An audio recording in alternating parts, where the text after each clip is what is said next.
Welcome to Fiction Audiobooks. If you enjoy the content, like and subscribing would be greatly appreciated. If you have any recommendations for novels, comment below. Please join my Patreon at https://www.patreon.com/fictionaudiobook. Chapter 144, Izayoi, no Tensigen, vs Nagato.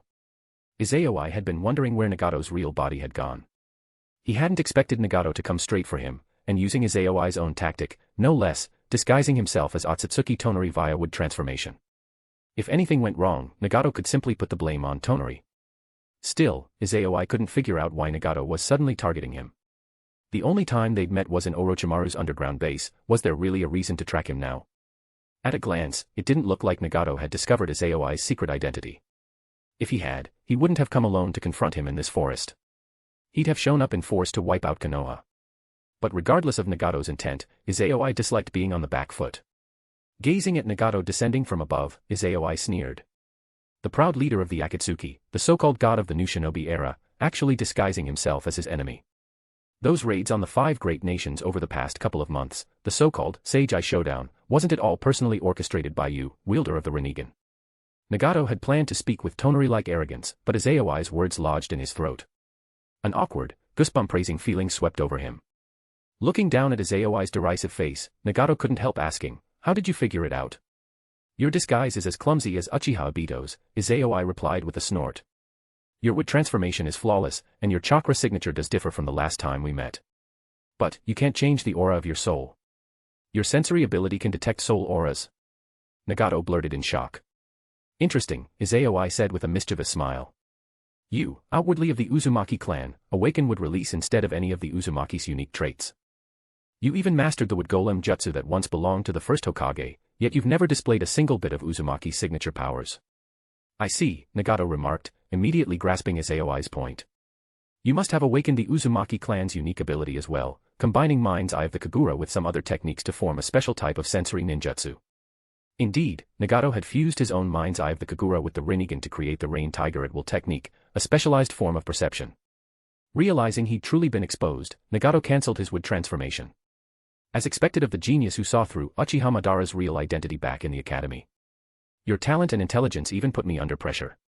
Akatsuki's goal is to forge a new world, and you and that Ōtsutsuki Toneri are my biggest obstacles. To be praised by the god of the new shinobi era is quite an honor," Izayoi said with a chuckle. Then he asked in confusion, "But I'm curious, why come after me before dealing with Tonory? Isn't he the bigger threat?" "It's because you wield the true wood release." Nagato raised his hand toward Izayoi. "Your existence will accelerate and magnify something we can't allow. So please die here, Izayoi-kun." Universal pull. A strange force abruptly yanked Izayoi off the tree branch. "Hey, you're underestimating me." "Fine," Izayoi thought, "let me show you the true power of wood release." He'd planned to provoke a decisive confrontation anyway once he left the village, no need for words now. Izayoi raised his hand, morphing it into a massive tree branch that shot toward Nagato like a giant serpent. Simultaneously, a horde of thick vine-like wooden snakes burst out of the forest below, lashing at Nagato like the tentacles of an octopus. Seeing this, Nagato's eyes flickered in surprise. No hand signs. How is that possible? Is this the legendary, true wood release? Despite his shock, Nagato kept a calm demeanor. Shinra Tensei. In an instant, the attractive force becomes repulsive. An invisible storm raged forth, flattening everything in its path. The ascending roots froze midair, their tips fracturing. Chunks of bark broke away. But they didn't all shatter and fly off as Nagato had expected. When they merely cracked and fell away in some places, Nagato's expression shifted. He hastily channeled more chakra to blow the tree limbs to bits. When it was over, Nagato scrutinized Izayoi, who had landed back on the tree. Scanning Izayoi's chakra with his Rinnegan, he muttered in shock, "Such powerful chakra. How is this possible?" In Orochimaru's underground base, Nagato had encountered only Izayoi's wood clone, whose chakra alone was enough to cast wood release, deep forest emergence on a massive scale. That was enough for him to suspect Izayoi's real body must possess impressive reserves, maybe on par with or slightly below a Jinchuriki like the Eight Tails. But now, Nagato realized Izayoi's chakra far exceeded what Tonory had displayed earlier in the year, and even surpassed that of the Eight Tails. It was absurd. He'd just graduated last year. Next year he'd only just reach his growth phase, so how could his chakra surpass a Jinchuriki's by so much? Could this be what it means to be a true Mokuton user? Would release, Hotei technique. While Nagato stood there reeling, Izayoi shifted from defense to offense. Still with no hand signs, he simply pointed at Nagato like a mage casting a spell. Boom, the surrounding forest shook. Crunching and cracking noises echoed. An earth-rending crash followed as a colossal wooden fist, like a small mountain, broke through, generating a powerful air current from its sheer speed and mass. It lunged toward Nagato with enough force to flatten a real mountain. Witnessing the gigantic, rock-hard punch powered by massive chakra, harder than diamond, Nagato didn't try Shinra Tensei again. Instead, both his arms morphed into cannon barrels, Azura Path style, blasting flames with Mach rings. He rocketed upward to evade. Then that wooden fist abruptly unclenched its 5 fingers, launching a barrage of wooden spikes at Nagato, forming a green bullet hell in the air. Would release, cutting technique. Covering a vast area with countless spikes, they flew as swiftly as arrows. To avoid being pinned down and letting Izayoi escape, Nagato opted not to go toe-to-toe with the barrage. He forced it back again with an invisible repulsive force, snapping many of the spikes. He then soared toward the forest, forming a gigantic missile with one arm and hurling it down at Izayoi. That missile radiated tremendous chakra. Once it detonated, it'd be a mushroom cloud-level explosion. Worse, it had a tracking device tied to Nagato's sensory range. Izayoi, lacking his Tensigen at the moment, could still see the missile's potency. So he raised his hand, forming a Super Typhoon serial spheres, infusing water and lightning release to create a wind-style energy sphere shaped into a beam, colliding with the missile midair. Boom. A deafening explosion erupted, the sky blooming with flame and wind that scorched and buffeted the forest below. Normal trees bent and snapped in the gust. Hiding within a wooden cocoon formed by dense vines, Izayoi shielded himself from the blast wave and heat. At that moment, Nagato, wrapped in a transparent white shield, alighted in front of the cocoon and placed a hand on the wooden surface, channeling Mokuton chakra in an attempt to grow a tree from the outside, consuming Izayoi within. But the next second, a wooden spear shot out of the cocoon toward Nagato's face. Just before it struck him, it halted in midair, tip quivering, as though colliding with twisted airflow. A few seconds later, that swirling airflow burst forth, shattering the spear and blowing apart the wooden cocoon, flinging Izayoi away. Chibaku Tensei. Nagato stretched out a hand, creating a black sphere overhead. An immense gravitational pull tore at the ground, uprooting whole trees along with boulders large and small. Izayoi didn't panic. Once again, he formed a Super Typhoon serial spheres, this time adding 3 nature transformations to create a dust release orb. It fired as a transparent beam at the expanding black globe in the sky. Boom, the black sphere exploded. Its gravitational field warped the remaining dust release beam, dispersing it. Incredible ninjutsu talent, Nagato thought to himself. A natural-born prodigy who mastered the mainstream 5 elemental releases by age 10, now casually blending them into compound ninjutsu, Nagato himself couldn't so seamlessly merge 2 or 3 elemental properties into something like a Kekkei Toda. If such a technique could alter genes and be inherited, Izayoi's descendants would be unimaginably powerful. Nagato's amazement didn't stop him from capitalizing on the opening. He quickly flew to where Izayoi was landing, morphing his arm into an Azura Path mechanical limb, and aimed a blow at Izayoi's chest. He expected Izayoi to cross his arms to block, letting Nagato shape a black rod at the last moment to disrupt his chakra flow for a swift victory. But Izayoi instantly countered. 2 fists collided, shockwaves roaring. Despite having the advantage of initiative, Nagato's mechanical arm was destroyed, and he was sent flying. Landing with his arm numb, Nagato's expression was a mix of shock and excitement. So this is the Senju chakra burst. That monstrous strength, and the way he's using it, amazing. He sprang back at Izayoi, reforming the mechanical arm, now reinforcing it with black earth-style diamond armor. Another collision echoed. Though the mechanical arm shattered again, this time Nagato wasn't thrown back, his diamond defense held up against Izayoi's monstrous blow. They launched into a thunderous taijutsu brawl across the ravaged forest floor. Each strike sounded like bombs going off, buffeting the area with shock waves. But after trading dozens of hits, neither could gain the upper hand. Both abandoned the notion of a fair martial arts duel.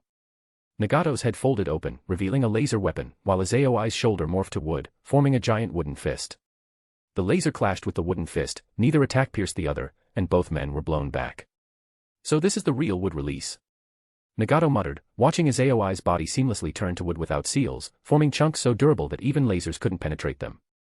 Finally, Nagato grasped Izayoi's earlier assertion.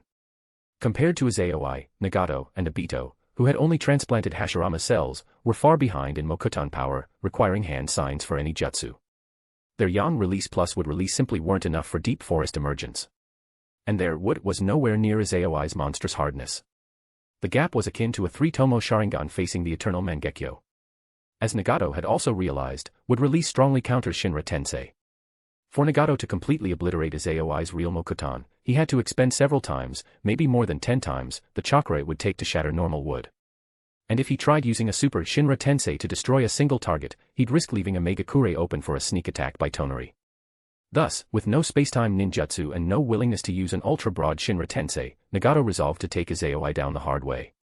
He contacted his wood clone in a Megakure mentally while clapping his hands. Sage mode, activate. Red eyeshadow flared. Instantly, Nagato's aura shifted. Sage mode. Izayoi feigned surprise. You unlocked it on your own. You said also. Nagato echoed. Just as he prepared to fight in earnest, a bad feeling stirred within him. Sure enough. Izayoi clapped his own hands, red markings spread around his eyes, and his blue pupils turned golden.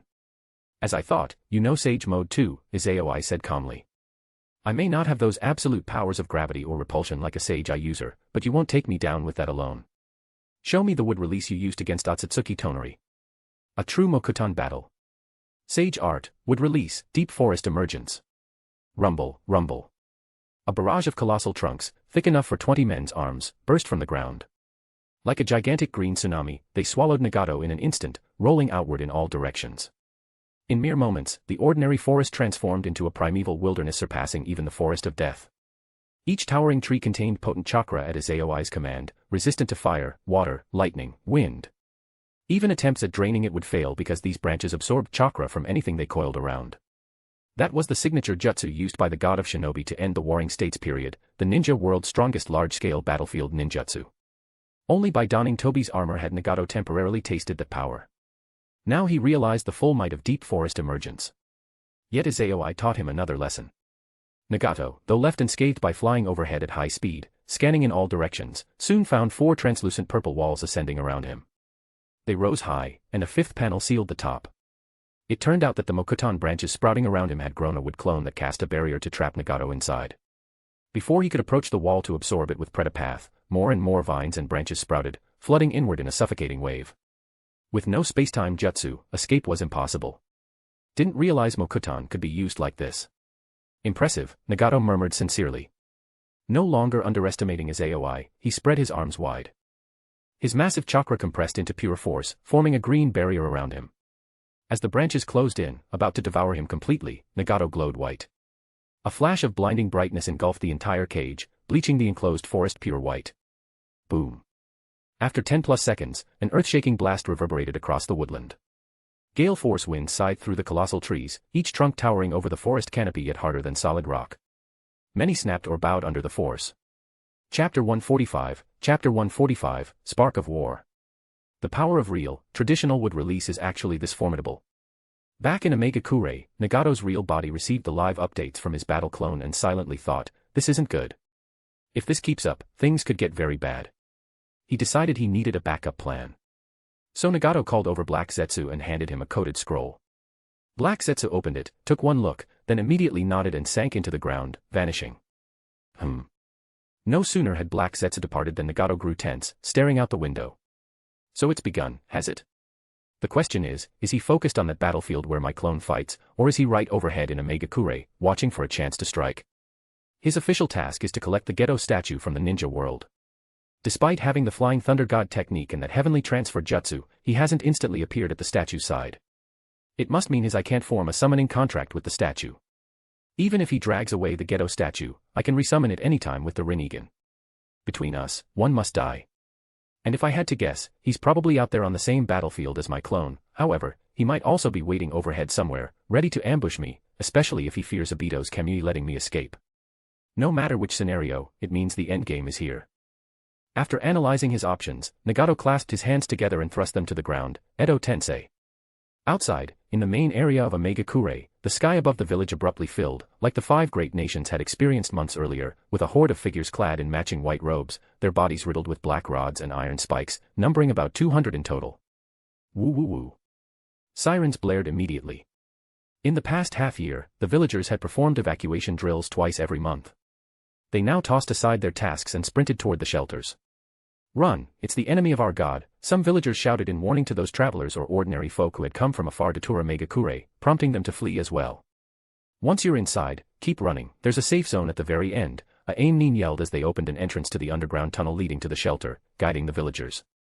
In battles against ultra-high-level foes, essentially gods, only a 4-red yang formation had any hope of providing protection, almost any other barrier was like tissue paper.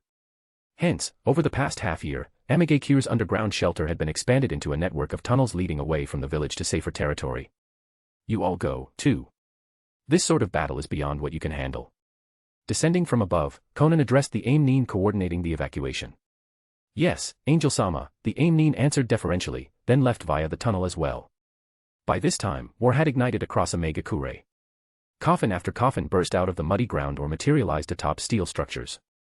As lids crashed to the ground, one figure after another, bodies covered in cracks, stepped out. This is the realm of the living. Have I been resurrected? These reanimated shinobi had barely voiced their confusion before their eyes turned blank. Then they all launched themselves at the puppet army that had descended from the sky. Swoosh. One of them, the fastest, moved like a flash of lightning across a human puppet, which seemed to be sliced in two by a divine blade before it could even react, as if severed instantaneously. So fast. The wood clone controlling the puppet army felt the pressure at once. He wasted no time dividing himself into 20 clones to share the burden of controlling the army. At the same time, he relayed his observations to the main body, thinking, so his contingency plan is Edo Tensei, plus these resurrected warriors are close to their peak power in life. So he used white Zetsu clones as sacrifices, letting the reanimated come back nearly as strong as they were alive. Clever. Since that's the case, let me also run a test, can I get an entry drop for defeating them? With 20 wood clones to assist, the puppet army moved with far less sluggishness. That lightning-fast figure, streaking past another puppet to finish it like before, suddenly stopped. He was a tall, muscular, dark-skinned man, body coursing with a blue-white electric current, a tattoo on his right arm. It was the third Reikage, the men who single-handedly fought 10,000 IWA Nin for 3 days and nights until he died of exhaustion, who could match a rampaging Eight Tails in strength and emerge unscathed. A Kage-level powerhouse from the Third Great Ninja War. His invincible chop halted mid-swing, blocked by a sword that crackled with wind-release chakra, razor-sharp and exceptionally strong. By elemental logic, if the Reikage's lightning release was equal to the puppet's wind release, it should at least slash his palm or maybe sever the entire hand. But the third Reikage's chop remained unscathed. Even a wind release, Rasen Shuriken, an S-rank technique, couldn't harm him.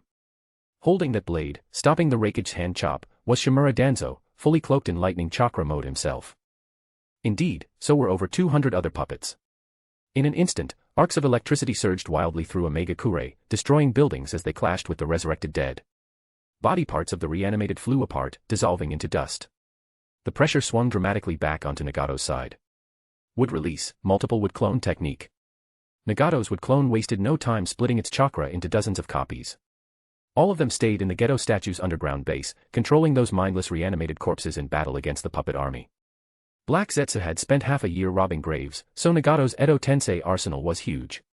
Not only was the resurrected third Reikage present, one of the ultimate, 5 Kage summit tier ninjas, but also the second Mizukage, Gungetsu Hozuki, and the second Tsuchikage, Mu, both at the pinnacle of Kage level, along with the fourth Mizukage, Yugura, and the fourth Kazekage, Raza, 5 high-level Kage in total. He also had partial samples of the first Hokage's cells, or mediums from the second, third, and even fourth Hokage. When Nagato first gained Edo Tensei, he tried summoning the first to glean more would-release jutsu through human path, but discovered he couldn't reanimate Hashirama. The same was true of Tobirama, Hiruzen, and Minato, the Reaper Death Seal had taken their souls. So Nagato's aces in the hole were these 5 Kage plus many other renowned ninja from the great nation's history, Pakura of Sunagakure with her Scorch release, the 7 ninja swordsmen of the mist, Karura of IWA with explosion release, Kinkaku and Ginkaku of Kyumo, and various powerful deceased from Konoha's major clans, etc. Over 300 in total, each wearing a flak jacket, from at least Chunin rank upward. And, on top of all that, Pain's 6 paths, Conan flying overhead, and the members of the Akatsuki who were en route. Combined, they had enough top-tier strength to destroy a major village in under an hour. No alliance smaller than all 5 great nations could match them. The final battle had gone white-hot from the outset. In less than a few minutes, Amagakure was half in ruins.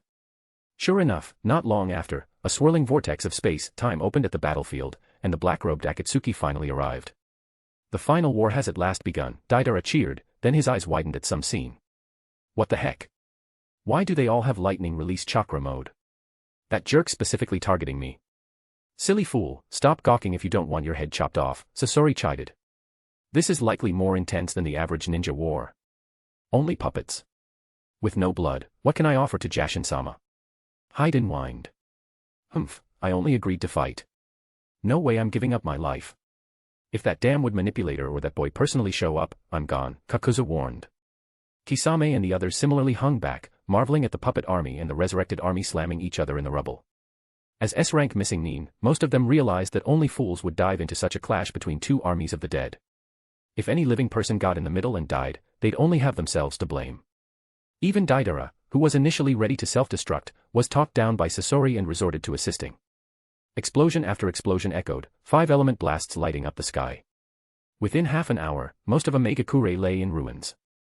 Those events were quickly reported back to the outside world through various spies who'd fled Omegakure or ninja who'd been monitoring from outside. Summoned creatures relayed the war news. The second round is here, after all. After half a year of quiet, the Seijai War ignites anew. Edo Tensei. The Akatsuki mastered the second Hokage's forbidden technique. Did they acquire it from Orochimaru? A puppet army versus an undead army. All these troops are corpses. Either side alone could attack and conquer a great nation. If they settle a winner in the second round, it might turn everything against us. Let's hope it's another stalemate. If the Akatsuki's leader wins, who knows what ambitions he might harbor with no one left to oppose him. If that so-called Tonory merely came to collect the Geto statue and then returns to the moon, we might prefer he be the victor. This is a battle that decides the future of the ninja world. Gazing at the reports, each of the 5 Kage side, then swiftly dispatched sensor-type ninja to the land of rain to monitor the fighting and send back real-time updates. Because Izayoi was out on a mission and hadn't made a contract with Shikatsu Forest, Tsunade decided to deploy Hinata and Karen. One had the Byakugan, the other mind's eye of the Kagura, both could gather intel safely. Just then a new, grim tidbit arrived. Lord Hokage, Izayoi-sama is fighting the Akatsuki leader. Nani?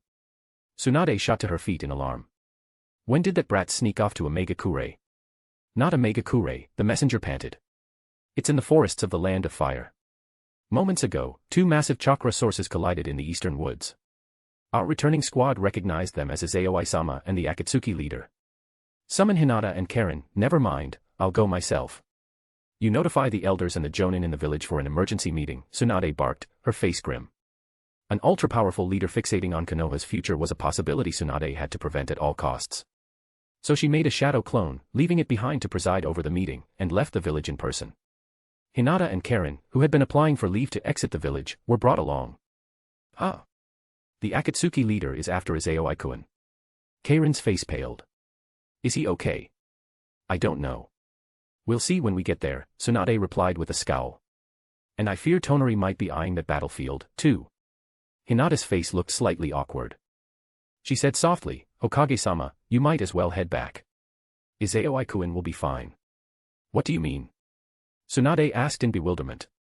Izayoi-kun, he knows the Flying Thunder God, Hinata explained. He mastered it long ago, he just never revealed it to keep it secret. Oh yeah, I almost forgot. That was hush-hush. Karen recalled the moment last year when Izayoi teleported Hinata away. That little brat. Tsunade was torn between surprise and delight. Ultimately she ground her teeth. When he's back, I'll strangle him. She turned to Hinata and Karen. You two continue as planned. Head to Izayoi's battlefield and feed back intel in real time. If he leaves, go to the Land of Rain. But be careful, do not let your real bodies get near that Mokutan clash. It's no place for you. Understood. They gave respectful bows. Tsunade watched them leave, then flickered back to the village to convene the meeting. Though Izayoi's safety was no longer her concern, she couldn't let down her guard. This final war had begun, Izayoi was apparently the spark, and with Nagato away from Omegakure, Tonory had attacked. If Nagato didn't hurry back, that meant he was determined to eliminate Izayoi. If Izayoi fled, Nagato might chase him to Konoha, and Tonory could be lying in wait. If their second round ended up fought in Konoha, it would be catastrophic. She had to prepare for an evacuation, set up the ninja corps to fight or retreat. Jiraiya's damned student is really ambitious and devious, Tsunade swore internally. Then she prayed silently, Izayoi, you're Konoha's 6th Hokage, please stay safe. Chapter 146, Chapter 146, that's cheating. That's OP. Amigakure's final battle began at full throttle. The clash between Izayoi and Nagato was no less intense. A radiant white repulsive force storm not only destroyed all the trees within the barrier but also blew apart the 4 violet flames formation that was holding back a 5 Kage level powerhouse. What remained of the storm continued to expand outward, making the gargantuan trees, each the size of a small mountain, lean and bend. Some became riddled with cracks, some trunks outright broke apart. Where Nagato stood became a wasteland. Rumble. Nagato hovered in midair, scarcely able to catch his breath when the sound of more upheaval reached him. The land below, already turned to barren ground, even forming a giant basin, began producing more trees, huge, serpent-like trunks coiling toward Nagato to bind him. This time, he didn't use Shinra Tensei to repel them. Instead, his arms transformed into cannon barrels, and he soared even higher to avoid giving Izayoi another chance to trap him with a barrier. At first, the branches still reached skyward in pursuit, but once Nagato flew beyond their reach, they withdrew back into the forest. Realizing he'd climbed to a height that even those monstrous branches couldn't match, Nagato stopped ascending. Using gravity to hover in midair, he clapped his hands. A black sphere appeared between his open palms. Chibaku Tensei. He casually hurled the black sphere forward. Immediately, a terrifying gravitational force engulfed the terrain like a tsunami. The ground rent itself apart, uprooting colossal trees and hunks of rock that soared into the sky. Izayoi was also caught within the sphere's influence, lifted into the air on a massive uprooted tree. He was about to use the same dust release strategy as before, to blow apart the black core. But spotting Nagato floating nearby, apparently low on chakra after all this fighting, Izayoi abandoned that plan. Through their skirmish, Izayoi had confirmed that Nagato's Predapath couldn't absorb the chakra contained in living wood, it could only drain energy-type chakra blasts.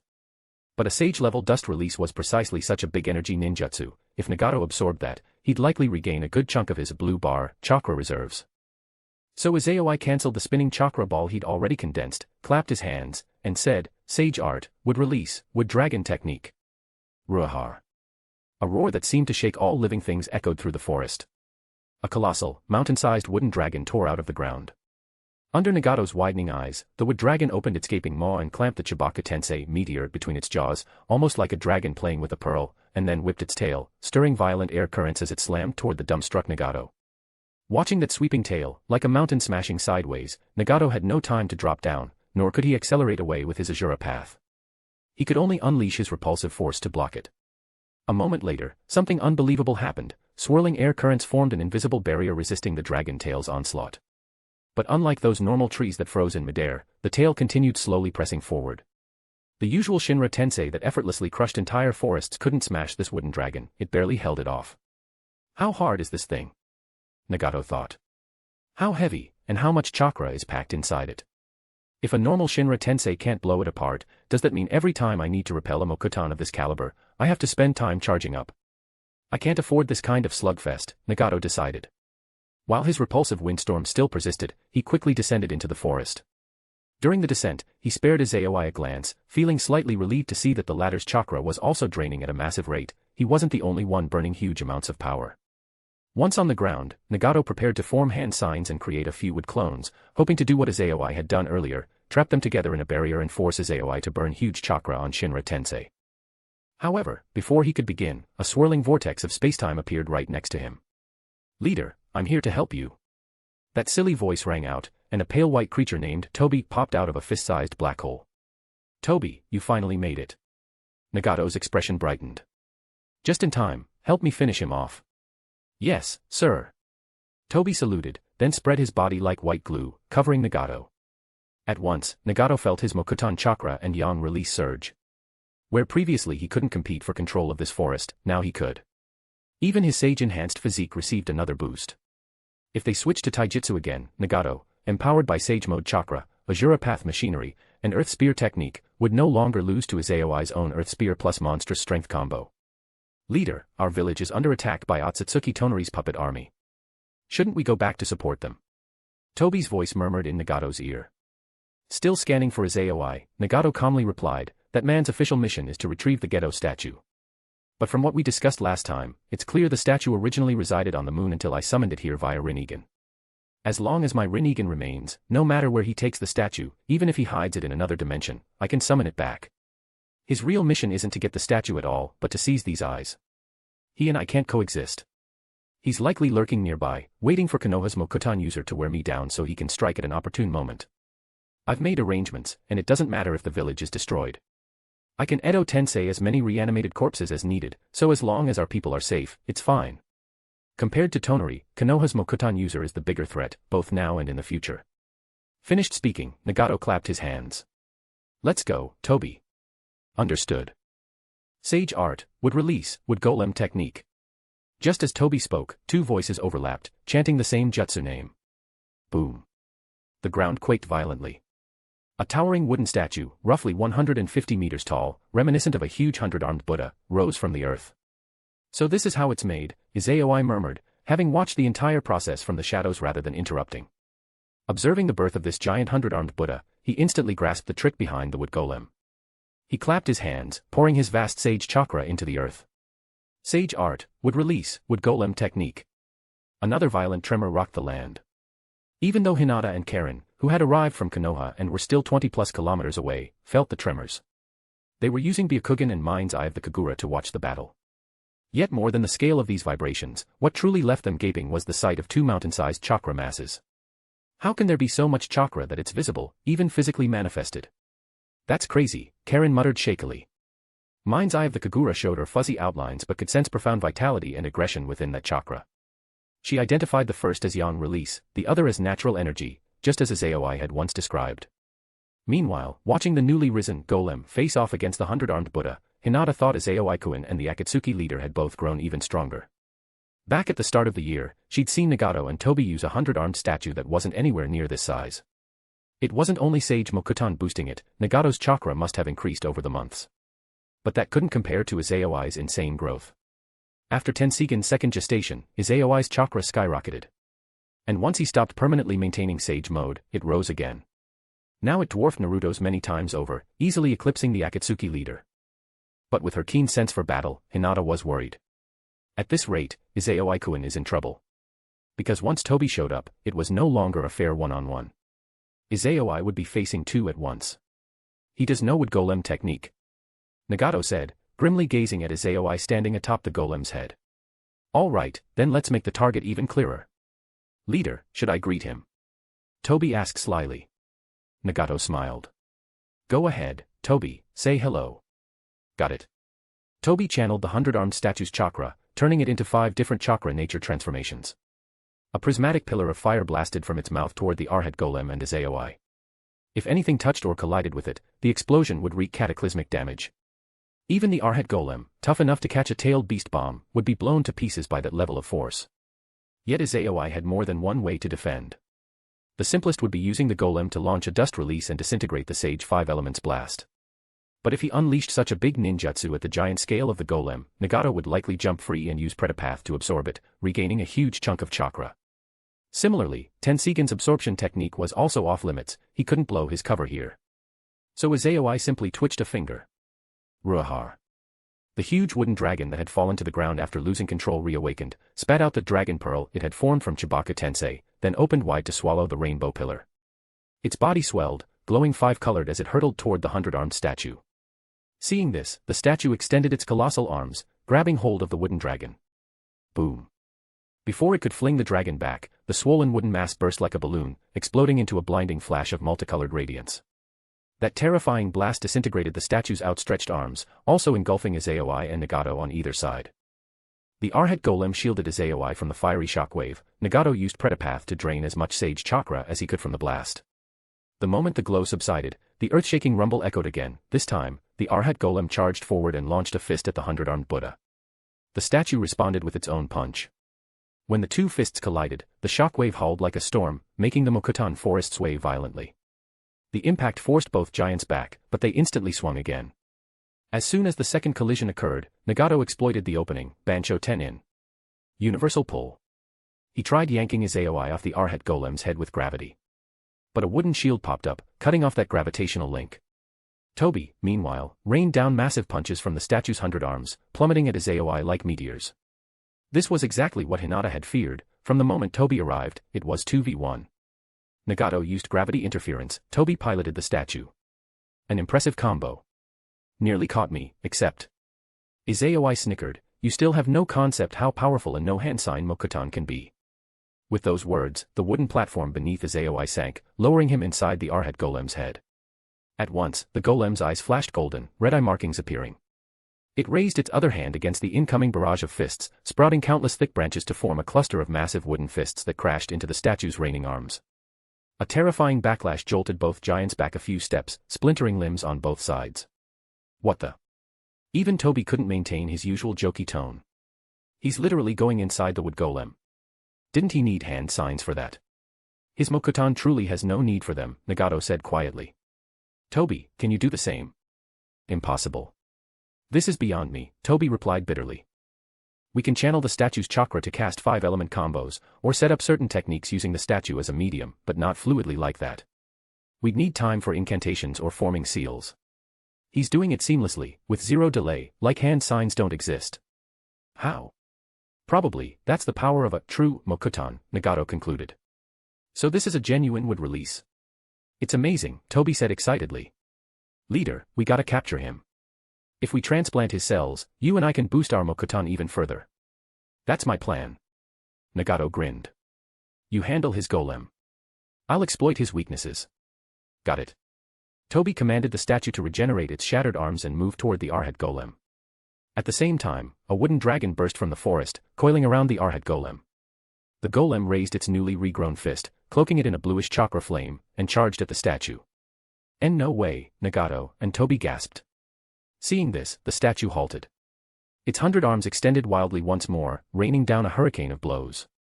The Arhat golem answered with a single tremendous punch. Boom. A cataclysmic tide of sage chakra exploded, blowing apart dozens of the statue's arms. The wooden dragon also flew off, swinging its tail, which crushed many more arms with force surpassing the statue's own. The chakra shockwave still carried on, surging toward Nagato.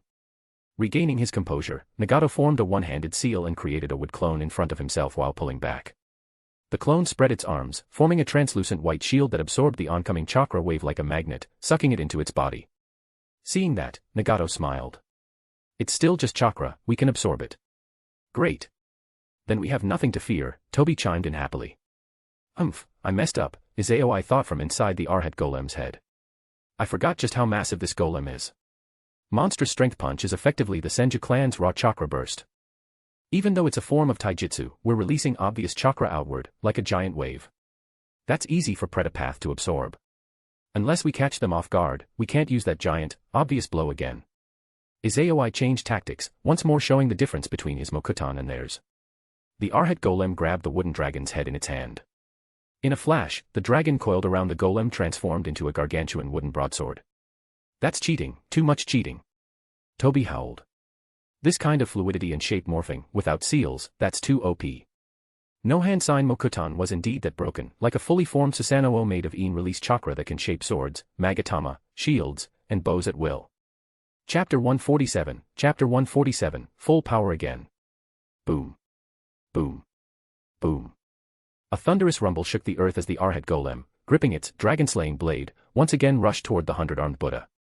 Under Izayoi's seal-less control and gold-tier chakra mastery, the Arhat golem behaved much like a Gundam, no less agile than a full-body Susanoo or a perfect-tailed beast form. By contrast, the opposing 100-armed Buddha, shaped like a seated statue on a lotus platform, could only move by slowly sliding forward, rather than running. Its speed and maneuverability couldn't match that of the Arhat golem. Yet, with 100 colossal arms at its disposal, and made of sagewood chakra, it possessed an even stronger offensive capability than the Arhat golem. Essentially, it was a heavily nerfed version of Sage Art, would release, true Thousand Hands. Seeing the Arhat golem charge closer, Toby once again controlled the statue's 100 arms in a frenzied barrage. The Arhat golem clutched its sword, formed from the wooden dragon, now wrapped in a layer of white chakra flame, and swung with lightning speed. Roaring explosions and crackling sounds rang out incessantly. The statue's fists pounded the Arhat golem, each blow capable of pulverizing terrain and flattening small mountains, yet they couldn't shatter the golem's body. They only left numerous dents and cracks, failing even to push the golem back. Meanwhile, the Arhat golem's dragon-slaying blade, bathed in violent nature transformation chakra, sliced off wooden arm after wooden arm, enduring the onslaught in its push toward the Buddha's main body. Observing this, Nagato created a giant homing missile. With a blazing tail, it snaked through the flickering afterimages of the statue's swinging arms, aiming straight at Arhat golem's golden right eye. Through his Rinnegan's vision, Nagato could see a massive cluster of chakra in that spot.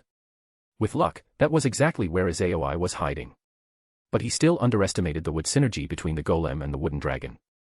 As the golem raised its blade to cut down the homing missile, which deftly slipped aside, brushing the wind-style blade to continue homing in on the golem's eye, the previously solid, razor-sharp sword suddenly transformed back into the wooden dragon's body. Whipping about like a massive tail, it struck the homing missile before it could dodge. A blinding flash burst forth, a roar of shockwaves. The would-be mushroom cloud never formed before being split by the Arhat golem, its entire form battered except the head, wielding its dragon-slaying blade, high overhead, aiming a devastating blow at Nagato atop the 100-armed Buddha. In that instant, several arms stretched forward, gripping the blade with bare hands.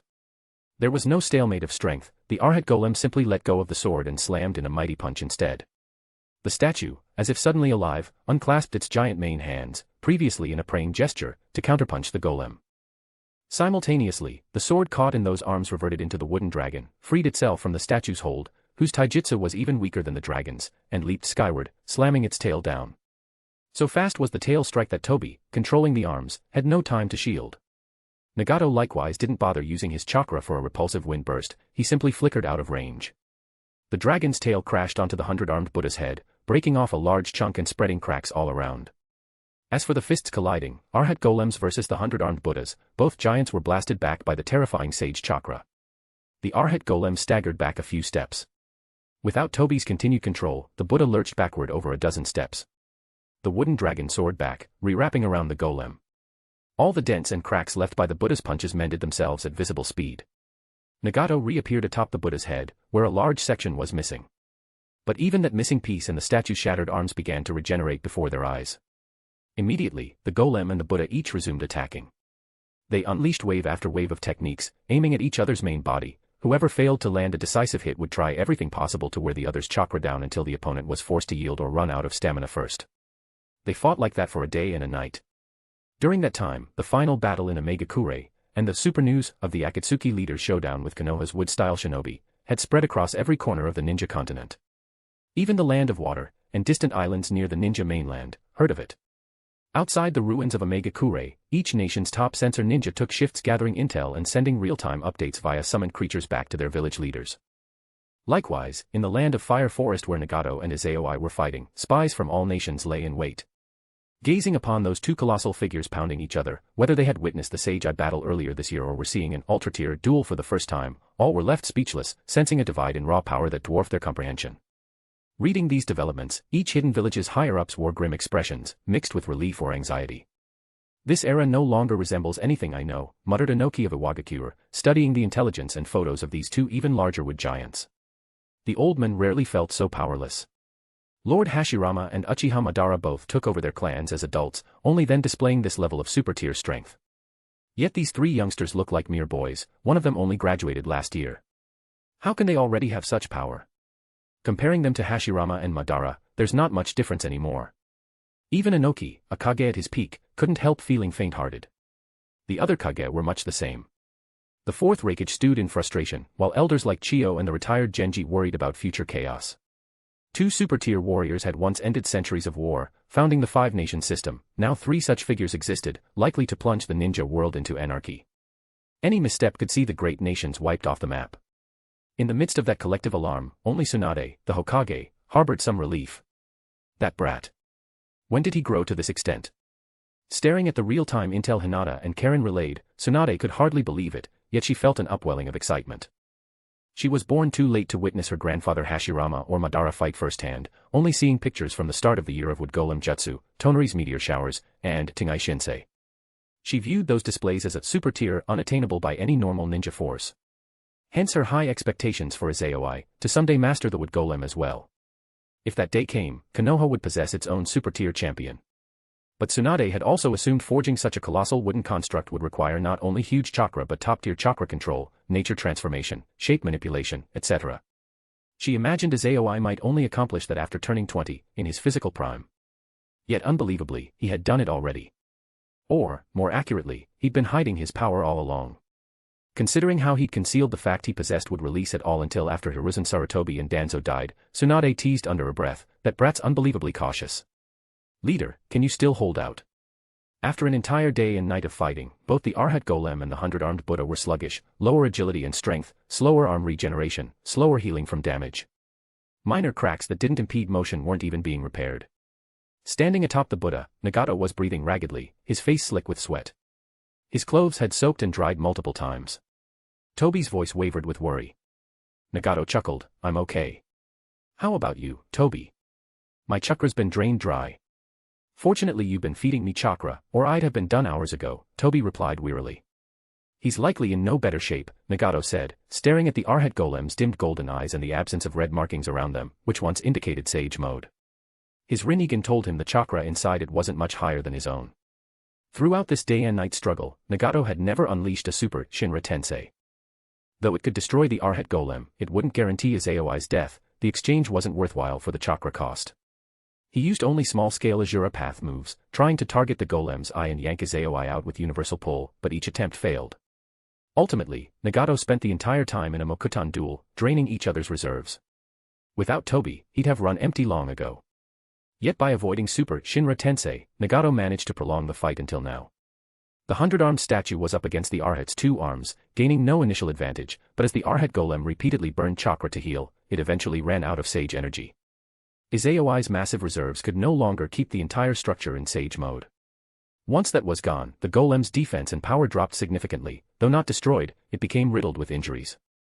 Healing them cost more chakra still, while the statue's consumption remained comparatively lower. The advantage Izayoi built over 2 hours shrank to a minor edge. Even so, he was satisfied. Had he not upgraded his Sage physique to red, which unlocked Gold Tier Mokutan, he'd have had to flee the instant Tobi appeared, or else reveal Tonori's identity and slip away.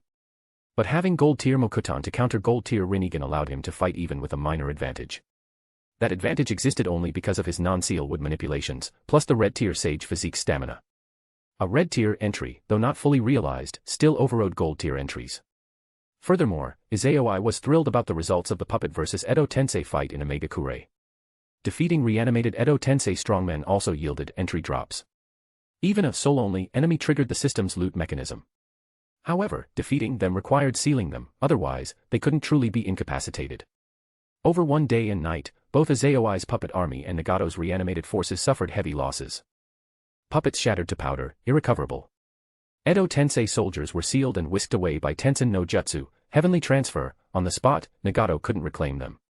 While Nagato's losses were real, Izayoi's losses came with a fair reward.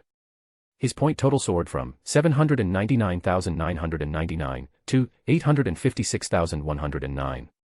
If the final battle ended, or if he bagged a gold tier entry from Nagato, he'd likely reach the fabled 990k points. Thus, Izayoi's gaze burned hotly at Nagato perched atop the statue. This fight won't end in a stalemate, I'm definitely winning. A moment later, Izayoi rose from inside the golem on a wooden platform to its head. Leader, he's emerging. I have a bad feeling, Tobi muttered, uneasy. Nagato frowned but answered, don't worry. We still have a trump card. But that trump card is for the ninja lurking outside the village, right? If they realized our movements, wait, we're both so depleted, why hasn't that guy appeared? Tobi asked, perplexed. He must have detected it. Yet with the village's situation so dire, my final showdown with him is inevitable, Nagato said. Focus on the threat at hand. Understood. Tobi was about to move the statue to smash into the Arhat Golem, hoping to trade blow for blow and burn out more of Izayoi's chakra, when Nagato's pupils dilated in shock. What is? They saw a figure appear beside Izayoi with no warning. Izayoi's would clone, using the Flying Thunder God technique. Damn it. He can do the Flying Thunder God. Is he Tonory after all? Tobi blurted, exposing the truth. Given his ninjutsu talent, it's not impossible he learned it. But, this is bad, Nagato muttered tensely, staring as Izayoi absorbed the clone into himself. A Ninetales Jinchuriki chakra, is it? I miscalculated and forgot how clever he is. From the Rinnegan's vantage, the meager chakra in Izayoi's body suddenly surged back to near full strength, like he had recovered all his stamina. Sage Mode, open. Izayoi clapped his hands and re-entered Sage Mode. This time, he didn't ride the platform back into the golem's head. Instead, he poured huge amounts of Sage chakra into it from where he stood, directing it to charge the statue. Damn you, Izayoi. I am being drained dry here.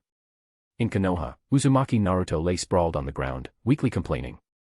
Around him were members of Team 7, summoned for an emergency call. Uchiha Sasuke scoffed, your chakra is useless anyway, be glad it can help Izayoi for once. Kakashi knelt beside Naruto, patting his head. If Izayoi wins, Naruto, you'll be a hero of Konoha. How terrifying that level of battle must be, murmured Sakura, gazing at their village, which had grown so quiet since most villagers fled to shelters. Even though the fight raged many kilometers away, they remained on high alert. For the first time, Sakura realized how horrifying super-tier warfare truly is. Chapter 148, Fatal Weakness. Leader, what do we do now? Seeing the golem reappear in full fighting shape, barreling toward them, Toby hurriedly asked, do we give up on hunting him, or do we use those trump cards?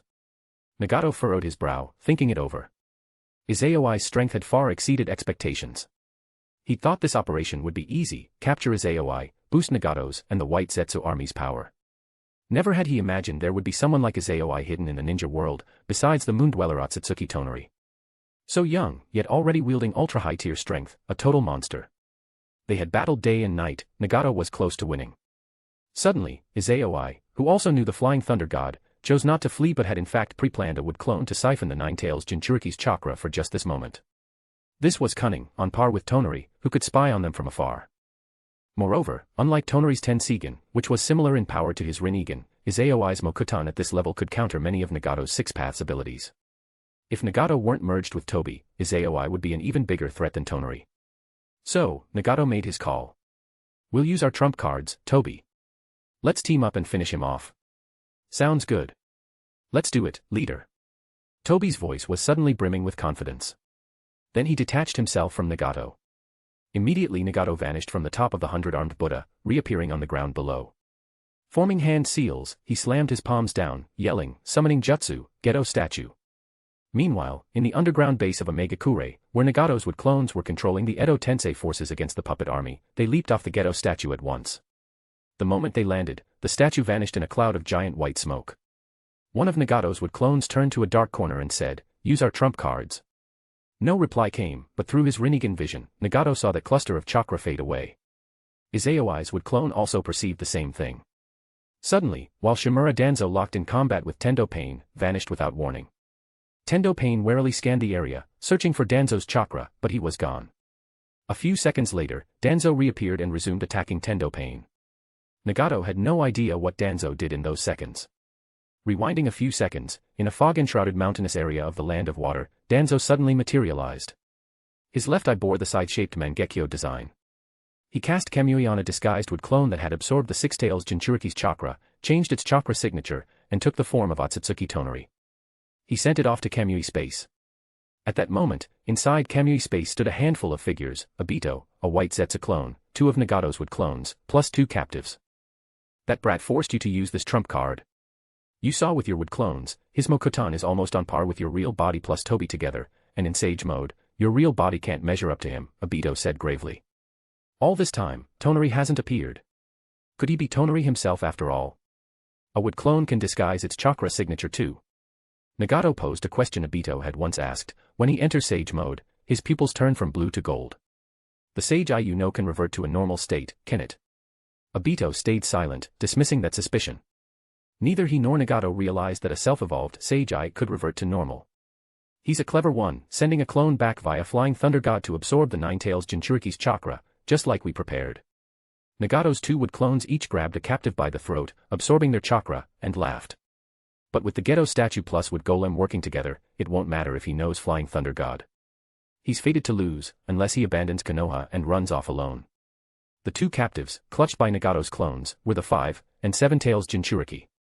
Earlier this year, after returning to full strength, Nagato heard from Toby that Tailed Beast chakra could restore his own energy. Indeed, absorbing chakra from the 8 Tails Jinchuriki had allowed him to hold his own against Tonori. Afterward, Nagato had White Zetsu clones constantly monitoring all Jinchuriki. Once this final war broke out, Nagato had swiftly dispatched 2 wood clones to Kamui space with Toby's wood clone to retrieve various Akatsuki members and capture the wandering 5 and 7 Tails, now used as portable nuclear batteries, for himself and Toby. As Nagato's real power and cunning soared to epic heights, Obito eyed him warily and fearfully. It was unbelievable. Even with a restored body and mind freed from old constraints, one wouldn't expect him to be this formidable. He seemed like an entirely different person, a grand schemer. Obito regretted ever helping him regain his strength. He failed to realize that Nagato's human path had absorbed so many souls, gleaning so many memories, so once his mind started operating at full capacity, he had a massive store of knowledge and strategies. Just then, as Nagato's wood clones drained the Jinchuriki's chakra, he and Obito, and the white Zetsu clone nearby, went on high alert. That chakra is... Nagato glared at Obito in fury. Uchiha Obito, you dare betray me. That's impossible.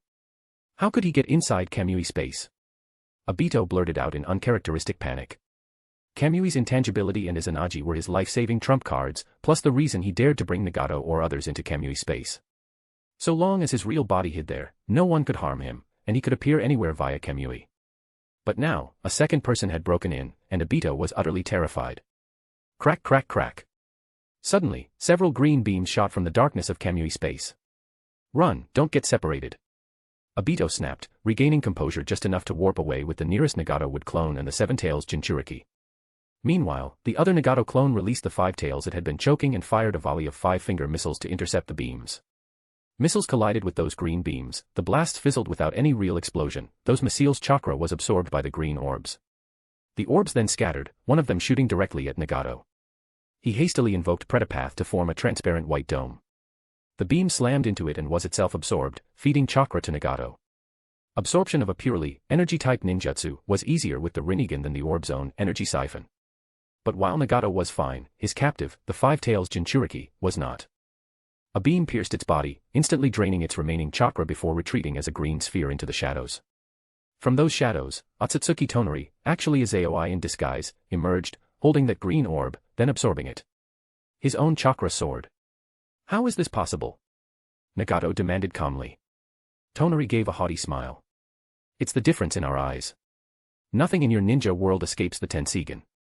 You monkeys may have decent eyes, but your arrogance blinds you, you never considered retrieving the second eye. Who gave you the courage to leave such a flaw? You can read lips, Nagato instantly realized.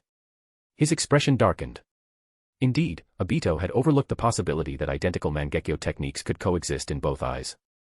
A fatal oversight, due to not fully understanding how Mangekyo Sharingan pairs work. In that moment, Nagato and Black Zetsu, who shared White Zetsu's intel, cursed Obito in their hearts. We don't fear a godlike foe, but a troll ally that kills us. If Obito had realized earlier, they wouldn't have left such a gaping vulnerability. Fortunately, Obito understood how dire it was. Before Toneri could act, Obito, now wearing a white mask, reappeared beside Nagato's wood clone and the Five Tails, whisking them all from Kamui space again. Izayoi's wood clone didn't try to stop them. His job was just to cut off their escape route, preventing them from using time-space ninjutsu to flee for good. But that left Izayoi's real body in trouble. In the forest, a roar thundered as immense white smoke filled the area. Urgh. A deafening beast-like roar sent powerful shock waves and wind currents, blowing away the smoke. Distant observers watched a monster with the same coloration as Mokutan but shaped more human than the Arhat Golem. 10 tall spires protruded from its back, and 9 closed eyes adorned its face. What in the world is that monster? Is that also Mokutan? Why can't I sense a massive chakra presence there? Is it really a wood-style jutsu? Countless ninja watchers from every nation stared aghast, relaying this development back to their leaders. On the battlefield, the three titans paused. The Arhat Golem halted as if wary of this new foe, and Izayoi put on a grim expression. Nagato's face darkened even more. Ever since regaining his youthful form, Nagato had shown absolute composure. With cunning intellect and extraordinary power, he even rattled Obito and forced Black Zetsu to plan anew. Even with a day and night of fighting, plus the shadow of Toneri looming, he'd stayed confident. But now, he was on the brink of rage. At that moment, the air beside him distorted again, and Obito emerged with Nagato's other wood clone and the Seven Tails Jinchuriki, landing atop the 100-armed Buddha. He ignored Nagato's murderous glare, snagged Toby onto himself, and used Kamui to vanish back into the pocket dimension. Seconds later, he returned with the first wood clone and the Five Tails.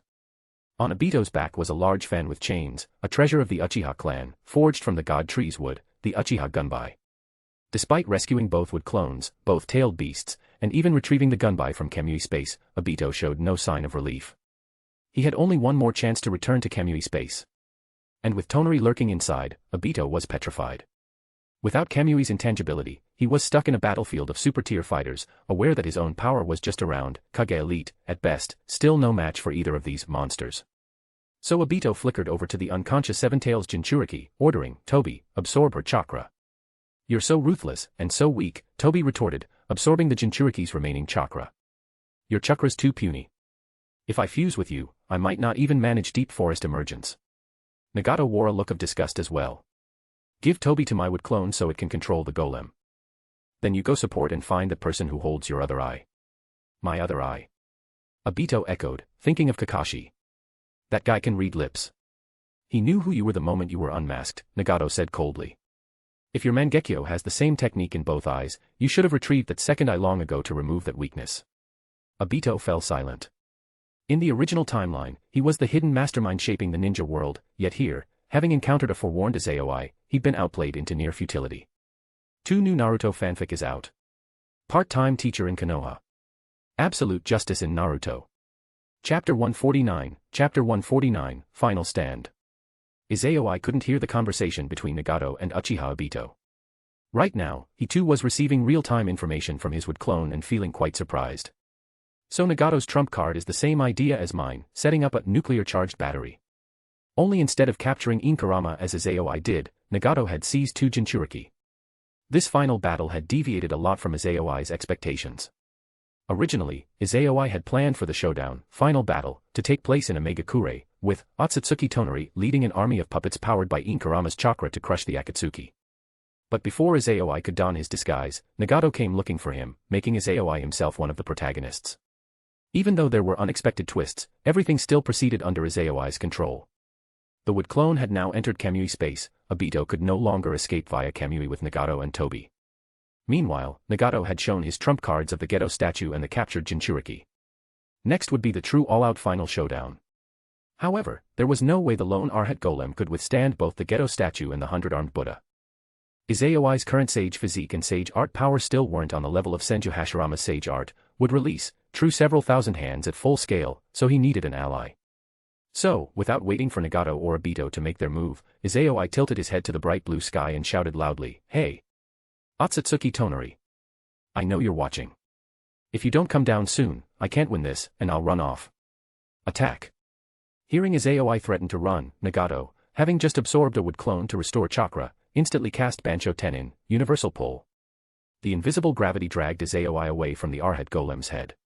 Meanwhile, Obito and Nagato's wood clone flickered up to stand again atop the 100-armed Buddha. Rejuvenated, Toby detached from Obito's body, attaching himself to Nagato's wood clone to pilot the Buddha and support the Geto statue. Just as Izayoi was about to be pulled off the Golem's head, his figure vanished abruptly. At once, the Arhat Golem's eyes flashed brilliant gold, red eyeshadow reappearing around them. Ugh! From the viewpoint of the watching shinobi, the Arhat Golem suddenly spread its arms. 2 wooden dragons flew out of the forest, their heads gripped in each hand, transforming into twin, tail dragon blades. The Golem then charged the 100-armed Buddha and Geto statue. Every step these 3 enormous constructs took shook the earth.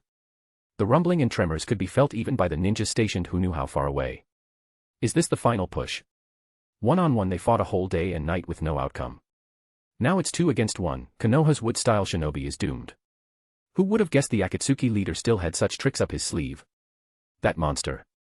Could it be the Geto statue that Ōtsutsuki Toneri wants to reclaim? Geto statue, a statue. TCH, hurry and pass this intel back to headquarters. Apart from Hinata and Karen, practically every outside observer believed Izayoi would lose.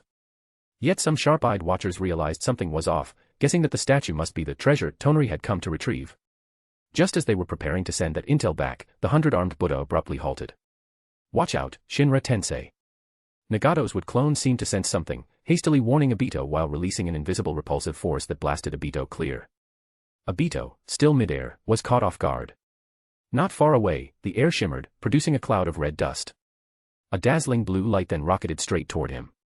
Dropping invisibility, the blue light was revealed to Obito's Mangekyo Sharingan, a ninja blade cloaked in lightning release. Its speed matched an arrow's, it aimed for Obito's chest. A direct hit would impale him. Obito didn't hesitate, he immediately triggered Izanagi and warped into Kamui space, fleeing the battlefield. As the red powder dissipated, Shimura Danzo appeared in midair, still in a backward-flying posture, using Kamui to target Nagato's wood clone. Space twisted around Danzo's left arm, and the wood clone's face fell. He flickered away just in time before a fist-sized black hole formed where he'd been. A fraction slower, and the wood clone plus Toby would have been done. So Obito's other eye is with him. Nagato's wood clone reappeared on one of the Buddha's arms, scowling at Danzo's left eye. Failing to kill the wood clone and Toby, Danzo dropped back down to the forest. As he fell, he moved Kamui's black hole to tear through the statue's lotus pedestal, unbalancing it. Then his figure vanished again via the flying thunder god, relocating who knew where. And that alone was enough to pin down the 100-armed Buddha. Such is the terror of the strongest Mangekyo Sharingan. Meanwhile, the Arhat Golem and the Geto statue had already clashed. Both tail dragon blades slashed down. The Geto statue raised its arms, each catching one blade in midair. Boom. A shockwave fanned out from the Geto statue's hands, stirring even the super-hard Mokutan forest below. Even though each tail dragon blade had wind-natured sharpness that could easily split mountains and land, it failed to sever the Geto statue's hands. Despite the 10 tails having been drained of all its chakra, its body-turned Geto statue remained incredibly tough. In raw physical strength alone, it was no inferior to a complete tailed beast transformation, even the 9 tails. Rumble. Suddenly a crackle of thunder, but not from the sky. The 10 pillar-like spikes on the Geto statue's back became sheet in blue-white electricity, firing colossal lightning bolts at the Arhat Golem.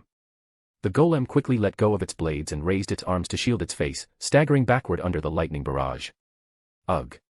Seizing the moment, the Geto statue let out an ear-splitting roar and opened its maw, firing a purple, chakra dragon. Izayoi's expression finally changed. Without hesitation, he teleported away, abandoning the Arhat Golem. The chakra dragon pierced the Golem's chest and emerged from its back. When it first entered, the dragon was only as thick as an arm. By the time it exited, it had ballooned larger than both arms combined. Most of the Golem's sage chakra had been siphoned away.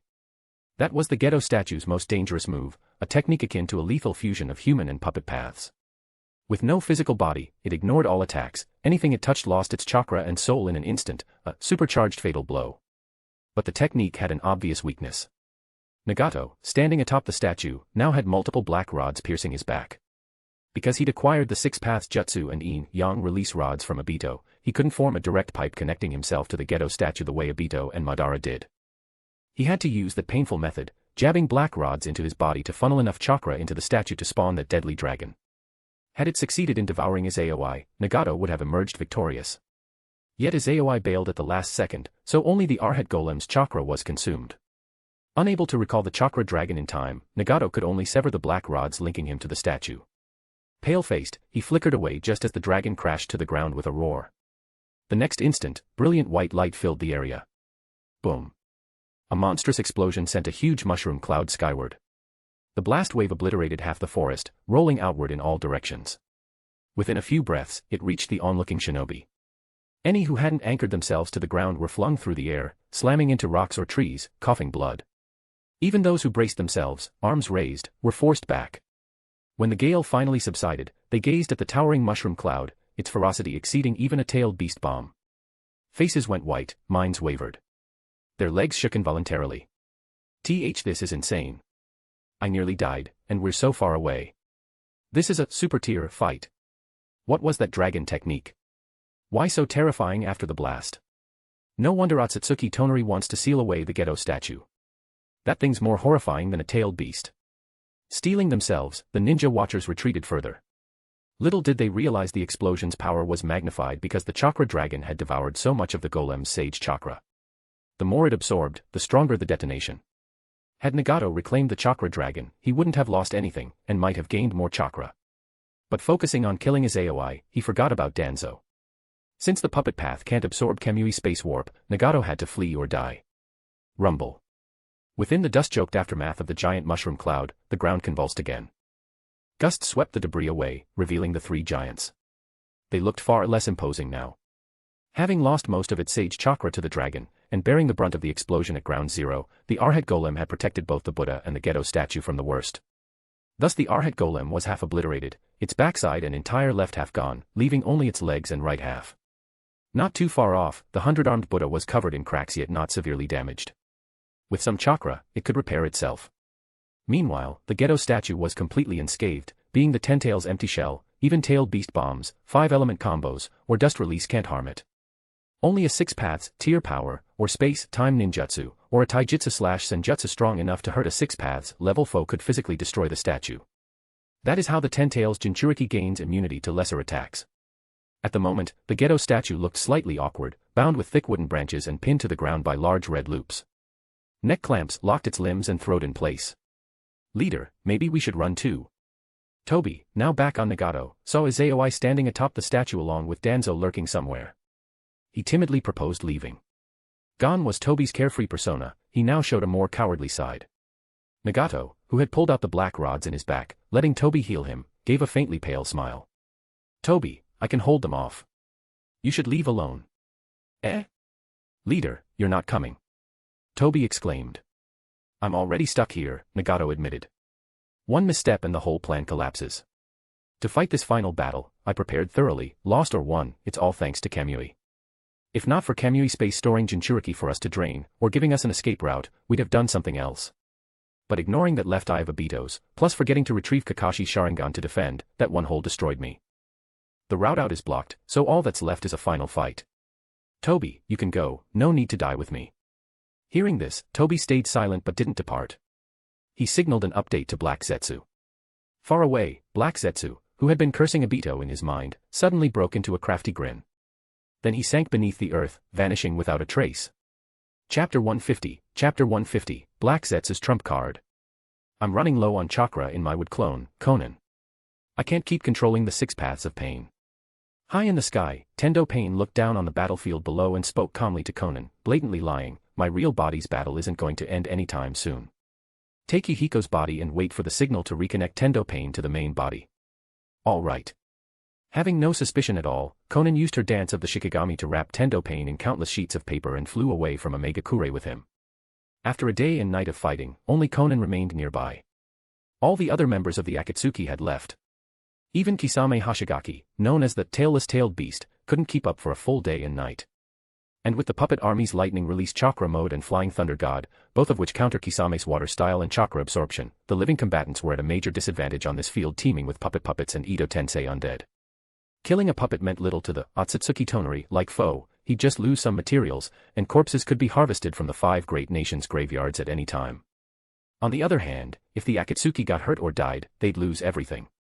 Since puppet bodies lack blood, and the puppet army's lightning release mode counters Daidara's explosive clay, not even Haiden and Daidara, self-proclaimed suicide bombers, were willing to go all out. It goes without saying for the rest. Nagato hadn't minded their departure, he'd even tacitly approved it. It was too much to expect the living to devote themselves wholly to a war of the dead. Helping him eliminate a portion of the puppet army was enough. Over this day and night of the final battle, the puppet army's initial advantage had turned into a disadvantage. Half of the 9 tails chakra is indeed stronger than the full 8 tails, but it isn't truly infinite. Meanwhile, the Edo Tensei dead not only possess inexhaustible chakra but are immortal. If you can't seal them during the few seconds their bodies are regenerating under Edo Tensei, then all your previous attacks are wasted chakra. Initially, both Izayoi's and Nagato's wood clones were too busy to coordinate every last puppet and Edo corpse. But with more of them destroyed on each side, the number of puppets/undead each wood clone had to manage decreased, and from that moment on, both sides fought much more cohesively. Any severely damaged puppet was teleported out via Flying Thunder God or Tensen no Jutsu, preventing an Edo Tensei corpse from smashing it to dust. Conversely, if an Edo corpse's body got blown up, the other undead prevented the puppets from sealing it. As a result, only the puppet army incurred losses. The momentum shifted from advantage to disadvantage. Since they couldn't quickly seal the Edo undead, they couldn't get the entries from defeating them. Izayoi's points total hadn't risen in quite some time. Yet things weren't rosy on Nagato's side either. If Nagato's wood clones hadn't needed so little chakra to manage the Edo Tensei army, they'd have run out of chakra ages ago. As for the wood clone handling the 6 paths of pain, it had already reached its limit. So the 6 paths and the rest of the Akatsuki had fully withdrawn. Without a new source of chakra, eventually Nagato's wood clones would all disintegrate, and Edo Tensei's undead would lose the advantage of advanced tactics from a Super Kage level operator. If Nagato let them roam without restoring their consciousness, they'd become mindless corpses fighting on instinct. The puppet army, though depleted, would regain the advantage. Forgive me, Konan. Gazing after Konan's departure, Nagato's wood clone, controlling Tendo Pain, performed a summoning technique to leave behind a simple will, then cut off Tendo Pain's signal to the real body. Quietly, he said, I'm afraid I won't be able to fulfill Yahiko's dream. I hope you won't throw your life away, please live on for me and Yahiko's sake. Leader, we haven't lost yet. Just as Nagato's wood clone was about to reabsorb his other clones to replenish chakra and head off with his main body in a final, dignified stand, a hoarse voice reached his ears. Black Zetsu emerged halfway out of the ground, speaking to Nagato. You've still got a trump card. You haven't left. Nagato was slightly surprised. He'd assumed Black Zetsu had fled along with Obito. Weren't they supposed to be allies? We have one last card to play. Black Zetsu produced a scroll, saying to Nagato, with Edo Tensei, you can still turn things around. Nagato didn't look overjoyed, just gave a meaningful smile. If you had such a trump card, why not reveal it sooner? Because Obito wouldn't allow it, Black Zetsu replied. He said that if you got your hands on this, you might not need him anymore. Nagato fell silent, suspecting something. It seemed Obito and Black Zetsu weren't on the same page. That might explain why Toby sided so willingly with him, Nagato. This scroll's contents presumably belonged to some secret mastermind. I want to see it, Nagato said. Open it. All right. Black Zetsu opened the scroll and summoned its contents with a whoosh of smoke. A corpse, restored via Hashirama cells, white Zetsu cells, and the ghetto statue, rejuvenated from the emaciated old figure at his death, appeared. Seeing that corpse, Nagato felt a tremor in his heart. Uchiha. Madara. The first Hokage's soul is sealed away by the Shinigami, but the ninja world Shura's body is still ours, Black Zetsu said. With a white Zetsu clone as the sacrifice, Madara's strength will be nearly identical to his prime. With your power, you can definitely control him. Another super-tier fighter will turn the tide. So it's just Edo Tensei, is it? Nagato eyed Black Zetsu with faint amusement. Not the Rinne Tensei. White Zetsu's face went blank. Black Zetsu, too, froze momentarily, then gave a sly smile. We had no choice. You changed far beyond our expectations, so we had to adopt the second-best plan. A second later, Nagato's expression stiffened. Black Zetsu withdrew from White Zetsu's body and latched onto Nagato. While controlling him to form seals, Black Zetsu sighed, we'd only intended to help you regain your prime for resisting Ōtsutsuki Toneri. We never expected you to excel this much, like a completely different person. It's no wonder you were the candidate Lord Madara carefully chose, a genius who awakened both Uzumaki and Senju bloodlines, perfect for hosting the Rinnegan. A white Zetsu clone appeared beside them from the ground. Both Black Zetsu and Nagato's would clone exclaimed, Ninja art, Edo Tensei. As the tadpole-like runes spread, harsh screams rose all around. Soon, an immense chakra flared in the underground hideout's darkness. A bold, regal voice echoed with faint admiration. So the day has finally come. Looks like that brat Nagato has grown. A tall man wearing a black bodysuit and layered crimson armor over it, long black hair flowing, and cracks on his skin from Edo Tensei emerged from the summoning. Black Zetsu and White Zetsu smiled, Lord Madara, welcome back. Well done, Black Zetsu, White Zetsu, Nagato. Huh. Madara had just begun offering praise when he noticed the pale white glow enveloping his body. He had no sensation or control.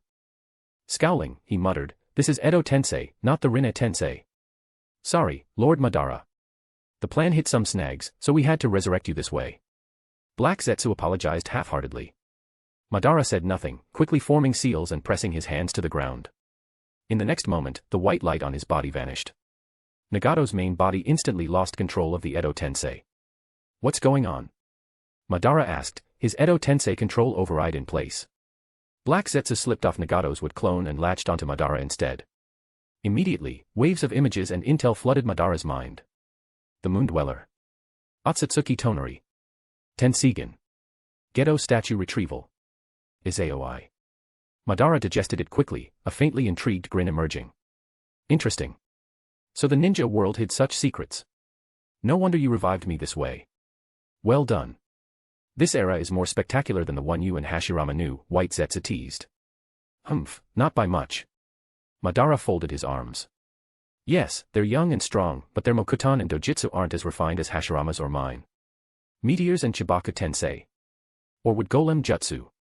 Madara considered them no big deal. Comparing them to Hashirama's sage art, would release, true several thousand hands overshadowed the Arhat Golem, as a mere ornament. Likewise, once resurrected for real and reconnected to his Rinnegan, Madara could command the Ghetto statue absolutely and unlock Rinnegan's exclusive ability, Limbo, Border Jail. The Tensigen's known feats thus far didn't impress him.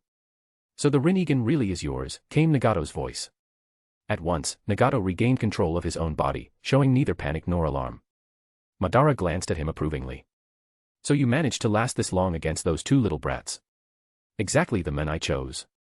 Now resurrect me properly, Nagato, that's your mission. So Obito was your pawn? Nagato asked. Yes, my representative, Madara nodded. And your goal is to gather the 9-tailed beasts, revive the Ghetto statue, become the 10-tails Jinchuriki, use that massive chakra to submerge everyone in a dream, endless illusions. Madara seemed a bit surprised Nagato knew so much, then candidly confirmed, right. My objective is peace, just like yours, but not through raw force. I'd sever all worldly bonds, so everyone can live in peace eternally. Don't you realize this means humanity's extinction? Nagato retorted. They won't be wiped out, Madara said with a confident smile, raising his arms. As long as I become the Ten-Tails Jinchuriki, I'll be another sage of 6 paths, unrivaled. I'll let most humans dream away in bliss while leaving a small group outside to reproduce. Then they, too, enter the dream, repeating forever. What happens after you die? Nagato pressed. I won't die, Madara said, arms wide in triumph. Like right now, I'm before you even though I should be long gone. Nagato fell silent for a long while. You don't think that's just running away? Madara didn't react as Obito once did. Instead, he calmly admitted, yes, it is. But in a world mired in endless war, with such low average lifespans and thick darkness, countless people yearn to be escapists. They need a savior, and I will be their savior. But you're robbing them of real happiness. Nagato countered. In any war, people are sacrificed. The Eye of the Moon plan is no different, Madara said resolutely. I'll deprive a minority of their real-world happiness so that the entire ninja world can dwell in eternal happiness, severing the cause and effect of conflict. No more poor means war, no more winners means losers, no more health means sickness. Worth it, wouldn't you say? Seeing Madara's earnestness, purely focused like Yahiko, Nagato was momentarily lost for words. That isn't what Yahiko and I wanted. Madara shrugged. That's precisely what I admire about you, Nagato, you're rather like Hashirama. But look at our current ninja world, it's the fruit of your method and Hashirama's, and here we are. Why not help me craft a different piece? I promise if that piece cannot be realized, I'll release everyone. He extended a hand. Sever the chains of fate with me, Nagato. Nagato's gaze flickered but soon became steady. He shook his head, no. It's not the piece Yahiko and I wanted. But I'll resurrect you and return the Rinnegan. I'll be a bystander, witnessing your method of peace. Madara's eyes gleamed firmly. This world will be better than it is now, I guarantee it. Black Zetsu, standing to the side, kept quiet, recalling his 1,000-year misery and nearly laughing in excitement. Please check the 2 new Naruto fanfic out now. Part-time teacher in Konoha. Absolute justice in Naruto. Chapter 151, Shura. So this is that Ōtsutsuki Toneri's army. On the rooftop of one of Amigakura's last remaining steel buildings that still had an active barrier, Uchiha Madara stood with his arms folded. He looked down at the puppets and Edo Tensei deadlocked in a furious struggle, still raging after a full day and night as though neither side knew fatigue, and remarked. They have no chakra threads, and although they have yang release black rods stuck in them, their eyes haven't become the reincarnation Tensigen. This isn't the 6 paths technique used by the Rinnegan.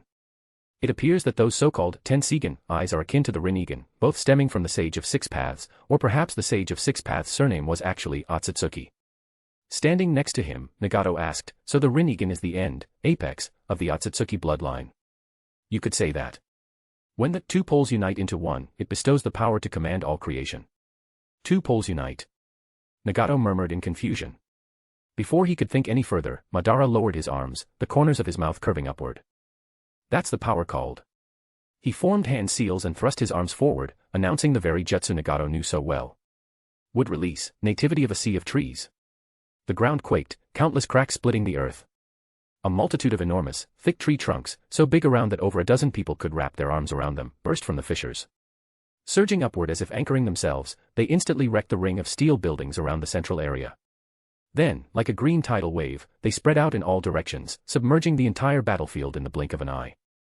As the green wave advanced, its color visibly brightened, growing thick branches and leaves everywhere it passed.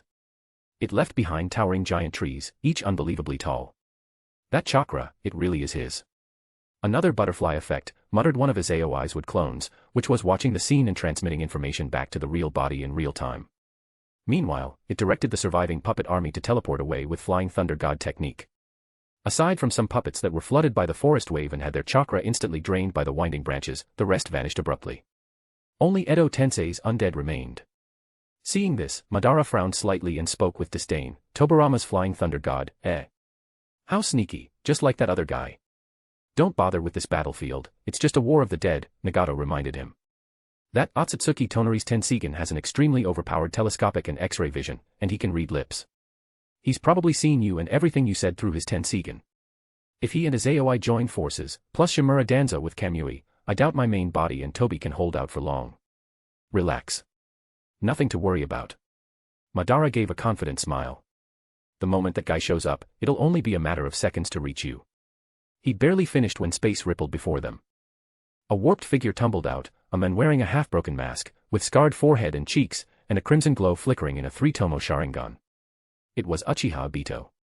Seeing that failure of a man, Nagato's eyes revealed his disgust. Had Obito not given away his left eye or kept secret the Mangekyo's capabilities, or if he'd stopped playing mysterious games, Nagato wouldn't have lost so badly. If Nagato had known in advance, he could have reclaimed Obito's left eye, if not to boost Obito, then to slot it into pain and strengthen them. Or just hide it so he himself wouldn't wind up cornered. Nagato simply couldn't fathom Obito's logic. The men behind the Nine-Tails attack on Konoha and the Bloody Mist, who even killed his own teacher and clan, obviously didn't care about bonds of classmates or comrades. So why, after visiting Konoha so many times, had he never retrieved his left eye? A time-space ninjutsu of that caliber would be a huge threat even to Nagato himself. If Obito had snatched it back, he'd stand equal with Nagato, even if people discovered his identity.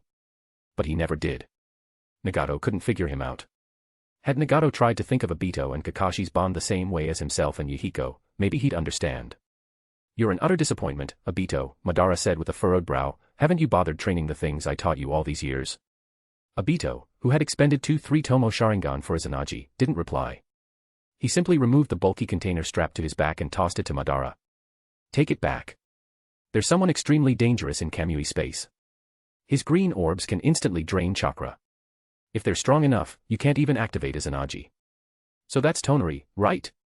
The real body or a clone?" Madara said with sudden interest. Black Zetsu warned, "Lord Madara, we must focus on reviving you." "You're right. I'll send a wood clone in there to keep him busy." Madara nodded, forming a wood clone with infinite chakra but lacking Edo Tensei's immortality. Obito first used Kamui to dispatch the Madara wood clone into Kamui space, then he brought Madara, Black, White Zetsu, and himself inside. Meanwhile, Obito's wood clone lurking around Nagato and Izayoi's battlefield brought out Obito's main body and company. In only seconds, Madara and company had traveled from Omegakure to the wooded land of fire. From Madara's resurrection to arriving here had taken about 3 minutes.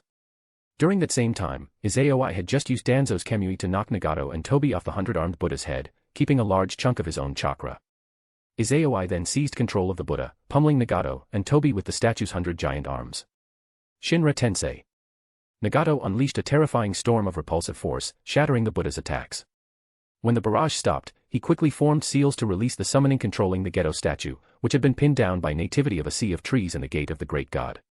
Once again, the battlefield of the 3 colossal constructs returned to a one-on-one format. But the figures up top changed from 1 versus 2 to 2 versus 2. Izayoi stood openly, Danzo lurked unseen, while Nagato and Tobi stayed wary. Receiving real-time updates from his wood clone, Izayoi felt uneasy and puzzled. He'd expected Madara's Edo Tensei from the moment Nagato revealed his Edo Tensei army, given that Madara's corpse was in Black Zetsu's hands. He believed that a resurrected Madara and a stronger Nagato would likely clash. In the present, Nagato's powers and intellect far surpassed what they were in the original timeline, so Madara seizing back the Rinnegan shouldn't be easy. Even Obito had discovered that. Meanwhile, the idea that Madara might slip a curse seal on Nagato's body was unthinkable.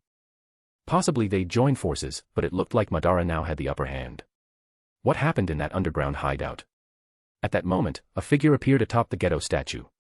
Tobi saw him, suddenly exclaimed, "Lord Madara, welcome back," and Madara responded with a smile, "Good to see you again, Tobi." Before Madara could continue, Tobi asked, "So, Lord Madara, was there any poop in the Pure Land after death? Did you feel the need to poop over there?" Madara's forehead popped with veins. Even Nagato re-evaluated Tobi, having no idea he held such bizarre hobbies. Then Nagato said, "While our chakra's still sufficient, let me resurrect you." "No rush. Let's clean up this mess first," Madara refused, gazing up at the black-haired teenager standing atop the 100-armed Buddha, eyes brimming with hostility. "I want to see how he compares to Hashirama." Would release, advent of a world of flowering trees. Madara formed seals, channeling vast chakra through the Geto statue into the earth, taking over part of the nativity of a sea of trees. Like writhing pythons, branches ascended from below to constrict the 100-armed Buddha. Some trees even sprouted huge red blossoms. Yet just as the branches twisted around most of the Buddha, they abruptly halted and sped back into the ground. The red blossoms never bloomed, simply withered away. Madara raised his brow, sneering. That level of sage chakra's got a bit of Hashirama's style in it. Let's revive you now, or else once Tonory shows up, we'll be at a huge disadvantage. His Tensigen can apparently evolve on its own, and apart from Yin, Yang release and the rest of the 6 paths, we have no idea what else it can do. You can revert your Rinnegan back to the Mangekyo, right?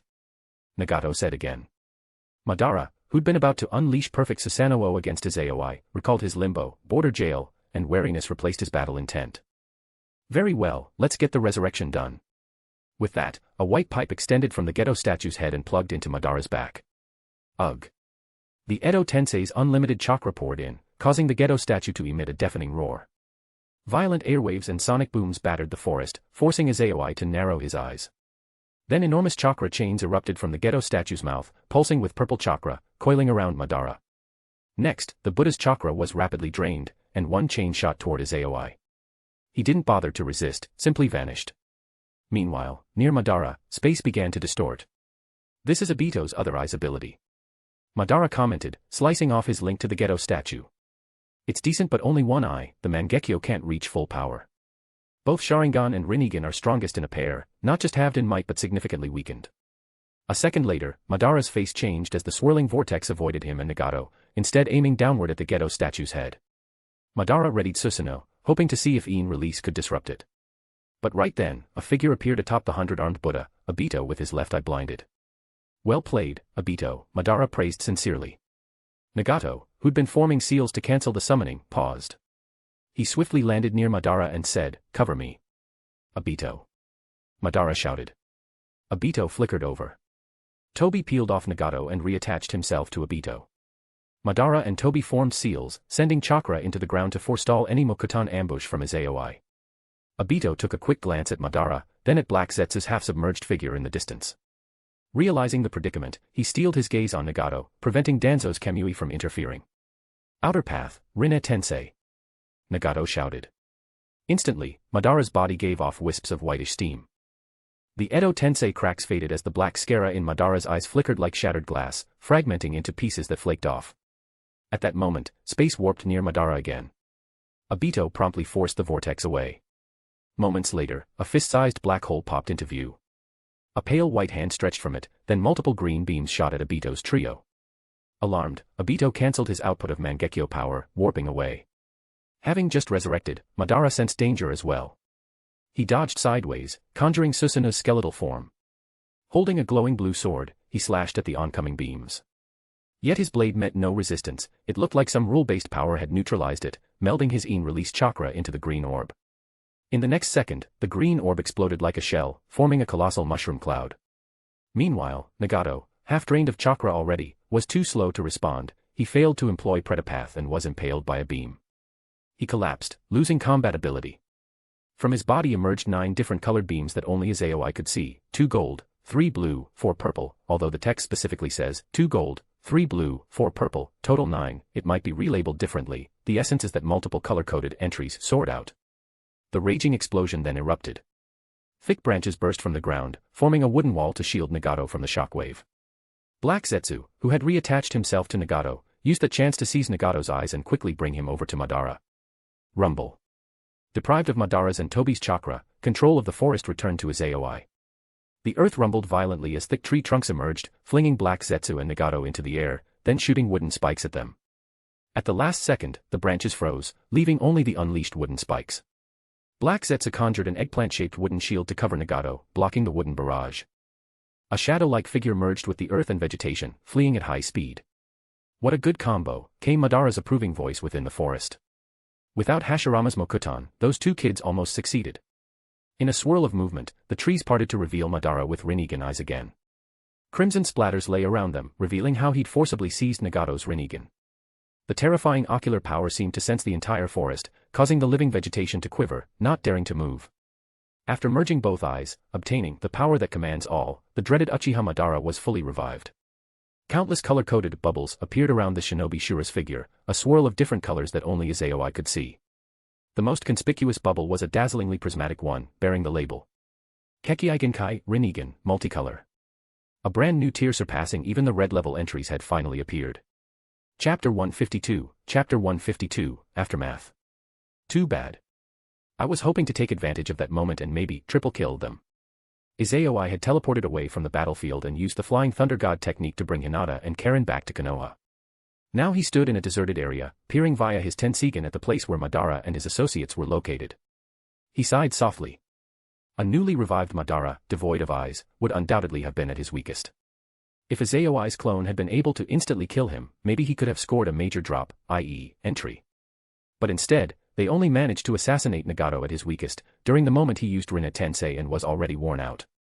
Still, though we didn't get a massive one-shot haul, I've achieved my main objective for this final battle. Izayoi smiled as he looked at his personal interface. The points display now showed 1007-105. By dismantling the 9 entries obtained from Nagato, 2 gold, 3 blue, 4 purple, Izayoi's points had finally broken into 7 digits and soared past 1 million. In his entries window, each of his red tier entries, led by his Ōtsutsuki bloodline, now had a little plus indicating they could be upgraded. Izayoi didn't even glance at Sage Eye, red, or Sage Physique, red. He unhesitatingly tapped the plus sign next to Ōtsutsuki bloodline, red. In a flash, the originally red text of Ōtsutsuki bloodline increased in size, and the red hue was replaced by a glimmering rainbow glow. Unlike red and lower tiers, where the font color was static, this rainbow sheen continuously shimmered across those characters. The designation, red, changed into a similarly special effect-laden, multicolor. Meanwhile, his point total plunged from 7 digits to 4, leaving only 7,106. After that upgrade, Izayoi quickly shut his personal interface and checked his body for any changes. There were none. He wasn't surprised. The same had happened back when he first replicated Tonori's Ōtsutsuki bloodline, red. Since nothing changed immediately, it might just be like before. Over the coming period, his body would begin its transformation, breaking former limits and rising to a level that neither the 6 paths power nor anything else could suppress. So Izayoi set aside his excitement, focusing his Tensigen again on Madara, now fitted with both eyes. Over a dozen color-coded bubbles floated around Madara, but the most conspicuous was a prismatic-colored bubble, just like Izayoi's now rainbow tier. Kekkei Genkai, Rinnegan, multicolor. 6 paths aptitude, red. Full attribute physique, gold. Kekkei Genkai would release, gold. Chakra control, gold. Ōtsutsuki bloodline, gold. Ninjutsu master, purple. Taijutsu master, purple. Summoning master, purple. Sealing master, purple. Medical master, purple. Puppet master, purple. Genjutsu master, purple. They disappeared. Izayoi glanced briefly at the Rinnegan's entry, but then scanned all of Madara's entries and found no second red tier listing. Before Resurrection, Madara's lineup had displayed Sage Eye, red, but it was now gone, replaced by a brand new 6 paths aptitude, red, which he hadn't had in Edo Tensei form. When the two poles unite, one gains the power to command all creation. Izayoi recited to himself and realized why Madara's Sage Eye, red, was missing. He summoned his own interface again and gazed at Prince of the Byakugan, red, muttering, so once Tensigen completes its final evolution, will that entry disappear, too? Now that my Ōtsutsuki bloodline is at the newly unlocked tier, it might spawn a Rinnegan as well. Would Sage Eye, red, and Sage Physique, red, vanish if a Rinnegan emerges? Finishing that thought, Izayoi closed his interface once more and eyed Madara's Rinnegan, multicolor. So the ultimate dojutsu truly is above red tier. Tonori's bloodline was very advanced within the red tier, possibly at the top. Even the extraterritorial Ōtsutsuki had accepted him as kin, choosing to seal rather than kill him. But Tonori's lineage was a half-blood, lacking horns, so he needed a pure Byakugan transplant to awaken Tensigen. As for the pure-blood Ōtsutsuki who can cross interstellar space, some are even born with Rinnegan and other supreme powers, Tonori didn't compare. Tonori's red-tier Tensigen was not even fully evolved, akin to a second stage. Meanwhile, with Madara's Sage Eye, red, gone, the conclusion was obvious. Once Tensigen fully matures, it will also become a multicolor entry. At that point, Izayoi's life level and potential would break beyond the Superkage dimension into the 6 paths dimension. Unlike Obito becoming Ten-Tails Jinchuriki, or Naruto/Sasuke receiving the Sage's power, or even Tonori implanting borrowed eyes, Izayoi and Madara's eyes were originally their own. Their upper limit could keep ascending, so long as they had sufficient lifespan, talent, and wisdom, ultimately approaching the power of Hagoromo Ōtsutsuki, the Sage, or Hamura Ōtsutsuki without needing the Ten-Tails. If nothing surpasses this new rainbow tier, Izayoi surmised that is indeed the top, the Tensigen or Rinnegan being the threshold, and pureblood Ōtsutsuki possibly reaping even greater heights within the same dimension. Multicolor rank means stepping into a true other dimension that dwarfs the red tier. But just as the red tier itself contains wide variations, the rainbow tier likely does, too, some advanced or less advanced. For instance, Hagoromo and Hamura remained stuck on Earth, while other pure Ōtsutsuki roam galaxies harvesting god trees. They went further down that other dimension path. If Tensigen and Rinnegan are the entry to that dimension, what rank is my own, Ōtsutsuki bloodline, multicolor? Izayoi mused, plucking a strand of black hair. Perhaps I'll find out in a while. returning to Madara.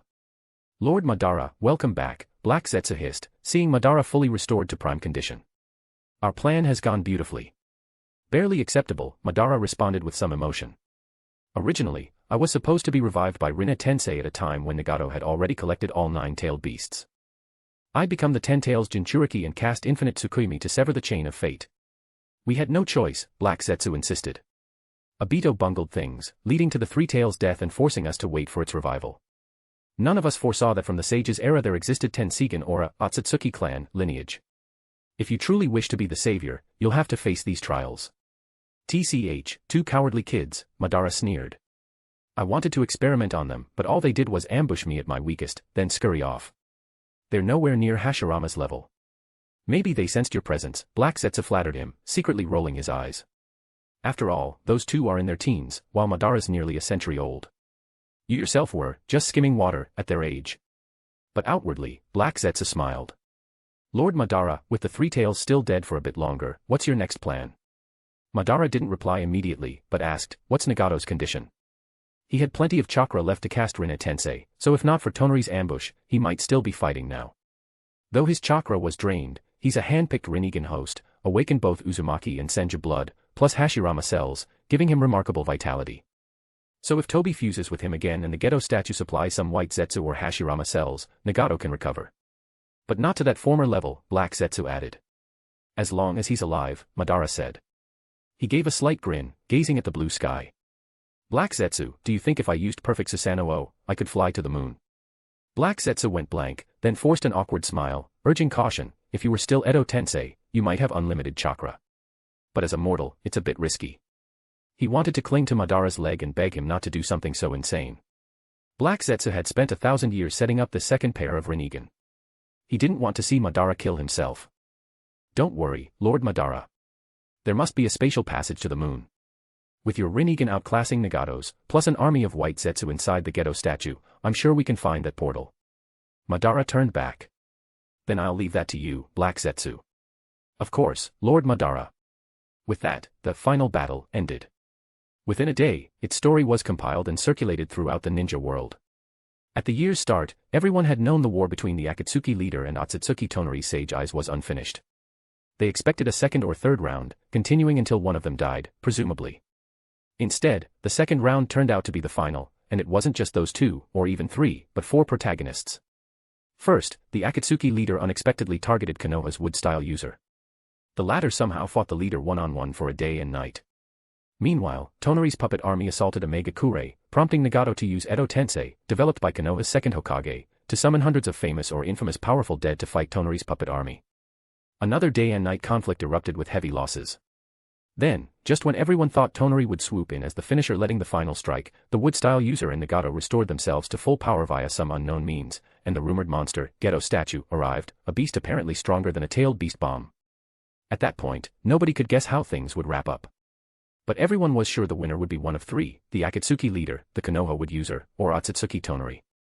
Soon they were proven wrong, the victor was actually the shinobi Shura who'd been dead for decades, Uchiha Madara.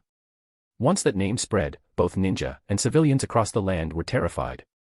Unlike the noble god of shinobi, Madara's title as Shinobi Shura was earned by blood. He was once the co-protagonist with the god of shinobi in ending the Warring States era, the only one who could match Hashirama, the final villain of the Valley of the End. When Inoki read the name, memories of being humiliated as a young man came flooding back. How did things turn out this way? He asked in disbelief. Edo Tensei, but apparently fully resurrected. The Rinnegan can do that. Why did the Akatsuki leader offer up his own eyes?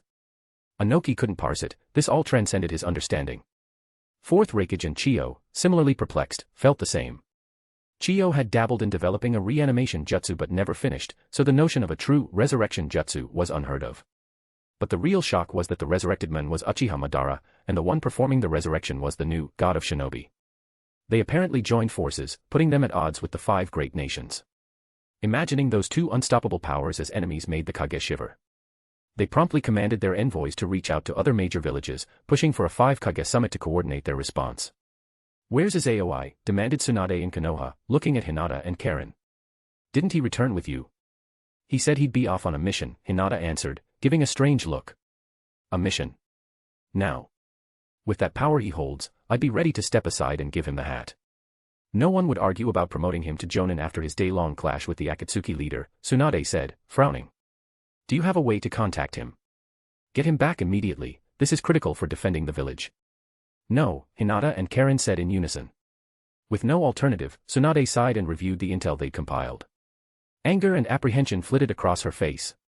Uchiha Madara. Why is this new era entwined with that relic from the old times?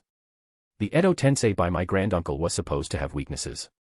Someone of the Akatsuki leader's caliber should have controlled him easily. How is he resurrected at full power, and why hand over his eyes? And why did Jiraiya's students target Izayoi instead of Tonory? What are they plotting? Frustrated, she smashed her desk, crack splitting under her fist. Just then, a familiar voice reached her. I'll go gather intel, said Jiraiya, who'd appeared at the window. Tsunade glared at him. Get lost. If you want to die, I can punch you straight to the Pure Land. Even ignoring their two super-tier fighters, a horde of reanimated monsters is no joke. If it's intel we need, we have Izayoi's with clones and Flying Thunder God. You charging out to die accomplishes nothing. Thus reprimanded, Jiraiya's dashing facade crumbled into awkwardness. Without Izayoi, Jiraiya might have insisted that only he could do the job. But with Izayoi and Konoha, possessing advanced wood clones, wood transformation, and a high-level Flying Thunder God, there was no sense in risking Jiraiya's life for reconnaissance. Having chewed him out, Tsunade sighed, Izayoi must know something. While he was fighting Nagato, Tonory even sent Danzo's puppet to help him, so Tonory doesn't want this new situation either. Once Izayoi liaises with him, Madara and that leader are done for. Now I just have to wait for Izayoi's reply and, in the meantime, summon a 5 Kage summit. Author's note. It seems there's quite a bit of controversy about the new ranks, so the author is posting the rank settings here. At first, the tiered ranks were divided into 6 colors: white, green, blue, purple, gold, and red. For purple and below, the maximum talent ceiling is at most Kage level strength, with the upper extreme represented by the 5 Kage. For gold tier entries, the upper limit is Super Kage. Note that it's just the upper limit of Super Kage, not someone like Hashirama, who has a red tier entry, the Sage Body, capable of injuring a Ten-Tails Jinchuriki and Edo Tensei Rinnegan Madara, an extreme Super Kage. Representatives of gold tier include the 6 Paths of Pain, Edo Tensei Nagato, Eternal Mangekyo Sharingan Sasuke, and Perfect Jinchuriki Naruto. For red tier entries, the lower limit is already Super Kage and the upper limit is 6 Paths level. However, there are various kinds of 6 Paths. Representatives include 6 Paths of Ito, Rinnegan Revived Madara, and Single Rinnegan Sasuke. The author mentioned twice before, during the Tensegan Awakening arcs, that the fully evolved Tensegan is definitely above red tier. The new color, multicolored, rank, according to the author's setting, has a potential lower limit starting at 6 Paths level and an upper limit on par with the Ōtsutsuki clan. A defining feature is having horns. The lower limit example is Ōtsutsuki Toneri, who transplanted eyes and could enter a Tensegan chakra mode with horns, 6 Paths Naruto, whose 6 Paths Sage mode has horns, 6 Paths Madara, who also had horns. Madara's Rinnegan is deemed color tier because his natural talent allows him to reach that color tier baseline. He possesses dual Rinnegan, 7 types of chakra nature transformations, can fully learn 6 Paths Sage mode, and even become the Ten-Tails Jinchuriki. Chapter 153, Chapter 153, White Hair Overnight, the new Akatsuki. Just as the aftermath of the final battle kept spreading and plunging the ninja world into chaos. One of the central figures of that final battle, Izayoi, publicly recognized now as the strongest shinobi among the 5 great nations, underwent a bodily transformation. On the second day after upgrading his Ōtsutsuki bloodline to a multicolor entry, Izayoi awoke in his Sakura Street villa. He was about to wash up and head out to complete the secret mission for his Jonin exam when he glanced at his reflection in the mirror and froze slightly. He saw that his short black hair, which had covered his ears and forehead the night before, had somehow turned white. He'd gone to sleep with not even a single white strand. Yet now, after one night, it was completely white. And yet Izayoi showed no surprise. He merely smiled faintly and thought to himself, exactly as I expected. The multicolor level, Ōtsutsuki bloodline, is rewriting my genes, upgrading my lineage from half-blood to pure blood. When he was 3, Izayoi had replicated Toneri's Ōtsutsuki bloodline, red, and undergone several changes, even unlocking a Kekkei Byakugan. At the time, he'd questioned why his hair remained black instead of turning white like the real Ōtsutsuki clan. Now he had his answer, his genes were incomplete. Tonory, similarly, had incomplete genes. He was born without the Byakugan, no horns on his forehead, but he did have white hair. Izayoi's red tier replication had taken shape in his eyes rather than his hair. Now that Ōtsutsuki bloodline, multicolor, was amending and completing his genes, transitioning his body from half to pure blood. Hence, he'd gained the white hair. White hair, white eyes, horns. I already have white eyes and white hair, so what about the horns? Izayoi raked his fingers through his hair, and sure enough, he felt 2 little bumps. Lifting his bangs, he studied his forehead in the mirror. He could see, hidden among the hair just above the hairline, 2 small symmetrical lumps, like mosquito bites. They gave him neither pain nor itchiness. But from the look of it, those lumps would eventually break open, forming some unknown style of horns. And that might not be far off. Once my horns come in, I'll have all 3 defining features of the pure-blood Ōtsutsuki, Izayoi murmured, gently touching those lumps while gazing at his reflection. At that point, will my body or eyes develop new powers? The ultimate dojutsu, divine arts, or maybe a Kekei Mora or Kama. He was very eager to see how he might evolve. The trifecta of traits was only a beginning. Pure-blood Ōtsutsuki who roam space like deities possess all sorts of abilities, ultimate dojutsu, Kekei Mora, divine arts, any one of which would be a dimensional tier above typical ninja powers. Only an Ōtsutsuki can truly face down another Ōtsutsuki. Izayoi wondered whether his pure blood would align him more with Hagoromo/Amura, or Kage, or even some extraterrestrial branch of the clan. The pure blood level determined which abilities he might awaken. If it matched Hagoromo or Amura, he'd likely unlock the ultimate eye power. If Kage, maybe the Kama or Kekei Mora. Or if an alien Ōtsutsuki branch, the possibilities were endless. Since all the world's chakra came from the god tree, meaning everyone partook of the chakra fruit, if my lineage is now full-blooded Ōtsutsuki, it's anyone's guess what power might appear, Izayoi thought. Still, the horns weren't out yet, so rewriting himself to such an extent might take a good while. And he was apparently just entering his real growth phase. Izayoi pushed down his excitement, quickly showered, and cast a wood transformation jutsu to revert his hair color to normal. Then he went out for breakfast and teleported off to handle his mission. To monitor the changes in his body, Izayoi took 5 days to complete the Jonin exam assignment. Over those 5 days, the ninja world was still abuzz discussing the final battle. The smaller nations shrugged, uninterested in meddling. The 5 Kage, however, gathered yet again in the Land of Iron to hold another summit, this time on how to handle Uchiha Madara, Nagato, and the newly rebuilt Omegakure under Mokutan. Guarding Tsunade at the summit, instead of Izayoi or Kakashi, were Hinata and Karen. Each bore an indelible flying thunder god mark Izayoi had left, so that if trouble arose, he'd appear instantly. Lord Madara, the 5 great nations are holding another 5 Kage summit in the Land of Iron. They're probably discussing how to handle you, Black Zetsu reported first. Madara's interest piqued, is that Izayoi brat also there? Nope, Black Zetsu answered with a strange expression. From what we can tell, he's undertaking some top-secret Jonin exam mission. Huh. Madara blinked, somewhat startled. At a time like this, he's out doing a Jonin exam. If our White Zetsu intel is correct, yeah, White Zetsu chimed in. Interesting. Madara mused with a grin. That kid's either deliberately playing dumb or else is supremely confident. Lord Madara, Black Zetsu asked warily, you don't think he's joined forces with Ōtsutsuki Toneri, do you? Madara waved it off. Doesn't matter. Even if they're collaborating, it just means Toneri is the only real threat. If the Tensigen can't perceive my limbo shadows, those 2 kids won't matter. We just need to find a portal to the moon ASAP. That Tensigen boy didn't show at the final battle, probably because his eyes aren't fully evolved. He hasn't birthed a unique ocular ability.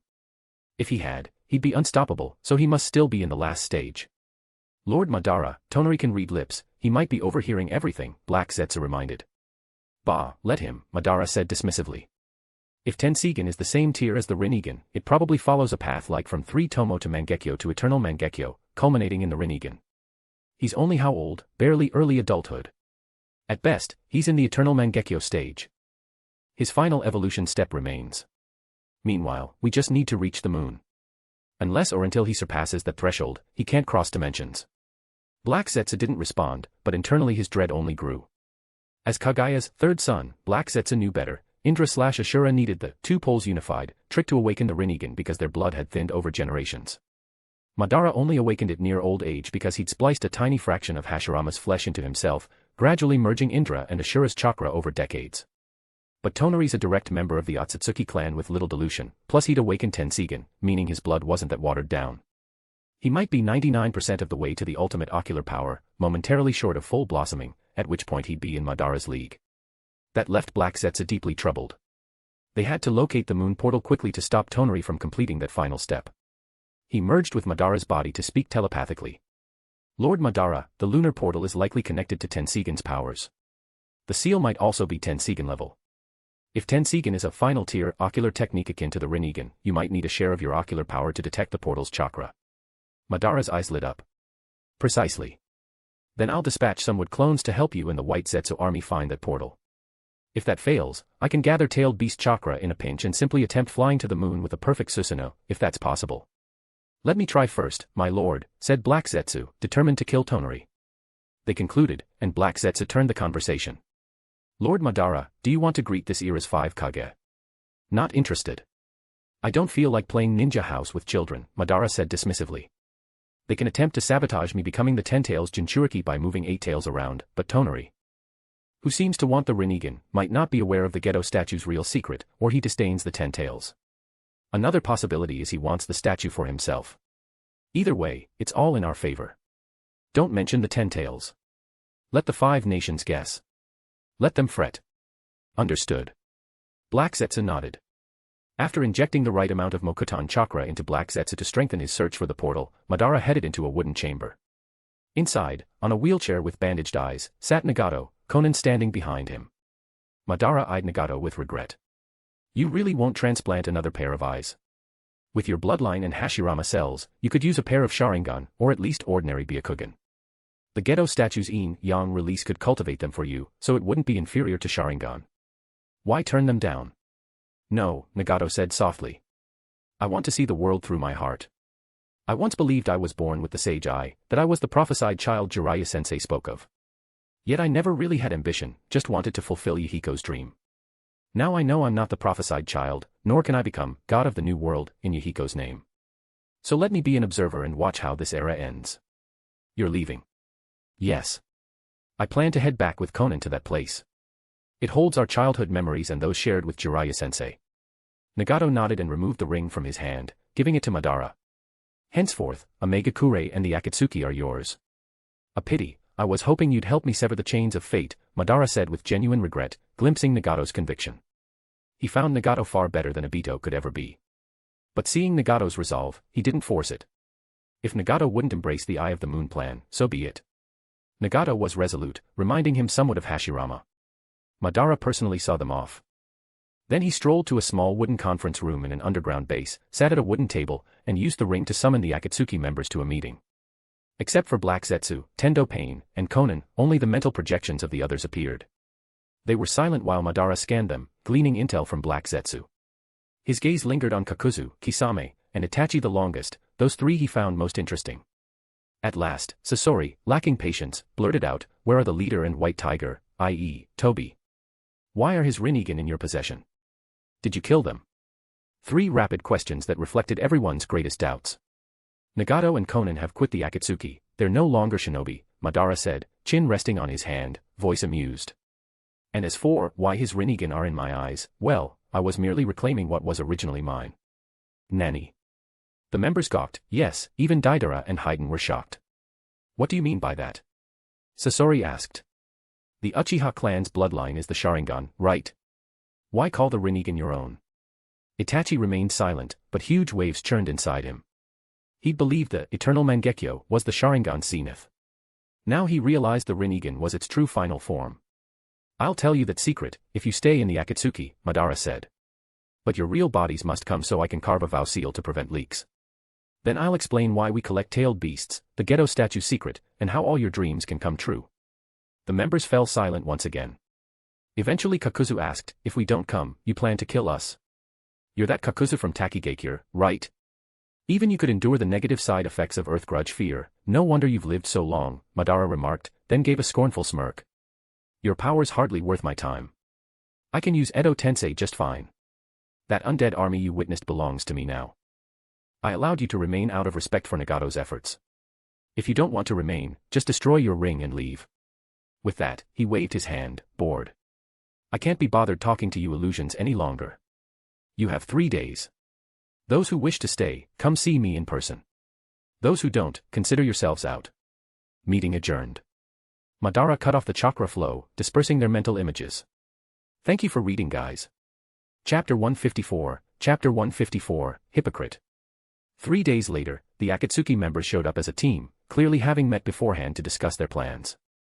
After all, the person they were about to see was the notorious Shinobi Shura, whose name inspired dread across the land. Although Madara had promised not to hunt them down, none of them dared take that gamble. They alone knew that the Akatsuki's tailed beast plan involves capturing all the tailed beasts to craft an ultimate weapon. Madara's claim might have just been a test. Besides, they were also extremely curious why Nagato's Rinnegan had ended up in Madara's eye sockets, and what secrets beyond the ultimate weapon might be hidden in the Geto statue. Rational individuals like Uchiha Itachi and Sasori even suspected that these secrets touched upon the world's core truth. After all, it could be linked to the world-shaking powers once wielded by Senju Hashirama and Uchiha Madara. When Akatsuki's members had all gathered, Madara asked no questions about their choices. He simply used yin-yang release to implant seals on their brains and hearts, curses that would trigger if they revealed what they learned. Even if they died, no one, not even Konoha's Yamanaka clan, could extract the intel from their minds. Moreover, Madara discreetly planted spores inside them, letting white Zetsu clones keep constant watch. If they dared leak any secrets, Madara could instantly end their lives. All right, the seals are placed. Now can you tell us the truth? Sasori asked while readjusting his outfit. Everyone else watched Madara silently. Of course, he said. Let me show you the origin of chakra. With that, Madara cast a Rinnegan illusion, pulling them into a fabricated mental world. Sasori and the others suddenly found themselves in mountainous terrain beneath a dusky sunset sky. Off in the distance, in the hills, two figures were locked in battle, one enormous, one small. The huge one towered over mountain peaks, the smaller one was human-sized like them. Strangely, both figures were pitch-black silhouettes, each defined only by three major features. The larger silhouette had 10 tails, each swing shaking the earth, its head showing a single eye, scarlet like a Sharingan, circled by the Rinnegan's rings plus 9 tomo. The smaller silhouette clutched a staff and sword, eyes the same purple Rinnegan as Madara's. Before Sasori or Uchiha Itachi could guess, Madara's voice echoed in their ears. 1,000 years ago, the ninja world faced a monster called the Ten Tails, Jubi. It was immortal and indestructible. As long as this planet still bore life force, no matter what injury it suffered, it would regenerate. To seal this Ten Tails and protect the world, the Sage of Six Paths developed a sealing jutsu known today as the Jinchuriki technique. Inventing the sealing jutsu, the sage became the Ten Tails Jinchuriki himself, becoming the very first Jinchuriki, the Ten Tails Jinchuriki. At Madara's words, the two silhouettes on the battlefield changed, the human figure suddenly absorbed that colossal beast silhouette into his own body. The Akatsuki recognized that it must be the legendary Sage of Six Paths. Madara's voice continued. After becoming the Ten Tails Jinchuriki, the Sage of Six Paths established Ninshu, he shared chakra with humanity, birthing the ninja. His name and story spread eternally, worshipped like a god, truly a god of shinobi. But even someone as strong as the sage would eventually meet his end. Fearing that once he died, the immortal Ten Tails would emerge anew to ravage the world, the sage, at death's door, split the Ten Tails chakra into 9 parts, creating 9 chakra-made beasts. These are the so-called tailed beasts. Again, the illusion changed scenes. In a pitch-black space, that same black silhouette with a Rinnegan staff unleashed a vast ocean of chakra from his body, dividing it into 9 lumps that morphed into bizarre creatures with varying numbers of tails, from 1 tail to 9 tails. Lastly, the Ten Tails reappeared. Having lost its chakra, that monstrous menace lost consciousness, reverting to a giant humanoid entity. Deprived of its chakra, the Ten Tails became the Geto statue. The Sage of Six Paths created the moon and banished the Geto statue there, high beyond mortal reach. Logically, the ninja world should have entered an era free from the Ten Tails' ravages. But as the sage aged, he realized how chakra had fueled warfare and destruction. Perhaps he regretted granting chakra to humanity. Hence, before dying, he inscribed how to obtain the Rinnegan, how to revive the Ten Tails, how to become the Ten Tails Jinchuriki, and how to cast a certain ninjutsu that would create genuine peace. All that was set in stone on a certain steel that only powerful dojutsu could read. Each level of ocular power reveals new text. Only an eye near Rinnegan level can interpret how to acquire the power to command all creation. The illusion changed again, placing the Akatsuki in a shrine containing a giant stone tablet. Spotting the Uchiha crest inside, Itachi turned pale. Madara's voice.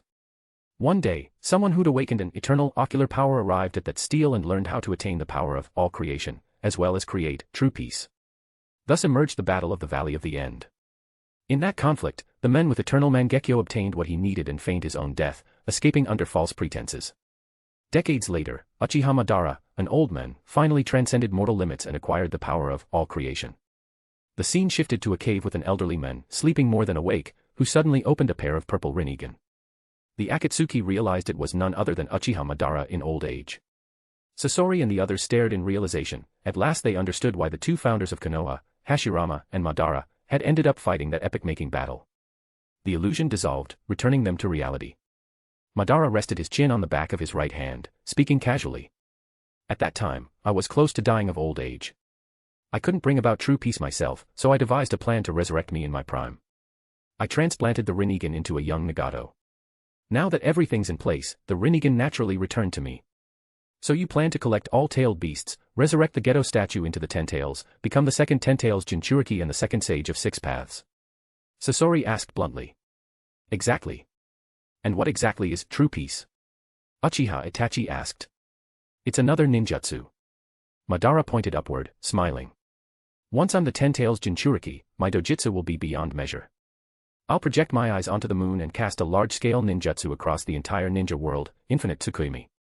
This ninjutsu drags everyone into a realistic illusion scene where each person is the protagonist. Whatever dream they desire becomes reality, no strife, no sickness, no aging. Their minds will live in that dream world, while I use the Ten Tails' power to sustain their bodies until they die. The Akatsuki fell silent. Their reactions varied. Deidara scratched his face, somewhat intrigued. A world where everyone recognizes my art. That might be interesting. Idiot, that's a fake world, Sasori scolded, yet internally he also felt tempted. If he could live in a world with his parents alive, he'd want that. For countless nights he dreamt of it being real forever. Madara didn't know Sasori's thoughts but mused aloud, you rebelled from your villages precisely because you couldn't accept the world's hypocrisy, right? Hearing this, Hoshigaki Kisame, usually stoic, chuckled, and Haiden exclaimed, a world where everyone venerates Lord Jashin. Awesome.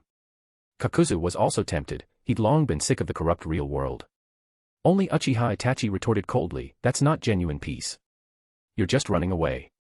It is running away, Madara said calmly, but in this rotten world, countless people want to run.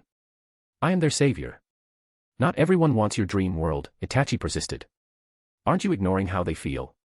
War kills countless shinobi and civilians. Did the Kage ever consider their feelings? Madara gave a bitter laugh. Infinite Tsukuyomi may strip them of life's real joys, but it also compensates them with better happiness in the dream, no fear of aging or death, no bereavement. Are you sure they'd refuse? A fake world is always fake.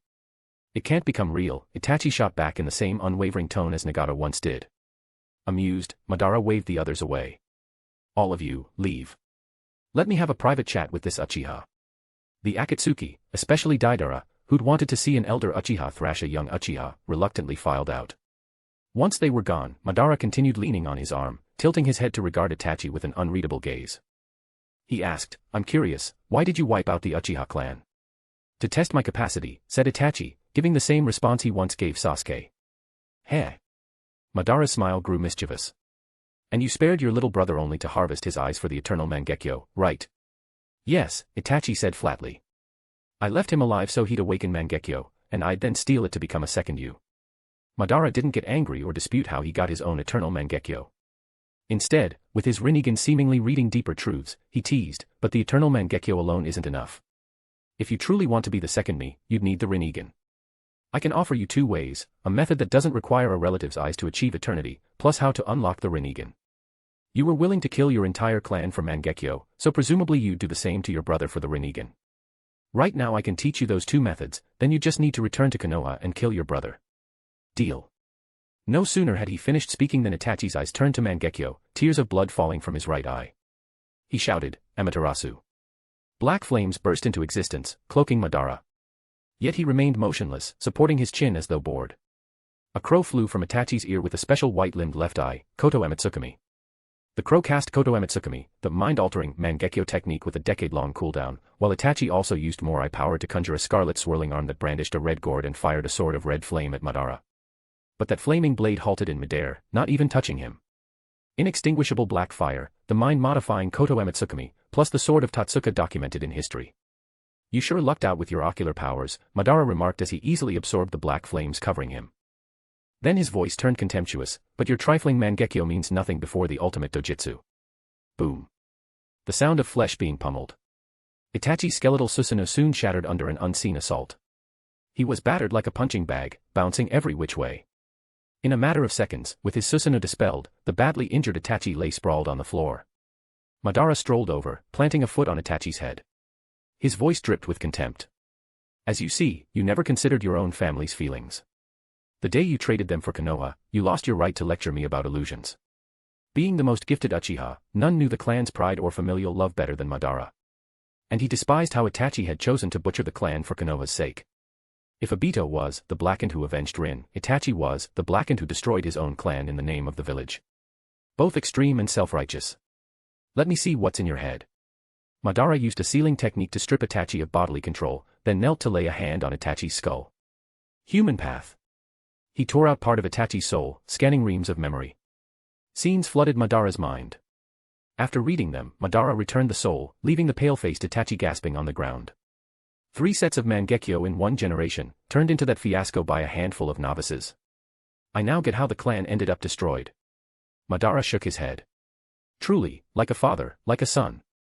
The clan's greatest era ended with 3 worthless fools unlocking Mangekyo. He replaced Itachi's spirit, then stood, gazing down at him coldly. You're unfit to be an older brother. In deference to our shared blood, I'll spare your life so your eyes can remain for your brother. But don't posture about fake peace to me. You had no qualms about annihilating your clan. This kind of hypocrisy makes me sick. As someone who doted on his younger sibling, Madara loathed Itachi for tormenting his own. Let me guess how you'd manipulate your foolish little brother. No wonder you tried Koto Amatsukami. So you'd mind control him into protecting Konoha. You call Infinite Tsukimi a fake world, but how's that any different from forcing illusions onto him? Furious, he kicked Itachi away like rubbish. Get out of my sight. Chapter 155, Chapter 155, Hanabi's early graduation. Hayashi has something to say. Why are they fighting all of a sudden? Izayoi immediately received real-time updates from his wood clone about what was happening with Madara and Itachi. Upon getting this news, he raised his eyebrows slightly, musing to himself, has Itachi's undercover identity been exposed? Seeing Madara attempt to yank out Itachi's soul, Izayoi was about to give orders for the wood clone to use heavenly transfer technique, dropping a puppet to seize Itachi's corpse. After all, Itachi's eyes were the key for Uchiha Sasuke to gain the eternal Mangekyo Sharingan. But Madara soon stuffed Itachi's soul back in, evidently not planning to kill him, so Izayoi dropped the idea and began to analyze. Itachi's undercover identity definitely got blown. Since Madara didn't kill him, it might be out of some promise with Uchiha Izuna, or maybe he values Itachi's talents, deciding Itachi's more useful alive than reanimated. Or perhaps, he set his sights on Sasuke, who resembles Izuna, wanting Itachi to become a whetstone that forges another Mangekyo Sharingan. Izayoi considered the latter most likely. Madara's goal was to sever the chain of fate and cast infinite Tsukimi, submerging everyone in dream worlds. To achieve that, he'd stop at nothing, such as corrupting the pure-hearted Obito. Even if Sasuke, so reminiscent of Izuna, stood in his way, Madara wouldn't hesitate to kill him. In his view, he was only sacrificing a minority to grant happiness to the vast majority. His will in the original story was unshakable. Naruto's famous talk no jutsu never swayed him. But that was the Madara of the final confrontation in the Shippuden era. Even then, with time pressing, he patiently tried recruiting Sasuke. Only after Sasuke refused did he decide to kill him. Now, with the Three Tails not yet revived, Madara was resurrected early, Sasuke did not have the power to threaten him, and even Izayoi couldn't fully fathom his thinking. Since Itachi was still alive, that was enough. Izayoi, your Jonin vest is ready. I brought it back for you. Just then, Hinata's voice arrived. Looking back at the young woman carrying a green vest, Izayoi reached out and pulled her into his arms, first giving her a gentle kiss on the cheek. He pressed his forehead to hers, complaining softly, Hinata, you're supposed to be on my team, so why have you been visiting the Hokage's office every day? Don't tell me you plan on apprenticing yourself to Lady Hokage, becoming her student. Seeing Izayoi acting childishly for once, Hinata gave a tender laugh, leaned in to brush off the slight dampness from her cheek onto Izayoi's face, then explained, I'm not becoming Hokage-sama's student. I'm just helping out as a secretary, along with Karen and Shizun-san, learning administrative work. How come you suddenly decided to be a secretary? Did the Hokage trick you? Izayoi asked in puzzlement. I need to get familiar with the workflow. Hinata looped both arms around his neck, forehead rubbing his forehead, noses nudging each other. Her cheeks were flushed as she smiled. That way, once you become the 6th Hokage, I can be of use. Izayoi paused briefly, then smiled. In that case, I guess I have no choice but to become Hokage. Hee. Hinata giggled, pressing a kiss to Izayoi's cheek. Lifting her hand, she gently helped straighten his tousled bangs. All of a sudden, she seemed to feel something under his hair. She froze, patted it again, then gave Izayoi a peculiar look. Izayoi-kun, why is your skull pointed? Because I'm about to grow horns, he told her without concealment. Horns. That response seemed beyond her comprehension. Tilting her head cutely, Hinata gazed at him in confusion.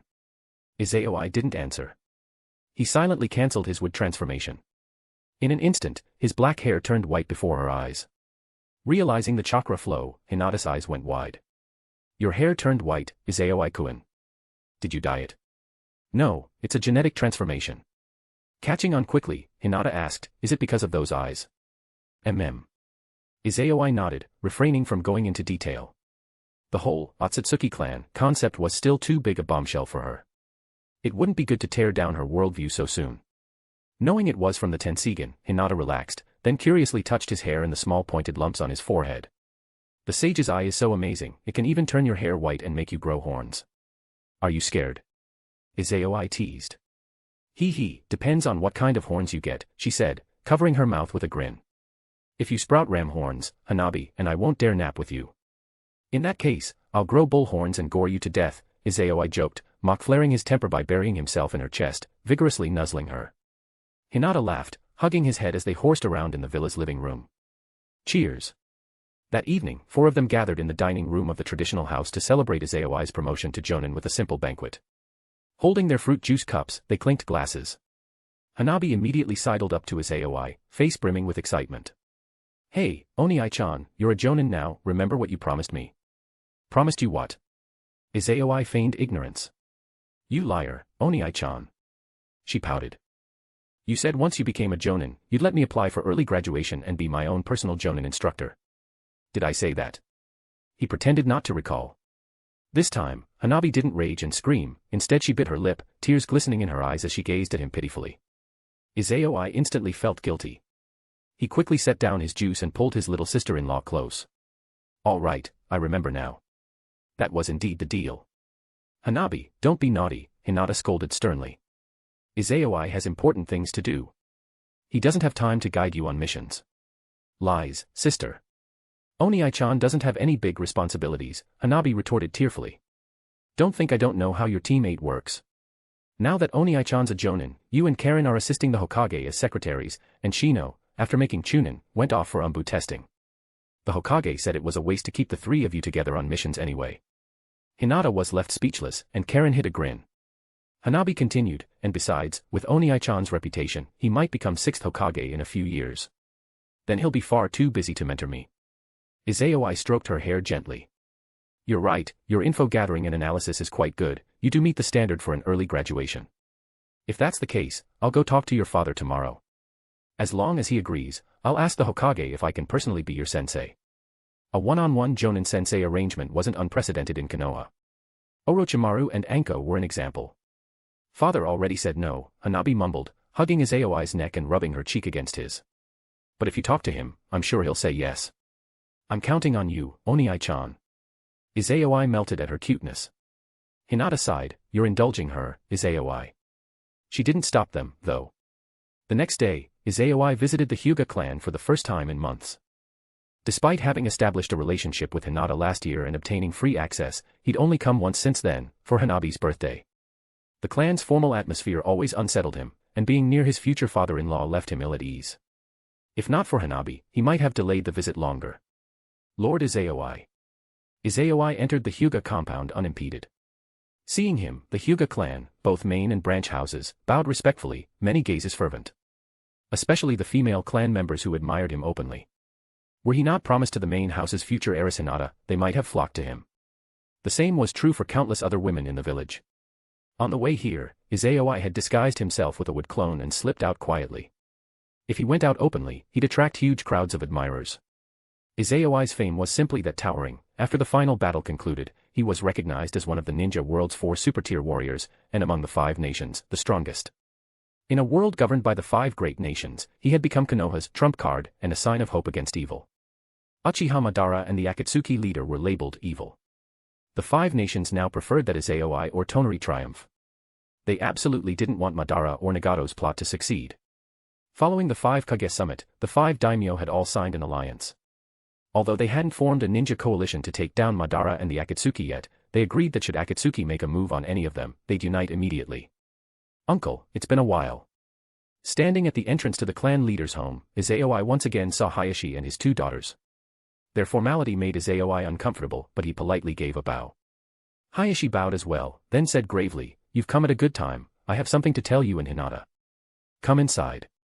Izayoi and Hinata exchanged a baffled glance but followed him in. "Hanabi, wait here," Hayashi barked at his younger daughter who tried sneaking along.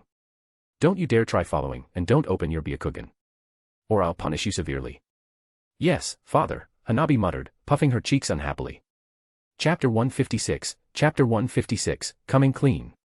Hayashi Hyuga led Izayoi and Hinata into a small tea room. The three sat on floor cushions, and as Hayashi busied himself brewing tea, he spoke up. "Izayoi, have you and Ōtsutsuki Toneri formed an alliance? How much do you really know about him?" Because he was bowing his head in concentration, Hayashi didn't notice his daughter's odd expression upon hearing that question. Hinata's face suddenly grew rather peculiar. Izayoi, too, sensed something. He had a hunch about the topic of today's conversation. Instead of answering, he asked, "Uncle, why would you say that?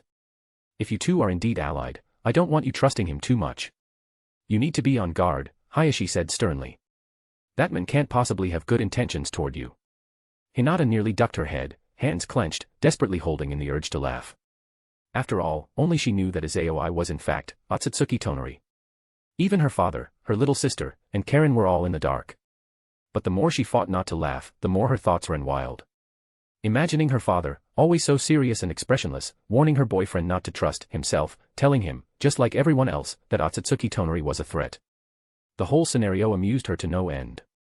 Her cheeks kept twitching as she tried not to burst out. Fortunately, Hayashi continued to focus on Izayoi, or else he would definitely have scolded his daughter for her poor manners. Izayoi found it interesting. If he recalled correctly, in the Tensigen movie arc, Hayashi Hyuga himself seemed rather knowledgeable about that moon-based lineage. Did that mean the branch established by Ōtsutsuki Himura, or some earlier stage of contact with the Hyuga clan, once passed the coordinates for a space-time portal down through the generations? If so, that would be wonderful news. To date, Izayoi still couldn't truly fly. Even after Tensigen's second, fetal movement, he could see images on the moon's surface but had not yet found an actual path to get there. Presumably, the connecting portal was sealed behind powerful Fuinjutsu. And those were among the ninja world's most mysterious and eccentric techniques. No matter how many wood clones he sent, he couldn't find that seal's location. Without tearing open that seal, the space-time portal, rich in chakra, remained invisible. Hence his inability to reach the moon so far. But now that his future father-in-law was discussing Tonori, Izayoi felt a tinge of anticipation. If father-in-law really does have the space portal's coordinates, maybe I can get to the moon early. He then responded to Hayashi in a playful, accommodating tone. "Uncle, it sounds as though you have a strong bias against Tonori." With head lowered, Hinata was forcing down laughter even harder. Hayashi took a steady breath and replied, "Indeed, I do have a bias. If he'd allied himself with someone else, I might not think so. But the fact that he sought you out suggests he absolutely does not mean well." "Father, you know about this Ōtsutsuki?" Hinata finally lifted her head, realizing Hayashi was not belittling Tonori but rather emphasizing his surname. She then gave Izayoi a baffled look. She had always believed that Ōtsutsuki Toneri was merely some random identity Izayoi invented. Now it sounded as if Ōtsutsuki were a real name. Did that mean people truly lived on the moon? Hayashi's next words left Hinata completely stunned. "Because our Hyuga clan was called Ōtsutsuki 1,000 years ago." Even Hayashi's own expression looked complicated as he said this. "After becoming clan head, I once flipped through some ancient secrets but assumed it was a piece of mythology some ancestor fabricated. Once Ōtsutsuki Toneri appeared, I realized those old records are real. The Sage of Six Paths story is real." Hinata went blank for a moment, as though hearing a fairy tale. Izayoi said nothing, merely took over pouring the tea, quietly awaiting Hayashi's continuation. Since his future son-in-law was now a top-tier fighter and apparently allied with Tonori, Hayashi had decided not to hold back any secrets known only to the Hyuga clan heads. Sighing, Hayashi continued, "The tale that the Sage of Six Paths created the moon is true. Fewer people know that he had a younger brother, our Hyuga ancestor, Ōtsutsuki Himura. To guard something, that ancestor led some clan members to live on the moon," Hayashi explained. "As for what exactly that thing was, I originally had no clue. But judging by what Tonori mentioned, it must be the Geto statue. For unknown reasons, maybe to erase the Geto statue's traces, or maybe from internal disputes 1,000 years ago, the Ōtsutsuki branch that stayed on Earth changed its name and symbol, becoming the Hyuga clan. At first, the two branches kept in contact, exchanging messages from time to time, and even made an ancient vow. But the warring states' conflicts eventually severed that link. By now it's only a secret clan heads know." Hinata, wide-eyed, felt as if she had just stepped into a dream. She could hardly imagine that what she believed to be Izayoi's made-up, Ōtsutsuki Toneri, name was in fact her own clan's thousand-year-old surname, meaning the moon really was inhabited, and that was where the ghetto statue lay. But then, what was this Toneri? Turning to Izayoi, Hinata's expression was utterly perplexed. Izayoi calmly poured the tea, then asked Hayashi, what was that ancient vow? Do you know? That's precisely why I caution you to be wary, Hayashi said. According to the vow, if the best of the moon branch and the best of our earth branch, one man, one woman, both came of age, they would form a marriage alliance. If that clan still remembers this vow, that means Toneri would be Hinata's fiancé, and he must already know of your relationship with her. He absolutely cannot be sincere toward you. Don't trust him.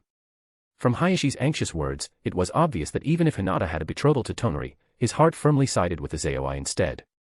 Even though the others had so-called sage eyes, Hayashi never wavered. Being the father of two daughters, Hayashi's love was typically reserved, but he saw clearly that Hinata and Izayoi had found happiness, and he had come to approve deeply of Izayoi. Besides, at his current age, Izayoi already had super-tier might. In a few more years, he might surpass even Toneri.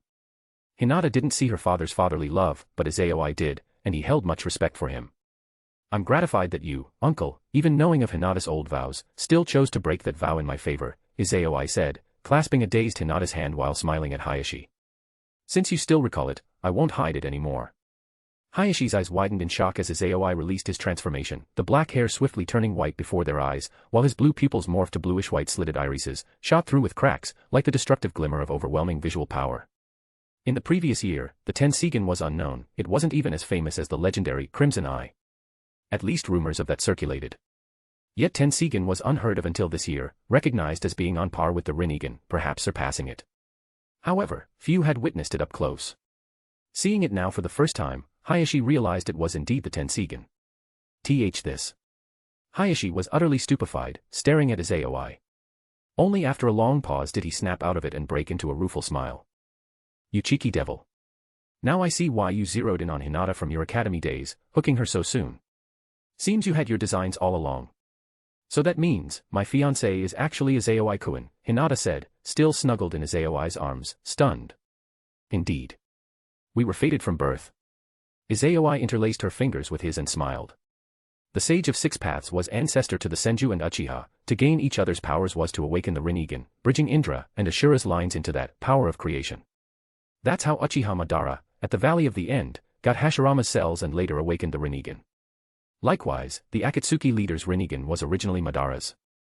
But the sage also had a younger brother, Ōtsutsuki Himura, who possessed the ultimate ocular power, the Tensigen. Awakening the Tensigen is similar, so long as two branches purest blood and the purest Byakugan come into contact, they can reach the same power of creation. Hearing that, Hinata gave a soft oh. So that's why you have me and Hanabi absorb your chakra every day. No wonder we've grown so much stronger than the clan. Hayashi smiled at Izayoi too. He finally understood why Hinata and Hanabi had broken their limits, it was Izayoi's doing. And recalling how Izayoi had wholeheartedly aided his two daughters, he was all the more grateful. At last, he murmured, so in fact, the Senju, Uchiha, Uzumaki, and Hyuga all trace back to the same lineage. No wonder you can wield both Tensigen and Mokuton, plus the Uzumaki's powers. That's the secret behind your super-tier might. Izayoi's talent rivaled even the likes of Hashirama. Possibly only the sage or Himura were above him. Marveling at how Izayoi had hidden in Konoha as a mere orphan, Hayashi asked, but your parents must still be alive, right?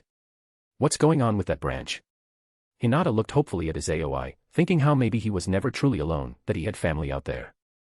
But Izayoi's next answer pained her. They're gone. Shaking his head, he feigned composure.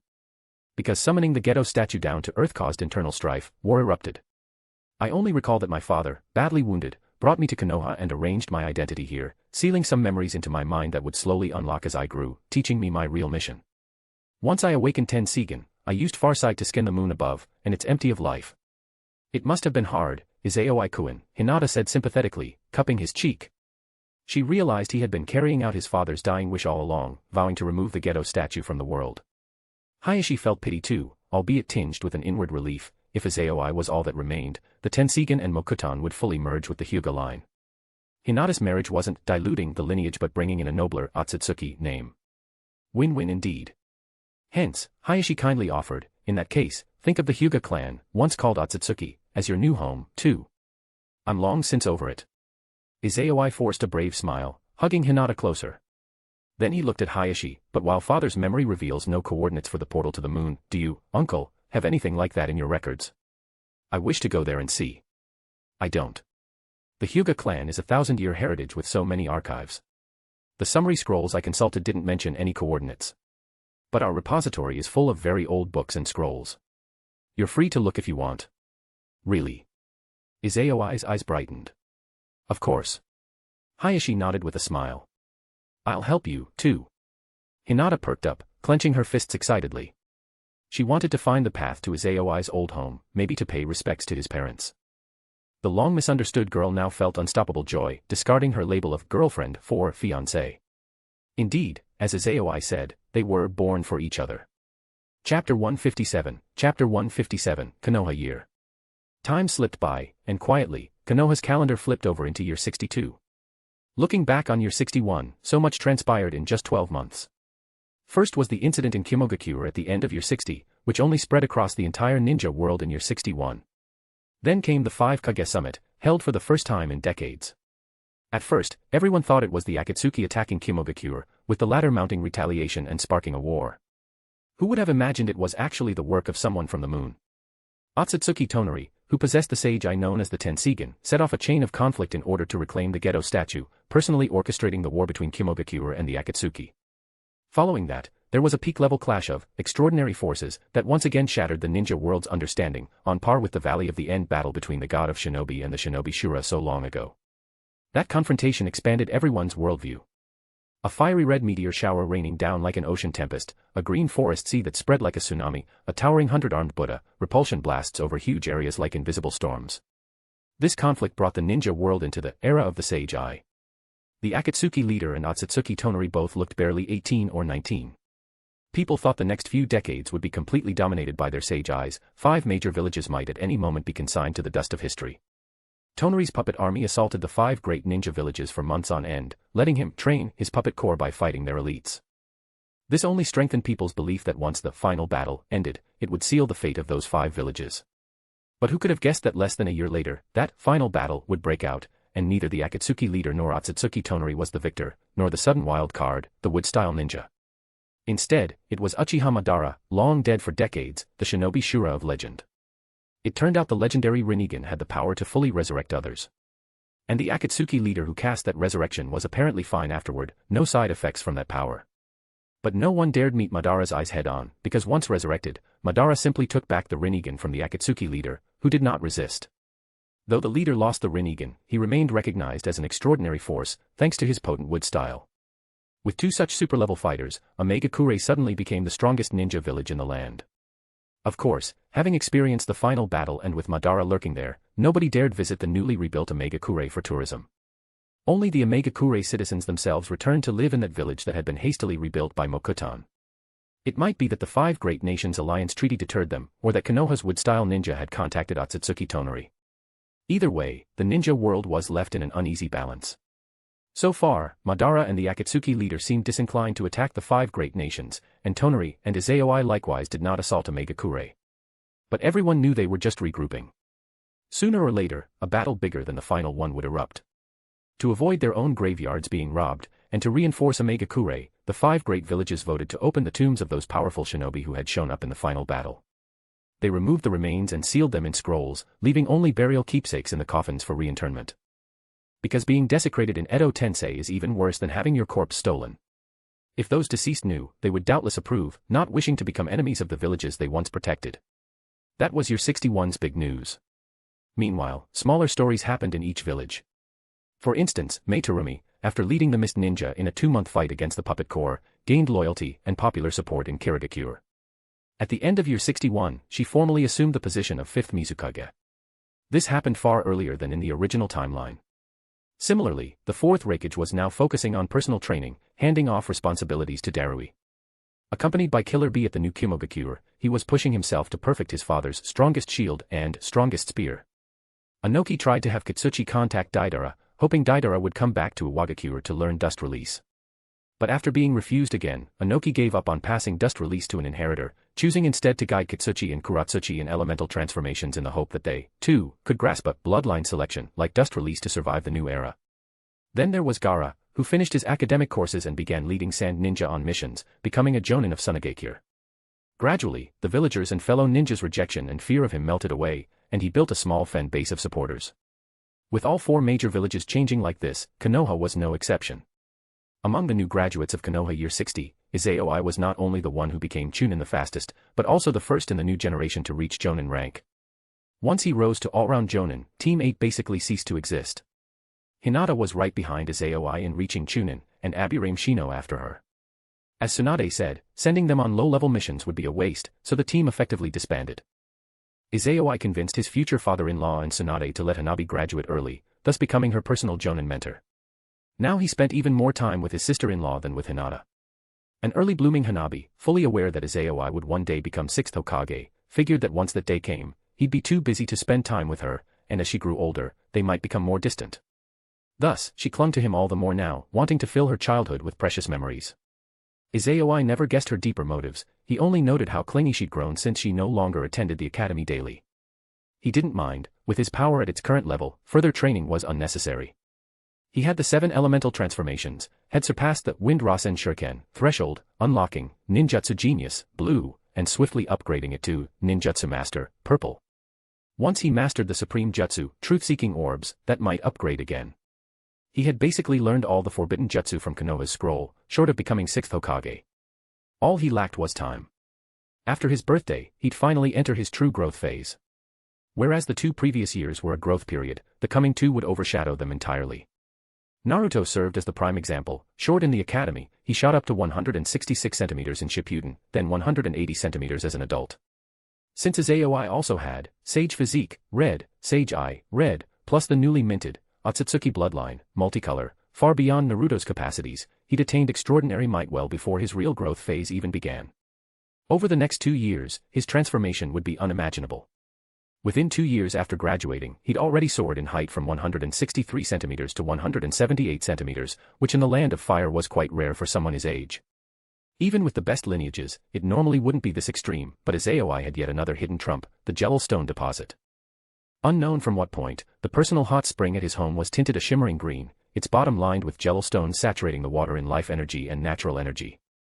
Soaking in that water daily spurred Izayoi's remarkable growth. The same was true for Hinata, Karen, and Hanabi.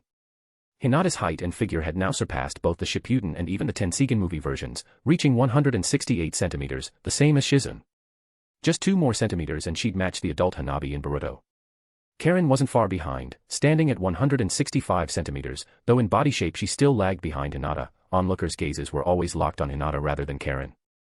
Fortunately, Hinata liked wearing kimonos, or else her t-shirt figure would hit with the force of a tailed beast bomb.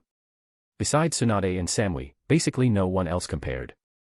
With Izayoi's chakra and the blessings of Jello Stone, plus Tsunade's tutelage, both Hinata and Karen had grown tremendously in power. Hinata now mastered a robust synergy of soft and hard taijutsu and even acquired the Yin seal. Karen had fully inherited Tsunade's skill set as well, not only learning the Senju clan's monstrous chakra bursts and achieving full mastery of Uzumaki sealing techniques to complement her adamantine sealing chains. Whoever she captured, it was basically an instant kill. She'd also become a near expert at medical ninjutsu, likely to surpass Shizun within a year or 2. Thus, both achieved Special Jonin rank by the end of year 61, with Hinata being promoted yearly and Karen jumping from Genin to Special Jonin within a single year. Their names and fame reached well beyond Konoha. People whispered that Hinata and Karen were Tsunade's specially cultivated assistants for Izayoi if and when he became 6th Hokage. Among the 3 girls in Izayoi's life, only Hanabi had changed the least over these 2 years. She'd grown from 132 centimeters to 140 centimeters. Because of her youth, Izayoi didn't dare give her too many overpowered enhancements. Hinata not only possessed a huge appetite but also had privileges to soak in the Jello Stone's pool, while Hanabi only got Izayoi's chakra infused with the stone's life energy. He deliberately didn't let her bathe in that special hot spring. Still, 140 centimeters was tall for a third-year academy student. Remember that Naruto was 147 centimeters at graduation. After another 2 years, Izayoi would let her get those upgrades, and with her strong genes, she might be a 170 centimeters super beauty like the adult Hanabi in Boruto. He was quite looking forward to that. Body healing plus Jello Stone, truly unstoppable. Meanwhile, Team 3 from year 59, Might Guy's team, and other 60th year graduates also made major leaps these 2 years. The first half of year 61's Chunin exams saw Uchiha Sasuke, Aburame Shino, Hyuga Niji, Nara Shikamaru, Hinata, and Karen all promoted to Chunin. In the second half, Rock Lee, Uzumaki Naruto, and Akimichi Choji followed. Hence Naruto broke the Genin to Hokage scenario from the original story, no longer skipping ranks. Sasuke had passed on taking the special Jonin exam, wanting more mission experience before trying for Jonin in year 62. Same for Niji. Shino, on the other hand, joined the Umbu, where his status was unknown. Now the only 60th year graduates still Genin were Haruno Sakura, Tenten, and Yamanaka Ino, just waiting for the next Chunin exam for their promotions. Thus ended the year 61 summary for Konoha. January 6, year 62. Winter still lingered, blanketing Konoha in snow. Izayoi, uncharacteristically, woke early that day without needing Hinata or Hanabi to come drag him out of bed.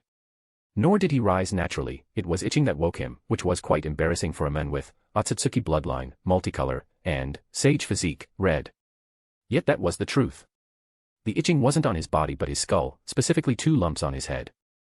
Half asleep, he scratched them and felt something sharp, fully shocking him awake. He didn't even bother putting on shoes, rushing to the bathroom and pushing aside his hair at the hairline. In the mirror, amidst his white locks, 2 tiny, sharp, beige horn tips protruded. Seeing them, Izayoi's lips curled upward. He murmured, "They finally emerged. Wonder if my Shikatsu Miyaku can also control these horns." Just as he was about to test that, a second surprise arrived. HSSS. His eyes, reflected in the mirror, abruptly squirmed in a creepy, horrifying way, an indescribable sensation. Instinctively, Izayoi clapped a hand over them with a sharp intake of breath. Then, the corner of his mouth lifted again, and he grinned. Surprises one after another. I must be having a lucky day. Yes, his Tensigan's third and final, fetal movement, had finally come. Chapter 158, Final Upgrade. Chakra Mode, Flight, and more. Hey, Oni-chan, time to get up. It's not snowing today, so let's go on our mission. As usual, Hanabi pushed open the door to Izayoi's room, hopped onto his bed, and prepared to do her usual bang sweep hand plus tapping Izayoi's nose routine to wake him up. But the next instant, she saw Izayoi lying there with his eyes wrapped in white bandages, and her expression instantly turned anxious. Oni-chan, what happened to your eyes? Are you hurt? I'll go get Oni-chan and Karine right away. She was on the verge of tears as she spoke, practically scrambling to hop off the bed. Izayoi reached out and pulled his little sister-in-law into his arms, smiling. I'm fine, Hanabi. My eyes are just evolving. Evolving, your eyes.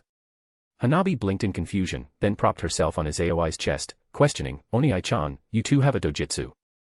Yes, that's Oni-chan's biggest secret. Right now only Hinata and father know, Izayoi replied with a laugh. Do you want to know it? Mm. Hanabi nodded eagerly, eyes shining. Is that secret related to whatever father and you talked about last year? More or less. Izayoi gave a small nod. Oni-chan won't be able to see for a few days. During that time, I'll be at my weakest. Hanabi, please don't tell anyone else. Until Hinata returns, I'll be counting on you to look after me. Immediately, Hanabi's eyes lit up with excitement. No problem, I'll take great care of you, Oni-chan. I'll send a shadow clone back to inform father. I'll stay here for the next few days. It was just like 2 years ago with Hinata. For as long as she could remember, Hanabi had basically been raised by Izayoi, he was her hero, as reliable as always. He made her feel safer than even her own father could. Now that the one who always took care of her suddenly needed her care, it felt novel. But unlike Hinata, who felt responsible, Hanabi found it much more fun. Hence she applied the same methods she used in D-rank missions, childcare, to take care of Izayoi like a toddler. Oni-chan, are you thirsty? Want me to pour you some water? Oni-chan, are you tired lying in bed? Should I transform and help you walk outside? Oni-chan, do you want something to eat? Oni-chan. Just like a little sparrow, Hanabi chattered non-stop around Izayoi's ears. At first, she nestled quietly next to him. Then she started crawling all over his bed, shifting position while continually talking. She was like a hyper child with ADHD. Izayoi knew she was just trying to be helpful, and let her have her way. Every time she asked something, he'd politely nod and say, sure, I'll be counting on you, Hanabi. Hee. It's no trouble at all, Oni-chan. Just give me orders, she squealed happily, her mood shooting sky high.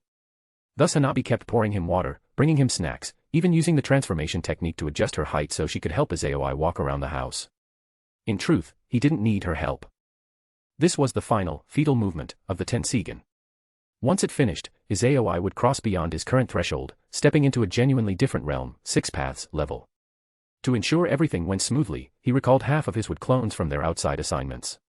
He stationed them in his underground base, rotating them to warp out and absorb Inkarama's chakra, then returning to methodically channel large amounts of Ōtsutsuki chakra into the ground, checking for any white setsu that might have sneaked in via mayfly technique.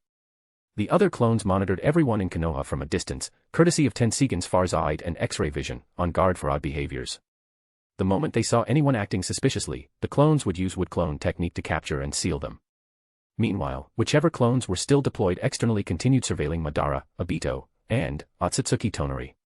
Inside his traditional house, all the barriers were activated. Unless someone hid in another dimension while wielding enough power to threaten both Izayoi's wood clones and his puppet army, no one could interrupt him. Madara's limbo shadows might manage that, but Izayoi's Tensigen was now akin to Sasuke's 6 Tomo Rinnegan in being able to see those limbo shadows. Indeed, when Madara used limbo to educate Itachi, Izayoi's clone had confirmed that. Plus, Izayoi's final fetal movement only temporarily suppressed his Tensigen's power, not affecting his wood release or other abilities. If he himself didn't let anyone approach, they couldn't exploit him. Perhaps in this world someone could threaten him, but not a Flying Thunder God user. So, unlike his previous fetal movement spent in the basement, this time he was rigorous behind the scenes but outwardly relaxed. Izayoi, your eyes, what happened? By afternoon, Hinata and Karen came home from work to make dinner. Karen, seeing the white bandages covering Izayoi's eyes, rushed over anxiously, sleeves rolled. When did this happen? Let me see if my healing can fix. Meanwhile, Hinata pouted slightly, a bit jealous at seeing her sister playing caretaker so zealously. Her exclusive mission was gone. But her mood bounced back to cheerful as soon as Hanabi said, Karen nay, Oni-chan's fine. He's just awakening a dojutsu. Dojutsu? Karen repeated in shock. But Izayoi-kun is from the Senju and Uzumaki lines, how can he have a dojutsu? Right, Oni-chan. How come? Hanabi joined in, staring at him with confusion. Wait till I'm done, you'll all see, Izayoi said with a laugh. Hinata straightened her posture and reminded them, remember, this is Izayoi-kun's biggest secret. Aside from us three, tell nobody, not even Lady Hokage or Shizune. Seeing Hinata so serious, Karen realized the gravity of it and nodded, don't worry, I won't say a word. Oni-chan already warned me, too, Hanabi chimed in. Only then did Hinata relax. She turned to Izayoi, we can request some leave to stay here with you, or send a clone to watch you, if you'd like. No need, Izayoi beamed confidently. I've got a feeling it'll be over soon. I've arranged everything, Hanabi can look after me. You guys carry on as normal. All right. Hinata and Karen didn't push it. Being the Hokage's secretaries, they couldn't just vanish without stoking suspicion. So Hinata quietly pulled Hanabi aside, teaching her how to look after Izayoi. She explained that his eyes were undergoing a metamorphosis, needing peace and quiet, so if Izayoi didn't initiate conversation, don't interrupt him. Hanabi felt a guilty pang, realizing all her chatter may have disturbed him. Afterward, when the two were alone, she switched from being a hyper kid to a well-behaved caretaker. She'd either perch with her chin on her hands, sit next to him, or lie near him, simply watching Izayoi's handsome, still figure. Only when Izayoi got bored would she revert to her playful side. And if he was tired, she'd quietly prepare the hot spring or give him a gentle massage with her Hyuga-style appointment technique. Thus 2 days passed.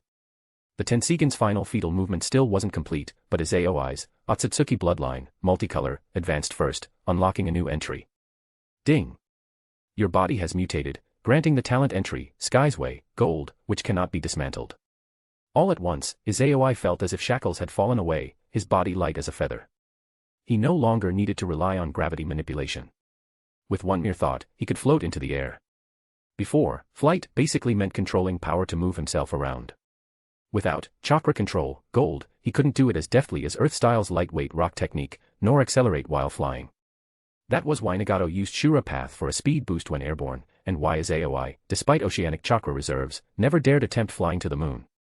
After all, if an enemy's attack speed overshadowed his chakra manipulation, he couldn't evade midair. But now Izayoi possesses the ability to freely fly.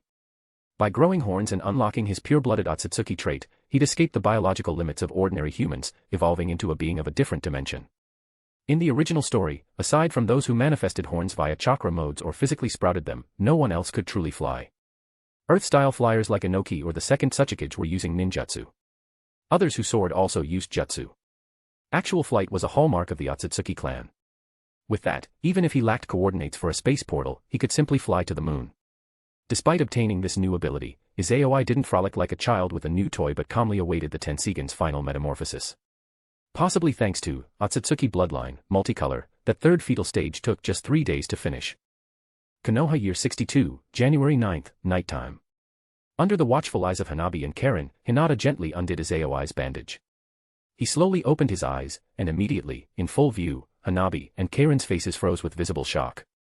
Izayoi-kun, you're... Karen pointed tremulously at his eyes, unable to finish her sentence. Gulp. Hanabi swallowed, also quavering, Oni-chan, could you be? That's right. I am Ōtsutsuki Toneri. Izayoi broke into a confident smile like never before. Slowly, his hair lost its black hue and turned pure white. 2 sharp horns jutted from his forehead. He cradled Hanabi's and Karen's chins in either hand, smiling, kept you waiting, huh? This is my true form. So cool. After a brief stupor, Hanabi and Karen squealed and threw themselves at him. Izayoi-kun, you were hiding so much from us.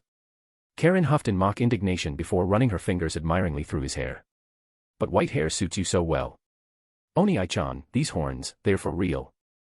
Hanabi asked, gingerly touching the pointed tips. Why are they so small, so sharp? Izayoi said nothing, eyes closing. He silently activated his Shikatsumiyaku. They're growing, oh my gosh, they're huge, really thick. The startled cries of Hanabi and Karen echoed. Izayoi opened his eyes and summoned a floating mirror. In it, the 2 small horn tips had expanded into a pair of dragon horns. Then at a mere thought, they began twisting in a spiral around his head, forming a beige crown. Amazing. Hinata and the other 2 stared in awe. Izayoi curled his lips in a half-smile, musing inwardly, so horns really are bone. Once they sprout, I can manipulate them with the dead bone pulse. That was good news. It meant his horns were not just ornamental but could become a weapon as hard as steel. If he mastered the bloodline web level all-killing ash bones, Izayoi could theoretically shoot them from his horns. Imagine him grappling at close range, then suddenly firing a deadly bone arrow from his forehead. Lethal. Kage just never developed such tactics, being too naive in actual combat. A real waste. Step back a bit, I want to test out Tensigen's new powers, Izayoi said, gently nudging them aside in his eagerness to sense Tensigen's final stage abilities.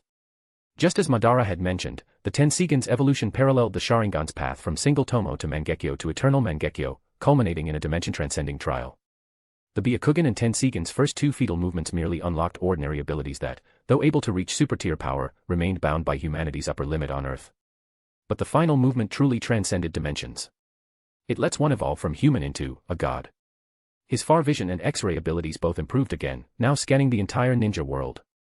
Aside from those basics, only one new power was unlocked. Tensigen Chakra Mode, activate. Izayoi abruptly floated off the ground. An aqua-green chakra aura enveloped him, like some ethereal sprite. The horns on his forehead turned into a green crown resting over his head. This feels so wondrous. Hovering aloft, Izayoi gazed down at Hinata and the other 2, stunned below, then at his chakra-shrouded hands. He chuckled, right now, it feels like I can do anything. It was akin to entering sage mode, mind quiet, fully merged with nature.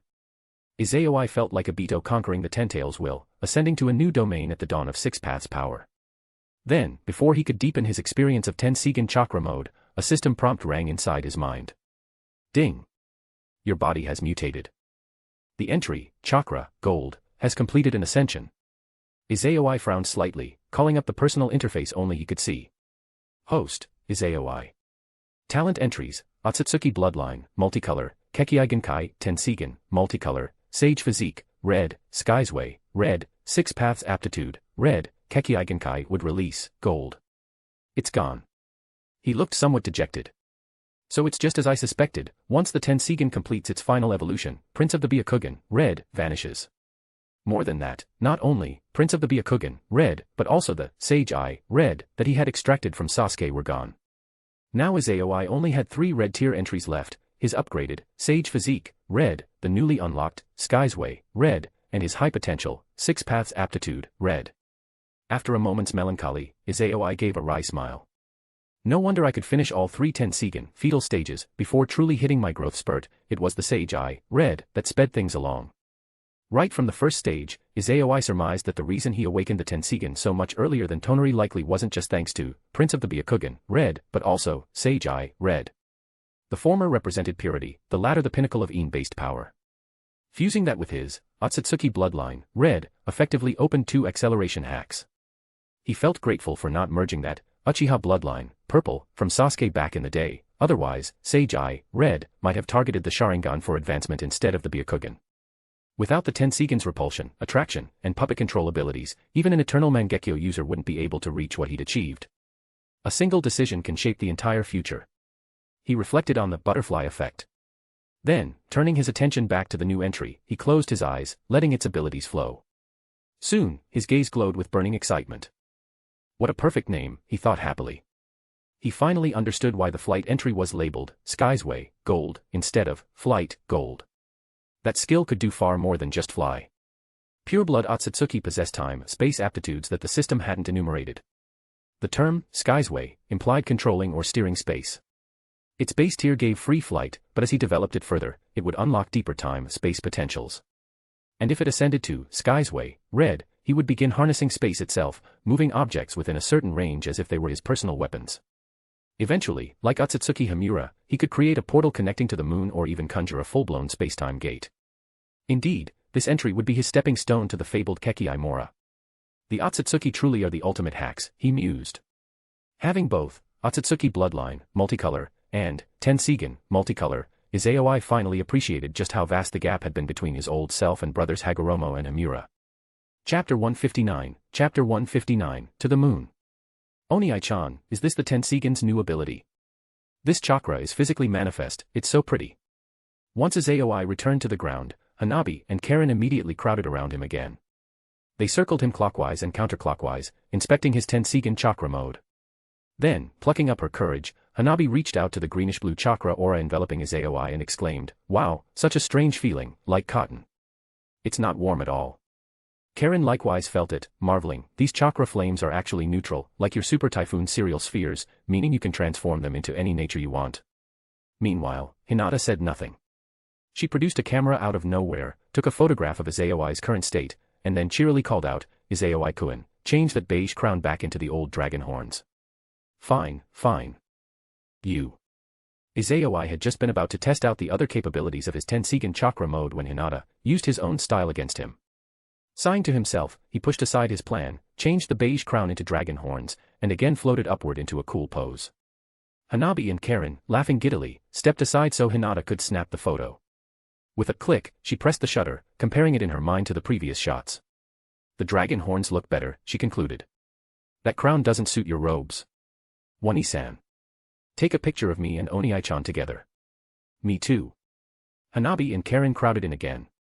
Izayoi acceded to all their requests, but Hinata pursed her lips, camera in one hand, the other on her hip. "I'm his girlfriend, so I get to go first." "Fine." Up against the aura of the main wife, Hanabi and Karen gave in. Then Izayoi posed alongside each of Hinata, Hanabi, and Karen for snapshots, sometimes floating in midair with them.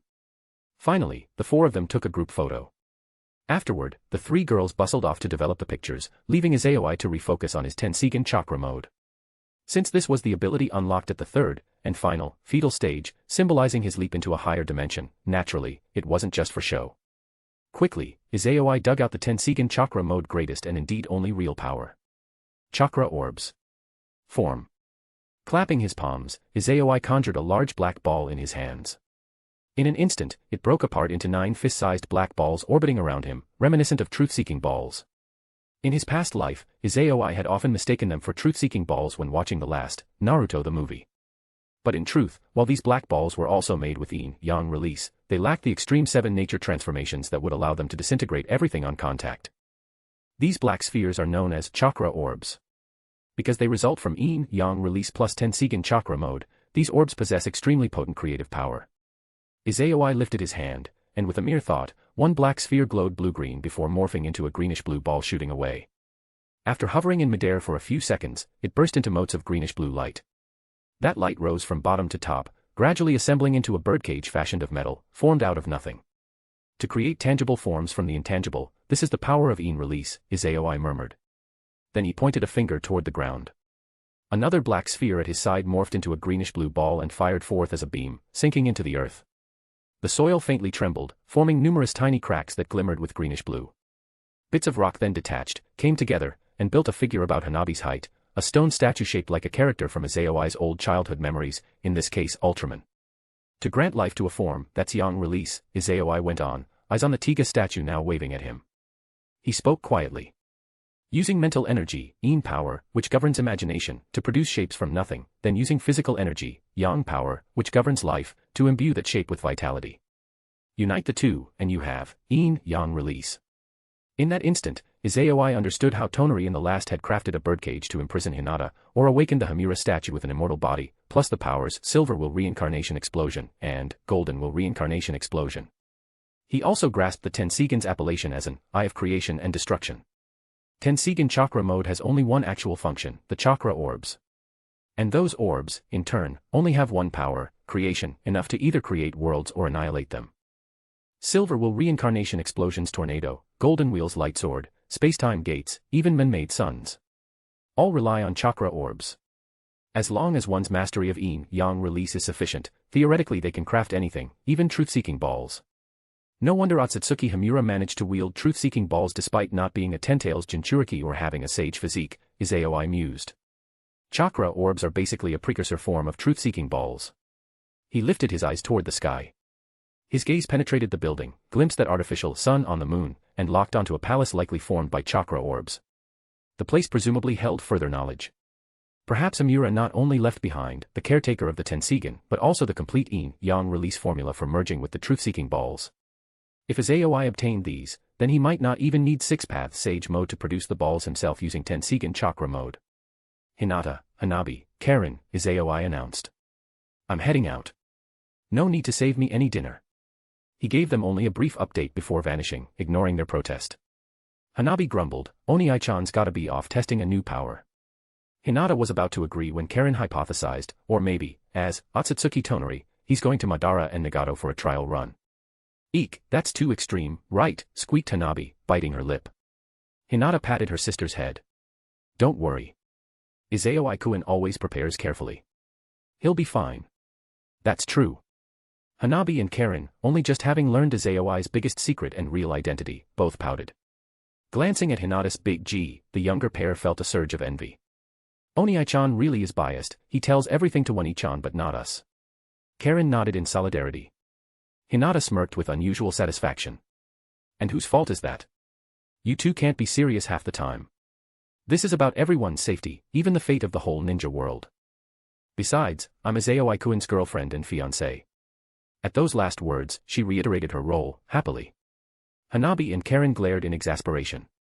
Then they exchanged a sly wink, pounced on Hinata, and started roughhousing her big G.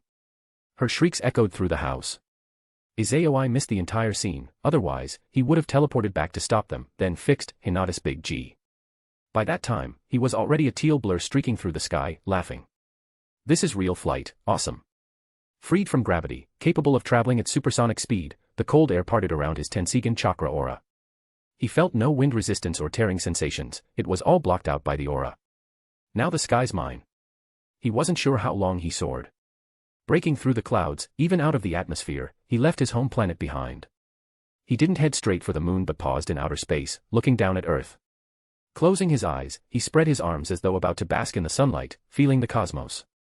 At this moment, Izayoi finally tasted what it meant to have six paths, level power, true ascendance beyond normal shinobi constraints. Other so-called super-tier fighters would have been drained to near zero trying to get here with perfect Susanoo or some such. Yet he'd used minimal chakra. That was the divide between human and God. He sighed. An oxygen-filled outer space, this world is truly nonsense.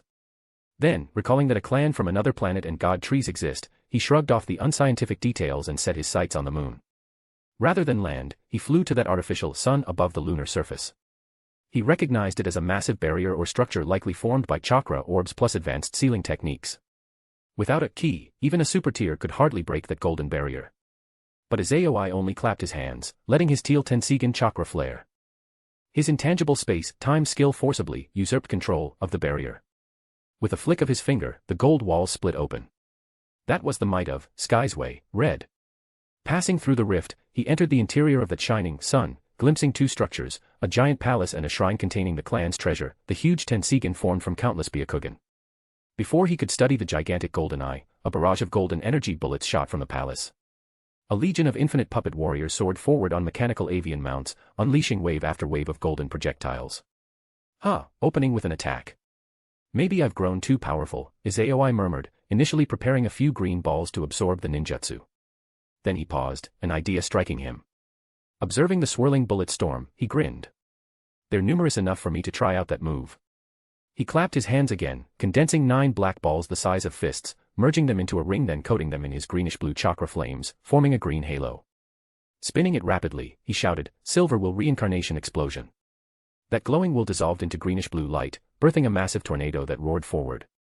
In an instant, it tore through the swarm of golden bullets. Terrifying suction yanked the entire barrage in, swirling like the lash of a wind god. Even the puppet legion was dragged along. Those not outright pulled in were ripped asunder by the surrounding wind walls. Within seconds, that entire puppet army was obliterated. The tornado then changed direction, slamming into the golden barrier itself. The entire, artificial sun shuddered. Moments later, the tornado opened a huge hole in the barrier's surface and still crashed onward into the lunar terrain, blasting craters in the ground and deserted cities. Such destructive power. Izayoi gasped. Chakra conjured with the orbs truly isn't ordinary wind release, though it uses chakra, it's nothing like conventional nature transformation. This isn't a ninjutsu, it's a natural disaster birthed by yin-yang release. Does that mean Pretapath or Tensigen chakra absorption can't neutralize this? Hard to say. Another violet beam shot from the palace interior, like a laser, zipping toward Izayoi.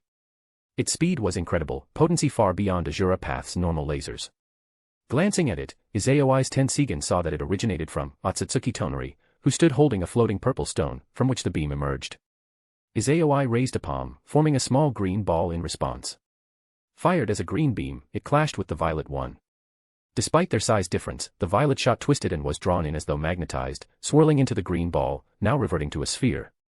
Any technique that was purely chakra-based, lacking the 7 extreme transformations, would eventually yield to chakra absorption. Chapter 160, Coincidence. Who is this guy? Through the purple stone linking him to the giant Tensigen, Ōtsutsuki Toneri watched Izayoi, whose entire body was enveloped by a greenish-blue aura, outwardly calm but inwardly reeling. Such a huge chakra amount, at least 100 times greater than his own. He instantly wiped out Toneri's puppet core with that tornado and even absorbed the purple beam. This man's strength stood far above his. Could it be that someone had located and broken the seal on the spacetime portal linking the moon and the Earth? Or was he actually some ninja from the Earth who flew to the moon? Suddenly, Toneri spotted the 2 horns on Izayoi's head, and he muttered, like the ancestor, he has horns. Could he be a descendant of the Sage of 6 Paths? At that, Toneri promptly poured large amounts of chakra into the purple stone, trying to open the barrier around the artificial sun so he could use gravity to pull in meteorites from outer space. Unfortunately, at his current level, he was simply too weak. He didn't have sufficient chakra to tap fully into the giant Tensigen's might. He couldn't even use it to surveil the world. In Izayoi's eyes, he was basically a severely weakened Kage, someone Izayoi could neutralize instantly. Indeed, Izayoi managed it in a single move, letting Toneri learn firsthand the power of strategy. Izayoi clapped his hands, forming one of his chakra orbs, which morphed into a metallic object inscribed with the flying thunder god markings. Next, that metal object, and Izayoi himself, vanished. Seeing Izayoi disappear, Toneri tried using the giant Tensigen's X-ray vision to locate Izayoi's chakra signature. A second later, cold sweat beaded on his forehead. Izayoi's chakra was right behind him. Before Toneri could respond, a palm landed on his back, a green beam passed through his body. Toneri collapsed to his knees, then pitched forward to the floor. The floating purple stone, likewise, lost its supply of chakra, went dim, and dropped with a clatter. At the same time, somewhere underground beneath a lake on Earth, a sudden burst of dazzling green light flared, instantly drawing the attention of white Zetsu clones scattered all around the ninja world, those that lurked in various places unsealed or poorly guarded. Soon, Black Zetsu got word of it, and before long arrived with a wood clone of Uchiha Madara in tow. A lake within a lake. Our ninja world sure has some odd spots, Madara's wood clone remarked, scanning the green lake at the bottom of the cavern. He turned to Black Zetsu. How'd you find this place? Black Zetsu answered, it wasn't here before, Lord Madara. Our white Zetsu clones had passed through many times, just looked like an underwater cave. We paid no special attention. Then suddenly this area erupted with that strange chakra. The white Zetsu came to check and discovered this green lake. That chakra must have triggered some unsealing. Been inside. Madara pressed. We sent white Zetsu in. It's a space-time portal, replied white Zetsu, wearing a peculiar expression. He wasn't alone. Black Zetsu and Madara's wood clone also felt uneasy.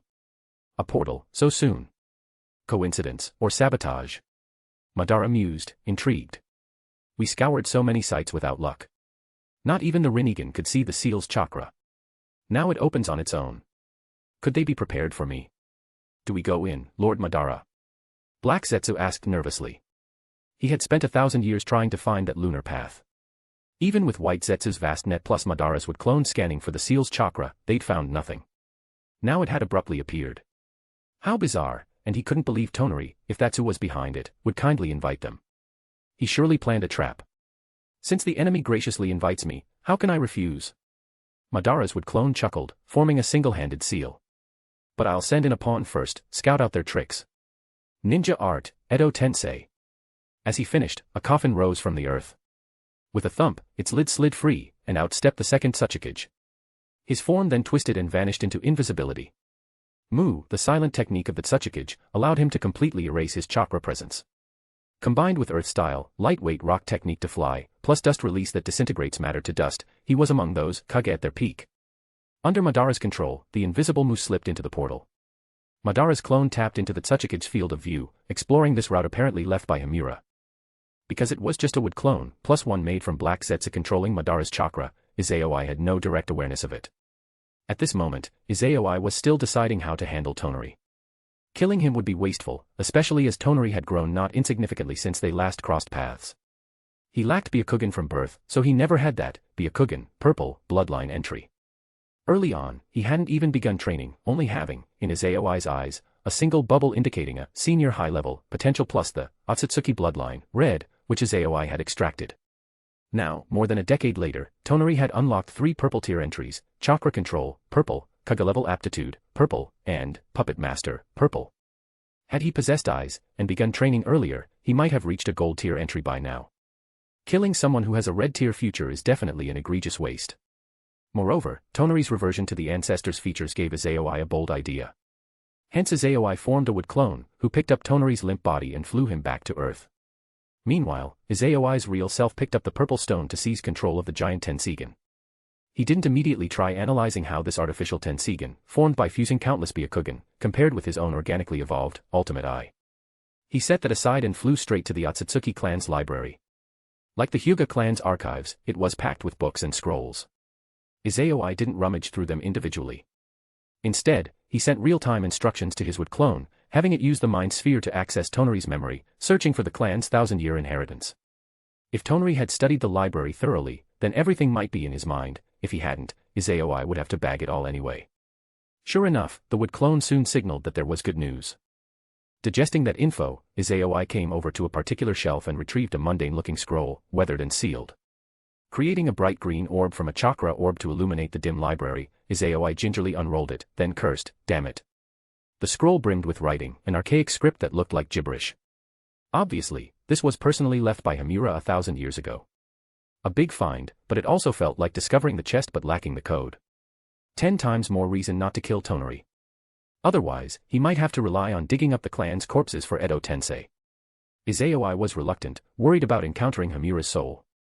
If the younger brother was anything like Hagoromo, even after death, he might still hold an unstoppable power like the truth-seeking orbs. So instead, Izayoi used his chakra orbs to craft a giant storage scroll. The synergy of chakra orbs and yin-yang release let him insert multiple elemental transformations or create unknown qualities. With Sky's Way, red, plus the inherent spacetime talent of the pure-blooded Ōtsutsuki, the large scroll was easy to conjure. After fully collecting the clan's 1,000-year legacy, Izayoi dispatched another wood clone to carry it back to Earth. Then the real Izayoi headed into a shrine, floating before the giant Tensigen. That huge Tensigen was entirely gold, the scara golden, the pupil more of a yellowish circle. Similar but not identical to Izayoi's Tensigen, it had a flower-like pattern that glowed bright amber. Around it were many columns engraved with a sealing formula. Only a true Ōtsutsuki could touch it, even possessing the medium of that purple stone wouldn't let your chakra bond with the Tensigen if you lacked clan blood. But that barrier didn't impede Izayoi in the slightest. His chakra easily connected, giving him free reign over the giant Tensigen's power. What insane ocular prowess, Izayoi murmured. What kind of jutsu can fuse a massive quantity of Byakugan into such a miracle? Must be yin-yang release as well. The giant Tensigen lacked the chakra orb ability or Tensigen chakra mode. But using that purple stone, one could produce destructive purple beams. Indeed, the branch family had used that to annihilate the main family. Except for lacking chakra mode and chakra orbs, the giant Tensigen matched all other Tensigen abilities. One core function was super boosted, gravity. With sufficient chakra, it could even pull the entire moon to crash into Earth, plenty for world destruction. That's good to know. Izayoi clutched the purple stone and pressed a hand lightly to his own eyes, whispering, even now, I can't move the moon with my own Tensigen. So my power still has much room to grow. He tested out the Tensigen's extended abilities, e.g., Super Farsight or X-Ray. Originally, the clan used the giant Tensigen to observe all corners of the ninja world. Izayoi wanted to compare it with his own Tensigen. After only a moment, though, he severed the connection, muttering, this chakra cost is absurd. No wonder Tonory never spied on the world, tools are tools. Using the giant Tensigen for global surveillance required the user's own chakra. This might be feasible for a short while if you had enough chakra, but you couldn't keep it up. Izayoi realized this was why Tonory never surveilled them. Lacking the stamina to run it for long, Tonory was basically a mid-tier. He concluded that forging a Tensigen from so many eyes was still a ninja tool, far from the completeness of his own. It might have only one advantage, dragging the entire moon. Meanwhile, Izayoi's personal Tensigen was more comprehensive overall. Still, he was tempted by the giant Tensigen's ocular might. Fixating on the shining gold design, he thought, if only I could transplant that eye's power into mine. The Mangekyo confuse powers, maybe the same logic applies to the Tensigen. He pictured replicating the Uchiha eye fusion method. First I'll master these ancient texts, then break the Tensigen merging secrets, plus the Uchiha clan's illusions. Maybe I can, huh? He broke off, glancing downward. His gaze pierced the shrine and the protective shell of the artificial sun, peering down at the lunar surface. Something had entered the moon from below, Mu's chakra. The second Ōtsutsuki was invisible, but Izayoi's Tensigen easily tracked the presence. Izayoi looked momentarily confused. I only just arrived here, and they, coincidentally, discovered the portal. Is it chance, or is there some unknown factor at play? Chapter 161, Lies and Truths. So this is the moon. Occupying the second Ōtsuki's body with his own consciousness, Uchiha Madara flew while invisible, scanning his surroundings and murmuring, it's so desolate here, not a single trace of chakra. What's going on?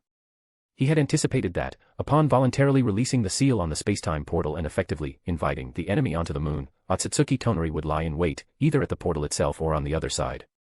And yet, along the way, Madara had only seen a few disabled animal puppets, not a single active puppet anywhere, let alone any clan members standing by in ambush. It was all extremely strange.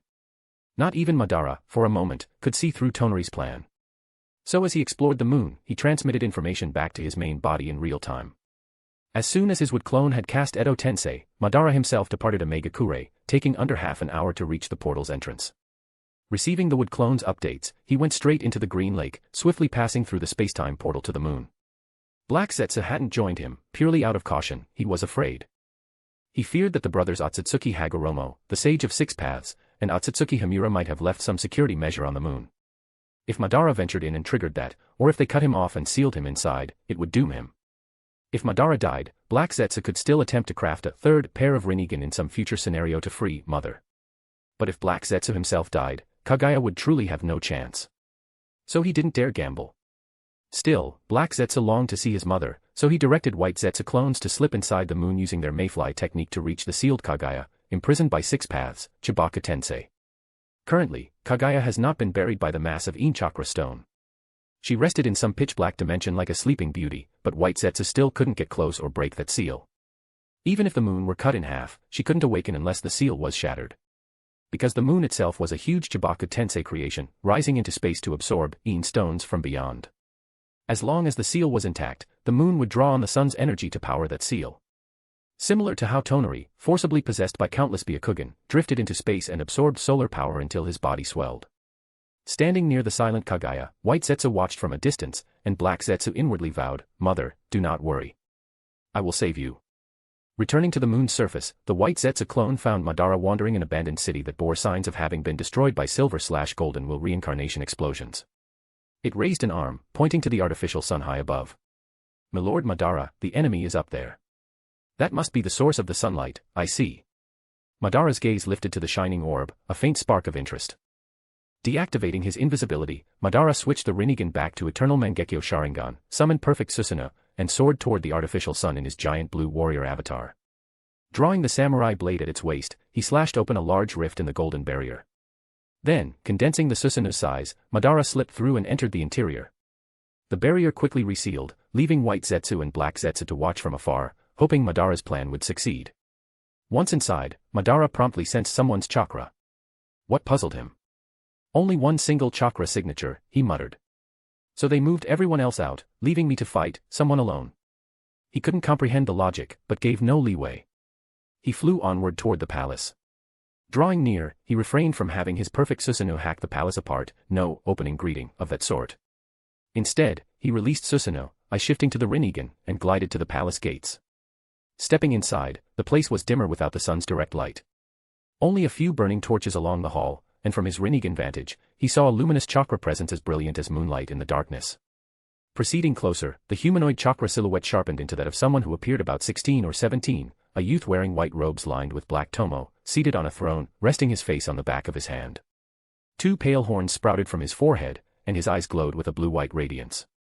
He seemed to be scrutinizing Madara in turn.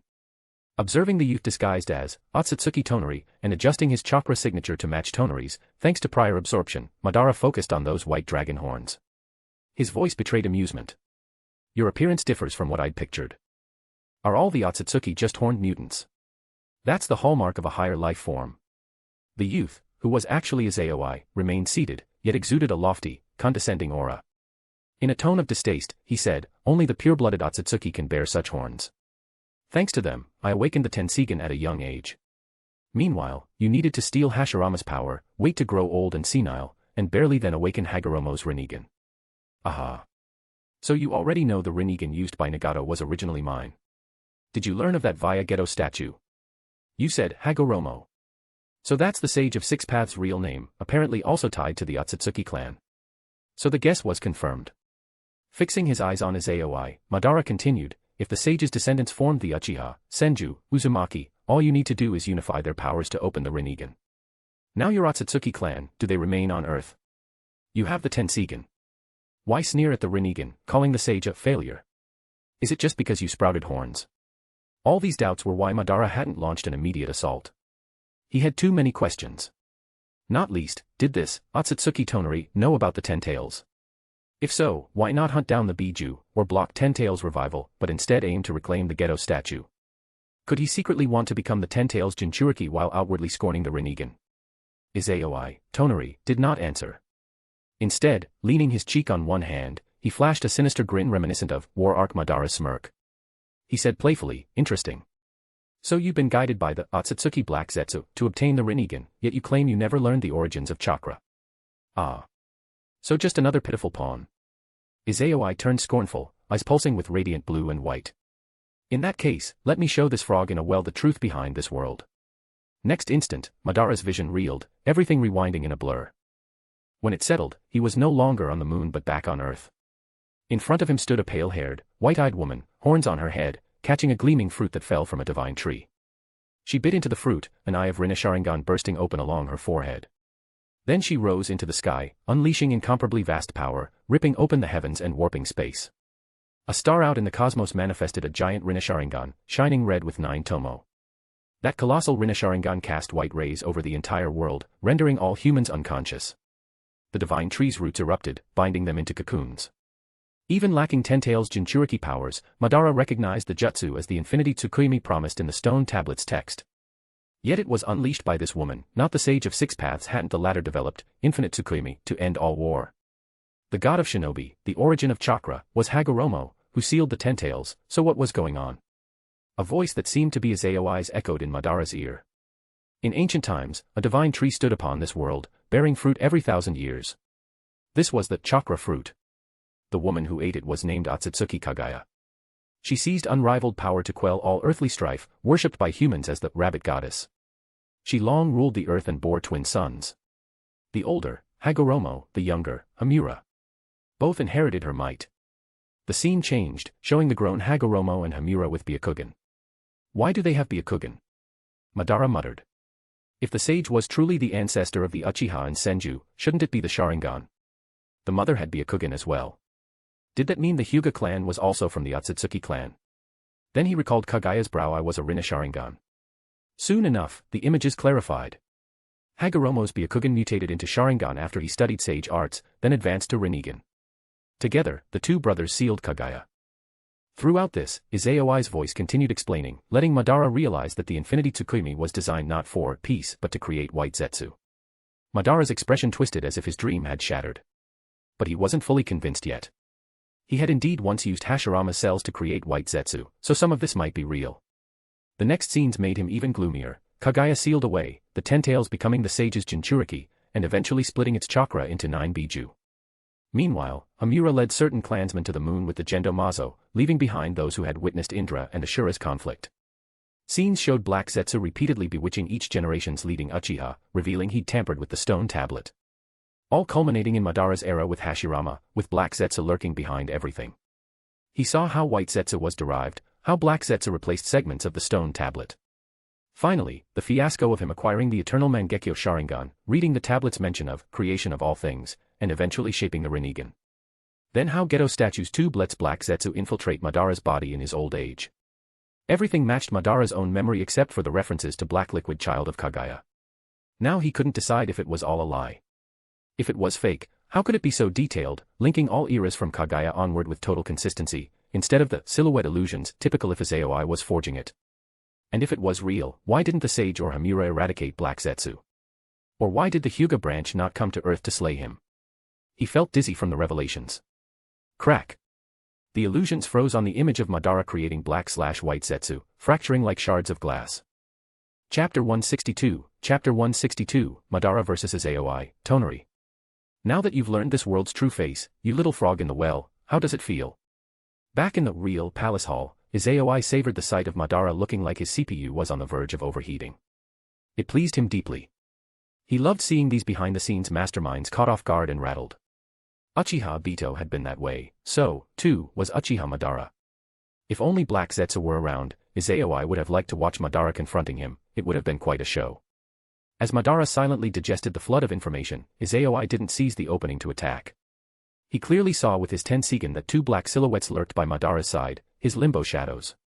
As a war-seasoned, ninja god of the warring states, Madara wasn't about to collapse in panic just from an enemy's illusory world truth. Soon, Madara finished processing it all.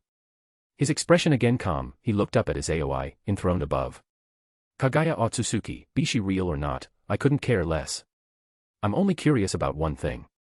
If the Ōtsutsuki clan has known all along about Black Zetsu, about his manipulations leading me to the Rinnegan, why didn't you act earlier to take me and him out when I was old and feeble, or when I awakened the Rinnegan?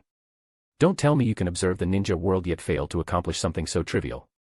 Even if Black Zetsu is immortal, you must have ways to seal him. Izayoi answered with a scornful laugh. Why would we do anything? What? Madara's eyes widened, he genuinely couldn't believe what he was hearing. Protecting this world? That's the Sage of Six Paths' job. Izayoi spoke with the lofty tone of a superior being.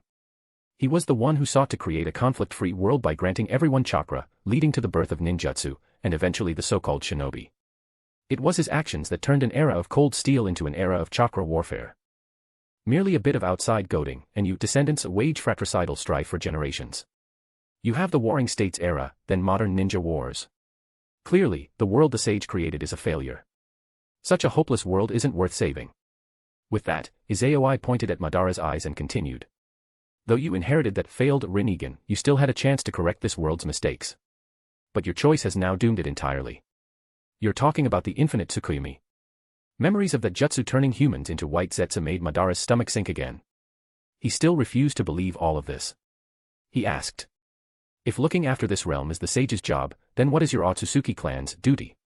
Just hover above, mocking us as monkeys. To watch the ninja world, and judge it, Izayoi declared, adopting a high and mighty posture suitable for an advanced being. When it's beyond saving, we will eradicate it and rebuild a new world and new humanity. That is our clan's mission.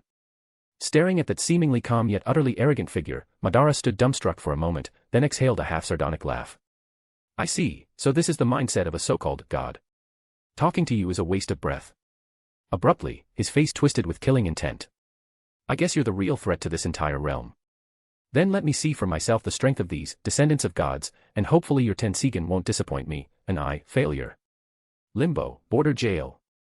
At that moment, two black silhouettes invisible to normalize leaped from Madara's side, charging toward Izayoi. Precisely what Izayoi wanted, let Madara's rage burn to its peak so he'd fight at 120% strength. That might boost the drop rate. Izayoi's eyes shone with battle spirit. He summoned the teal aura of Tensigen chakra mode, raised both hands, condensing two chakra orbs glowing brilliant greenish-blue. With a flick, they transformed into two tornadoes roaring outward. Limbo shadows, lacking the advantage of stealth now that Izayoi's Tensigen could see them, were blown away. Madara's pupils shrank. Limbo, unsuccessful. So Tensigen could indeed perceive and strike his Limbo clones. Seeing them vanish into the wind, Madara's expression stiffened in disbelief. Meanwhile, Izayoi formed more chakra orbs. Two swirling tornadoes converged on Madara, who reflexively tried using the Pretapath to absorb them. A mighty blast resounded. The palace's front half collapsed in an ear-splitting crash. Dust mushroomed. Amid the swirling debris, Madara got flung back, snapping his hands up. Shinra Tensei. A violent storm of repulsion battered the swirling tornadoes, and the rest of the palace collapsed in pieces. Madara soared free, then instantly formed another seal. Chibaku Tensei. Gravity clutched the palace's remains into a giant sphere, yet just then, a greenish-blue ring appeared atop that makeshift meteor. Silver will reincarnation explosion. A colossal twister pierced the sphere from within, pulverizing it. As though guided by radar, the vortex howled at Madara. Seeing an even stronger gale coming, Madara didn't attempt to absorb it via Pretapath again. Instead, he summoned Perfect Susanoo, drawing its massive sword to slash downward. Despite slicing storms, the weapon got partially disintegrated by the fierce wind. Its fragments shattered under the unstoppable spin. Remnants of the vortex acted like countless razor blades, sparking against Susanoo's mighty armor with strident screeching. In the end, though, they failed to break Perfect Susanoo's defense. Just then, a glowing green beam tore apart the wind, streaking toward the Susanoo. Madara recognized it as a small orb of ominous energy, exactly what had drained Nagato's chakra last year. With zero hesitation, Madara had Susanoo hurl Yasaka Magatama at it. Yet the moment those blue Magatama collided, they melted into raw chakra, sucked into the tiny green orb. Refusing to relent, Madara swung Susanoo's blade, only to have it warp and dissolve as well. The orb greedily absorbed the entire weapon before continuing forward unfazed. What a dominating absorption technique, Madara muttered, forced to unleash Susanoo or watch it keep being devoured. These green orbs, his Rinnegan's Pretapath, was overshadowed. Even from a distance, they could strip any ninjutsu or weapon into pure chakra, storing it as their own. Worse, if that orb struck him, it would instantly suck him dry. Talk about an attack-defense combo. Cursing inwardly, Madara cancelled Perfect Susanoo, formed hand signs, and summoned a storm of thick green tree branches to lash out. On collision, the green orb triggered its self-destruct. A resounding boom ensued, releasing a large shockwave. But the explosion, containing primarily Madara's stolen chakra, ended up only fueling him. Madara calmly used the Pretapath to absorb the lion's share of its scattered energies. 5 Dragon Desolation. Izayoi flung 5 more chakra orbs, each shining a different color, unleashing a surge of tornado-like dragons formed of 5 elements: wind, water, earth, lightning, and fire. Except they weren't plain ninjutsu elementals, like Silver Will Reincarnation Explosion, these dragons were quasi-natural disasters conjured via yin-yang release. Pretapath absorption was not suited to devour them. They slammed into Madara's Preta barrier. Gripping him tight, the 5 dragons flung him downward. Moments later, he crashed into the gold barrier of the artificial sun. Breaking a hole upon impact, Madara tumbled outside to the lunar surface. Izayoi seized that chance, leaving the barrier gap before it resealed, effectively moving their battleground to the moon's surface. Madara landed amid a deep crater. While the swirling dust soared up, he again used his Shinra Tensei-like pressure storm to blow it away. Standing at the crater's bottom, he formed signs. Summoning technique. Roar. A thunderous bellow shook the lunar surface as Geto statue reappeared on the moon for the first time in centuries. Madara stood atop the statue's head, a white conduit plugged into his back. Cloaked once more by his signature blue Yin chakra, Geto statue sprouted an armored layer plus a pair of wings, a Susanoo exoskeleton. Seeing this, Izayoi conjured multiple chakra orbs, turning them into teal beams burrowing underfoot. Another ear-splitting quake erupted as cracks radiated in luminous greenish blue. Up rose a giant figure, matching Geto statue's scale but shaped like a humanoid, Ultraman Tiga from Izayoi's past. Madara snorted. A stone giant. TCH, worthless. As if to prove his point, Geto statue soared forth and pummeled Tiga's head with a single blow, shattering it. But almost immediately, the shattered bits reassembled themselves, Tiga's head reforming. Madara frowned. Regenerative, is it?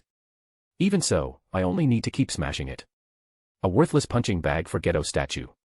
But then Izayoi funneled more chakra orbs into Tiga's body, turning it from plain stone to brightly colored red, blue, white, and gold, just like Tiga from Izayoi's childhood shows. Its hardness soared through intangible additions, akin to diamonds on steroids. Madara's expression twitched.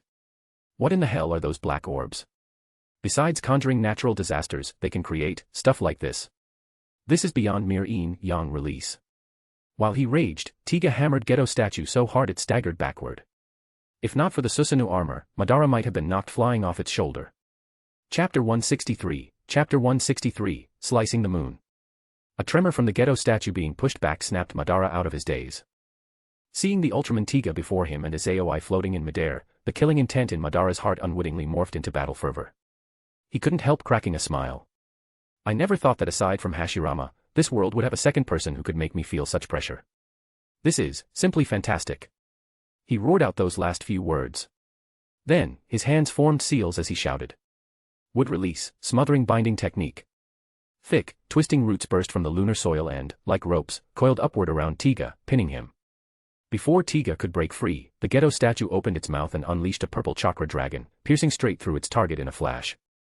With Tiga's immortality from being a created entity, the chakra orbs within Tiga were instantly devoured by the chakra dragon. Deprived of its sustaining chakra orbs, Tiga lost the ability to move. And the chakra dragon still had momentum to spare, hurling itself skyward at Izayoi. Facing that ever-intensifying chakra dragon enlarging in his field of view, Izayoi frowned slightly. He had almost forgotten that the Geto statue possessed that trump card.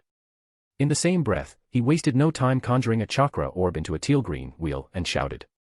Silver Will Reincarnation Explosion.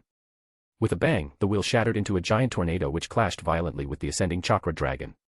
Yet there was no scenario of the tornado knocking the dragon away or the dragon forcibly dispersing the tornado. Instead, a portion of the tornado's power got shaved off as it tore through the chakra dragon, continuing on toward the Geto statue's head. Izayoi, sensing a small advantage, ascended to evade the fiercer and fiercer chakra dragon's pursuit. Meanwhile, that leftover twister crashed onto the top of the Geto statue, whose blue-plated armor began to show extensive cracks from the impact. So it really is a natural disaster, murmured Madara, fully certain of his guess. Those black spheres must be a higher-level yin-yang release, able to create not only objects but also literal natural calamities. No wonder the Pretapath had such difficulty absorbing them. Coming to that conclusion, Madara then directed the Geto statue to reabsorb the chakra dragon. He pointed a finger, conjuring a massive blue blade that whirled upward, demolishing the remnants of the tornado that battered the Geto statue's head.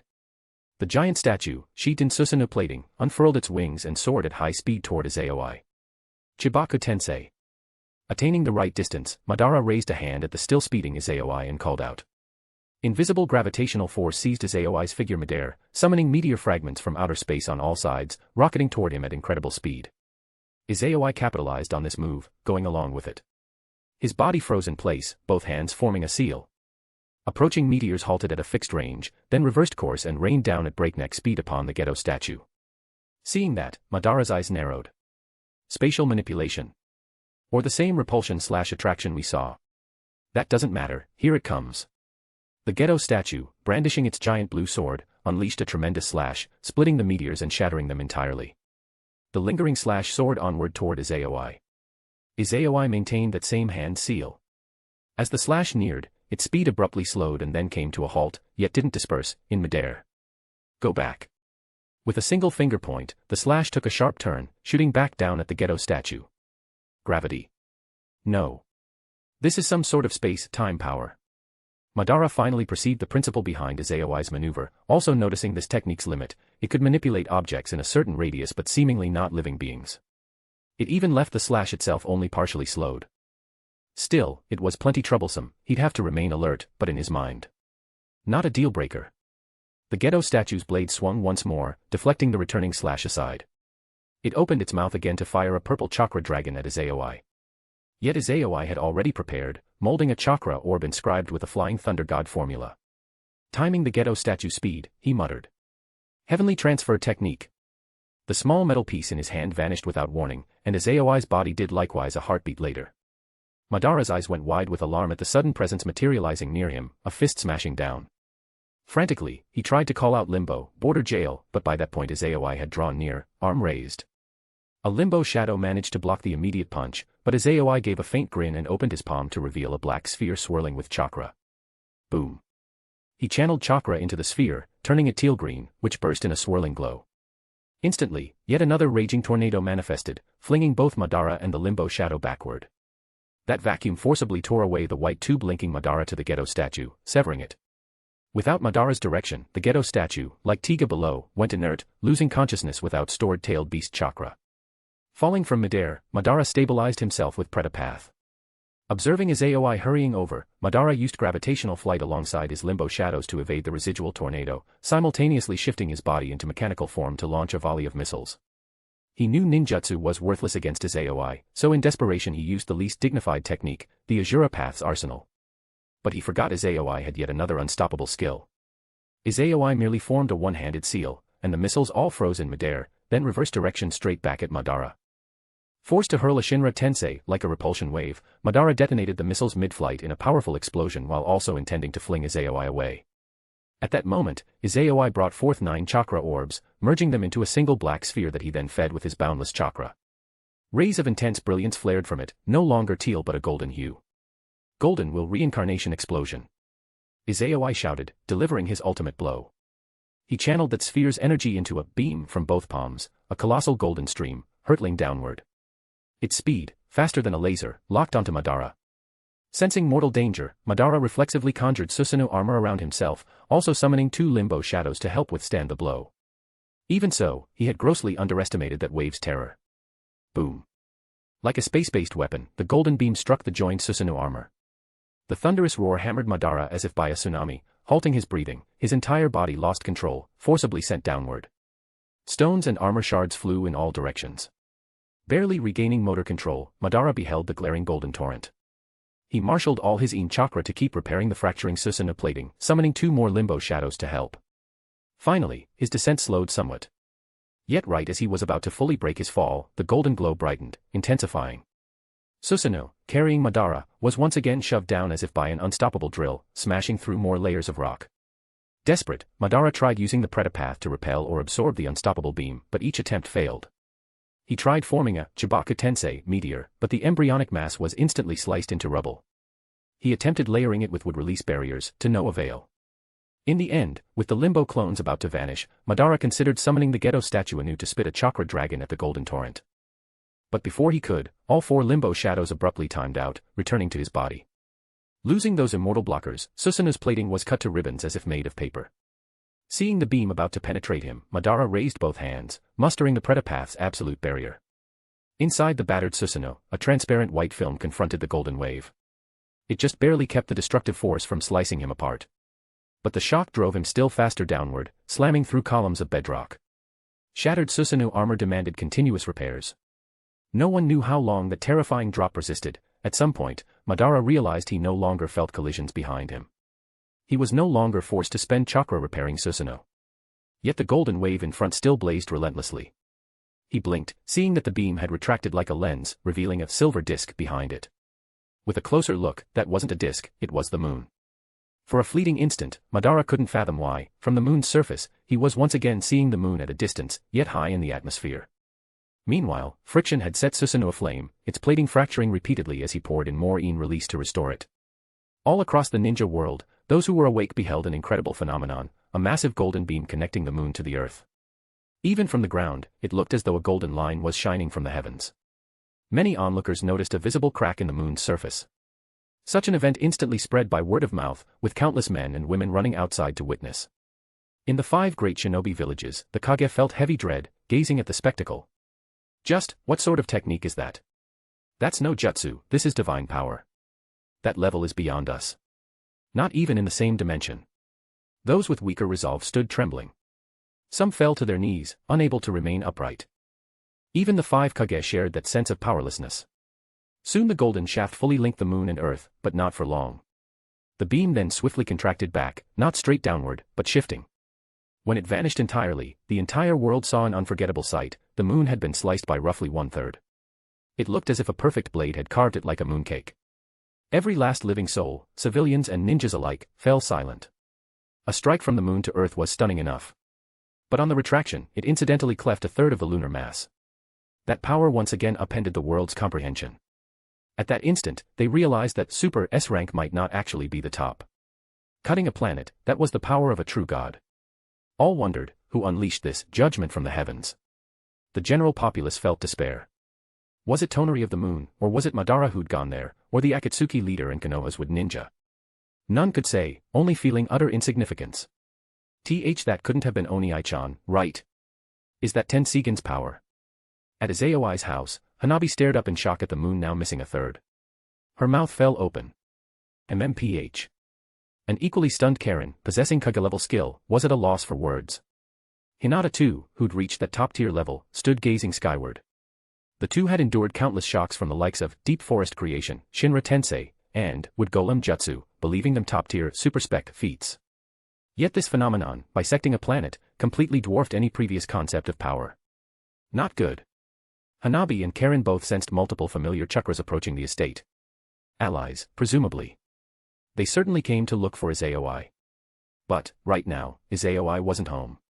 With his monstrous power, they couldn't possibly fake it with a shadow clone. Hinata and Karen glanced at each other anxiously, at a total loss. But just then, they heard a familiar voice. Don't worry. My main body is prepared for everything. They looked in unison to see Izayoi's wood clone, the same one who'd been watching over the half of the Nine Tails, stepping inside with a vast chakra swirling about him. Relief crossed Hinata and the others' faces. Izayoi-kun/Oni-chan. The crisis of being discovered was resolved in an instant. Chapter 164, Ōtsutsuki Ishiki. On an island beyond the ninja continent, beneath a seemingly ordinary mountain concealing highly advanced technology beyond anything in the shinobi world, a man wearing a monk's white robe, with his hair gathered atop his head in a long braid trailing down his back, stood on a balcony that outwardly looked like a cliff. Holding a glass of red wine, he gazed beyond a barrier of intense brightness at the golden beam streaking down from the sky. He sighed. After 1,000 years, there's still a descendant of that Kage woman who can awaken the Tensigen purely through bloodline, without any medicinal aids. An outstanding throwback indeed. This man was none other than the parasitic soul of Ōtsutsuki Ishiki, who had arrived on Earth alongside Kage in ancient times to plant the divine tree, only to be ambushed by her and nearly devoured by the Ten Tails. He now occupied the body of a monk named Jigen. Ōtsutsuki Ishiki's gaze grew suddenly chilling. He murmured. The Gedo statue, the Rinnegan, the Tensigen, and Jutsu derived from the divine tree's powers. All these things have emerged anew in this era. It appears that Kage woman and her 2 sons all left behind contingencies. So they really aren't dead. TCH. Were it not for the fact that I still have yet to cultivate a second vessel, and because this body can't withstand my power, forcing my soul to transfer would sharply cut my lifespan, I'd make that Kage pay dearly. After spitting out these words coldly, Ishiki once again stared at the now vanished gold beam that had, in one fell swoop, sliced away 1/3 of the moon. His eyes brimmed with malice and hatred. To him, any individual capable of spontaneously developing the Rinnegan or Tensigen, especially someone like Madara Uchiha or that Ōtsutsuki Toneri in the original, would be ideal vessels. Unfortunately, high chances were that they were simply Kage's or her son's pawns. They likely bore some kind of seal. Moving against them risked Kage discovering that Ishiki was still alive, and that might alert her 2 sons, who had once sealed her away. Their sealing method that had snared Kage was not something even Ishiki could lightly defy. Plus, Ishiki did not know whether this family rift was a trap set specifically for him. For the sake of replanting a divine tree and obtaining the chakra fruit, Ishiki could not afford a rash move. He had already waited 1,000 years, waiting a bit longer would not kill him. 1,000 years have passed since Kage ate the fruit. The clan's higher authorities should have realized something amiss. They might well be on their way to this planet by now. Before they arrive, I must cultivate a perfect vessel that can fully bear my power. Otherwise, if they find out about the second Ten Tails, they may pressure me into a lower rank. Downing the remainder of the red wine in one gulp, Ōtsutsuki Ishiki thought grimly. Go on and keep making a ruckus, you lot. Your time is quickly running out. Elsewhere in the shinobi world lay a sprawling plain marred by a colossal crater whose depths were unfathomable. Wisps of steam rose from cracks within. Within that giant pit lay Madara Uchiha, still clad in battered blue armor, staring up at the moon, now missing 1/3, murmuring to himself. A single blow launched me all the way from the moon back to Earth. So that's the Tensigen's power. No wonder he kept sneering at my Rinnegan. Thanks to Pretapath absorption, the defensive might of Susanoo, and at the last second limbo, Border Jail's cooldown ending, Madara had survived being hurled from the moon's surface to Earth. Though hammered so hard that he vomited blood and felt his insides roiling, thanks to Hashirama's cells and White Zetsu cells integrated within him, so long as he was not killed on the spot, his injuries would rapidly heal. What truly stung was his heart. The single shot from Ōtsutsuki Toneri had utterly shattered Madara's pride, and with it, his dream. If infinite Tsukimi truly served only to birth White Zetsu, then cutting off all karmic strife was little more than a cruel joke. Meanwhile, his current strength proved insufficient to kill that Ōtsutsuki Toneri and save the ninja world's future. Whether forging a new peaceful realm or being the savior to deliver humanity, he was unfit. Madara lay at the bottom of that pit, at a complete loss. A moment later, a familiar voice snapped him out of his daze. Madara-sama. Turning to see the upper half of Black and White Zetsu's figure emerging from the ground, Madara's gaze bored into the figure. Softly, he murmured. Ōtsutsuki. Black Zetsu. Though formed by yin-yang release and lacking a real heart, Black Zetsu suddenly felt an illusory seizure, like his heart was about to stop. Stifling a tremor in his voice, he feigned confusion. Madara-sama, you mean the Ōtsutsuki clan like Toneri's people? Why address me that way? Staring at Black Zetsu's unsettled expression, which seemed genuine, Madara did not clarify. Instead, he asked quietly. Black Zetsu, would you ever betray me? I'm an embodiment of your will, the product of your creation. I'd never betray you. Black Zetsu immediately replied, fear gnawing at him inside. Hovering his gaze upon Black Zetsu for a moment, Madara slowly turned back to look at the partial moon. A laughless grin crossed his face. I suppose you're right. If your Mai will incarnate, how could I not know it? This time, I lost. That boy is a new kind of shinobi, far beyond my assumptions. Madara's voice grew more reflective. But the Rinnegan and Tenseigan are both sage eyes. They can't truly outrank each other, only differ in mastery. If I can't win, it just means I'm still not strong enough, that I still have room to grow. Let's go. We'll rebuild our strength. With that, Madara soared upward via flight. Black and White Zetsu sank back into the soil. Before submerging completely, Black Zetsu's eyes flickered with sharp cunning.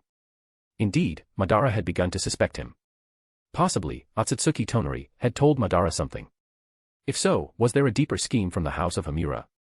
In a corner of his mind, Black Zetsu felt both fearful and furious. If only Toby hadn't messed up reviving the Three Tails so early, the infinite Tsukimi plan would have gone off without a hitch. Their 1,000-year plan was a hair's breadth from completion. Now it might disintegrate. But as long as he survived, there was still a chance. So long as Madara cast the infinite Tsukimi, Mother could be rescued. Then again, with Madara as the Ten-Tails Jinchuriki, any attempt to undermine him would be far more difficult. He might even test its power on Black Zetsu first. Yet, inwardly, Black Zetsu sneered, you have no clue how terrifyingly strong Mother truly is. Meanwhile, high above, an unseen figure had witnessed the entire exchange between Madara and Black Zetsu. This would clone swiftly sent real-time intel to its original body. The real Izayoi, upon receiving the news, brimmed with delight. He'd reaped a harvest even more satisfying. Because that single shot from the moon to Earth had dropped its reward. Chapter 165, Chapter 165, Drops and Waiting. At this moment, atop the moon, Izayoi was not in the best condition. After all, chakra orbs are not truth-seeking balls, so even the golden will rebirth explosion formed from them could still be absorbed by Pretapath. That one attack he launched from the moon all the way to Earth had consumed half of Izayoi's total chakra. Ever since copying Ōtsutsuki Toneri's bloodline, Red, and gaining a chakra constitution, Izayoi had never once felt that a single move could nearly drain him dry. But the results were spectacular. Izayoi was still hovering in midair, trying to calm his breathing, when several beams of light, one red and several purple, came flying toward him. Seeing them, Izayoi paused in mild surprise. Then, using the Tenseigan's farsight and X-ray vision, his gaze cast through the moon down onto Earth, locking onto the rooftop where Uchiha Madara lay. He saw that Madara was alive, indeed, not even unconscious, and still possessed vast chakra, apparently only internally wounded. This made Izayoi rather puzzled. What's going on? He's neither dead nor knocked out, not even critically injured. He clearly could come back to the moon for a second round. So why did the system judge him as defeated? Noticing Madara's dazed, vacant expression, Izayoi reasoned inwardly. Could it be that losing one's fighting spirit also counts as a form of defeat? He could find no other explanation. Unless distance alone caused the system to deem Madara lost. But if it were that trivial, Izayoi wouldn't have needed all this time just to farm enough points to upgrade his abilities. Ding! You have obtained the talent entry 6 paths aptitude, red, which overlaps your existing talent entry. Fuse or disassemble. Ding. Several system notifications chimed in Izayoi's mind, pulling his thoughts back.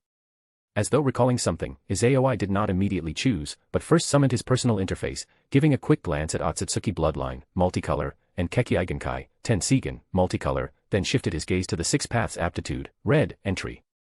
He recalled that first notification hinting at something crucial. Tensigen and Rinnegan are both color grade entries, each signifying a 6 paths level start. If one obtains or masters 6 paths sage mode or becomes a Tentails Jinchuriki, that is the stepping stone. Meanwhile, from what he could glean about Hashirama, at best the men had only sage body, red. Only sage body, red, plus sage eye, red, could give rise to the Rinnegan, multicolor. And if the Rinnegan as a mere Kekkeigenkai is already color grade, then an ability like the Kekkei Net, from combining 7 nature transformations, the so-called Kekkei Toda or Kekkei Mora, bloodline encompassing all, must also be color grade. In short, color grade entries begin at 6 paths level. Even so, Tensigen or Rinnegan only mark the threshold of that realm. Potentially, there is still more to unearth. For instance, Tensigen's user must develop it further or unify with the truth-seeking balls, etc. Thus Izayoi realized that if 6 paths aptitude is just red, there might be a higher tier beyond even that, some realm surpassing 6 paths. Peering back at the original story, neither pure-blooded Ōtsutsuki in Boruto nor the so-called Clan High Council had apparently surpassed the 6 paths dimension. Only the possible existence of an Ōtsutsuki god, or Shirbai Ōtsutsuki, might dwell beyond that plane. An electric jolt flashed from Izayoi's mind down his tailbone, raising goosebumps. Damn. That's the price of my ignorance. He had always focused on the Ōtsutsuki bloodline as his foundation. Factually, it was so. Without it, he could never have reached this level so young. In the process, he overlooked how crucial the aptitude entry was. From the moment he first extracted chakra, he had that Chunin aptitude, green. After opening his cheats, it soared all the way to 6 paths aptitude, red. Izayoi had assumed that it was the least significant red tier entry, effectively just an official recognition. But now he understood it was no mere title, aptitude governed his upper limit of potential. At present, he was stuck at a 6-path ceiling. Without rewriting destiny, that was the maximum. By rewriting destiny, like how Tensigen advanced through its final, fetal movements, he might surpass that limit. If he first upgraded his aptitude further, perhaps all other powers would likewise accelerate. Having reasoned thus far, Izayoi instantly decided he would push his 6 paths aptitude to color grade next. That might speed the unveiling of hidden abilities in his new Ōtsutsuki bloodline, multicolor, as well as unify them with Tensigen's final potential. As he formed that resolution, Izayoi also glanced at the new system notifications about the loot from Madara. He had indeed dropped a red tier, 6 paths aptitude. It overlapped Izayoi's own. He could fuse them or disassemble them for points. In prior experiments, merging identical entries did not cause an immediate upgrade. One would still need to pay the usual points cost for leveling up. Even for red tier merges, it likely wouldn't instantly yield color grade. Meanwhile, disassembly of a red tier entry always yielded a random 6-digit integer in points. If extremely unlucky, he might need to break down 9 red entries to gather 999,999 points. If extremely lucky, he could get nearly a perfect sum in one go, directly letting him upgrade a red tier entry to color grade at a 1-to-1 cost ratio. After only a few seconds of hesitation, Izayoi resolved to gamble on disassembly. All the new red tier entries must be disassembled. In an instant, the meager 4-digit sum of his points soared to 6 digits, landing at 672,810. Nice. He clenched a fist, exultant. The gamble had paid off. Though not a direct jackpot, he was only 300k points short now. If he farmed a bit from the 5 great villages for a year, he could probably top off to 999,999. Good fortune might yield him more red-tier loot from Naruto, Sasuke, or Hinata. Deeply satisfied, Izayoi returned to the interior of the man-made sun. He prepared to take the giant Tensigen back with him to Earth. Yet right as he was about to depart, he paused, turning to regard the moon, 1/3 severed by his golden will rebirth explosion. In a subdued awe, he muttered. Such a potent gravitational pull. And it auto-locks on that fragment. Indeed, the parted lunar segment was slowly rejoining the main body, guided by a selective gravitational force. Strangely, that gravity didn't affect anything else. Even an object passing its path wouldn't be drawn in, only that one piece. More shocking was that after 1,000 years, the 6 paths, Chibaku Tensei, Kage had endured still generated such monstrous gravity. That hammered home how fearsome actual 6 paths level ninjutsu could be. Moments later, Izayoi discovered. so that seal can siphon the sun's energy to stay powered. No wonder it hasn't eroded away after 1,000 years. Realizing it was a false alarm, Izayoi hastened back to Earth. He never saw, at the abandoned city cemetery, an invisible soul, undetectable to ordinary eyes, quietly observing him, wearing pure white robes with 6 black magatama around the chest, a red swirl on the back, 9 black balls circling him, eyes and hair all white except for 2 horns on his head. That man was none other than Kage's younger son, Ōtsutsuki Himura, who by pure blood had inherited the Byakugan, awakened Tensigan and the truth-seeking balls, and became a 6 paths level spirit after death. Unbelievable. Gazing at Izayoi's receding figure, Himura murmured. He's inherited the divine tree's Mokuton factor, my brother's ocular powers and physique, my own eyes, plus the reversion of growing horns in his blood. In 1,000 years, the ninja world actually produced a descendant who combines the best of me and my brother, a real miracle for the Ōtsutsuki clan. Then he glimpsed the newly sundered moon, recalling how Golden will rebirth, sheared away a third. These young folks sure have hot tempers. Fortunately, without me or my brother's seals and power, the 6 paths, Chibaka Tensei, imprisoning mother won't unravel. Even though the moon was sliced, it'll draw cosmic matter to fill itself again, otherwise that descendant would have brought dire calamity. Finally, as Himura's gaze swept the cemetery of tombstones, he sighed. Alas. Everything resulted from my unclear instructions. They misunderstood my final wishes. Who'd have thought the branch family would veer to such extremes? But the dead shouldn't meddle in the world of the living. All is destined. Let this child who carries the power of me and my elder brother accomplish what we never could. With those words, Himura's soul vanished, the trace of chakra left in the cemetery fully fading from the world. In Konoha village, Izayoi's wood clone had fully returned home, reactivating the building's barrier. Having received the main body's instructions, the clone used Flying Thunder God to vanish. Seconds later, the real Izayoi, clad in Tensigan chakra mode, appeared in the house. Seeing their beloved Izayoi's return, the 3 girls immediately gathered around. Oniai-chan, you're back. Izayoi-kun, are you alright? Izayoi-kun, you were battling on the moon just now, right? Facing their anxious looks, Izayoi cancelled his Tensigan chakra mode and smiled. Sorry for worrying you. It's all over now. They exhaled in relief. Hanabi then asked in excitement. Oniai-chan, was it you who cut the moon like that? Sure was. Impressive, right? Izayoi teased, ruffling her hair. So cool. Hanabi and the other 2 nodded, eyes shining with unhidden admiration. Want the detailed story? Izayoi prompted. MHM. The 3 eagerly nodded. Seeing them this way, Izayoi feigned a weary slump in his shoulders, complaining. I fought that whole time and even traveled back from the moon, my shoulders are killing me. Oniai-chan, let me give you a massage, Hanabi offered. Izayoi-kun, your chakra's so low, maybe have a bite. Karen joked about letting him bite her.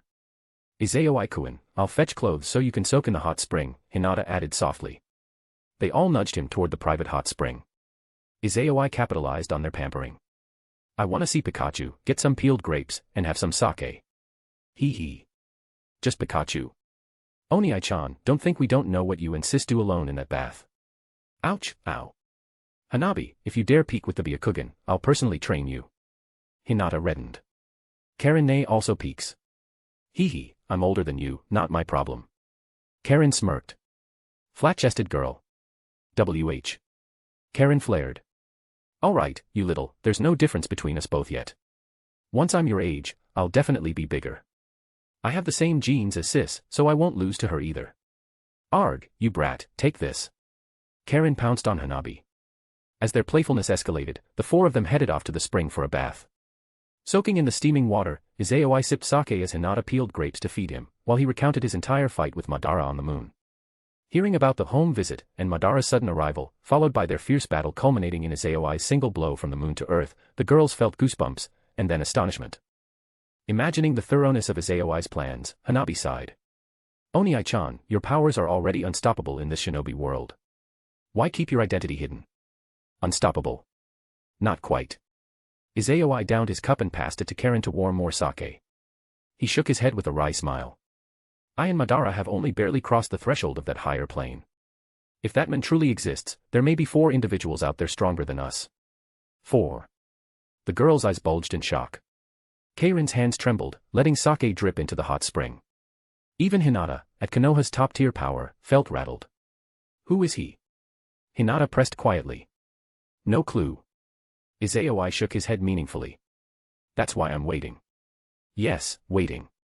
The man in question was none other than Ōtsutsuki Ishiki, presumably the superior of Kage. If he did indeed exist, with size-shifting and space-warping powers, only by prompting him to appear could Izayoi ensure the girl's safety. Because Ishiki wouldn't approach the likes of Madara or Tonory, both presumably marked by the children of Kage. The best vessel candidate for Ishiki was now Izayoi. And once Ishiki came, Izayoi would be ready to give him a very big surprise. If he never came, Izayoi would wait until he achieved true invincibility. At that thought, Izayoi found himself eager for the future. Probably due to leftover battle adrenaline or the hot spring heat, he gazed at the ever-gentle Hinata feeding him sake. He pointed lightly at Hanabi's eyes, leaning in with a mischievous smile. Hinata, I'd like a different kind of sake. Which sake? I'll go fetch it. She was ready to serve. No need, I only need you. Izayoi murmured at her ear with a sly grin, I want to sample, mouth-to-mouth sake. At once, Hinata's cheeks turned scarlet. But Hanabi and Karen are here. Hey, that's easy to fix. Genjutsu, bringer of darkness technique. Ah, my eyes.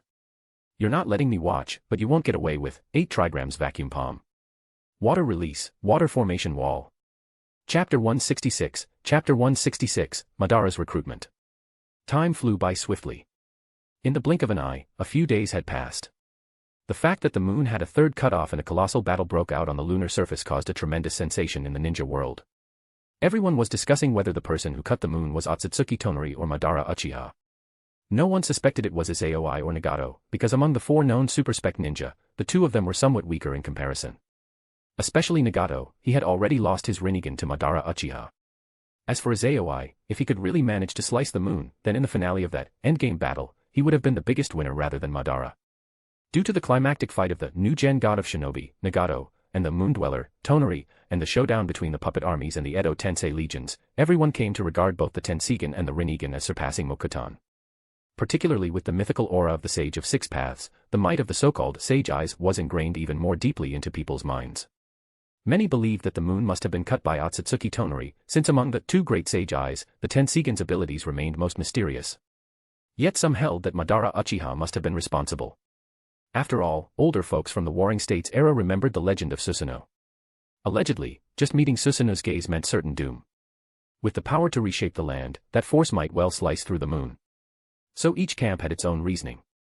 But as none of the principals came forward to clarify, it remained one of the world's most profound mysteries. From this incident, Tonory and Madara's renown soared even higher. Regardless of who actually split the moon, the outcome of that battle caused no fatalities. That meant among them, one could slice a heavenly body, while the other could endure such a force, demonstrating equal power. In the eyes of the ninja world, both their strengths are now ranked at the Sage of Six Paths level. According to myth, the Sage of Six Paths created the moon. No one knew for sure if that story was true or false. Yet now, everyone witnessed the moon being cut in 2, practically a recreation of a godlike feat. Likewise, among the 4 recognized super-spec ninjas, Nagato and Izayoi were thought only to have map-altering might, while Madara Uchiha and Ōtsutsuki Toneri had world-breaking power. Their relative weights were crystal clear. These past few days, the top officials of the 5 great nations had lost much sleep. Whether the 5 Kage or the daimyo, all kept jolting awake from nightmares. The daimyo in particular had zero appetite for entertainment or lavishness. In older wars, no matter how big the conflict, it never touched these elites. Because after both Hashirama Senju and Madara Uchiha passed on, the Kage were recognized as the mightiest in the world. Yet none of those Kage possessed the strength to rewrite landforms. Someone like Tsukumo Hatake, or Orochimaru, or even many S-class rogue nin, could challenge a Kage's level, but still be worn down by an army. Even if their side lost a shinobi world war, no one could completely annihilate a great nation or its hidden village. The daimyo would pay reparations, but keep their thrones. Now, however, the threat of rewriting continents or outright destroying celestial bodies had begun to loom. This severely rattled the daimyo's hold on power. If Izayoi wanted, he could overthrow the daimyo of the Land of Fire. The same for Nagato. As for Madara or Tonory, one possessed powers that, from the people's viewpoint, could easily decimate the entire world. At the mere possibility of such devastation, those used to a life of luxury and rank were understandably shaking in fear. Meanwhile, as the only recognized super-spec ninja within the 5 great shinobi villages, Izayoi's influence soared almost to the level once held by Hashirama Senju. Regularly, the daimyo's officials would come to Konoha to negotiate, increasing military funding, yet each visit ended in vain, accompanied by constant hints that if Tsunade would swiftly pass the Hokage title on to Izayoi, they would willingly bolster the benefits for Konoha. At first, Tsunade did not catch their drift. Only after Nara Shikaka's explanation did she realize their intention and found it laughable. She sometimes joked about it when going to Izayoi's place to mooch food and drink. As for truly stepping down, currently that is impossible. The Land of Fire's daimyo yearned for security, hoping Izayoi would become Hokage. But Tsunade felt that though he was outstanding, he lacked certain qualities needed to manage the entire village. She did not know Izayoi was Ōtsutsuki Toneri, nor that he had experiences spanning 2 lifetimes. To her, he merely possessed monstrous combat power but still needed more leadership seasoning. Izayoi himself had no particular craving for the Hokage seat. His willingness to be 6th Hokage was mostly for Hinata's sake, that she might share the status of Hokage's wife. His real objective, from start to finish, was escaping the limit of mortality.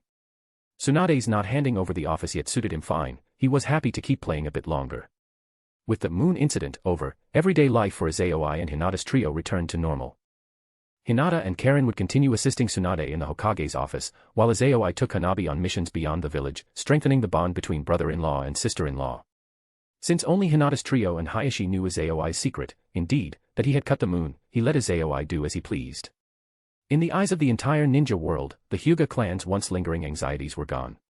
As father to the fiancé of an ascendant, shinobi god, Hayashi wore a daily flush of satisfaction. He walked as though a breeze followed him, quite the winner in life. Other clan heads with daughters ground their teeth in envy, cursing behind his back. He just lucked into dogshit fortune. Meanwhile, in Land of Rain. In a certain idyllic countryside outside of Omegakure, near a clear, babbling stream lay a wooden cabin. Here, Conan was pushing Nagato's wheelchair along the stream, chatting about old times. Conan's cool, beautiful face wore a rare, gentle smile. She had always been the member of the trio with no specific ambitions, just a faint desire to return to the place where she and the 2 boys, plus Jiraiya, had once lived for 3 years, and carry on quietly. But she had long shelved that desire for Yahiko and Nagato's sake. Unexpectedly, Nagato shared the same thought. Conan's delight was plain. Suddenly, Nagato raised a hand for her to stop, eyes fixed on the nearby grove, then turned and spoke quietly. Madara, come out. Conan's expression tensed. She manifested faint paper outlines on her body, braced for a fight. She feared that Madara had come to kill them both after all. Sensing Conan's unease, Nagato softly reassured her. Conan, no need to worry, he means no harm to us. At that, Madara stepped out from the woods. Conan was still wary, but Nagato's words lessened her vigilance. Sure enough, Madara offered a token of praise. Your perceptions improved, Nagato. I'd assumed your carefree life would dull your strength. Then he lamented, but it's a pity you're unwilling to transplant new eyes. If you did, plus uniting with Tobi, you'd surpass all but Hashirama. Even that brat from Konoha wouldn't stand a chance. Nagato only shook his head with a faint smile. I'm fully content as is. Nothing to regret. Ever since awakening from my dream, I parted with my ambitions, and it's as though a great weight has lifted. My sage mode is even closer to the natural order. Madara nodded in acknowledgement. Your sensory ability now rivals Mito's. In the Warring States era, apart from Hashirama Senju, only Tobirama and Mito had left a real impression on Madara. After Mito became the Nine-Tails Jinchuriki, no Kage or first-rank shinobi could top her in that first great ninja war. She never had to display that power, but she overshadowed them in potential. None of Madara's compliments stirred Nagato's emotions. He simply smiled. Then. You came today, why? I want you to teach me Sage Mode, Madara said straightforwardly. Also, I'd like you to come help me in Konoha. Nagato paused, then shook his head. I can teach you Sage Mode, but as for going back to help, forget it. I'm done with the ninja path. Don't be so quick to refuse, Madara said. I've uncovered some secrets on the moon. Watch them, then decide. With that, Madara's Rinnegan glowed, releasing powerful in-release chakra, injecting illusions into Nagato's mind. Soon Nagato beheld the same historical illusions Madara had once seen on the moon, Kagaya, the god tree, and the truth behind infinite Tsukuyomi, plus Black Zetsu's identity. Like Madara, Nagato gasped upon learning, infinite Tsukuyomi only spawns white Zetsu, and that, Black Zetsu was the child of Kagaya. He also saw how Black Zetsu had attached via the ghetto statue's tubes to Madara's body, just as Madara had. As the illusions concluded, Nagato's expression grew heavy. Madara asked quietly. What's your decision? Are these all real? Nagato returned the question. You mean the first part or the second? Both. As for the first, I'm uncertain, Madara admitted with some confusion. Even I am lost right now. But I won't abandon the Eye of the Moon plan, because I must see its truth with my own eyes. If it's real, I'll drop my original aims. If not, I'll carry on. As for that second half, I'm sure it's real.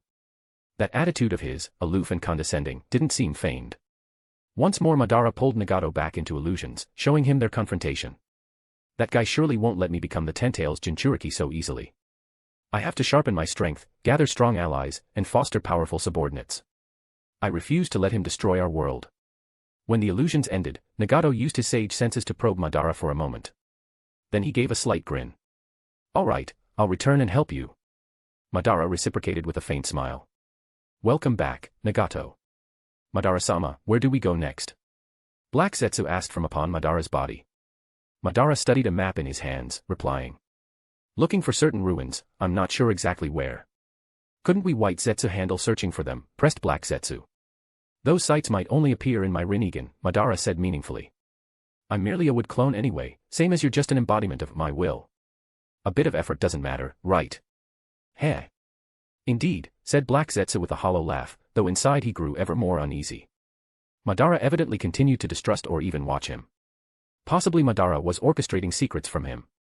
Realizing the final crisis was slipping from his grasp, Black Zetsu felt stifled and vexed.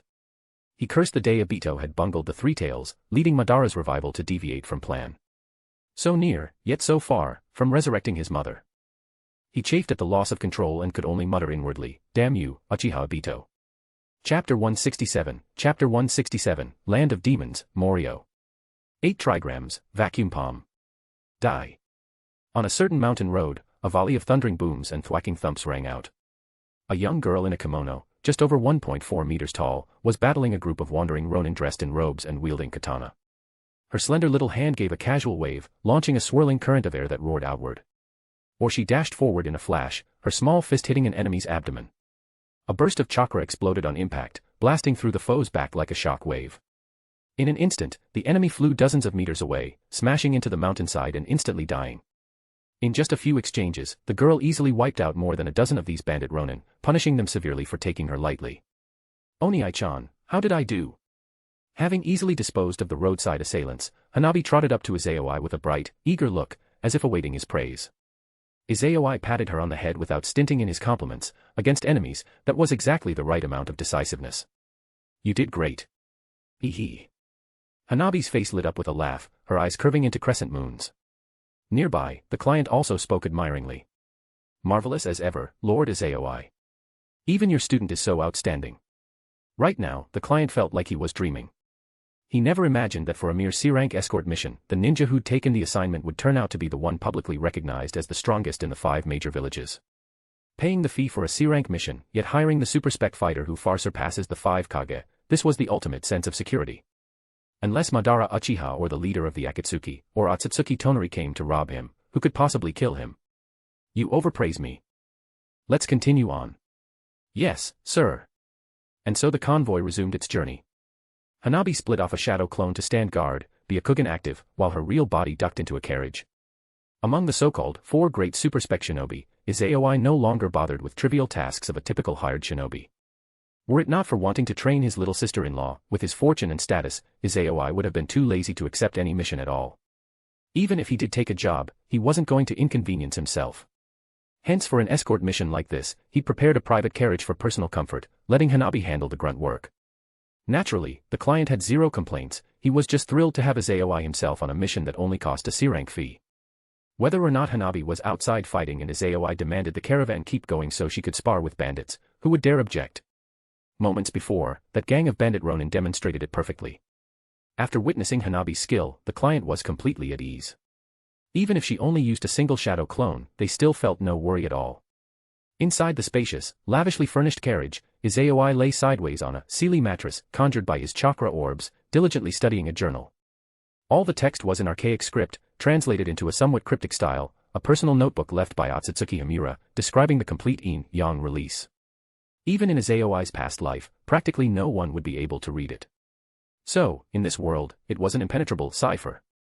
But to Izayoi, it was a veritable treasure trove, no different from stumbling on hidden stash. The timing could not have been better or more valuable. So long as he mastered it thoroughly, his understanding of yin-yang release would soar, and his chakra orb technique would reach new heights. In time, he could likely create his own truth-seeking balls or open spatial pathways, and perhaps even artificially craft a sage mode. He was captivated. Just then, a voice interrupted his reading. "Oni-chan, what you looking at?" A small head popped out from beneath his blanket. Hanabi leaned into Izayoi's arms, trying to read along. Seeing the text, some parts half-recognizable, while most were totally incomprehensible, Hanabi's Byakugan almost turned swirly as she finally blurted. "Is this a code you're cracking?" "I can read a little, but it won't piece together at all." Izayoi didn't answer. He simply patted her cheek, then gently scolded, "You're supposed to be on guard, not sneaking in here. Why were you leaving the client's protection?" "Teehee, I left a shadow clone out there. My Byakugan sees everything, so it's fine.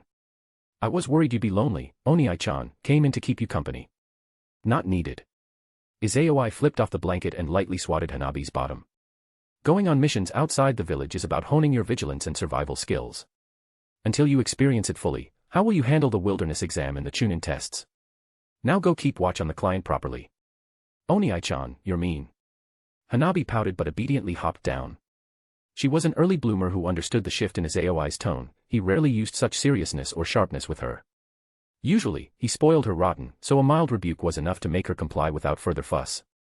And though in the end, he usually gave way to her anyway, Hanabi hated to disappoint him.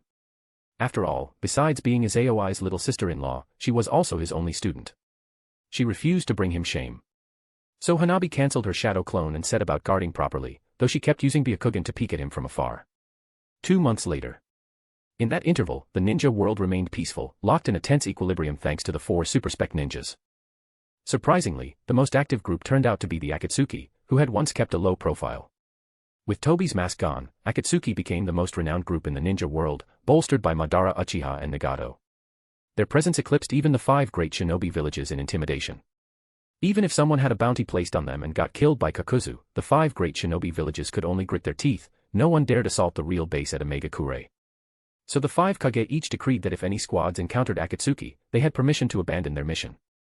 No punishment awaited them upon return. This turned every Akatsuki member into a sort of untouchable, akin to how Minato was once recognized. Their prominence soared. With Nagato and Konan returning, Omegakure also thrived. As many cunning observers reasoned that no new, endgame battle was likely soon. Previously, only Tonory and Nagato were the super-spec ninjas, so they fought. Now, with AIM holding 2 of them, plus Tonory and Izayoi acting independently, there was no immediate impetus for big conflict. Yes, if Tonory joined with Izayoi to attack Omegakure, Konoha would surely get involved. That scenario would make massive waves. So in the near term, none expected it to occur, yielding an uneasy, Hashirama-era tranquility. Merchants poured in, investing in the city's reconstruction, lured by the open land and the idea that, since no bystanders died in the endgame battle, Omegakure was safer than ever. And so the hidden village soon grew lively. If left alone, this peace might align with Nagato's dream. But in his heart, and in the hearts of every Kage, as well as the top-tier small nations, no one believed it would last. Just as with the old God of Shinobi's era, it could end abruptly. With superhuman power lurking, the next conflict might erupt at any time. Having entrusted Omegakure back to Nagato and Konan, Madara Uchiha now roamed the map with his wood clones, scouring for relics.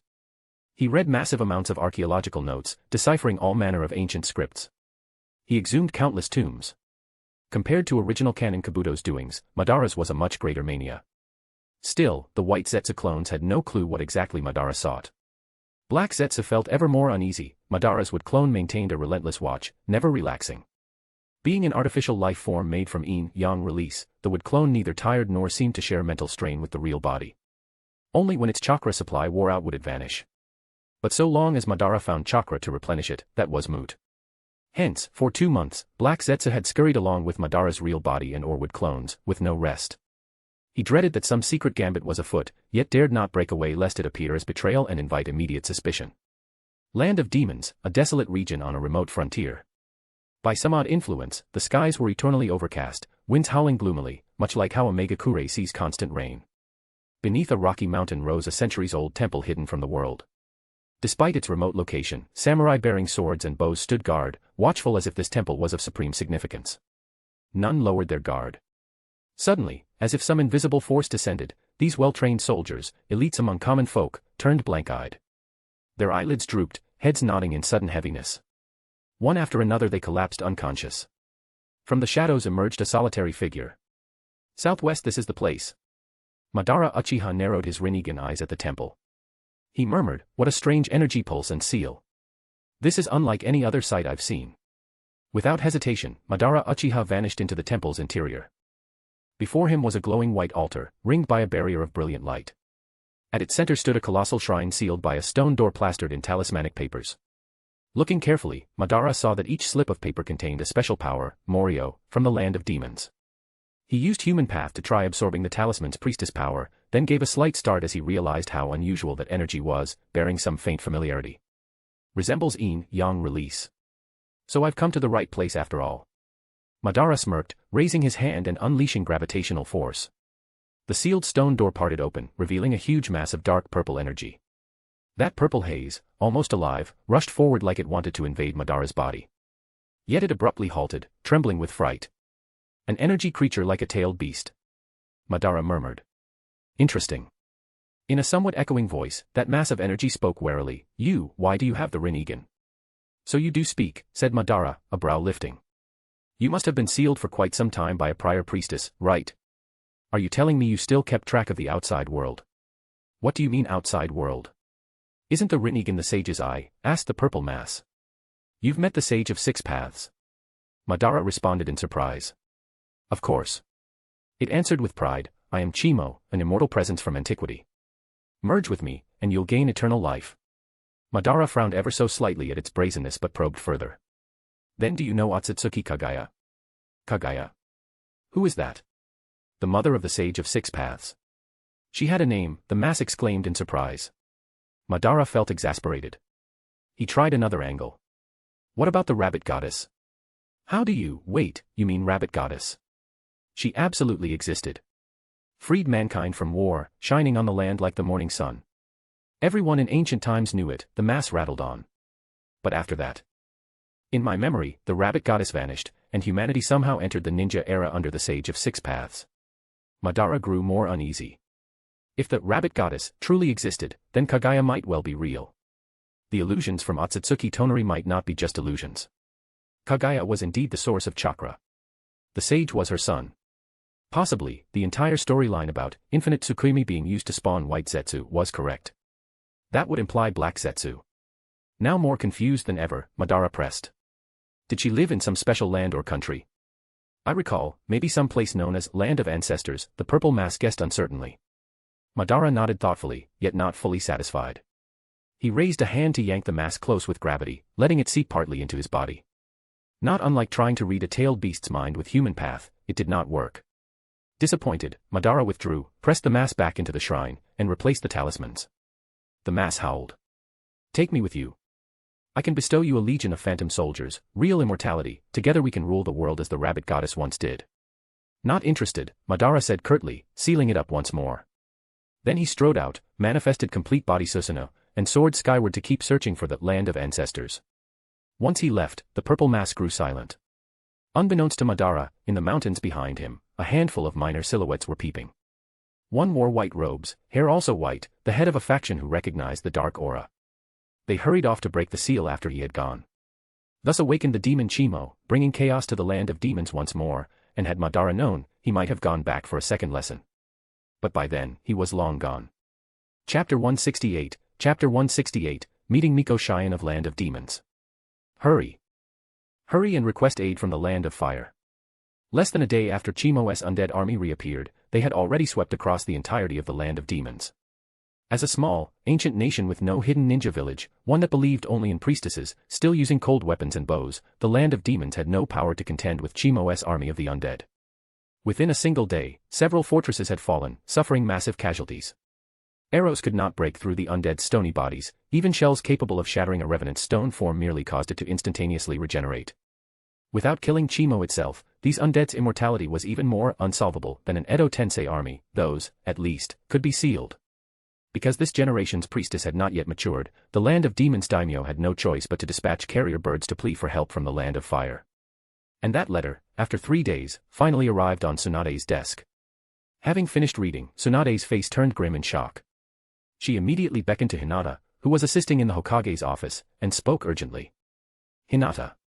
Quick, go notify Izayoi to set everything aside and come here immediately. Seeing Tsunade's stern expression, Hinata promptly set down her paperwork, nodded, and replied, Understood, Lady Hokage. Currently focused on practicing een release at home, Izayoi soon arrived at the Hokage's office. Observing Tsunade hunched over an empty scroll writing something, he asked, "Lady Hokage, what's happened?" "Something serious." By now, as Izayoi had become one of the village's top trump cards, Tsunade typically didn't bother him with trivial tasks. Indeed, unless it was an absolute emergency, she wouldn't deploy him at all. Clearly, if she had summoned him, the matter must be grave and require a super-spec combatant. "Take a look at this letter first. I'll explain once I'm done writing." Without lifting her head, Tsunade laid a previously opened letter atop a file, continuing her frenzied writing, paying no mind to her handwriting. Izayoi, puzzled, took out the enclosed items, a letter and a photograph. The moment he laid eyes on the photo, he paused in surprise. "Hinata." "Ah." "Izayoi, what's the matter?" she asked, thinking he was calling for her. Showing her the photo, Izayoi teased, "This photo, doesn't that girl look an awful lot like you 2 years ago?" "Eh." Hinata looked it over, equally astonished, "She's so much like me." Indeed, in the photo was a girl about Hinata's age, just less developed physically, light brownish hair, clad in a shrine maiden's white robe and red skirt, with purple eyes that exuded the same sort of gentle purity Hinata had.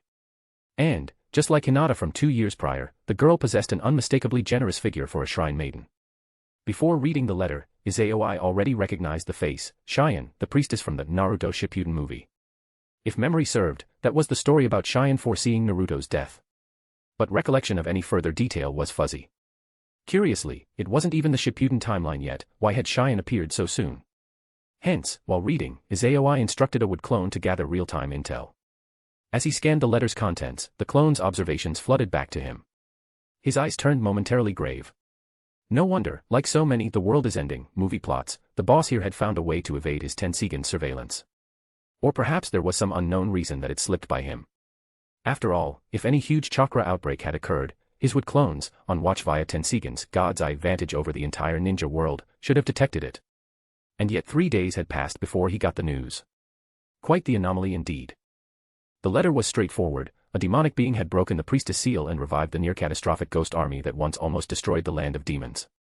The daimyo begged Konoha to dispatch powerful shinobi to protect this generation's priestess, Cheyenne, and send forces to help subdue that menace. By then, Tsunade had finished the scroll and handed it to Shizun. "Shizun, go deliver this to Shikaku immediately, then stay there and keep me informed." "Yes, milady."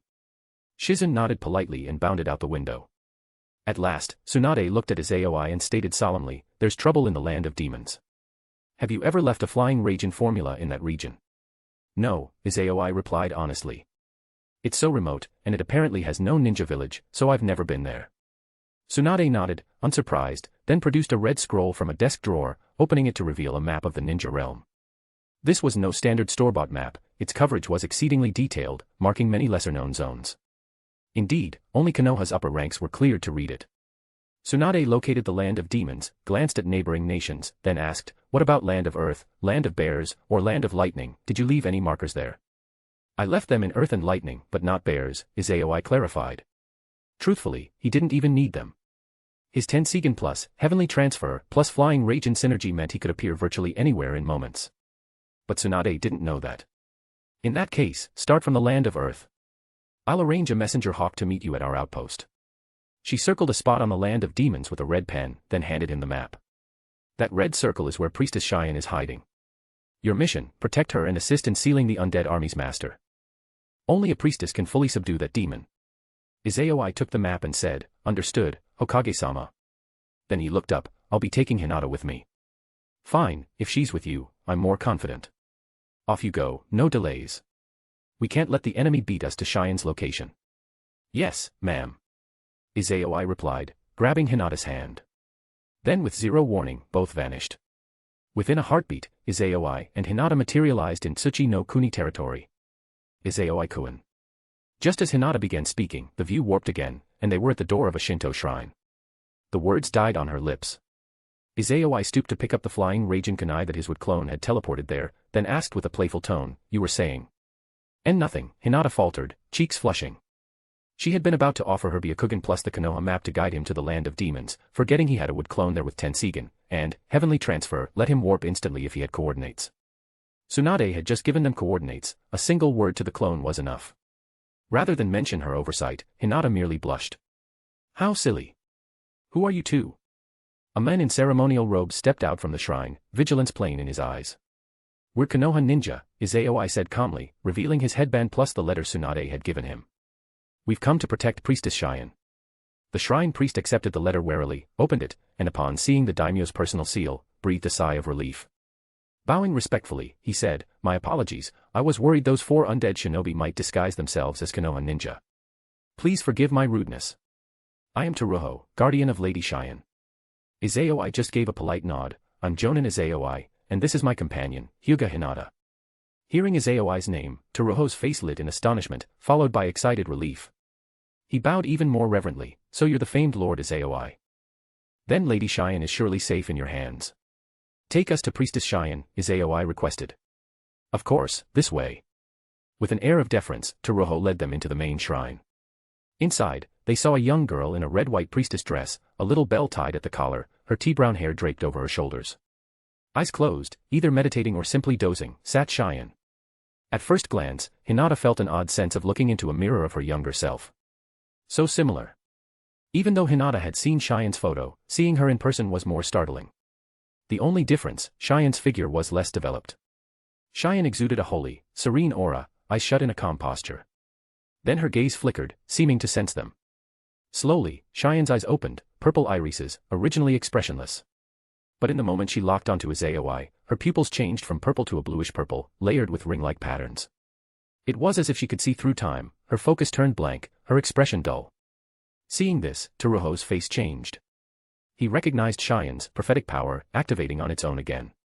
And once someone had been foreseen, that person often soon died. Ah! A strangled shriek emerged from Cheyenne's mouth. Her eyes returned to normal. 2 lines of blood trickled down as she clutched them in pain. "Lady Cheyenne."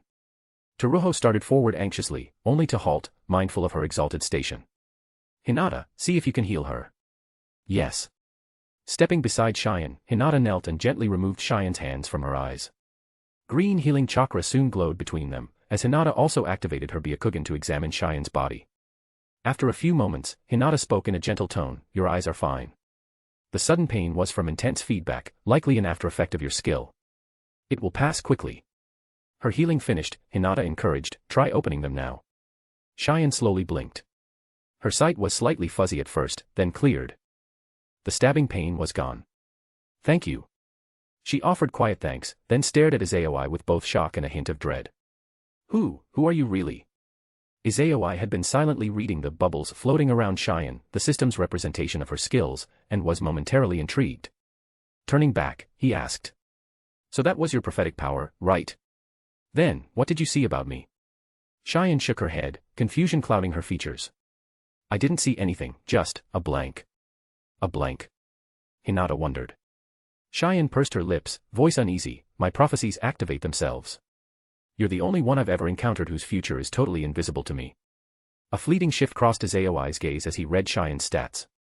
She had no traceable chakra, yet the system showed. Miko power, incomplete, gold. Prophecy, gold. Kage level aptitude, purple. 2 golds, 1 purple. This overshadowed many of Konoha's young standouts. Moreover, while she had no chakra, the system still recognized her with a purple Kage level rating.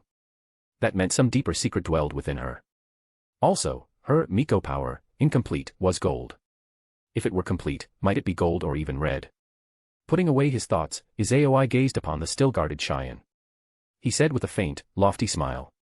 "Of course you can't see my future, my level is above yours. A priestess serving the gods, how could she read the future of a god himself? Unless her prophecy skills were red tier, a mere gold tier, fortune-telling, could never fathom Izayoi's destiny. He was simply out of range." Chapter 169, Cheyenne Powers. The power of Miko and Morio combined. "Your level is above mine." Cheyenne looked somewhat dazed, half understanding, half not. Teruho and Hinata, on the other hand, assumed he meant a difference in strength. After all, a super-spec combatant was on a completely different plane than them. Izayoi didn't explain further. He simply walked up to Cheyenne, crossing the short distance, and locked eyes with the Shrine Maiden's purple gaze. "Would you mind a bit of physical contact? Just to hold your hand, I want to check your body."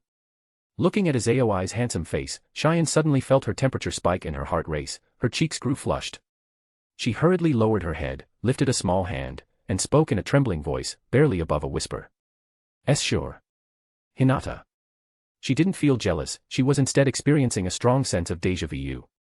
Because Cheyenne was acting exactly as she herself used to, facing Izayoi long ago. If only Cheyenne's eyes weren't purple but white instead, Hinata would suspect Cheyenne was father's secret daughter, her own lost sister. Izayoi paid no mind to his own words, which dripped with the air of a senior. He clasped Cheyenne's raised hand and channeled chakra into her body to examine her condition. What he found was that Cheyenne's body wasn't any different from a normal person's. She had no chakra and didn't possess any obvious supernatural strength. That only emphasized that Cheyenne was very much not ordinary. Without supernatural power, it should be impossible to foresee the future. Yet the ability to see the future was itself a manifestation of something beyond ordinary. If he couldn't sense anything, it merely meant she was special in a way that typical ninja weren't. Recalling that she had 2 gold tier and 1 purple tier skill entries, Izayoi's eyes suddenly took on red markings, and the blue in his pupils turned golden. Upon instantly entering Sage mode, Izayoi channeled Sage Chakra into Cheyenne while a distant would clone used Tensigan's X-ray vision to peer in. Finally, he saw the energy hidden within Cheyenne's body. Vast as the sea, not quite chakra yet not quite different, more like a form of natural energy-laced Senjutsu chakra, and yet still not the usual Senjutsu.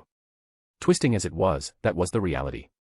Withdrawing the chakra he had sent coursing through her pathways, Izayoi's gaze fell on the bell-shaped ornament at Cheyenne's right chest. A flash of surprise gleamed in his eyes. Such an advanced seal. That was the reason Cheyenne's power was concealed, leaving her no different from an ordinary person. One would need to be in Sage mode or possess an ultimate dojutsu to discover this seal. As expected, both Cheyenne and Morio harbored secrets unknown to the world. For reasons he didn't fully understand, Izayoi had a hunch that the secret might help him in a big way. Filled with interest, he stood up and looked at the downcast Cheyenne. They say your priestesses are Morio's mortal enemies. Do you know where Morio is? Hearing this, Cheyenne's flushed cheeks and pounding heart began to subside. She lifted her gaze toward Izayoi and nodded. Though I can't sense its exact location, I have a faint idea of which direction it's in. That's good enough.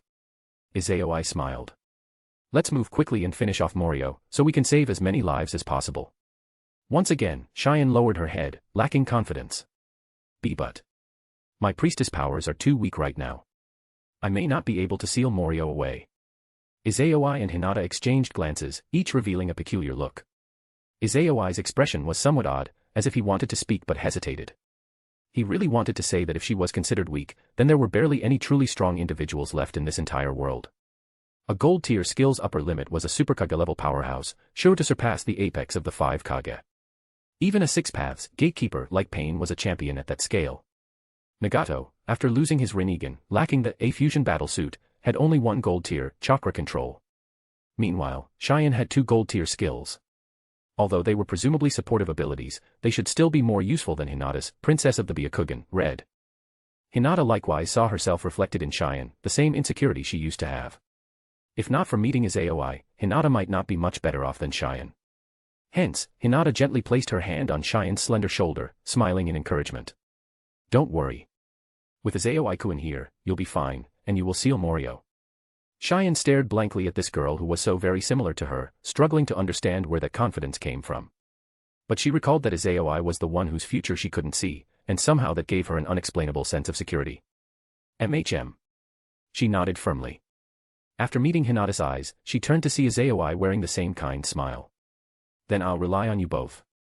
Toruho likewise bowed low. Lord Izayoi, Lady Hinata, please look after Lady Cheyenne. Don't worry, Izayoi reassured him. As long as I'm here, your priestess will be safe. Cheyenne's heart raced faster again at Izayoi's words. Afraid that the heat would surge further, she hastily shifted her gaze to Toruho. The next moment, her eyes again turned from violet to a layered bluish hue, and her expression went blank again. Once she regained herself, a trace of sadness flickered across Cheyenne's eyes. But she quickly restored her aloof facade, using the same distant, uncaring manner that placed all others beneath her. Coolly, she announced, Toruho, you're going to die very soon. Toruho froze, then smiled wryly, bowing, thank you, Lady Cheyenne, for the care you've given me all these years. Looks like I won't be able to continue at your side. How, incredible, Hinata murmured, a bit awestruck. That's the power of prophecy, I take it. How will he die? She hurriedly added, but if it's something you can't say, that's fine. He's killed by a dark purple tentacle that pierces his body, Cheyenne answered straight away. Hinata felt more puzzled. Then can't we prepare in advance to stop it? It's useless. That's fate. Destiny can't be overturned, Cheyenne declared. Is that so? Izayoi was intrigued. Then let's do an experiment. Amid the trio's puzzled looks, he caused his right shoulder to writhe. A chunk of wood extended outward like a balloon, rapidly forming into a wood clone. The clone patted Toroho's shoulder and said to Cheyenne with a smile, "Now, can you see his future?" On reflex, Cheyenne peered at Toroho again, eyes turning vacant with that layered blue shade. Soon she came out of it, looking astonished and muttering, "His destiny changed." Toroho brightened with delight. So that might mean Cheyenne's prophecy of his death wasn't absolute after all. Izayoi grinned. So we see that fate isn't fixed, with enough strength, it can be broken. If not for Toroho's presence, Izayoi might have snorted. In a land without a ninja village, so closed off that even the priestess rarely harnessed her power, how could they have beaten fate? But for him, changing Toroho's fate was effortless. Even a single wood clone of Izayoi's possessed a power surpassing all 5 Kage. Unless some super Kage foe arrived, no one could circumvent the clone to kill Toroho. Worst case, the clone could spirit Toroho off to an unknown corner of the world or seal him somewhere. He had myriad ways to ensure the man's survival. Cheyenne fell into a stupor, clearly shaken. She had tried to alter others' destinies before, warning them after each prophecy, but it had never succeeded. Eventually, Cheyenne accepted fate can't be changed, building her distant persona to avoid seeing or hearing about their deaths. She'd suppressed her empathy behind a facade of aloofness. Now, all of that was overturned in one day. For the first time, she had encountered someone whose future she could not see. For the first time, she saw fate being rewritten. The light surrounding Izayoi, the one who was already special in her eyes, glowed even more radiantly. Her heartbeat fluttered again with that sense of excitement. "All right, we'd better get moving." Izayoi signaled to his wood clone, who vanished along with Toroho. Then he turned to Cheyenne and Hinata, saying, "We should hurry." Immediately, Izayoi himself disappeared from the shrine. "Cheyenne, can you do body flicker?" Hinata asked. Cheyenne shook her head. "I'm not a ninja." "In that case, let me carry you." Sorry for the trouble."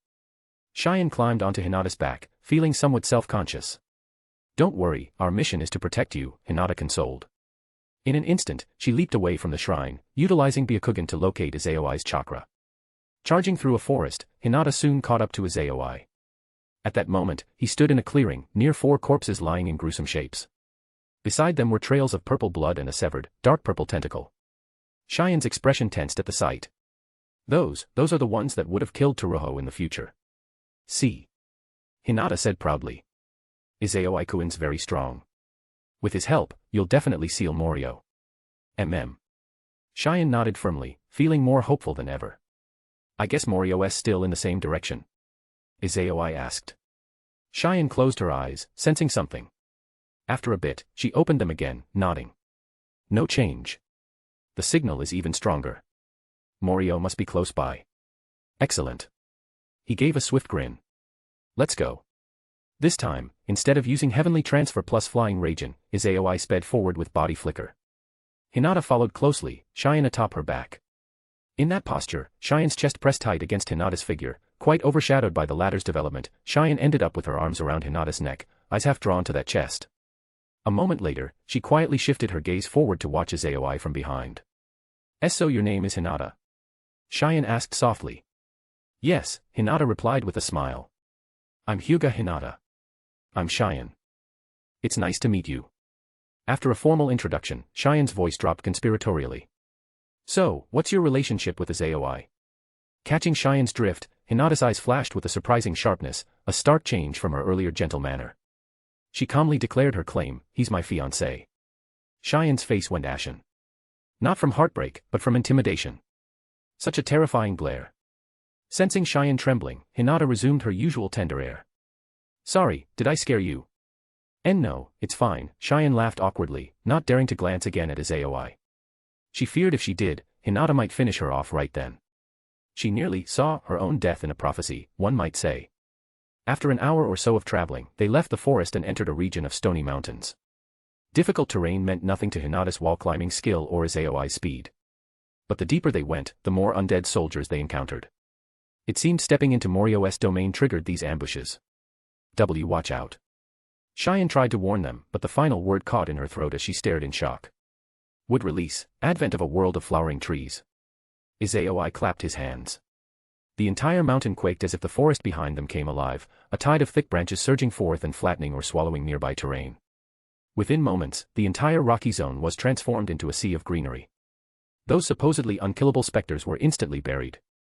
Without time to reform at the surface, they couldn't hinder them further. With a single jutsu, the undead army was overwhelmed. Izayoi and Hinata resumed their pace. This time, Izayoi slowed somewhat, turning to Cheyenne. Any shift in direction? No, she replied, shaking her head. Actually, it's even stronger. Morio must be close by. Perfect. Izayoi conjured a chunk of metal etched with a flying rage and seal via Tensigan creation, and in the blink of an eye teleported them to the outer edge of that newly grown forest. Cheyenne was again stunned silent by the instant travel. Izayoi asked, which way now? Closing her eyes briefly, Cheyenne then pointed at a tall volcano. That mountain. I sense it inside. Activating her Byakugan, Hinata added in a grave tone, I can't see any chakra in there. In sage mode, Izayoi simply smirked. I sense it. Let's go. Within moments, they reached a rock formation near the foot of that volcano. Look, there's a shrine entrance. It must be inside there, Cheyenne called out. Sure enough, more undead soldiers emerged from the ground, hundreds of them.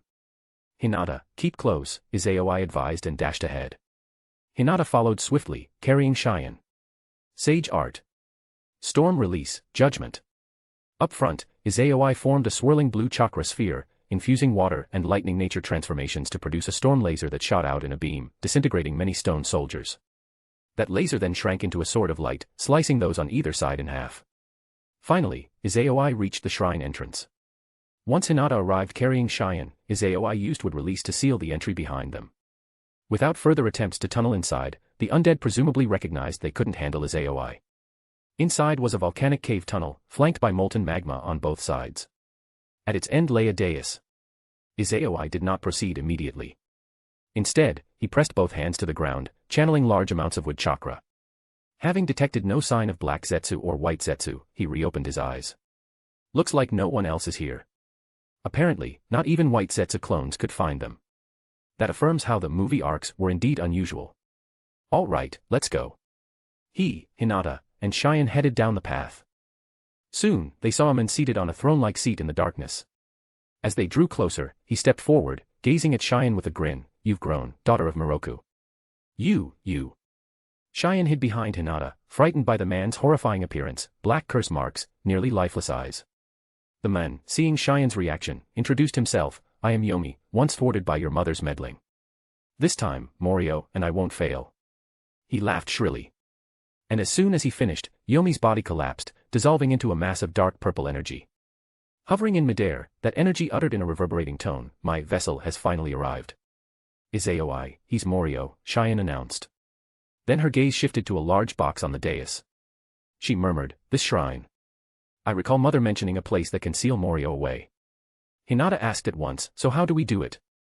I must stand at the dais, then I'll need some time to activate its sealing technique, Cheyenne explained. Ha ha ha ha. I had already guessed your mother wrote about this place, so I came early. You have no chance now, merge with me, let me claim your body entirely. Such enormous power wasted on you is truly a pity. Throughout his speech, Morio essentially ignored Izayoi and Hinata. If not for the Rinnegan, Morio wouldn't even mind Uchiha Madara, since no one could kill him except a priestess or the Rinnegan's 6 paths. Hearing Morio mention merge, Izayoi's instincts buzzed. Perhaps the secrets of the priestess or Morio might indeed help him. He feigned calm, asking, so, merge into one, what do you mean by that? Aren't you and the priestess's mortal enemies? Yes, we are mortal enemies. Morio's tone remained smug. But we're also two halves of the same being. What's that supposed to mean? Hinata stared in shock. Izayoi recalled a flicker of insight. So that's like a twisted version of the Rinnegans, two extremes unified. Cheyenne cried out, you're talking nonsense. My mother and I bore the duty of sealing you. Unsurprisingly you reject it, since none of you priestesses inherited the eternal, undying power. Morio gave a triumphant explanation. Long ago, the original priestess was too powerful. To keep from misusing that power, she divided her heart and mind in two. Through 1,000 years of dissipation, it evolved into the priestess and Morio. In truth, we're one single existence, only a priestess can seal me, and I can only resurrect by taking over a priestess's body. That's why I remain an immortal spirit, while you priestesses never gain immortality. This dais is not just my prison but also the place where the two halves can rejoin. Your incomplete priestess powers stand no chance. Come to me quietly. With that, Morio lunged, but not at Cheyenne, instead targeting Izayoi, the biggest threat. Raising his hand, Izayoi instantly shaped a Senninlace storm release, slicing Morio's purple energy form into halves. Gah. That hurts. Morio yowled. Then, after reforming, it looked cautious. Sage power? Are you a successor of those three? You even know the three great sage regions. Izayoi was surprised, then inquired, so do you also know the Sage of Six Paths? Boy, are you mocking my intelligence? Morio roared. I even know of the rabbit goddess, why wouldn't I know the six-path sage? Boy, so direct. Izayoi mused. Then again, it made sense, Morio was repeatedly sealed away each time, leaving no chance to glean modern knowledge, he had a limited but ancient grasp. Observing how sage ninjutsu only inflicted pain but couldn't kill Morio, Izayoi retreated to Cheyenne's side and cheerfully said, my powers can't kill it. It's up to you now, Cheyenne. Huh. Cheyenne paled, suspecting she was being abandoned. But recalling her mother's final words and the duty a priestess bore, along with everything Morio said, she firmed her resolve. Gaze determined, she declared, fine. I'll face him. Even if it costs my life, I won't let Morio get my body. You have the eyes I wanted to see. Izayoi smiled approvingly, patting Cheyenne's shoulder. This is your stage, show me your priestess power, Cheyenne. He spoke and closed his eyes. Unbeknownst to Cheyenne, he activated Tensigen and infused Yin-Yang released chakra into her. Whoosh. Instantly, the bell ornament at Cheyenne's right chest glowed brightly, illuminating the entire cave. Seeing it, Morio burst out laughing. Ha ha ha. I had planned to take that kid's body first, letting me retrieve that protective charm. I can't believe you removed it on your own, how convenient. But Morio's triumph abruptly turned to horror. No, impossible. Why is the seal undone so easily? Panicking, the purple mass streaked for Cheyenne, only to recoil from an invisible barrier, scattering into a haze. Recombining took longer than usual. Ag. That can't be. The demon howled in denial, that woman's seal shouldn't be undone so easily. Meanwhile, beams of pure white radiance surged over Cheyenne. Freed from the bell ornament seal, her entire body exuded the collected might of every generation of priestesses. She was gently lifted into midair, as though by an invisible hand. Blinding light filled the cave. Except for Morio's dark purple gloom, everything was enveloped in white, including Izayoi and Hinata. The difference was Morio's darkness contrasted violently. Within the whiteness, Cheyenne's form underwent visible changes. First, her tea-brown hair grew longer, changing color from ash blonde to pure gold, trailing all the way to her knees. Then the wide-sweeping holy light started retracting, not back into her body but condensing overhead in the shape of a vertical halo. It was as if a ring of light soared above her head, reminiscent of an angel, only upright. Still floating, Cheyenne opened her eyes. They were vacant, possibly from the synergy of prior generations of priestess power. Expression blank, she raised a pale hand toward the still-reforming Morio. No, don't do it. Please. The shriek was cut short by a deep purple glow from the dais. A cylindrical barrier soared upward. Arg. Trapped inside, Morio's form quaked, letting loose a final shriek before dissolving into nothingness. The leftover scraps of that purple energy turned into faint shimmer, merging with Cheyenne's own white glow. Cheyenne's eyes fluttered shut once more. Hinata, stepping forward to catch her, wore a stunned expression. Meanwhile, Izayoi stood transfixed, seeing three floating skill bubbles around Cheyenne. One bubble was shining. Its golden color turned red. Priestess power, red. But more than that, his thoughts roiled with excitement. The ancient priestess had split her mind and heart, some power of destiny, priestess power leading destiny, undying, two halves reunited. That's it, Cheyenne. Now you can help me. Izayoi abruptly grinned, Tensigen flaring. His hand unleashed a green beam that shot right through Cheyenne's chest. All transformations halted. The radiant green bullet returned to Izayoi, who used Yin-Yang release to merge it with his sage chakra. Boom. A colossal outpouring of chakra shook the volcano, a monstrous aura surging upward. All around the ninja continent, and beyond, those sensitive to chakra felt an overwhelming force from that region, only to lose track immediately after. Only Hinata, cradling Cheyenne, witnessed Izayoi's changes. He'd closed his Tensigen and lost the red-limbed eyes of sage mode, yet still emanated enormous senjutsu chakra. Hovering around him were 9 black orbs the size of fists. He had attained six-path sage mode. Chapter 170, Six-path mode. And the gaze of Sage of Six-path. This chakra. In some distant place of the ninja world, while searching for the ruins of the land of ancestors, Uchiha Madara turned his head toward a certain direction. His eyes brimmed with shock and disbelief as he muttered, "What a joke. That kid's chakra suddenly surpassed mine and that of the Ōtsutsuki fellow, even Hashirama's. What's going on there? What happened?" A flood of doubts filled his mind. Madara was just about to use his complete body Susanoo to head toward Izayoi's location. But the next second, he abandoned that plan. Considering Izayoi's current chakra strength, if his real body went over, there might be a major battle, and it could even attract an intervention by the Ōtsutsuki figure. Not knowing whether those two might form an alliance, Madara felt unsure if he could defeat them both together. It wasn't yet the time for a direct clash of kings.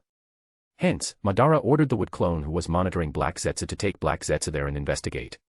What a terrifying chakra this is. Izayoi's chakra. In a Megakure, Nagato, who had transplanted new eyes and regained his sight, looked in the direction of the land of demons, murmuring, "Not only is there intensely powerful natural energy, there's also some special energy. What is that energy?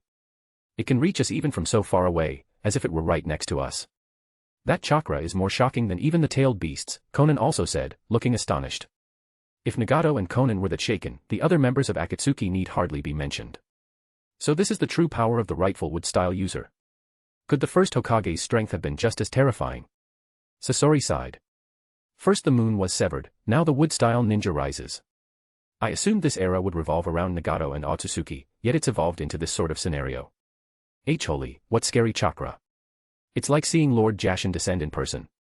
Even the dopey Haiden felt frightened by that worldwide shockwave of chakra. Staring at Kakuzu with wavering eyes, he demanded, "Kakuzu, you seriously fought the first Hokage once. How'd you survive that? Are you hiding your real power?" "I really did fight Senju Hashirama, but his chakra wasn't anywhere near this terrifying," Kakuzu replied gravely, staring in the direction of the land of demons. "Such a chakra surpasses even a tailed beast. If that kid from Konoha only graduated from the academy 2 years ago, yet already wields a power overshadowing Uchiha Madara, Ōtsutsuki, and even our leader. What secret is he hiding? Ho ho. Everyone in the ninja world sure underestimated you, Izayoi." In the land of fields, Orochimaru's face showed shock and excitement as he muttered, able to remain unruffled before Uchiha Obito and the Akatsuki leader, someone so young who already wields super-spec battle strength. Indeed, you must know the world's truths and conceal unimaginable secrets. Now that you've finally gained what you wanted, have you decided to join those two on their stage? You've got to be kidding me. In Kirigakure of the Land of Water, Mizukage Mei Terumi stood atop the Mizukage building, trembling as she eyed the land of demons in the distance. Her voice quavered, "We're so far from the ninja continent, yet that chakra wave actually reached us this intensely. If it were on the mainland, how terrifying must it be?" She then murmured anxiously, "Izayoi, what's happened to you?" Her reaction spread to Kirigakure's other ninjas as well. Everyone was astir. At this point, even though Izayoi hadn't shown his face nor engaged in some dramatic fight, he was once again the center of the world's attention, its focal point. Meanwhile, somewhere else, a figure named Ōtsutsuki Ishiki, who usually remained far from the ninja continent behind powerful barriers, lost his calm, gazing toward the land of demons with a murmur, "Such potent natural energy, akin to that woman Kage's child, but somewhat different. That chakra aura isn't the Rinnegan wielder Uchiha Madara, nor the one on the moon. So is there yet another unknown powerhouse in the ninja world?" As though recalling something, Ishiki's expression darkened. "So after 1,000 years, this sort of power has resurfaced. Seems I must go back into hiding. Damn it all. This is Hagoromo's power." Black Zetsu, merged with Uchiha Madara's wood clone, also stared in the direction of the land of demons, mind roiling like a storm. If not for fear of Madara noticing, Black Zetsu's face would be openly warped in shock and disbelief. Impossible. The six-path sage mode shouldn't be obtainable without the sage's body. Besides Hagoromo himself, only Azura's reincarnation might manage it. And for 1,000 years, only Azura's lineage had fleetingly gained that power. Even the far more gifted Senju Hashirama never managed it. Given how Azura and Indra's chakra reincarnated each generation, Black Zetsu would sense it if Izayoi were Azura's incarnation. But he was absolutely certain, Izayoi carried none of Azura's chakra. The same went for Nagato. No doubt this era's Azura reincarnation was that Nine-Tails Jinchuriki kid, not some third party. Therefore, for a non-Azura host to achieve the six-path sage mode was unthinkable. That set Black Zetsu trembling. He had dreaded a scenario like this, Rinnegan, Tenseigan, and now a six-path sage mode all at once, each in different hosts. That overshadowed even Hashirama and Madara's generation. If the three were to clash in earnest, they could break the entire continent apart. At that moment, something occurred that nearly turned Black Zetsu's face pale. Madara's wood clone suddenly formed complete body Susanoo, shooting into the sky and heading straight for Izayoi's location in the land of demons. Lord Madara, you're going to fight Konoha's wood-style user. Black Zetsu hastily tried to dissuade him. We're just a wood clone plus my manifested will. We can't match Izayoi, better to send White Zetsu for recon. No worries. I simply want a closer look at that brat, Madara said with a faint grin. You're immortal, right? Even if you get sealed, my real body can recreate you with yin-yang release. So what's there to fear? Haha, right, of course. Black Zetsu forced a laugh, inwardly cursing. You arrogant fool. Once you're killed, you won't get a second chance to watch me. Completely unaware that his entry into Six-Path Sage mode had shaken the world, Izayoi was in a subtle mental state at that very moment. He stared down at the violently roiling magma below, about to erupt. Izayoi merely pressed a foot upon the ground, sending yin-yang chakra into the depths. Immediately, the raging volcano calmed like a lion soothed by a gentle hand. Even the cracks in the rock sealed themselves, returning to how they had been. Neither Hinata, her Byakugan active, nor the exhausted Cheyenne, still conscious in Hinata's arms, perceived this. Only Izayoi, though no longer in Tensigen mode, clearly saw such phenomena. If merging his sage chakra with priestess powers had set off a wave that startled the entire world, then now that he fully integrated with nature, he gave off the sense of a normal person. Those lacking next-level sensory or dojutsu couldn't possibly detect his strength. Is this Six-Path Sage mode? Izayoi lifted his hands, murmuring internally, it's completely different from Tensigen chakra mode. The gap is enormous. The Tensigen chakra mode so far offered just one ability, effectively controlling the chakra orbs. Without that mode, he could still create them, only far less numerous. Meanwhile, the Tensigen chakra mode constantly drained chakra, yielding just that single power. But the gains from Six-Path Sage mode were enormous. In the original story, Naruto's Six-Path Sage mode was described as the divine realm bequeathed by the progenitor of ninjas, bestowing a union with all existence, controlling all creation, a direct leap to a six-path level. Even a Super Kage level Obito or Madara could easily be outmatched by a newcomer to that level. The difference was an entire dimension in scale. This was the power of a god, in a realm known as the Six-Path tier. Why was Izayoi so sure? Because upon achieving it, he heard the system's prompt. He summoned the personal status panel, seeing his sage body, red, had changed in a mysterious way. Sage body, red, color. He had seen such dual-color text once before and understood what it meant. I have an idea I want to test, Izayoi whispered.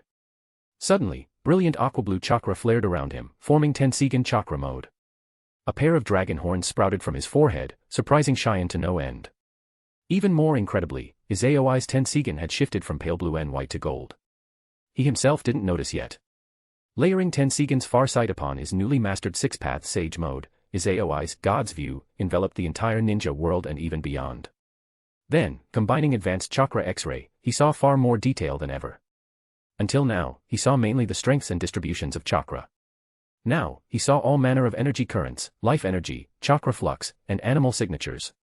It was as though the entire world's composition lay open to him. Except for Black Zetsu, everything else, White Zetsu's slugs, for instance, was exposed. He felt no particular delight in countering the slug technique. He felt like a deity overlooking creation. After scanning the entire world, his attention was fixed on one specific island. Izayoi lightly patted Hinata's shoulder to share chakra, forging a mental link to pass instructions within that shared spiritual space. Physically, his Tensigen chakra mode teleported Hinata and Cheyenne back to Konoha's house. The next moment, Izayoi exited Tensigen chakra mode and returned his eyes to normal, vanishing from the volcanic chamber. Losing Six-Path Sage mode, he would rely on Tensigen if Ōtsutsuki Ishiki was around. He didn't want to be outmaneuvered. Yet Izayoi did not realize that after he left, a disembodied spirit emerged, silently watching him vanish. The spirit wore white robes, a pair of horns on his forehead, short coffee-brown hair unlike his mother's or brother's white. He had 9 swirling black orbs behind him, sporting 6 black tomo across the chest and a swirl crest on his back. This was Kaguya's elder son, founder of Ninshu, revered by every ninja as a god among them, the sage of 6 paths, Ōtsutsuki Hagoromo. Unlike Ōtsutsuki Hamura, who had marveled with praise, Hagoromo's quiet form remained expressionless. In the Rinnegan's reflection, there was no sign of shock or hostility, only a placid calm like a still lake. No one knew the true thoughts of the genuine god of ninjas. If Izayoi had been able to see him, he'd be more thrilled than alarmed.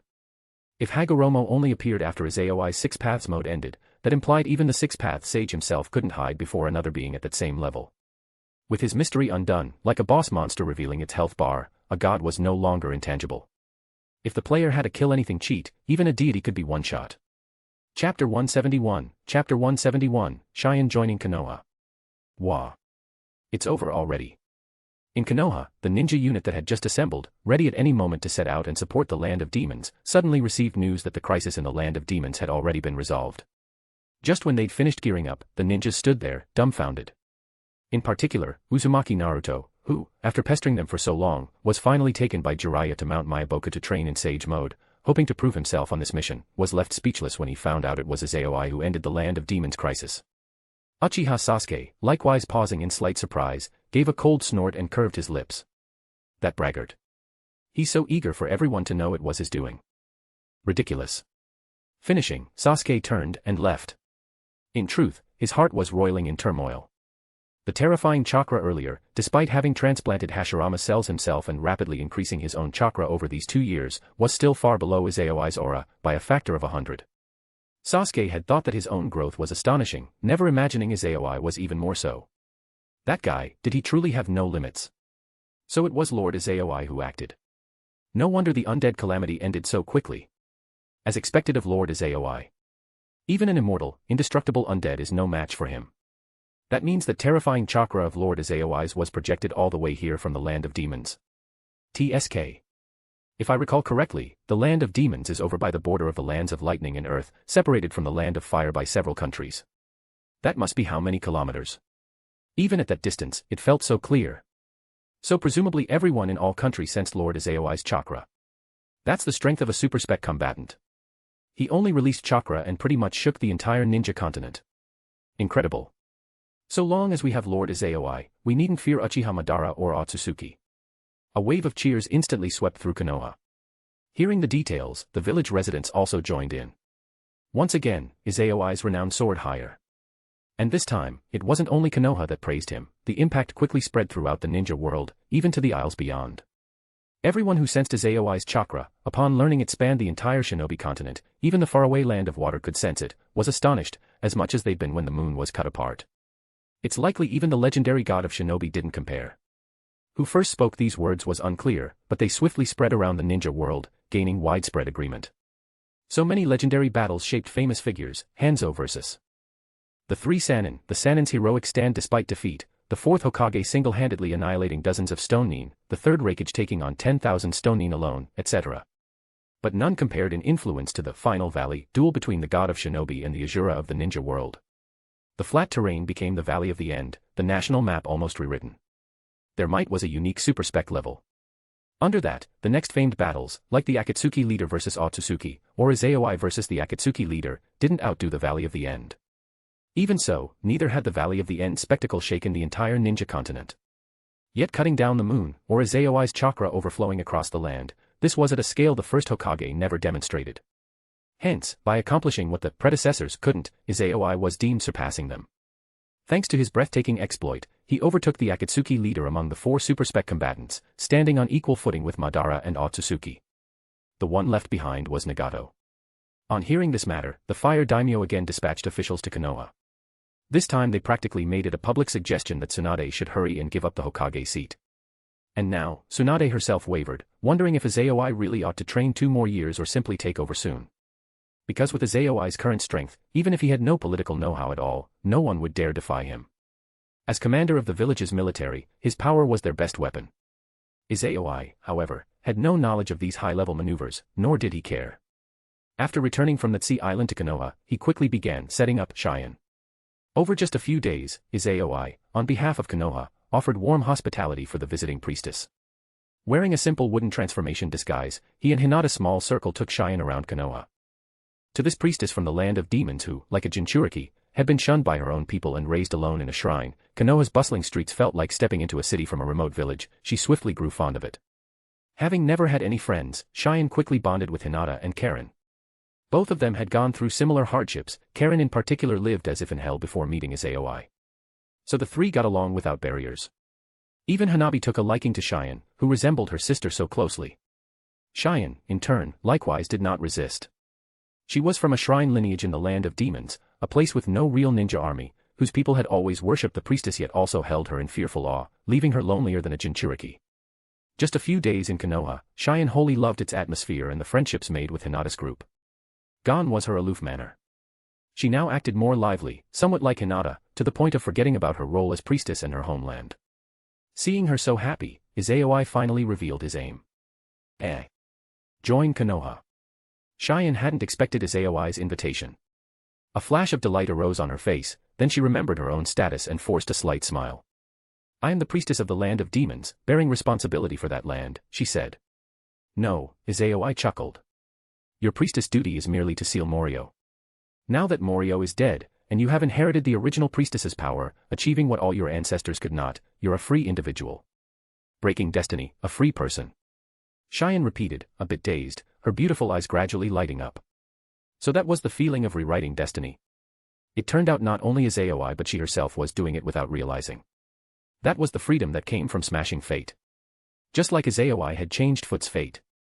But recalling the people back in her homeland, who both feared and worshipped her, Cheyenne fell quiet again. Izayoi smiled. If you can't let the land of demons go, no problem. That country is remote anyway, without any large-scale conflict. If you join Konoha, I can guarantee an alliance with the land of demons. If it's ever endangered, I'll protect it. With my space-time ability, I can arrive there in an instant. And I'll help you fully master your priestess power. If at that time you want to return and help them, you can rely on me. Cheyenne's eyes lit up again. She truly was the sole guardian of her country, which had neither ninjas nor advanced forces.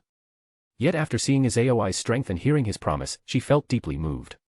Sacrificing herself so that her homeland could gain an ultra-powerful ally was well worth it. Thus Cheyenne felt her resolve sway. She still hesitated, but Izayoi added the finishing blow. Please join Konoha, Cheyenne. Right now the ninja world is dangerously unstable, any day the world could face apocalyptic disaster. I need your power in that form of mine. Let's save this world together. For a girl raised from childhood to believe she must save the world, these words were lethal. Especially as she was being asked by the person she couldn't foresee, who helped her break destiny, the one she held good feelings for. If not for fear of Hinata's displeasure, Cheyenne would have already agreed. So the priestess's cheeks reddened. She softly clasped Izayoi's extended hand, nodding firmly. At that moment, the priestess of the land of demons officially joined Konoha. Meanwhile, over the past few days, Uchiha Madara's real body returned to the land of demons, reading a random citizen's memory and learning that the monstrous Morio had appeared but was now gone. Investigating the old seal site at the temple, he confirmed it was opened, with Morio vanished. Madara then had white Zetsu deploy throughout the land. Several days passed before he finally found the remnants of Huang Quan's underlings, those 4 men whom Izayoi slew. Madara revived them via Edo Tensei, used the Rinnegan's human path to read their memories, and traced them to that volcanic cavern. Another one of those ancient arts. Standing on the altar that had sealed Morio, and also served for 2 polarities merging priestess and Morio, Madara surveyed the inscriptions, frowning. That kid Izayoi, what did he obtain here that made his chakra explode so dramatically? Has Morio truly died, or was he resealed? Could that brat have absorbed Morio's power? Madara was reluctant to accept that.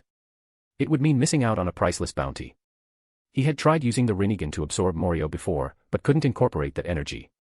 And Morio's negative aura was entirely different from that massive neutral power Izayoi displayed across the continent. Thinking of this, Madara turned to leave, continuing his search. At that moment, he suddenly froze, a strange emotion stirring in his mind, like a flash of insight or a mysterious mental summons. Madara lowered his gaze, looking at the altar. He subconsciously crouched and placed his hand on an ancient stone slab. Then he infused his own chakra. Buzz. At once, brilliant white light burst forth. The brightness formed a cylindrical barrier that rose from the altar and swiftly expanded, turning the entire volcano region white. In that instant, Izayoi's wood clone, assigned to monitor Madara, was shocked to find the Tensigan's farsight no longer saw inside. A technique to nullify a 6-path, tier dojutsu. The same level Rinnegan wouldn't do that. Only a power stepping beyond the usual 6-path realm. Impossible. Izayoi, receiving this intel via the clone, was just as stunned, his face grim. He dreaded losing track of whatever Madara discovered. He'd never encountered a phenomenon so strongly shielded, except in the domain of ultimate powers like the sages or Kagayas. Did that slab's hidden arts react to Madara's chakra? Inside the cavern, Madara's eyes were wide as he stared at lines of glowing ancient script along the rocky walls. The Sage of 6 Paths. His legacy. Chapter 172, Cruelty and Collapse. This is the Sage of Six Paths legacy. Uchiha Madara gazed at the ancient text glowing on the walls of the volcano cavern, his eyes trembling. He never imagined that although he'd searched high and low for traces of the rabbit goddess and the Sage of Six Paths to no avail, he would, in this place, obtain the sage's legacy. Could it be that Morio was also a monster created by the Sage of Six Paths? Madara muttered, a trace of regret flashing in his gaze. I've been too arrogant. I should have realized that these kinds of immortal, indestructible creatures, if not linked to the Sage of Six Paths, would be connected to the rabbit goddess or that Ōtsutsuki clan on the moon. Now that he thought it over, Madara noticed many similarities between Morio and the tailed beasts. For instance, they were both energy-given form, tailed beasts are chakra-given form, while Morio is negative emotion or evil energy personified. And both cannot be killed, even the Ten-Tails, if it degenerates into the empty husk of the Geto statue, cannot truly be put to death by spacetime ninjutsu or anything else. As long as the planet remains alive, the Geto statue can keep siphoning chakra or the planet's life force to restore itself from any injuries. And if a tailed beast is killed, it will reappear somewhere in the ninja world a few years later. Thus, so long as the planet lives on, the Geto statue and tailed beasts exist immortal. Only that Jinchuriki system the Sage of Six Paths devised can seal tailed beasts into human bodies, and by killing the Jinchuriki, one can temporarily kill a tailed beast. Morio was the same. Even Madara's Rinnegan could not kill it. From what the Land of Demon citizens said, only a priestess's power could seal it, and they also could not truly kill Morio. This was practically another variant of tailed beast plus Jinchuriki. Not even the Rinnegan could handle it, so it must be the work of the founder of ninjutsu or the progenitor of chakra. Hence, Madara carefully read the ancient script on the walls. The more he read, the more astonished, and the more delighted, yet regretful, he became. So Rinnegan's yin-yang release is only the foundation. There are so many lines of development, so many uses. Indeed, these walls contained a complete exposition of yin-yang release. After finishing that section, Madara felt his heart sink. At that moment, he couldn't help suspecting Black Zetsu. Yes, yin-yang release does allow creating incarnations of one's will. But that requires extremely advanced yin and yang elemental manipulation along with both physical and spiritual energy at a realm beyond ordinary limits. Only then can one spontaneously create matter from the formless and breathe life into it with yin-yang release, thus forming incarnations of one's will. Madara was severely imbalanced in his talents, with his yin release far outclassing the yang release he'd obtained from Hashirama. The Rinnegan's basic yin-yang release only let him create solid form, i.e., the black rods. His skill with yin release wasn't sufficient to breathe true life into matter. They who can endow matter with life using yin-yang release, like the rabbit goddess's incarnation of will. Heh! Madara sneered. So that stone tablet, the text above it, everything was shaped by yin-yang release. Even this altar and these walls. Only someone with Rinnegan and the Sage of Six Paths bloodline can unlock these secrets. No wonder that fellow Black Zetsu guided me to awaken the Rinnegan and become the Ten-Tails Jinchuriki. He wants to use me to break Kage Ōtsutsuki's seal. Rinnegan plus the power of her bloodline are the keys to decoding the tablet and opening these walls. Then, what is the key to unsealing the rabbit goddess? Madara pondered, softly muttering. Black Zetsu. If it's the incarnation of her will, that must be the key to unsealing her real body.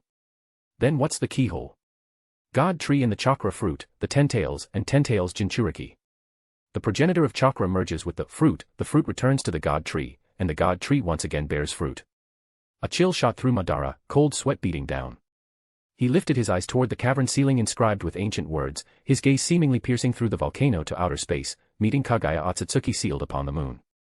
The moon was cut apart, yet Kage didn't break free. That shows that even destroying the moon can't undo the Sage of Six Paths seal. Kage, the God Tree, can only break free by two methods, the carving of the seal, or possession. Madara ground his teeth, naming a jutsu. Yin-yang release. Spiritual possession. Once I devour the God Tree to become the Ten-Tails Jinchuriki, Black Zetsu can latch onto me, releasing the rabbit goddess's will, who ate the chakra fruit from the same source, and fight me for control of my body. Given we share the same source, or there's a gap in yin-yang release mastery, there's no way I'd resist the rabbit goddess. So that's how she revives. What a terrifying scheme, damn it. Madara seethed in fury. Right now, he felt like a clown. From deciphering the Uchiha clan's tablet to his own resurrection, everything fit Black Zetsu's plan. Infinite Tsukuyomi, far from severing cause and effect for lasting peace, was a doomsday jutsu that turned humanity into White Zetsu. Everything from the Valley of the End to his own revival was accounted for by Black Zetsu. His entire revival plan could be illusions whispered by yin-yang release. Scowling at the thought, Madara wanted to order his wood clone to shred Black Zetsu to pieces. But he knew he couldn't do that. As the embodiment of the progenitor of chakra will, just like Morio, Black Zetsu was immortal. Just as only a priestess can seal Morio, so only a Ten-Tails Jinchuriki can seal the progenitor of chakra will. Kage Ōtsutsuki, the so-called Ōtsutsuki Toneri, and Black Zetsu. He repeated these three names in his mind, eyes flaring with cold resolve. The path to true and permanent peace, once his dream, was now overshadowed by clarity. Now his aim was to clear away the threat so that a doomsday known as Infinite Tsukumi would never strike the shinobi world again. To accomplish that, ironically, he still needed to become the Ten-Tails Jinchuriki. And currently, the ones hindering that were not only Ōtsutsuki Toneri but also Izayoi. Gazing at the final text upon the wall, Madara muttered. Six-Path Sage Mode. So that's the power that Brat wields. Indeed, the sage's legacy on the wall described not only complete Inyang release but also the training and acquisition method for Six-Path Sage Mode. Once Madara finished reading, he found it took just a single read to memorize. The next instant, the text on the walls vanished on its own. Underfoot, the altar emitted a series of cracks. Madara rose into the air, gliding up toward the volcano cavern's exit. With a loud rumble, a geyser of molten lava erupted, engulfing the altar behind him. As Madara departed the temple, he never noticed a spirit body floating behind him, gazing in approval at his back. Turn back from a wrong path, awaken to move forward. You who inherited Indra and Ashura but have shed their wills, perhaps you can accomplish what even I could not.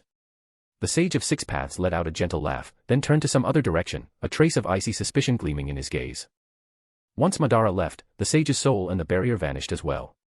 Not long afterward, a figure who concealed his chakra signature arrived at the volcanic path's edge. The altar has disappeared.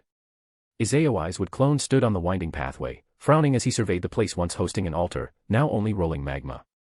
No chakra trace remains, my Tenseigan can't see through it. This level of barrier can only come from three people. It can't be Ōtsutsuki Ishiki, since Madara didn't show that comma. Nor would it be Ōtsutsuki Himura, so that leaves the Sage of Six Paths. That realization stirred heaviness in the clone's mind, and a greater excitement. Having the Sage of Six Paths as an enemy would be dreadful indeed. Because, to a transmigrator like Izayoi, the oldest and mightiest figure in this world was not truly Kage or Ishiki but the sage himself, who could intervene even after death, bestow Six Paths level power upon Naruto and Sasuke, and help seal Kage. 1,000 years ago, the sage needed Ōtsutsuki Himura's help. But 1,000 years later, he alone could bestow Naruto and Sasuke the means of sealing Kage with Six Paths, Chibaka Tensei. Adding to that, the fact that Naruto and Sasuke's Six Paths tier strength came solely from his spirit's gift meant the sage's soul still had Six Paths level might. Even if he never devoured a chakra fruit or refined it into pills to extend life, he'd gained a different kind of immortality. Being watched by such an existence, sleeping at night might become unsettling. Yet Izayoi, hearing this, felt more thrilled than worried. Because, that alone was a sign. Izayoi knew perfectly well he wasn't a descendant of Hagoromo or Himura. With the sage's abilities, that would be obvious at a glance. If the sage was truly omnipotent, he'd have had no need to rely on Madara to wipe Izayoi out. But he didn't do so, instead using some unknown method to help Madara. That implied either the sage could not act directly or lack the power and certainty to kill Izayoi. Either possibility was good news. Though the sage was strong, he was system strong. His stats ultimately couldn't compare to Kage. When Izayoi awakened the Sage Eyes or obtained the ultimate Yin power, that old ghost hadn't appeared. When Izayoi awakened the Tenseigan, the sage still didn't appear. He even grew horns on his forehead and still no response. Only after Izayoi unlocked Six Paths Sage Mode did that old fox start meddling in the living world. It likely meant Izayoi's Tenseigan Six Paths Sage Mode combination had made him anxious. At that thought, Izayoi pinned even more importance on Cheyenne. Until he could enter Six Paths Sage Mode at will without relying on the priestess's power, he needed to ensure no mishaps befell her. Even sleeping, he'd keep a wood clone to watch over her.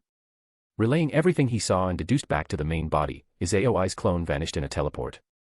After departing the temple, Madara ended his quest for the land of ancestors and did not return to Omegakure just yet. Instead, he went searching for someone. That confused look really doesn't suit you, Obito. Madara spoke up straight away. You're back at last.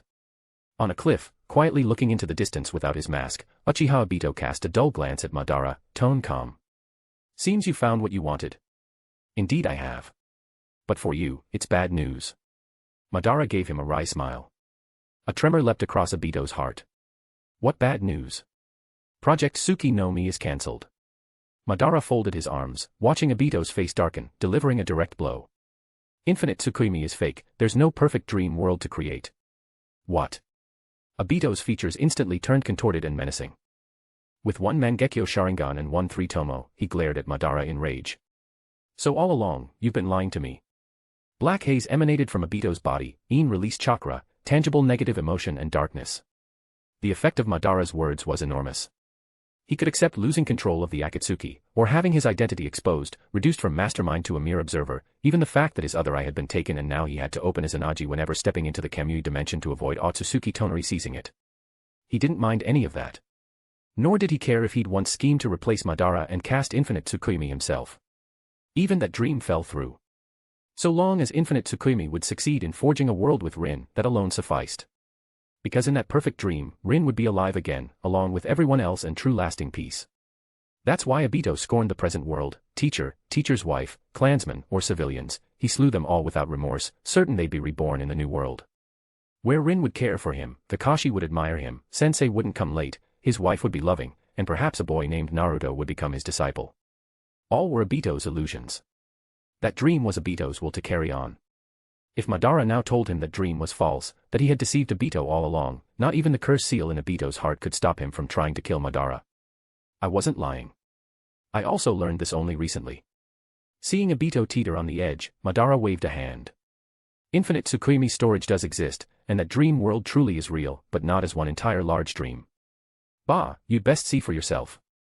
Madara used the Rinnegan's genjutsu to pull Obito into an illusory realm, replaying the same scenes Nagato had witnessed. Obito couldn't care less about Kagaya Ōtsutsuki or the sage. Even mention of Black Zetsu failed to interest him. But when he saw that Infinite Tsukuyomi was actually turning people into white Zetsu, he was ruined. Even after the illusion shattered, he remained there lifeless, blank-eyed. He recalled the joys of childhood, but each memory, apart from Rin being killed by Kakashi, was shattered by a figure in a black robe, wearing a mask. A tardy sensei who cared, a fierce but doting sensei's wife, clanmates, and the villagers, all murdered by him. And they wouldn't revive in that dream world. In that instant, Obito felt as though Madara had triggered the curse seal on his heart, the pain in his chest was suffocating, like drowning. Ha ha ha ha. He suddenly burst out laughing, the hallmark madness of an Uchiha. He trembled so hard that tears fell from his eyes. Observing Obito's breakdown, Madara felt a hint of dark satisfaction. Yes indeed. Why should he bear the despair of shattered dreams alone? Watching the once iron-willed, now fragile like paper Obito break down gave Madara a bit of comfort. Both had been pawns. Both had their dreams broken. At least Madara wasn't the unluckiest one. Still, looking at Obito, dragged into darkness by his own hand, Madara, who had now returned from his own illusions with clarity, felt a trace of guilt, though not much. Thus, Madara once again painted illusions for Obito. Do you want to revive your cherished ones and begin anew? Obito's laughter cut off. Tears streaming, he stared at Madara, the light reigniting in his eyes.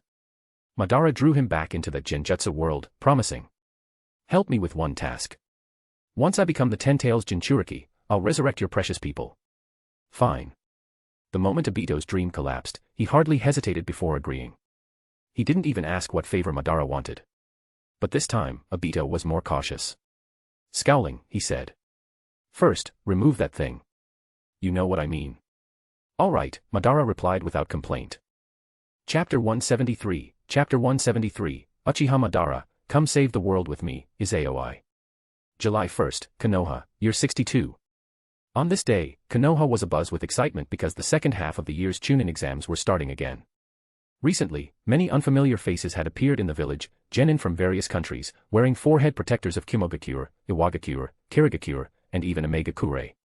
Since the five great nations signed a mutual alliance, although their grudges had not fully disappeared, they had at least stopped shutting each other out. In the past, Konoha and Sunagakure were allied, so every year they would exchange invitations to the Chunin exams. Now that all five great nations are nominally allies, each extends invitations to the others. To avoid providing aim with a pretext to go to war, the five great shinobi villages rather tacitly each sent an invitation to Omegakure as well. Nagato likewise accepted graciously. Whenever the exams were held, he would send Omegakure's genin to participate. At a glance, it seemed Konoha and Omegakure got along perfectly, but everyone knew that this piece was as thin as paper, always on the brink of being torn. Once it tears, the resulting conflict could well surpass all three previous shinobi world wars in scale. Fortunately, Konoha had Izayoi, and the five great nations each boasted their own super-spec combatants, or else the five great villages' genin might not even dare lift their heads before Aim's genin. Thus, in this Chunin exam round, two particular genin seized all the spotlight. 1. Hyuga Hanabi, the second person after Uchiha Itachi to attend the Chunin exams alone, having graduated early, hailing from a renowned clan, and the sole disciple of Izayoi. 2. Ajisai, Amagekyu's angel Conan student, proficient in spacetime ninjutsu, known for her unsealing technique, paper drizzle, marking her as a super rookie. This Ajisai was, in the original storyline, the second animal path of Pain's 6 paths. As Ajisai's teacher, Conan had naturally come to Konoha as well. Conan. Seeing her escort her disciple to the exam hall and then emerge from the academy, Jiraiya, assigned to keep an eye on her, looked at the cold, beautiful woman with a complicated expression. Conan, who had already let go of her knots in life, smiled and greeted him proactively. Long time no see, Jiraiya-sensei. Faced with her gentle manner, Jiraiya's mind flashed back to the time of the Third Shinobi World War, recalling the 3 years he spent with Yahiko's trio. For a moment, he couldn't say a thing. It was a while before he, with somewhat reddened eyes, gave a relieved smile. You guys, you're still alive. That's truly wonderful. Conan, no longer saddened by memories of Yahiko, kept smiling. Nagato also wanted to come see you, but he's the leader of Omega Kure. If he shows up here uninvited, it could create unnecessary suspicion. Haha, that boy's still the same, shy and kind, Jiraiya said with a hearty laugh, realizing Nagato had already given up his extreme ways. He then turned to Conan with a grin. You've come of age now. Care for a drink with your old teacher? Sure, Conan agreed pleasantly. So the two, master and disciple, headed to a tavern. Under the summer sunshine, their surroundings seemed to shimmer like a mirage. The regal, mature Conan seemed at that moment to transform back in time, into a worn, simple-clothed girl from those old days. Jiraiya, past middle age, appeared like his younger self, though his smile and bearing remained the same. Clouds replaced the sun, and the two strolled, laughing as if returning with groceries, exactly like the old days. At the veranda of the traditional house. Having sent Hanabi off to the exam hall, Izayoi then teleported back home, resuming his usual intense training. Though seated cross-legged, he was not on the floor but floating in midair. Around him floated several black orbs, plain to the eye and nearly impossible to sense any chakra from unless one reached a similar level. Only Izayoi and 6 Paths tier opponents could perceive the terrifying energy hidden in those black spheres. Izayoi's hands formed a meditative seal, his eyes closed, as if merging into nature. Even powerful sensors or Uzumaki's, mind's eye of the Kagaya, technique could not detect his chakra presence. If Hinata used to be a Kugan, she would see his physical form but not the chakra within him, just as she couldn't perceive nature energy. Only those with an ultimate dojutsu or mastery of Sage Mode would realize how frighteningly strong he was right now. Nearby, training in Sage Mode themselves were Uchiha Sasuke and Uzumaki Naruto.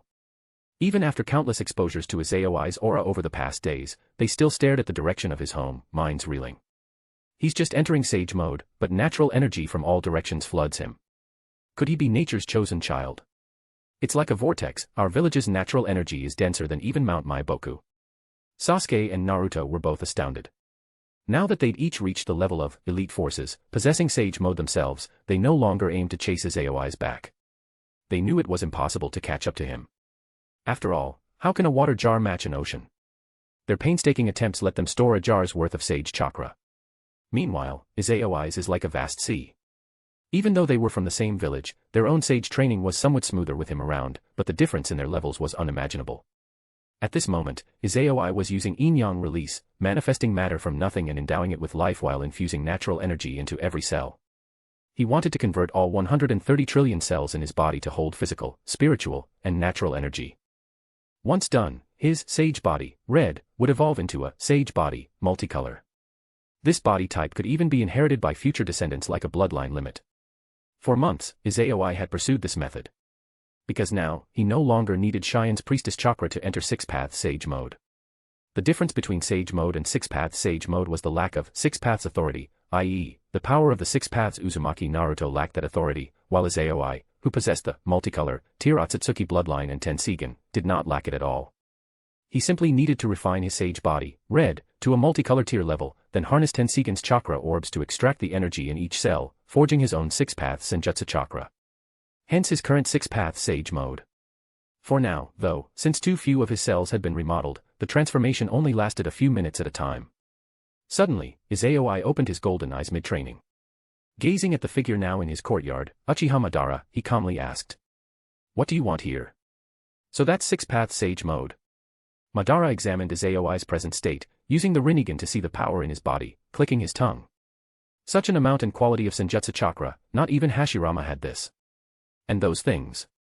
He looked at the black spheres around Izayoi, eyes filled with caution and dread, simultaneously summoning 4 limbo clones via limbo, border jail, distributing them fore, aft, left, and right, to guard against a sudden attack from the black orbs. His Rinnegan perceived that each orb held energy vastly more fearsome than a tailed beast bomb. These spheres were akin to the ones Ōtsutsuki Toneri used, but the nature was reversed. Toneri's were about creation, while Izayoi's reeked of destruction. Izayoi noticed how quickly Madara recognized his state, so he gave a small test. "You've been to the land of demons temple." "Of course." "I found something you left behind," Madara answered with a playful smile. "Pity you lack an ultimate dojutsu, you never realized what treasure you missed." "What treasure?" Izayoi asked, feeling some relief inside. It seemed Madara didn't know he was actually Ōtsutsuki Toneri, nor had the Sage of Six Paths revealed their meeting. Possibly the sage had only bestowed something on Madara via that vanished altar. Perhaps more knowledge rather than direct power, as Izayoi's six-path sage mode vantage told him Madara's body didn't carry any special foreign energy. So the sage might have told Madara more truths without instructing him to fight Izayoi. Did the sage intend for Madara to test Izayoi, or was there something else? "You tell me, how to trade?" Izayoi asked. Madara smirked. "Let me absorb your current chakra. Then I'll give you that object. Right now, you're not truly complete. You need the other half of a legacy to perfect your six-path sage mode." "You think that's likely?" Izayoi snorted. "If you gained my chakra, you might straightaway gain an even more perfect power, and who can say if you'd hand over anything real?" Madara didn't argue but abruptly changed the subject. "Have you heard of the rabbit goddess?" "What?" Izayoi genuinely looked puzzled. They were discussing the sage's legacy, why mention the rabbit goddess? "So your ally never told you the truth of this world," Madara sneered. To him, Izayoi's reaction obviously indicated ignorance. That made Madara inwardly breathe easier. Evidently, the arrogant god on the moon had no ties to humankind, nor was Izayoi allied with that figure. The rumor that Ōtsutsuki Toneri and Izayoi formed a coalition was fake. Now, this boy, who possessed power akin to Hashirama and half the sage's legacy, might become Madara's ally. Thus, crossing his arms proudly, Madara said, "So you are also but a frog at the bottom of a well. Let me show you the truth of this world." With that, he unleashed enormous Rinnegan might, trying to drag Izayoi into an illusion domain. The next second, an awkward moment arose. The intangible power tried to invade Izayoi's 5 senses and sink into his mind, only to be bounced back by some invisible force, as though crashing into Shinra Tensei. Both men fell silent. Especially Madara, arms folded, looking so imposing until the moment turned him into a bit of a clown. The last time he felt so embarrassed was likely in his youth. "Air." Izayoi mocked him lightly. "So that's the famed ocular power of your sage eye. Doesn't seem so great, need me to cooperate?" "Ugh, Yahoo!" Madara, flustered like Sasuke might be, barked. "If you want to know the truth, let me cast you into my illusory world." "Can't be helped, let's do it." Izayoi shrugged, controlling his six-path senjutsu chakra. That Rinnegan power came again, and Izayoi finally let himself be drawn into the genjutsu realm. Inside, he saw precisely the same truth of the world he'd once shown Madara, which Madara then showed Nagato and Obito. Izayoi's expression became somewhat strange. What was this if not a returning boomerang? Why was Madara showing him these scenes? When the illusions finished, Madara's figure manifested in that mental realm, extending a hand, voice brimming with fervor. "Izayoi, join me and save the world." In that illusory domain, Izayoi nearly laughed out loud. The former villain now wanted to be a savior, inviting a supposedly upright hero, who was actually the biggest behind-the-scenes boss, to help save the world. Such a scenario was the first time Izayoi had seen anything so hilarious. Chapter 174, Hinata's sudden power-up, always somebody's pawn. "You want to become the Ten-Tails Jinchuriki?" Stifling his urge to laugh aloud, Izayoi played along with Madara's story and asked. "Indeed. I want to become the Ten-Tails Jinchuriki and completely eliminate those Ōtsutsuki." Madara replied coldly. "Although the shinobi world is rotten to the core, it still holds the possibility of salvation. Infinite Tsukimi is a jutsu for eradicating mankind. I absolutely will not allow it to descend upon the world again." Continuing to play back his conversation with Ōtsutsuki Toneri, Madara explained slowly. "I don't know how exactly Ōtsutsuki Toneri plans to destroy the world, but judging by his demeanor, he wasn't lying. And with my current strength alone, I can't kill him. That's why I need to unite with other like-minded shinobi." Once again, he stretched out a hand to Izayoi. His Tensigen has abilities similar to the Rinnegan, especially that long-range chakra absorption power which absorbs ninjutsu and chakra at a distance. Only physical attacks can neutralize his ability. With you and Nagato providing would release support, I can definitely kill him. So join me, Izayoi, let's save the world together. Doing his utmost not to show amusement, Izayoi sneered. And once you've saved the world, you'll have it all to yourself, no? Huh. Madara froze for a second. Ōtsutsuki Toneri wants to judge the ninja world, right before destroying it, then recreating a new world. Izayoi retorted coldly. If that, incurably rotten, concept requires you to become the Ten-Tails Jinchuriki, yet he actually possesses the power to destroy the world, there'd be no need to wait for you to become the Ten-Tails Jinchuriki. He could just start his Armageddon. Because as long as you still have the Rinnegan, whether it's you or someone else with the Rinnegan, they can always summon the Geto statue and become its Jinchuriki. If he wanted to stop you, he'd only need to kill one Jinchuriki or permanently lock one away, right? He hasn't tried any of that. Didn't you notice the logical holes in your little story? Having spoken, Izayoi eyed Madara as if looking at a fool, sneering. But anyway, I do appreciate you making up such a story to deceive me, because at least now I know the Geto statue's secret. Rest assured, you won't get your chance to become the Ten-Tails Jinchuriki. Hearing this, Madara didn't get angry, instead, a thoughtful look crossed his face. He had to admit, what Tonory said about destroying the world indeed contained some logical inconsistency. Back then, Madara had been too incensed to notice. But upon reflection, Tonory did come across as deliberately mystifying.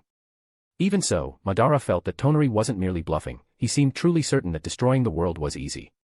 Combine that with his strike from the moon to the ninja world, and Madara had to acknowledge the Tensigen's offensive and destructive power outclassed even the Rinnegan's dominion over life and death. But recalling the inheritance he'd obtained at the shrine, Madara showed a confident smile to Izayoi. That man indeed underestimates me, and he'll pay for it. You can't stop me from becoming the Ten-Tails Jinchuriki, nor can he change this world. Observing Madara's newfound confidence, Izayoi's expression shifted sharply and he forcibly broke free of Madara's Rinnegan illusion. The moment Izayoi had fallen into the illusion. Inside the Hokage's office. Because it was boring to stay home, Cheyenne had tagged along with Hinata and Karen to help out, while also studying medical ninjutsu under Tsunade and company. She planned to return to the land of demons and heal her people once she had gained enough skill. Just as Tsunade was explaining something to Cheyenne, the priestess shivered, goosebumps prickling her skin. Tsunade, catching sight of Cheyenne's reaction, immediately asked. What's wrong? Before Cheyenne could answer, Tsunade seemed to notice something and her face changed drastically. Watch out. They saw the space behind Cheyenne suddenly rippling, revealing a fist-sized black hole. A hand emerged from the hole. Tsunade instinctively shoved Cheyenne away, but in the next instant, a colossal force slammed Tsunade, sending her flying through the wall, out of the Hokage building. Then that hand sprouted branches which bound the unresponsive Cheyenne, swiftly siphoning off her priestess power. Out of the black hole stepped Madara and Obito. Exactly then, Hinata, Karen, and Shizun, each carrying stacks of documents, opened the office door from outside. Bastard. Let go of Cheyenne. Seeing Madara siphoning Cheyenne's power, Karen dropped her files, vanishing in a flash to appear before Madara, delivering a punch. Madara didn't even bother looking at her, continuing to drain Cheyenne's priestess power. Before the punch struck, it froze midair, along with Karen herself. What is this? Karen's pupils shrank, her body desperately trying to struggle, but it was useless. Though in Izanagi mode, Obito did not attack Karen. He kept his palm on Madara's shoulder, ready to warp him into Kamui space if necessary. At that moment, both Madara and Obito's faces changed. Because they saw Hinata, who had just raised a chakra-wrapped hand but hadn't yet attacked, suddenly have her chakra dissipate. Her Byakugan automatically flared, veins bulging, as an intangible torsion of space shot forth. Kamui. Obito stared at Hinata in shock, hardly believing it. She awakened a personal Mangekyo ability. Are you kidding me? Madara, likewise, was appalled. Before he could speak, the warped space advanced upon him, forcing him to leap aside. A ripping sound, like tearing cloth, resounded. As though slicing with a blade, that spatial distortion severed the branches binding Cheyenne while also detaching them from Madara's palm. Hinata immediately dashed in beside Cheyenne and Karen, channeling more ocular energy. She knocked Cheyenne and Karen into that different space, then once again gathered chakra around her hands, forming a pair of purple lion heads, and charged toward Madara. But at that second, Hinata stiffened, hair standing on end, as if an invisible blade pierced through her. An inaudible attack, a limbo clone, had passed through her body. So it really is Kamui, murmured Madara, seeing that his limbo attack was ineffective. It seems the Byakugan is indeed a mutated Sharingan or vice versa, but the men who told me the world's truth said the rabbit goddess Byakugan didn't have a personal Mangekyo either. What's going on? No time to think further. Madara summoned branches from his palm again, aiming to reabsorb Shien's power, only to be interrupted. A figure silently appeared beside Hinata, conjuring a black orb that shot forth like a beam at Madara and Obito. Even though Obito was in Izanagi mode, a chill shot through him. He almost left Madara behind and fled alone. But just as that black beam flew out, it froze in midair as though hitting an invisible shield. In Tenseg, that shield was actually Madara's Limbo clone blocking the Truthseeker ball. Victory is mine.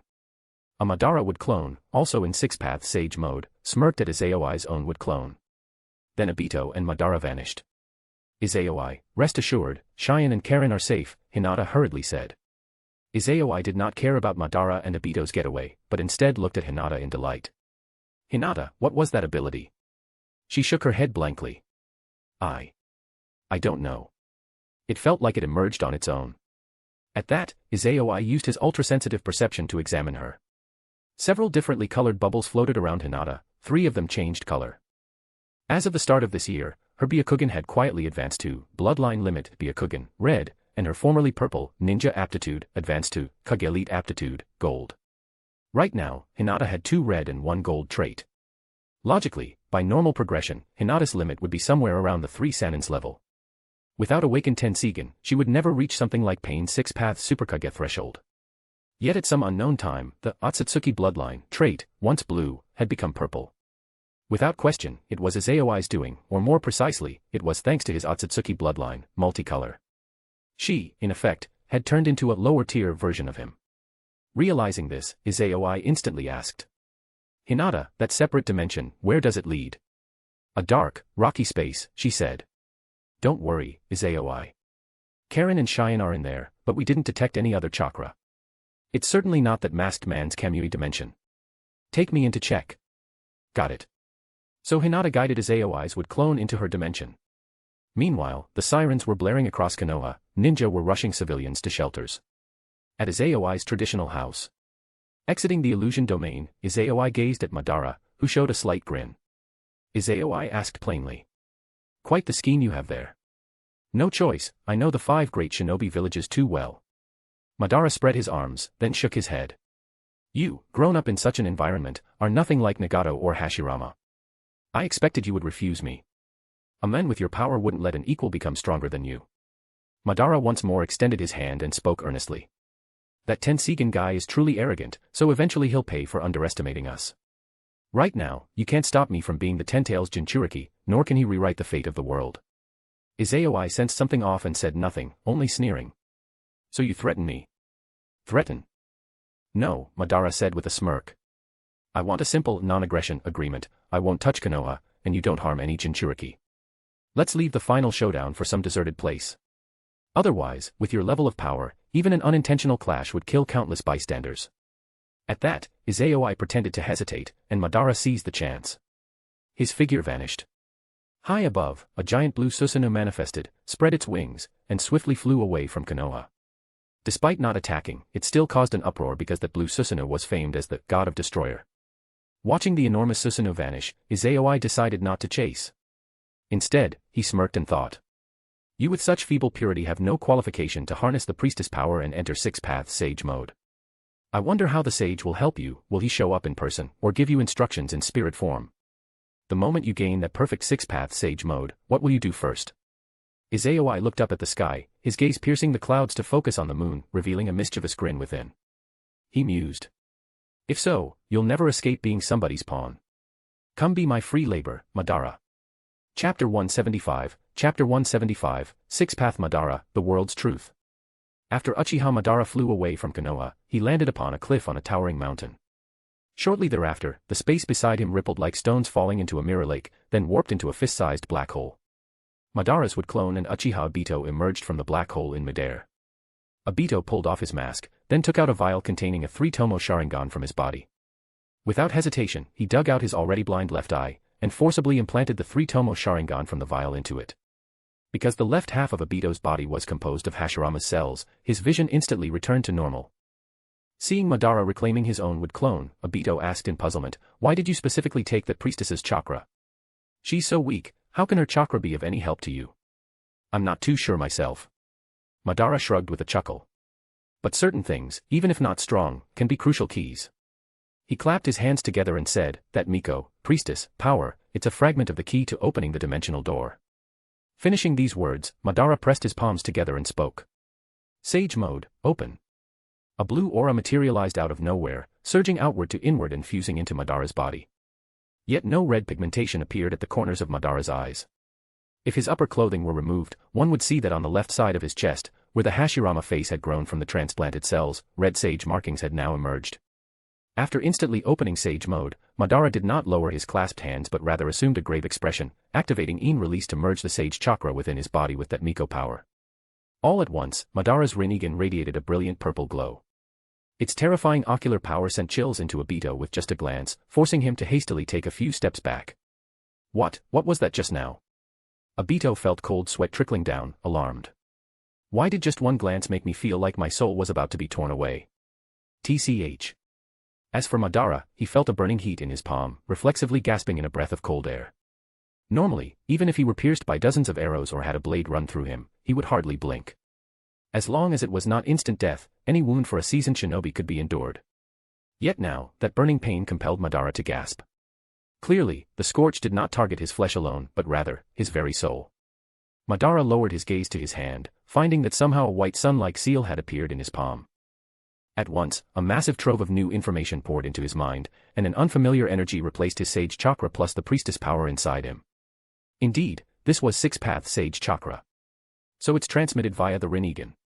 Observing Madara's every move from not too far away, Izayoi silently noted. During that moment when Madara maintained his hands pressed together, Izayoi vaguely perceived the shadow of the Sage of Six Paths on the other side of Madara's body. It was very evident that the Sage of Six Paths was using some hidden method, through the Rinnegan or something deeper, to deliver yang-based power, perfecting Madara's final weakness and awakening his complete six-path strength. Staring intently at Madara, Izayoi beheld over a dozen bubbles appear around him. Previously, Madara had one multicolor trait and one red trait, but now, an additional 4 red traits had emerged. Sage body, red. All attribute constitution, red. Chakra control, red. Bloodline limit, wood style, red. Seeing that, Izayoi felt neither alarm nor despair, he was, rather, delighted. Sure enough, it's just like me. Indeed, once Izayoi could switch into six-path Sage mode unaided by Priestess Chakra, 3 of his own traits had also advanced, all attribute constitution, chakra control, and wood style. Now, Izayoi possessed 2 multicolor tier traits and 6 red tier traits. Precisely as he had anticipated, having mastered the strongest jutsu, truth-seeking orbs, demanded all 7 natures at their utmost refinement, plus top-grade chakra control, and the assistance of yin-yang release to unify them. Hence the synergy had elevated all attribute constitution and chakra control to red status.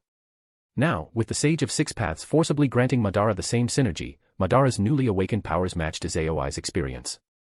An ordinary shinobi's foundation was replaced by a Sage body, red. Full attribute synergy for forging high-level ninjutsu sword to all attribute constitution, red.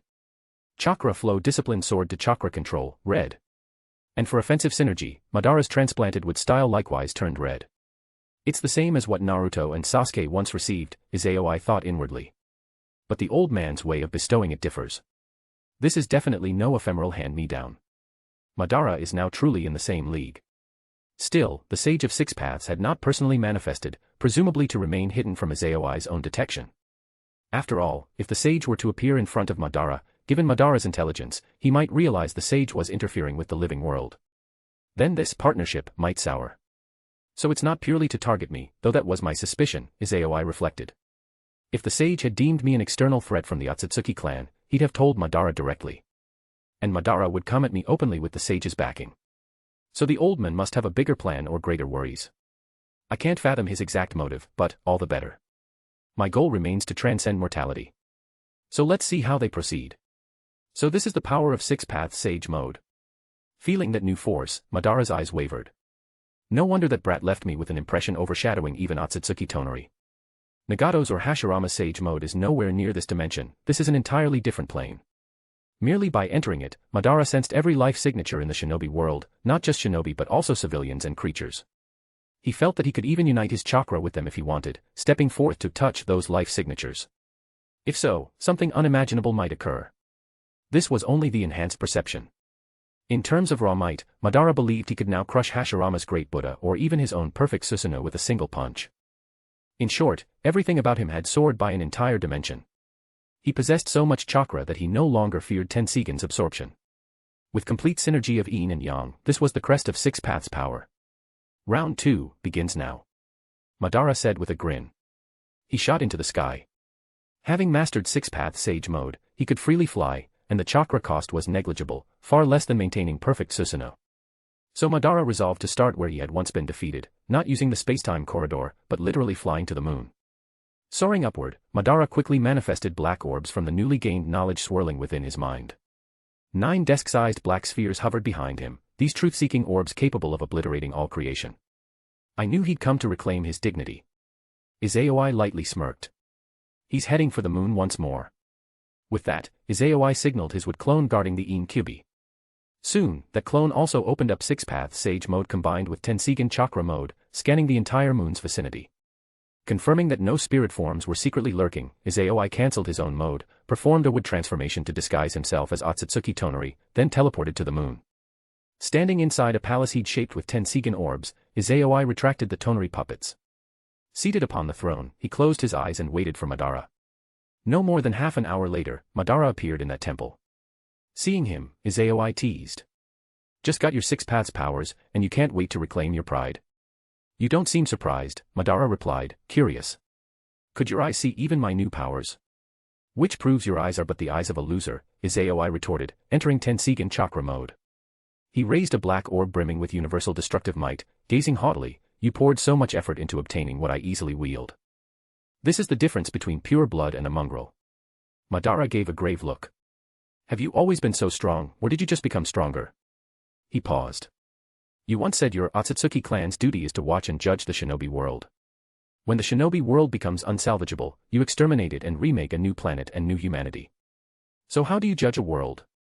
Is it truly the moment I become the Ten-Tails Jinchuriki? Izayoi merely smirked. When did monkeys ever imagine the gods might fear a monkey turning demigod?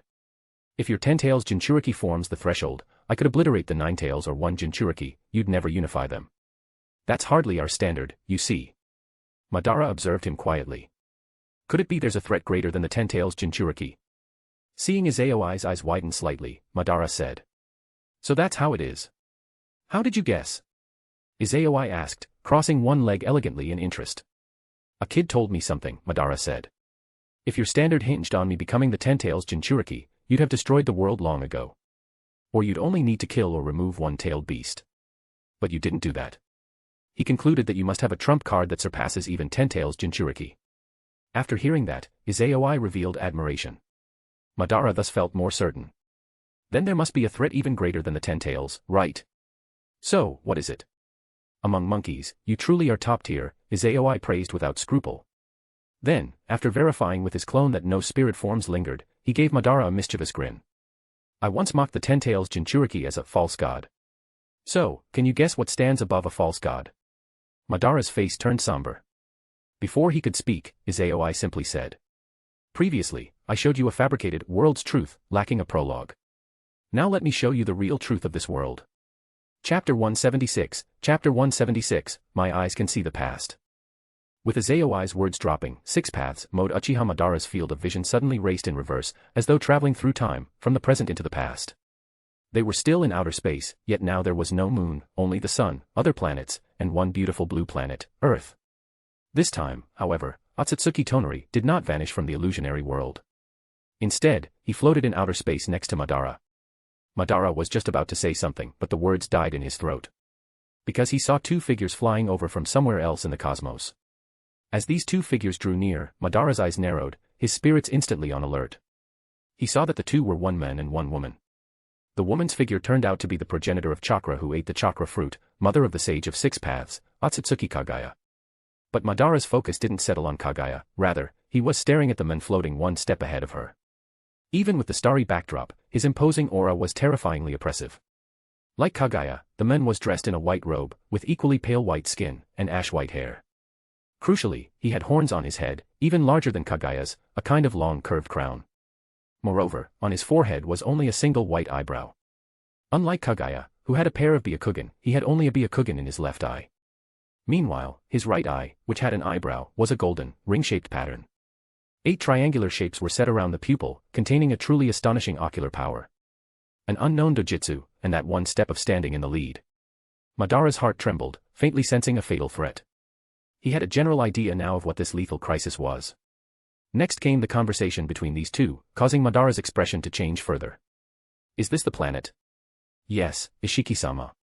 It was the man speaking, and Kage responding reverently. This person holds a higher status than the rabbit goddess. Madara thought, shocked. Izayoi went on with the explanation. The Ōtsutsuki clan is an extraterrestrial race, born with powerful strength and longevity, practically gods. Not only do they physically traverse space, they harvest world's life energy to grow stronger. The scene changed. Ōtsutsuki Ishiki and Ōtsutsuki Kage arrived on Earth. Floating above a grassland, Ishiki pointed with his hand, causing an enormous black tea kettle, mountainous in scale, to appear out of nowhere. It crashed onto the ground with a deafening boom, kicking up thick clouds of dust. Ishiki crooked a finger and the kettle's black lid shot skyward, then vanished in midair. Roar! A deafening roar followed, unleashing colossal shockwaves and sonic booms. A beast of shriveled wood complexion, having 10 tails and a single red eye, like a juggernaut, burst out of the kettle. Madara recognized it at once, 10 tails, that infantile monster the size of a small mountain yet giving the sense of a mere pup. Surprisingly, the 10 tails did not attack Ishiki and Kage. It lowered its head dog-like, sniffed Earth's flora, then tilted its head skyward, letting out another trembling howl. On its otherwise fierce face blossomed a vividly human-like gleeful expression. Immediately afterward, the 10 tails plunged its 10 tails into the ground, lowered itself to rest, and began absorbing the planet's life force. Little wisps of bluish flame, swirling out of nowhere, funneled from all directions into the 10 tails. The sun rose east and set west, days passed one after another. Bit by bit, the 10 tails' body grew from an infant to mature form. Kage and Ishiki erected a small settlement on that grassland, living as they watched over the 10 tails so none would interfere with its evolution. Roar! On a certain day, after many years of slumber, 10 tails suddenly roused and roared in a way that shook all living things. Its red eye glowed, jaws wide and savage, glaring at Ishiki and Kage in the distance. The two approached from not far away, bringing along an unconscious human. Only a century, and it's already gone from pup to a full-blown adult. And these grasslands haven't even withered. This is the first time I've encountered a planet with life energy so abundant. Ishiki remarked with a stoic face, gazing upon the 10 tails whose eyes shone with bloodthirst. Finally, a faint smile. Let's begin the offering, Kage. An offering? Madara raised a brow. Izayoi again provided commentary. Though the Ōtsutsuki clan has long lifespans, they do not truly live forever. To grow stronger, they typically travel in pairs, exploring the cosmos in search of star systems with abundant life energy. Then they plant the divine tree, harvesting chakra fruits. Yet for the 10 tails to become the divine tree, it can't just mature, it must devour a certain thing. Sure enough, the scene explained everything. Ishiki told Kage to begin, but she responded by striking him from behind, blasting him toward the 10 tails' mouth. Because he had trusted his subordinate fully, Ishiki was unprepared. By the time he realized, 10 tails had bitten off his lower half. Kage. You dare betray me? Aren't you afraid of upper management's punishment? Ishiki hissed, forcibly keeping calm. Once I eat the chakra fruit, you think the clan will come avenge a dead man? Ha! Kage retorted with a sneer. You're just a servant who can't fathom being on top. Ishiki fixed Kage with a fierce look, likewise sneering, you imagine this 10 tails is mine alone. I was ordered here to plant the divine tree. Just wait, if you don't deliver its chakra fruit, watch how they'll deal with you. Kage's face darkened. 10 tails devoured Ishiki's upper half as well. Yet at the final second, Ishiki shrank himself and conjured a spacetime portal from within the beast's mouth. He escaped being fully consumed. Kage's Byakugan perceived this, momentarily stunned. While only half a body, Ishiki fled via that dimension. The 10 tails, having consumed half the offering, roared skyward, then rooted in place to transform into a towering tree. Once again, those wisps of bluish flame gathered, fueling the 10 tails until it formed a divine tree. Time passed, and at last the divine tree bore a chakra fruit. The scene shifted to a barren place where that spatial rift reappeared. Half of Ishiki's mutilated body stumbled out, falling on the ground, nearly dead. A passing monk tried to rescue him, but Ishiki shrank his body even further and tunneled in through the monk's ear, taking him over. Kage meanwhile searched fruitlessly for Ishiki for many years, never finding him. In that same period, the divine tree finished gestating its chakra fruit. The subsequent images matched what Madara had seen before, Kage ate the fruit, becoming the progenitor of chakra, subduing Earth's conflicts with absolute might. Humans revered her as the rabbit goddess. Yet now, Madara learned extra detail. Kage worried Ishiki might still live and eventually return, so she tried to annihilate generation after generation of humankind, leaving only the portion guaranteed free of Ishiki's infiltration. She also created white Zetsu troops and birthed the Six Paths brothers in preparation for Ishiki or the clan. Yet her sons, disapproving of infinite Tsukuyomi, finally sealed her away. Madara quietly beheld these revelations. Once the illusionary scene ended, he faced Izayoi, who regarded him with an amused grin, and asked. So Ishiki Ōtsutsuki really isn't dead? He's not dead. How can you be so certain? Izayoi lifted 2 fingers, first pointing at his own eyes, then at Madara, and calmly explained. Byakugan, Sharingan, Rinnegan, Tenseigan, all derive from the Ōtsutsuki clan and the Divine Tree's power. The Sharingan, which seems like a Byakugan's mutant branch, is actually just one potential route of evolution. Tenseigan is similar, so you can indeed awaken personal ocular powers without evolving from Mangekyo or the Rinnegan. That's why I, born in a later era, yet so intimately aware of such ancient secrets, does that ring a bell? Madara paused, vaguely guessing something. He stared at Izayoi wide-eyed. You mean, your Tenseigan's special power is? Exactly. Izayoi stated proudly. My Tenseigan not only monitors the shinobi world, it also sees into the past. Madara's heart churned like a raging sea. All doubts resolved. He had been confused as to how Ōtsutsuki Toneri knew so much detail from bygone millennia, how he could recall the faces of ancient people and subtle specifics as though witnessing them firsthand. Madara originally guessed it was a memory passed down from Ōtsutsuki Himura, or something akin. Also, earlier, the question, if the Sage of Six Paths and younger brother discovered Black Zetsu, why not destroy him? Now it made sense, the ones who discovered Black Zetsu were not the sage and brother, but rather, Ōtsutsuki Toneri himself, via Tenseigan's past gaze. And those black orbs were not Toneri's exclusive dojutsu, but only the Tenseigan Sage Mode's orbs. Toneri's unique ocular technique was supplementary. A thought occurred, so Madara inquired, all dojutsu have weaknesses. Your ocular power can't show you a perfect past, correct? There must be some condition. Think I'd reveal that, ever have trouble peeing if someone stands behind you? Izayoi teased. Madara flushed red, nearly launching a truth-seeking orb in anger. Izayoi changed the subject. Do you know why I let you and that brat gain Six-Path Sage mode? Why? Madara asked. Though the sage's eye is the eye of a loser, his merging of Six Paths power with Earth's potent natural energy yields interesting abilities. Izayoi explained, all who master Six Paths Sage mode can sense every living being's flow. No barrier can block it, they can pinpoint any strong presence. Unless that presence also has Six Paths Sage mode, or flees this planet entirely, we can easily track them. Tenseigan can do certain things Six Paths mode can't, and vice versa. Hearing this, Madara resumed his usual tactic, if your target is Ishiki, shall we join forces? If we unite to slay him, you won't have to destroy the world. You think I told you all this in order to recruit you? Izayoi propped his chin on one hand and said calmly. I was merely repaying you for delivering the last puzzle piece. Once I absorb your chakra, I can open my own Six-Path Sage mode. Then by stacking Tenseigan chakra mode on top of that, I can overshadow all of Earth, locate that leftover fish, and get the clan's interstellar coordinates from him. Even a god harbors ambition, I see. Madara gave an emotional sigh, then smirked cunningly. Now that you've unveiled your mystery, there's little you fear. Let's settle this in battle. With that, Madara commanded a truth-seeking orb to shoot toward Izayoi.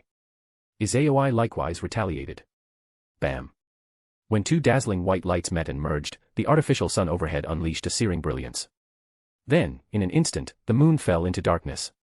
That artificial sun, even with advanced barriers once resistant to perfect Susanoo and silver will reincarnation explosion, had been erased, like tearing tissue paper. Indeed, no barrier can endure the absolute ruin might of truth-seeking orbs. Such is the might of the strongest ninjutsu, where 7 nature transformations unify, forming the power to obliterate all creation. Chapter 177, Chapter 177, Space Battle. On the dimly lit lunar surface, 2 enormous black spheres hovered in midair. When the black spheres liquefied and dispersed into 8 billiard ball-sized black orbs, 2 figures became visible. One was Izayoi, whose entire body was clad in a pale green chakra aura, the other was Uchiha Madara, wearing combat gear beneath a red armor coat. Their Tenseigan and Rinnegan, each harboring formidable ocular power, let them see clearly despite the moon having lost its artificial sun. The 2 stood facing each other. In the next instant, with an earth-shaking rumble, thick, massive tree branches burst up from the lunar ground, hurtling either at Izayoi or at Madara, or snaking between them. Izayoi did not counter with the truth-seeking balls. Every one of those branches contained 6 paths Senjutsu chakra, among the rare energies capable of withstanding a truth-seeking ball. Pressing one hand against a single black ball as it floated before him, Izayoi caused the truth-seeking ball's surface to become coated again in a layer of black material, the power of the chakra orbs. What kind of terrifying might would a truth-seeking ball, already brimming with ruinous force, display once it also carried the creative power of the chakra orbs? The answer came immediately. Slash. A dazzling, razor-sharp golden light tore through the darkness.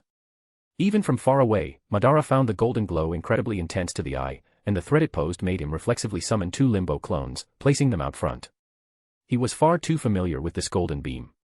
In the last fight, it was precisely this technique of nearly infinite range that had blasted him from the moon back down to Earth. But this time, the golden beam did not stretch on limitlessly, and it was not aimed at Madara. Instead, with a crackling sound, like cloth tearing, the golden sword formed by the fused truth-seeking ball and chakra orb simply whirled about in Izayoi's hand.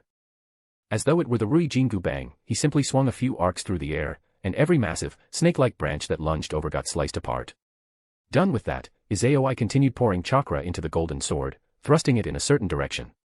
The blade shot out at the speed of light. In a flash it extended and halted, right at the tip of a limbo shadow, one only Izayoi and Madara could see, attempting to sneak up while Izayoi was seemingly distracted. Sage Art. Storm Release, Light Fong. Just then, a sharp whistling noise cut the air. No need to turn his head, Izayoi, with 360-degree sight from the Tensigen, saw at a glance that on the cut cross-section of the tree trunk below, a half-bodied Madara had emerged, unleashing a purple laser aimed at Izayoi. Compared with either Darui's storm release or Izayoi's own secret arts, Madara's violet storm laser seemed pitifully thin and small.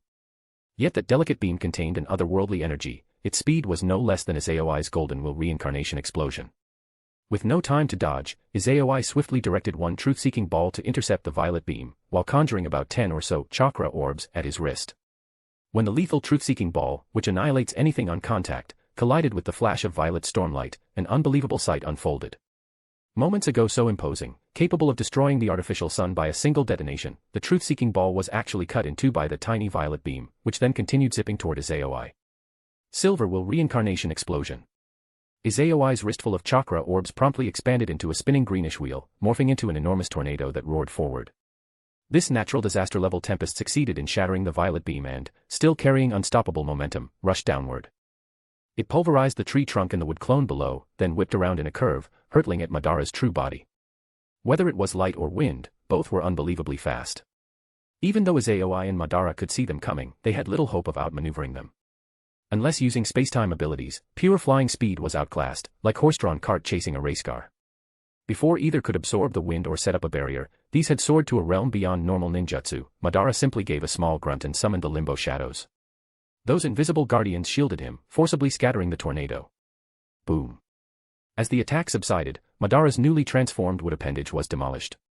He then manipulated his black orbs to form a shield from other directions.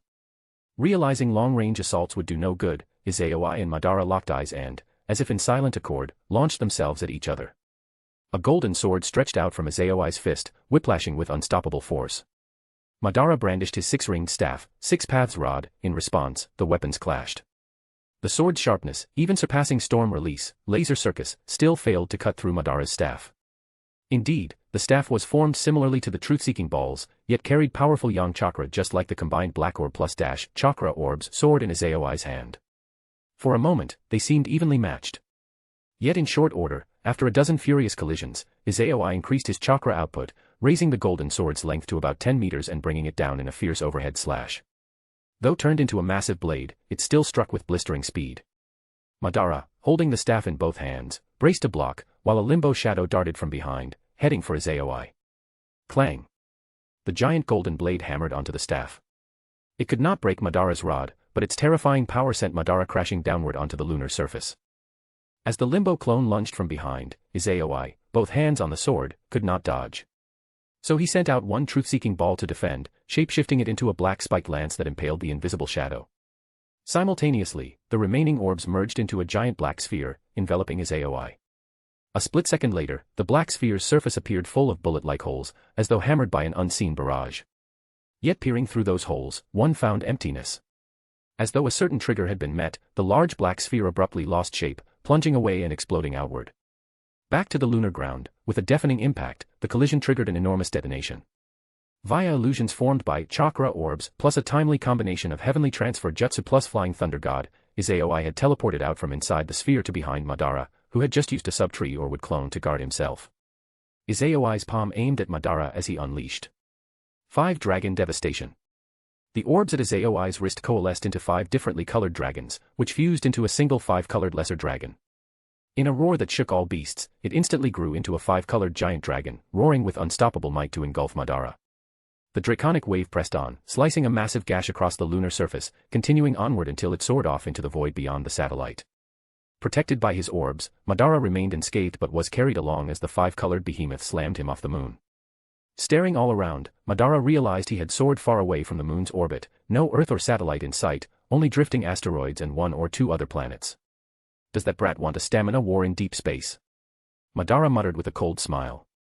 If that's the plan, he's mistaken. I still have near-infinite chakra reserves in this 6-path state. He can't possibly outlast me. He's burning more chakra per second than I am. A quiet voice answered, then let's test it. Izayoi's voice emerged from behind him. Using his extraordinary perception, Madara had seen the approach, so he calmly turned, staff whirling to meet Izayoi's golden blade. The two soared and clashed, brandishing only basic swings, no more huge techniques. With the Rinnegan and Tenseigan scanning everything, each soared about, faking weaknesses to lure the other into a fruitless overcommitment. Occasionally they launched large-scale ninjutsu that pulverized drifting asteroids, like cosmic fireworks. Eventually, both realized each was trying to force the other to overspend chakra, so they decreased big jutsu usage. For 2 days and nights, the pair dueled in space with pure sword and staff. Madara exhausted about 30% of his chakra. Izayoi's consumption proved even heavier, as Tenseigan chakra mode plus the extended golden will reincarnation blades drained him non-stop. Were it not for the boost from his Ōtsutsuki bloodline, multicolor, Izayoi would have long since run dry. But after that protracted battle, both men's vast chakra reserves were whittled down drastically. At last, Izayoi's Tenseigan aura automatically dissipated. Seeing this, Madara, himself equally worn out though still retaining about 30% chakra, breathed out relief, wearing a triumphant smile. It's my victory. But even as Madara proclaimed this, the sweat-soaked Izayoi curved his lips in a grin and replied. No. I have won. Chapter 178, Chapter 178, Explosion. Bloodline Limit, Rinnegan, Multicolor. What do you mean? Seeing Izayoi's smile, Uchiha Madara suddenly had a foreboding feeling.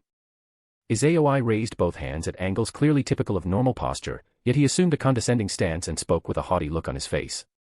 As a mixed-blood descendant of the Ōtsutsuki, you have no idea how overwhelmingly powerful the innate gifts of a true-blooded Ōtsutsuki really are. Madara's expression changed abruptly as he instinctively drove a truth-seeking ball toward Izayoi, hoping to interrupt whatever seals he was making.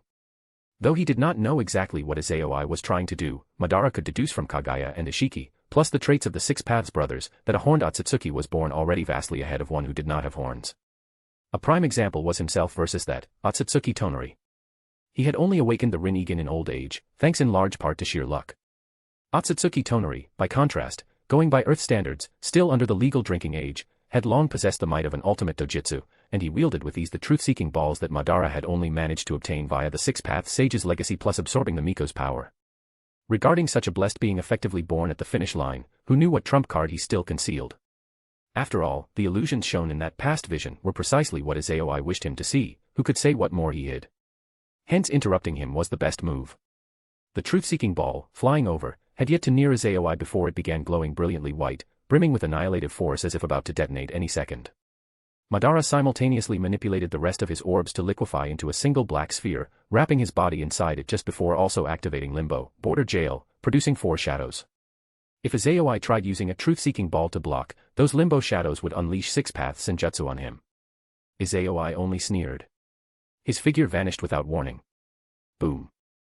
With an ear-splitting roar, blinding white light erupted in space, covering a large area.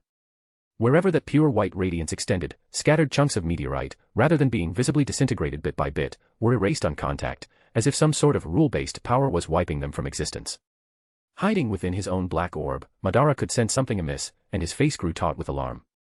He realized that, beyond the zone of white light, Izayoi had suddenly reappeared on the surface of a meteor chunk. For 2 days and 2 nights of battle, Izayoi had deliberately left flying thunder god marks all across various objects in this region. Because wielding the chakra orbs, Izayoi didn't even need to touch targets physically. He could fire a greenish light ball that exploded on impact and used creation power to affix a flying thunder god formula to anything hit by the glow. By the time he stood on the meteor chunk, Izayoi formed a seal with one hand, and 7 chakra orbs around his wrist glowed a bright teal hue, dropping onto the meteor's surface. A 7-layered formation instantly emerged. As dazzling white light ignited, a wood clone disguised with Tonori's appearance, complete with borrowed chakra, suddenly materialized at Izayoi's side. But this wood clone's chakra reserve was over 100 times Izayoi's. Hence Madara's shocked reaction. Gazing out from within his sphere, then quickly emerging and trying to fly toward Earth, Madara realized instantly that Izayoi had just refilled his chakra from that massive wood clone. Indeed, the moment Izayoi laid a hand on the clone's shoulder, he absorbed all its incubi chakra. Then, before it could vanish, he used a truth-seeking ball to erase it. In the blink of an eye, a vast swell of chakra again coursed through Izayoi, greenish aura enveloping his body in Tensigen chakra mode. But he did not chase Madara immediately.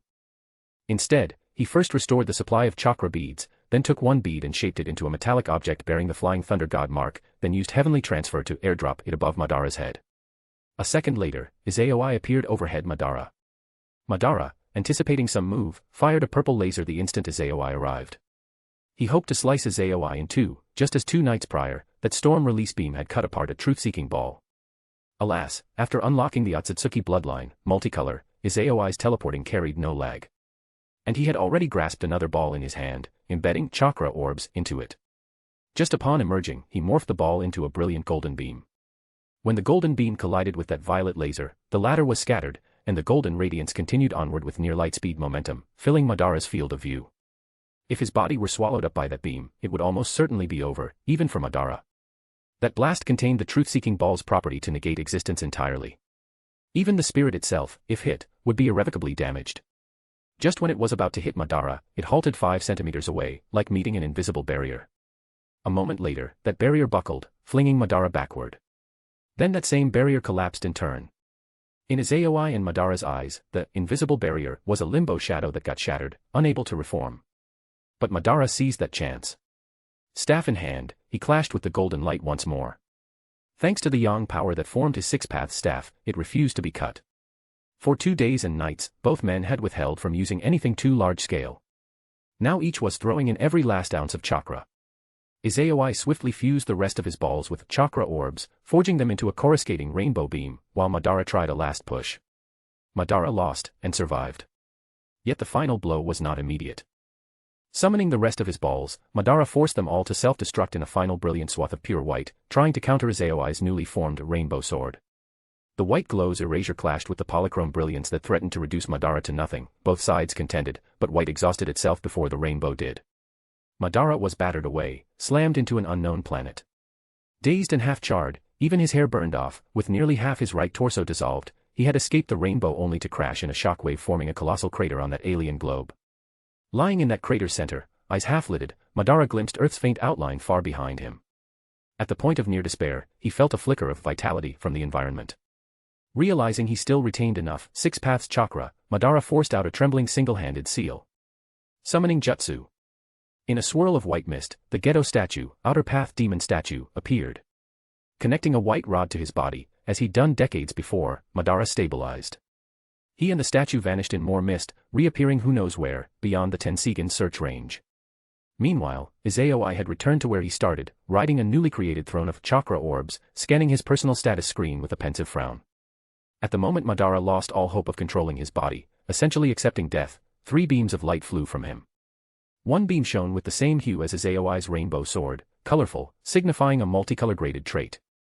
The other 2 beams were respectively red and purple. They sank into Izayoi. Ding! You have obtained the talent entry bloodline limit, Rinnegan, multicolor. Merge or disassemble. Ding! You have obtained Sage Body, red, merge or disassemble. Ding! You have obtained Summoning Mastery, purple, merge or disassemble. After quickly disassembling Sage Body, red, and Summoning Mastery, purple, Izayoi's points soared beyond 700,000, though he was still short of 999,000.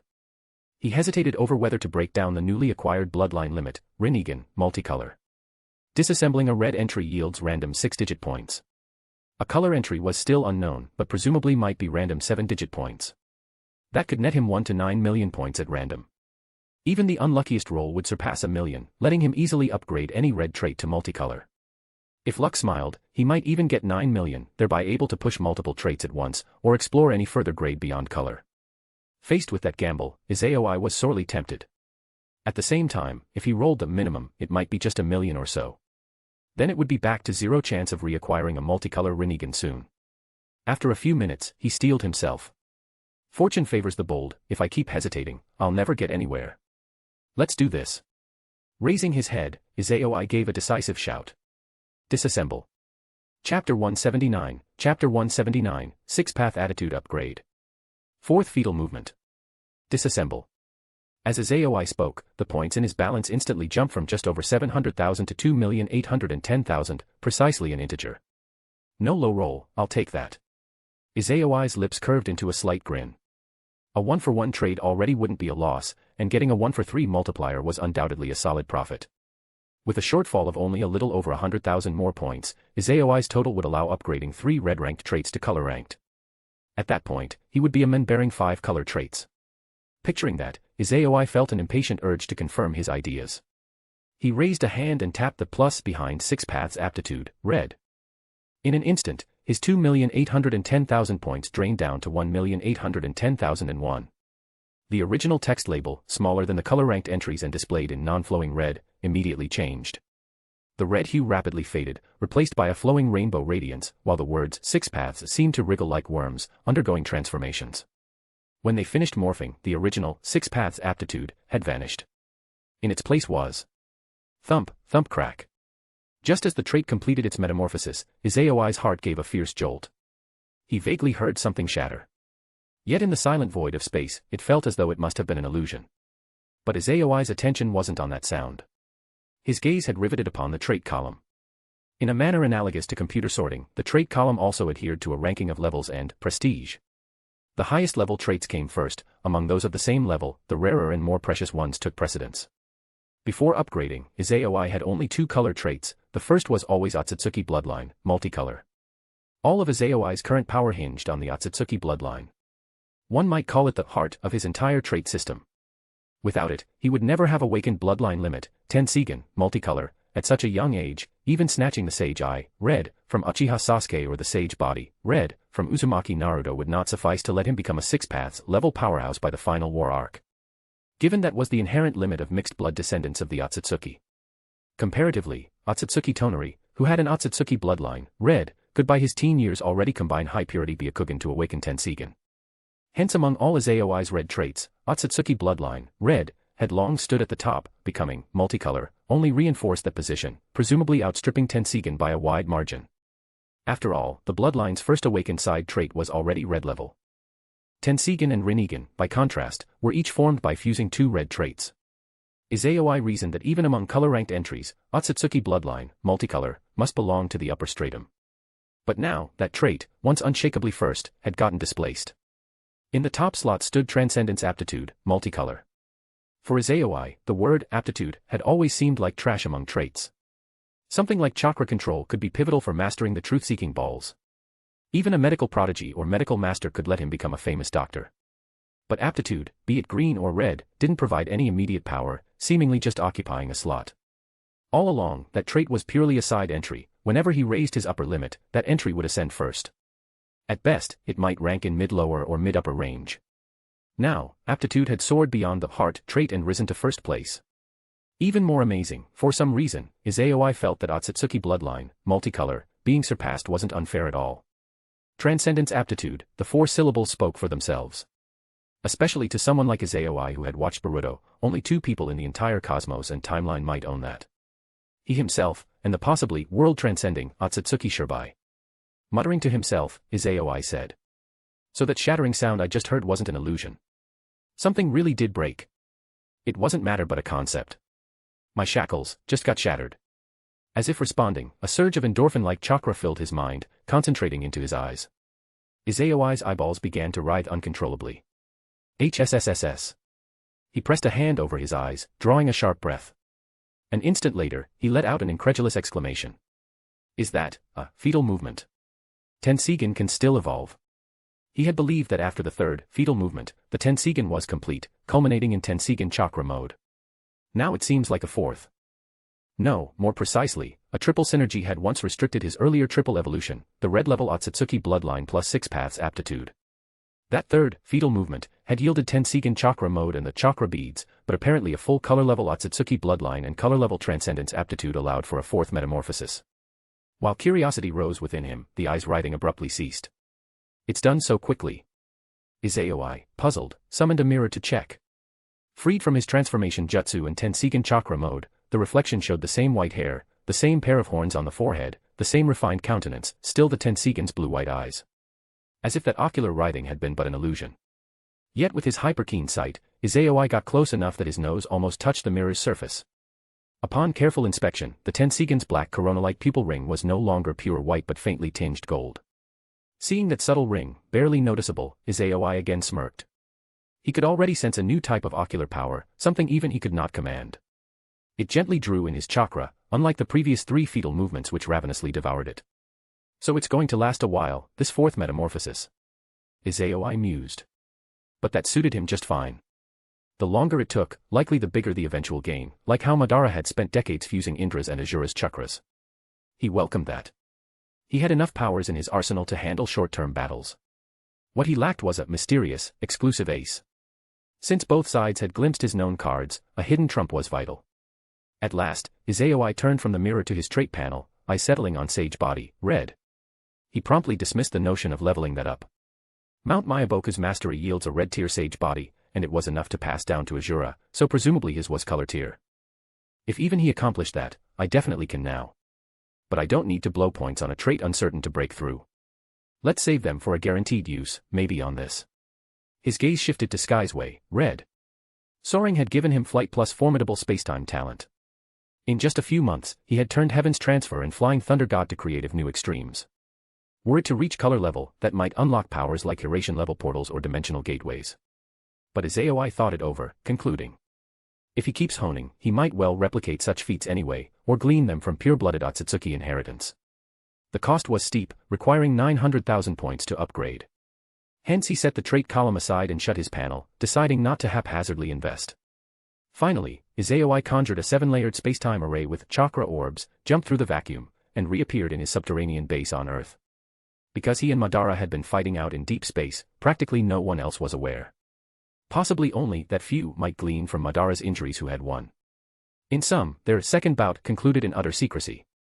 Having verified that no hidden watchers were present, Izayoi used his new color-level aptitude and bloodline synergy to watch for any lurking major threats. None had shown. Heh. All bark, no bite. Confident from having awakened transcendence aptitude, multicolor, Izayoi inwardly sneered. With that apex trait, plus Tensigen's fourth metamorphosis looming, his future growth would be terrifying indeed. Just then, a door slid open at home. Izayoi-kun, you're back. Are you all right? Oniai-chan, Hanabi was so worried. He'd barely emerged from the cellar before Hinata, Karen, and the newly arrived Cheyenne all rushed over with anxious faces. Even Hanabi flung herself into Izayoi's arms, hugging his waist. Initially exuding strong confidence, after nearly 3 days with no sign of him or even a message from his wood clone, their composure had collapsed. Inadvertently they'd begun envisioning worst-case scenarios. Sorry to have worried you. Izayoi gently stroked Hanabi's hair, then pulled the other 3 into a comforting hug, letting them feel his presence. That tension in their hearts visibly melted away. But the warmth was short-lived. A call arrived from an umbu cat-faced kunoichi. Izayoi-sama, Hokage-sama orders you to come to the office alone. She wants Hinata and Karen to come to the tower with me. Sharing a puzzled look, they complied. Izayoi parted with them, instructing. Hanabi, Cheyenne, stay here at home. The 2 nodded. A few days later, just as the third chance preliminary of the Chunin exams ended, news spread from the Hokage's domain throughout the Konoha, and from there swiftly across the entire ninja world. The whole realm erupted in shock. Chapter 180, 6th Hokage, Izayoi. Various announcements were plastered across cities, towns, and even villages throughout the Land of Fire. Coupled with the recent conclusion of the preliminary stage of the third round of Konoha's Chunin exams, many contestants who had been eliminated in the second round and preliminaries were heading home, and simultaneously taking this news back to their own countries and ninja villages. This caused a sensation across the entire ninja world. In this world with a bizarrely crooked tech tree, where information requires some time to propagate, somehow in under 2 days, Konoha had become the focus of attention for everyone, from leading shinobi and Hokage down to ordinary civilians and even small children just gaining self-awareness. The explosive piece of news was, Tsunade is stepping down. In the latter half of Konoha Year 60, barely a month or two later than now, Tsunade had just succeeded to the position of 5th Hokage, declaring Konoha's re-entrance into the Senju era. Yet a little more than 2 years later, her short-lived reign was announced to be ending. And the person succeeding to the Hokage position was none other than the man, strictly speaking, still a youth, whom everyone in the ninja world, from top to bottom, could have guessed, Izayoi. Izayoi, a graduate of Konoha's 60th year class, had been deemed merely a young prodigy who'd mastered 5 nature transformations right out of school. Yet no one imagined he was, in fact, a direct successor to the wood style of the first Hokage, likely a Senju descendant assimilated into Konoha, since he openly inherited Hashirama's famed wood release. Right after graduation, he developed the unsealed Storm Release Ultimate Art, also mastering a rare flying ninjutsu that year, then advanced to Chunin, took top place on the black market bounty list, and set countless records, making even Itachi Uchiha's promotion to S-rank missing Nin at age 13 look far less dramatic. But just as everyone believed the future belonged to Izayoi, the Akatsuki leader and Ōtsutsuki Toneri suddenly appeared and stole the spotlight, diminishing his once certain path to become the next god of shinobi. Wood style had re-emerged after decades but never even got the chance to declare a new era, because the arrival of the Sage Eyes overshadowed everything. While the entire world was underestimating Izayoi, he gave them all a resounding slap in the face. What should have been a final showdown starring the Akatsuki leader and Ōtsutsuki Toneri was forcibly turned into a 3-way deadlock by Izayoi, and after Madara Uchiha's revival, it became an era where 4 super-tier combatants balanced the ninja world. Even so, most people persisted in rating Izayoi and the Akatsuki leader's strength well below Madara and Toneri's. After all, the feat of cutting the moon was simply too shocking. It wasn't until Izayoi unleashed a surge of chakra that reverberated throughout the world that everyone finally awakened to reality. A genius can't be measured by common sense. Just as someone was about to overshadow him, he used that presence alone to let them know, in a single burst, that he indeed stood among the powerful. Recently, Madara Uchiha's departure from Konoha without harming anyone further demonstrated Izayoi's deterrent power. Now, this man, one of the 4 super-tier shinobi recognized by the world, the strongest of the 5 great nations, had formally taken over Konoha's administration to become one of the Land of Fire's 2 greatest authorities and one of the 5 Kage at the apex of the ninja world, the 6th Hokage of Konoha. He's finally taken over, huh? Looks like Madara's visit must have scared those bigwigs badly. In the Tsuchikage's office in Iwagakure, Anoki read the news and, instead of feeling pressure, uncharacteristically felt a deep sense of relief, like a patriarch finally seeing a younger generation take up the mantle so he could be freed from his burdens. This feeling was wholly different from when he'd heard Wood Release has returned 2 years ago. Back then, the ninja world had no new super-tier fighters, and as a Kage-level peak, Anoki had been among the strongest. With no understanding of Izayoi's personality, how could he not worry that Konoha would roll through him once more? But now that 4 super-tier combatants existed, and 3 of them threatened the entire system while only 1 was an ally, everyone had realized that the ninja world always ended up governed by the 5 great nations.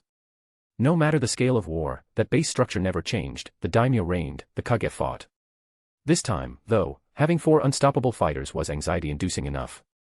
So hearing that the strongest among the 5 great nations shinobi was now the Hokage at least reassured the other great nations that if the sky fell, Izayoi would be there to hold it up. The other 4 Kage and the daimyo all felt similarly, though Izayoi was terrifyingly strong, at least he was one of us. If he hadn't descended, who could say if he might eventually stand idle, and the entire Land of Fire or the world itself fell to crisis. For them, as long as Izayoi didn't disrupt political authority, it meant there was now a living fortress to protect them. If something threatened their countries, they could trust Izayoi to appear at full speed. And given that the Land of Fire's daimyo recognized the power of a super-tier force, he had no intention to hamper Izayoi's demands. If an incompetent daimyo tried to check the Hokage, Izayoi could easily replace him with a disguised puppet if necessary. Thus, the daimyo was delighted to meet all of Izayoi's requests. The Land of Fire and Konoha established a beneficial synergy. Freed from meddling elders or political constraints, Izayoi's authority was near limitless. July 1st, Konoha Year 62. Konoha was bustling more than ever. Because the 3rd stage's preliminary matches of the Chunin exams had just concluded, the city was jam-packed. Large banners announced the upcoming ceremonies. Word spread quickly. In under 2 days, the entire ninja world's attention turned to Konoha again. That day, new bulletins were posted everywhere, official announcements about Tsunade stepping down, and Izayoi's ascendancy as the 6th Hokage. July 16th, Konoha Year 62, 11:25 a.m. The streets in Konoha's central district were packed with citizens. People flooded in from every corner, not just villagers but also crowds from throughout the land of fire and other nations. With the second round's losers already departed, many curious foreigners and onlookers also poured in. Every gaze fixed on the newly rebuilt, even grander Hokage tower, waiting for that figure's appearance. Veterans who had witnessed previous Hokage inauguration ceremonies could see the lively scene was more intense than usual. Suddenly, a hush cut across the throngs. On the tower's rooftop, a tall figure appeared. He wore the same practical white cloak suited for combat, plus a newly embroidered white mantle bearing a flame motif and 6 bold characters reading, Rokudaime Hokage. Over short black hair disguised by Mokuton transformation jutsu and a face that had shed its boyish roundness, he exuded a refined, graceful aura. Though still young, he radiated the presence of a towering tree sheltering the village, a sense of reliability and security. Instantly, someone yelled, Hokage-sama. And the entire crowd followed suit, shouting, Hokage-sama, in unison. Gazing upon them, Izayoi lifted the conical Hokage hat Tsunade had handed him, then declared in a voice tinged with majesty. From this day on, I am Konoha's 6th Hokage. And just like that, cheers thundered from every direction, accompanied by daytime fireworks blasting overhead. From this day forward, Konoha officially entered the 6th Hokage era. As the saying goes, new lords bring new governance. With Izayoi's succession, the Hyuga clan, after enduring a long dark era, now rose to the top rung as well. Having a Hokage son-in-law, Hyuga Hayashi undoubtedly became the biggest winner in life. On his very first day, the new Hokage promptly delegated tasks downward, announcing an end to the era of the Hokage personally handling all minutiae. Only a fool like Naruto would do everything personally. Izayoi had a super-tier threat level, no one would dare disobey him, and he had no need to micromanage. If he wasted time on trivialities, that would degrade his strength, suicidal for the village. Instead, official duties requiring a Hokage signature or seal, he left to subordinates with specialized expertise. Emergencies aside, he typically had a shadow or clone do the daily logs. Thanks to his top-level power, no one worried about a coup. In a single stroke, such potential friction vanished. As for those venerable elders, Koharu and Hamura, Izayoi's second act was to abolish the council, forcibly retiring them and eliminating empty seats. Neither they nor their clans dared utter the faintest complaint, for the daimyo and the Hokage had spoken, they would risk being labeled traitors otherwise. Thus, Konoha was largely restructured into a direct, streamlined regime, no council elders, no inherited high seats. Izayoi governed as he pleased. Hence, after just a short time, everyone was celebrating, Konoha had fully entered the era of the 6th Hokage, Izayoi. Chapter 181, Another Butterfly Effects. Hokage-sama, the messengers who delivered the invitation letters have all returned. Dressed in a small black business suit, Karen, her beautiful eyes smiling, spoke with a deliberately respectful tone to Izayoi, who was seated on a sofa conjured by his chakra orbs. Izayoi did not notice Karen's expression, his gaze was fixed on a scroll in his hands. Without looking up, he asked, how did those people respond? Third Ōtsutsuki Toneri and acting Kazekage Chiyo both politely declined on account of their advanced age, but they will send their sole candidates for the next Ōtsutsuki and Kazekage to observe the Konoha Chunin exams, Karen reported. The 5th Mizukage accepted the invitation and will arrive in Konoha before the official matches of the exam's third stage begin. Nothing unexpected there. Finally looking up, Izayoi asked, what about Kumogakure and Omegakure? Kumogakure refused, Karen said with an amused smile. They're very angry, claiming we insulted them because in the second stage of the exams, Hanabi ended up killing all of Kumogakure's shinobi. The 4th Reikage is furious. And the messenger we sent was unharmed. Yes, they wouldn't dare act against our messenger even if they had 100 times the nerve. At this point, Karen's spine straightened with unmistakable pride. Seems those blockheads have gotten the point. Izayoi let out a cold laugh. Heh. If they ever learn the whole truth, their reactions will be quite a spectacle. Karen giggled. Learning the truth about Izayoi being Ōtsutsuki Toneri, both Karen and Cheyenne were full of admiration for Hinata. One might think that a birthday gift of Margaret's necklace was already impressive, but it turns out that what happened to Kumogakure was the truly unforgettable gift. And what about Amigakure's reply? Izayoi asked again. They also accepted. The leader of Akatsuki will personally visit Konoha to watch the Chunin exams, Karen replied, expression suddenly turning serious. She looked at Izayoi with some concern.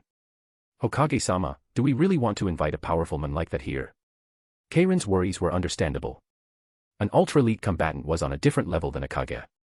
The short visit Madara Uchiha made to Konoha had already stirred no small chaos, the fire daimyo had pressed Tsunade to abdicate earlier than she wanted. A super-tier fighter like the Akatsuki leader stepping into the village, if a battle erupted, even in the best-case scenario, it could lead to something like what befell Kumogakure. If the worst happened, the entire village could be razed, along with all its inhabitants. The battlegrounds of the Valley of the End, the Land of Rain, and the Land of Fire's forest, once arenas for super elite confrontations, still had not recovered fully, remaining permanent scars on the world's map. Hearing Karen's concern, Izayoi merely gave a faint smile and said, "Don't worry, that clansman of yours is a decent person, he won't make trouble." After all, Izayoi had set up teams of his wood clones to keep a constant watch on Nagato and Madara. No one understood these two better than he did.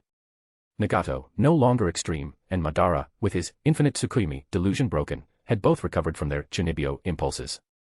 Their dreams were to save the world and bring peace. They wouldn't raise a hand against others unless obstructed. Rather, if someone was in need, they might actually help. Otherwise, Izayoi wouldn't have left them alone. Madara Uchiha, after his second defeat, had long since healed up and was traveling the whole world, even going into other dimensions with a Bito in search of Ōtsutsuki Ishiki's whereabouts. Meanwhile, Nagato, thoroughly awakened from his old ways, was managing a Megakure with Konan, letting the civilians live in peace. He even found himself enjoying that tranquil life. To maintain such a peace, Nagato would never start a conflict. Thus, Izayoi had no worries about inviting him. Recalling Izayoi's power and his alternate identity as Ōtsutsuki Toneri, Karen became confident again, nodding firmly. Just then, a noise sounded, bang. The door to the office swung open. In walked Hinata, still dressed in her usual white kimono rather than a black business suit, leading Uchiha Sasuke. "Hokage-sama, Sasuke is here," Hinata announced politely. "Thanks for your efforts, Hinata." Izayoi smiled as he took in Sasuke's arrival, then lifted a hand, indicating a seat on one of the sofas. "Take a seat." Sasuke did not go to sit, nor did he ask immediately why Izayoi had summoned him. Instead, arms folded, he remarked with a half-smile, "So, should I call you Hokage-sama now?" "Up to you. Or better yet." Izayoi said with feigned calm, "Just call me father." You haven't changed a bit, you jerk." Sasuke grit his teeth in exasperation. If he were strong enough, he would have wanted to smack Izayoi. But he couldn't beat Izayoi, plus Izayoi had so much blackmail material on him. His main recourse was to collect himself, let out a grunt, and say, "Just tell me what you want, if you're calling me here." Izayoi relaxed into the chair, took a cup of water from Hinata and sipped, then calmly began, "You guys in Team 7 haven't done any missions for quite a while, have you?" "A few months, yeah." "What of it? Do you know why Team 7 hasn't been assigned anything all this time?" Izayoi paused, then continued without letting Sasuke reply, "Because both you and Naruto have already reached elite status in terms of strength. Once you activate Sage Mode, you surpass even Kakashi. It'd be a waste to send 3 top-level fighters out on lesser missions." He let that sink in, then said, "Fifth Hokage Tsunade had planned that once you fully became a jack-of-all-trades Jonin, she'd dismantle Team 7, the same as what was done for Team 8, and have you all contribute where you're really needed." Izayoi took another sip and then resumed. "I summoned you because I have a great opportunity for you." At that, Izayoi's mouth curved into a smile. "As my foster son, you ought to stand just below me, and above everyone else. So I've specially created a post of head of the Umbu, responsible for the entire Umbu force. Are you interested?" Sasuke's eyes widened. "Head of the Umbu, are you serious?" "Of course," Izayoi replied, smiling. "No one else can take on that job. You're the only one I trust." The look in Sasuke's eyes shifted, a surge of warmth welling in his chest. Scenes from the past flashed through his mind, Izayoi raising him, training him, mocking him sometimes, but always guiding him. After a short mental replay, Sasuke tried to hide his feelings behind an indifferent scowl. "HN. Guess you can't find anyone else, so I might as well help you out." Seeing him put on this awkward face, Hinata and Karen had to stifle laughter at the side. Izayoi made no snarky remark in return. But then Izayoi straightened, expression turning serious. "Besides that, there's something else I need to tell you, about the Uchiha clan massacre." The sudden heaviness in the air, even in the Hokage's office, was palpable. Hinata and Karen quickly fell silent. Sasuke's eyes narrowed, his voice trembling slightly. "The truth of the clan's destruction, what do you mean?" "It's something only a Hokage is authorized to know," Izayoi said gravely. "I've hesitated these past few days over whether to tell you, but, thinking it over, you're alive, not some tool to be used by others. So I'll tell you everything I know." With that, Izayoi cast a genjutsu, drawing Sasuke and Hinata into an illusory space and showing them the entire lead up to the Uchiha's demise. From the Nine Tails attack onward, how the Uchiha were suspected by the higher-ups, forced to move from central Konoha to the banks of the Naka River, then placed under surveillance, the plotting of a coup, Shirsue's death, Itachi's double-agent role, and finally Danzo's use of Sasuke as a bargaining chip to trigger that night of carnage. Hinata and Karen emerged from the genjutsu with watery eyes, half stunned at how cruel it all was. As for Sasuke, his mind reeled, looking utterly blank. Seeing how Itachi, who had acted as if Sasuke were worthless, had in fact annihilated the clan to spare him, the boy felt his brain buzz as if something snapped. A torrent of dark chakra surged from Sasuke's mind, converging in his eyes. The three tomo in his Sharingan spun like pinwheels, so fast that only the blur could be seen. Crack! A sound like fractured glass broke through the hush, then the illusory world collapsed into shards of light. In the real Hokage's office, a terrifying aura raged around Sasuke, though the special barrier prevented anyone outside from sensing it. For a long while, the three tomo in his eyes spun madly until they finally stopped. Blood tears spilled from the corners of his eyes. When he raised his gaze again, the three tomo had vanished. In their place was a six-pointed black design resembling a solar disk, the Mangekyo Sharingan. What immense ocular power and chakra. Even Hinata, normally calm, gasped. With her white eye, she sensed a terrifying aura. Ever since she awakened her own unique dojutsu, she had rarely felt such oppressive energy. Izayoi looked at Sasuke's Mangekyo pattern with mild surprise. It's not a six-pointed star, he thought. Another butterfly effect, apparently. If it's not the six-lobed star design from the original story, then Sasuke's awakened ability surely isn't the same Amaterasu and Kagutsuchi from the manga. He couldn't help but wonder what new jutsu might emerge from this solar disk Mangekyo. But the shape, for some reason, struck him as oddly familiar, except it shouldn't be. In the original timeline, only Shisui, Fugaku, and Itachi had Mangekyo patterns, none resembling a sun. Then Izayoi suddenly remembered. It was Sarada Uchiha's Mangekyo design in Boruto, a sun-like pattern. So ironically, the father awakened the design that would have belonged to his daughter in the original continuity, just one more example of how drastically the butterfly effect had altered fate. Chapter 182, Itachi and Sasuke meet. Looking at Uchiha Sasuke with tear tracks of blood on his face, Izayoi asked, "What do you plan to do next?"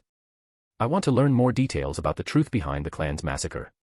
Having awakened his Mangekyo Sharingan, Sasuke's demeanor changed drastically, yet, unlike the original story, he did not become frenzied and extreme. Instead, he calmly said, "I'm going to find Orochimaru and have him use the Edo Tensei to summon Shimura Danzo and Sarutobi Hiruzen to learn more detailed intel." "And then?"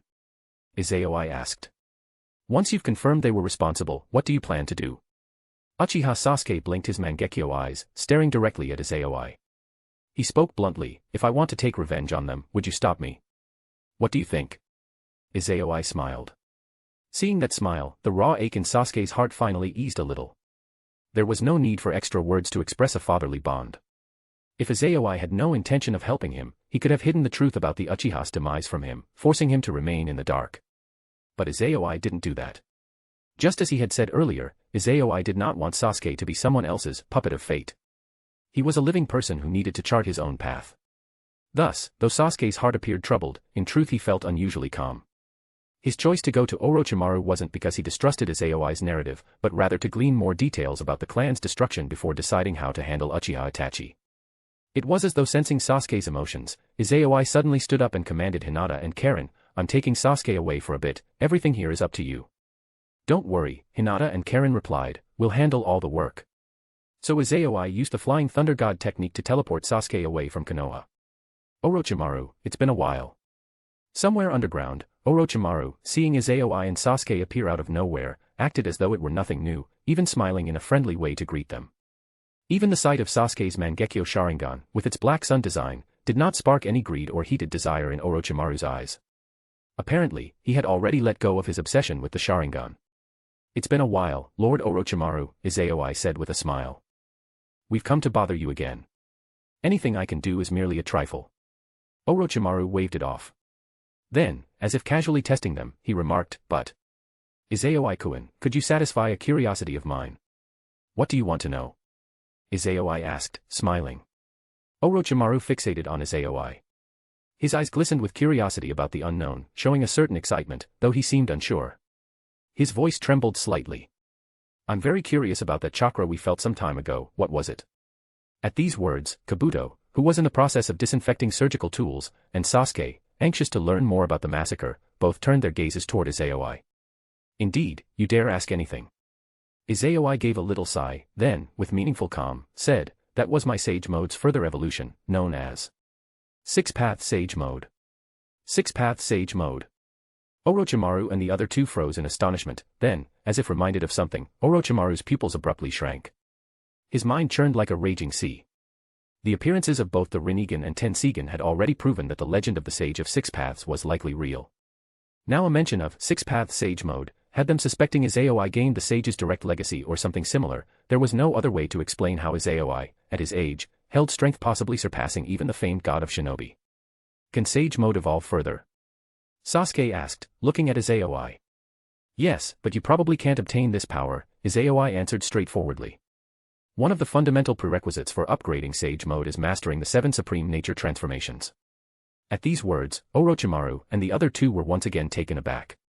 Izayoi had already mastered the 7 ultimate nature transformations.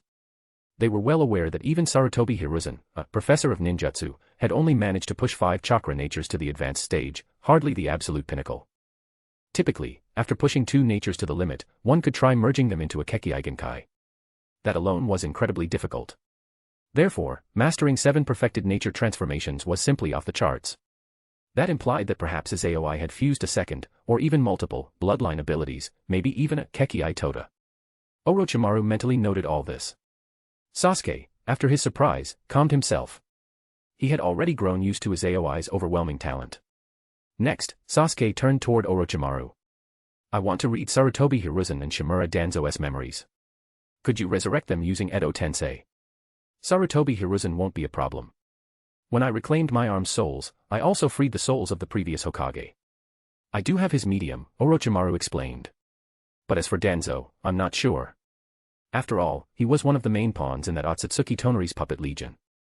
Though the Sage Eye is indeed powerful, I've no idea whether that puppet contained Danzo's soul, he said. Sasuke frowned slightly. So do you have a medium for him or not? Funny you should ask, I nearly forgot, Orochimaru chuckled. As it happens, I do have one of his mediums. That medium was Danzo's left arm. Then let's give it a try. Izayoi spoke up. All right. Orochimaru nodded. They moved to a spacious hall within Orochimaru's underground lair. Kabuto brought in 2 prisoners. Orochimaru, having prepared the mediums, cast the Edo Tensei. Amid swirling snail shell markings, the 2 prisoners, whose mouths had been sealed with tags, groaned in muffled protest as their bodies were engulfed by the appearance of white dust. Soon, the cracked forms of Shimura Danzo and Sarutobi Hiruzen appeared before the 4, an eerie puppet-like semblance of their living bodies. Need any help? Izayoi asked Sasuke. No, just keep an eye on my body, Sasuke answered. Next, he joined his hands in a seal, and under the astonished gazes of Orochimaru and Kabuto, who recognized the jutsu, Sasuke's soul flew out of his body, first diving into Hiruzen's body, then after a few moments, emerging from Hiruzen's crown to enter Danzo's body. This was the S-rank forbidden technique from the Scroll of Seals, Spirit Transformation Technique. Apart from its creator, only Kato Dan had mastered it. Even Sarutobi Hiruzen and Orochimaru, famed as geniuses, had been unable to handle it. Yet Sasuke, so young, had done so. Truly enviable. Orochimaru murmured inwardly. Eventually, Sasuke's soul returned to his own body. The moment he opened his eyes, they shone with killing intent, the Mangekyo focusing on the vacant-faced Hiruzen and Danzo. He turned to Izayoi. Izayoi, do you have a ninjutsu that can destroy their souls? You've asked the right person. Izayoi smiled, lifting his palm. Under the watchful eyes of the trio, a black substance appeared out of thin air, quickly forming a small black orb on his palm that then grew to the size of a billiard ball. Just one tiny black sphere, yet Orochimaru and Kabuto were overwhelmed by a dread that raised every hair on their bodies. What is that? Orochimaru's pupils trembled. Could it be a tailed beast bomb? Not qualified to compare with that. Izayoi laughed. It's called a truth-seeking ball. It is the emblem of Six Paths Sage Mode, a mass of the 7 ultimate natures merged into one. With that, Izayoi's fingertip flicked the truth-seeking ball. It shot forth as a black beam, instantly shattering Hiruzen's right shoulder. The Edo Tensei body did not regenerate, failing to self-heal despite its undead status.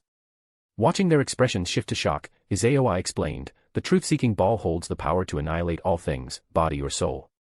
Anyone who touches it becomes nothingness. Orochimaru and Kabuto found themselves speechless. Even Sasuke, shrouded in killing intent, stared in amazement at the sphere reformed in Izayoi's hand.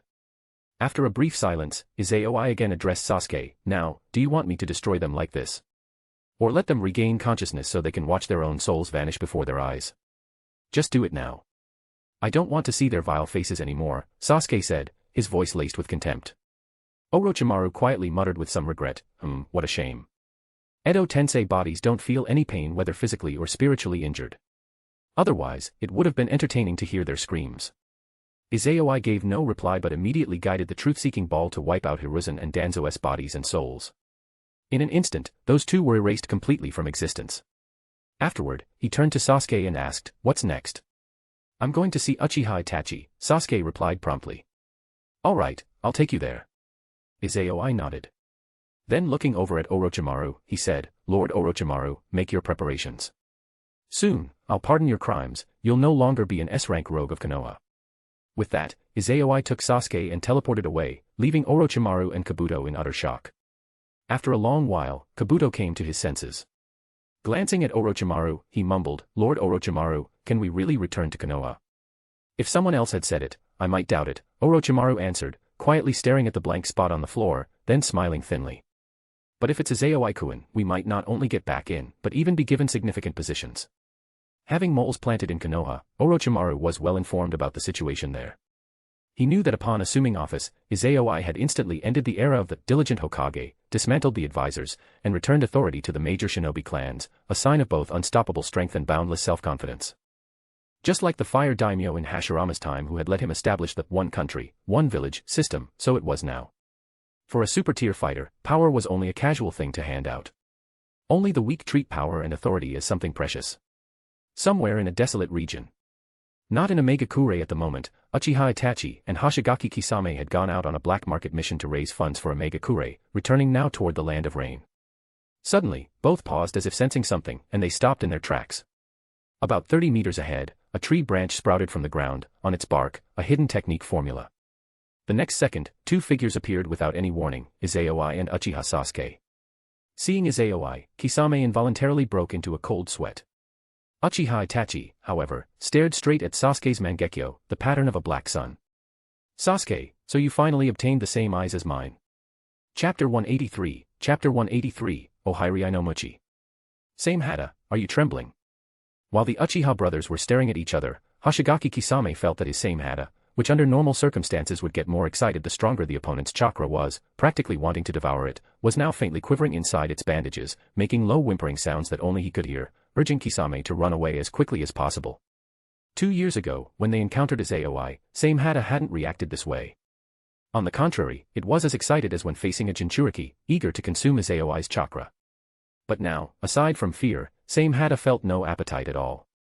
Reflecting on the enormous chakra flare-up 2 years ago, almost rewriting the concept of impossible in this world, Kisame was unwilling to believe events could be so bizarre. Clearly, 2 years ago, that guy had only been a genius skilled in the dust-release secret arts, yet was still unable to merge them into a true Kekkei Toda. Even if he was secretly hiding would release, Mokutan, his combined strength could only have been Kage level at best. But in just 2 short years, he had become an existence like Uchiha Madara, beyond imagination. By comparison, even the talents of someone like Uchiha Itachi, who annihilated the most powerful shinobi clan at age 13, looked unimpressive. You're in the way here, and out of respect for Nagato, scram. Izayoi's voice suddenly echoed from behind Kisame, making him, already drenched in cold sweat, feel as if doused with more water. Before he could make a body flicker to vanish, the scene before him swiftly rewound. When his vision returned to normal, he found himself standing in the rocky, rain-shrouded terrain of the Land of Rain. Isn't this the Flying Thunder God teleportation? Kisame took a few seconds to clear his head, then immediately formed seals to do a full-scale sensory check. Not long after, he shot away in a certain direction at high speed. Scene returns to the desolate terrain. The 3-Tomo Sharingan stared at Sasuke's Mangekyo Sharingan. Meanwhile, Kisame had been sent away in an instant. Across from Sasuke, Itachi also used a chakra-based X-ray sense, examining Sasuke's current chakra level. In the next moment, Itachi's eyes revealed a trace of shock. So powerful a chakra.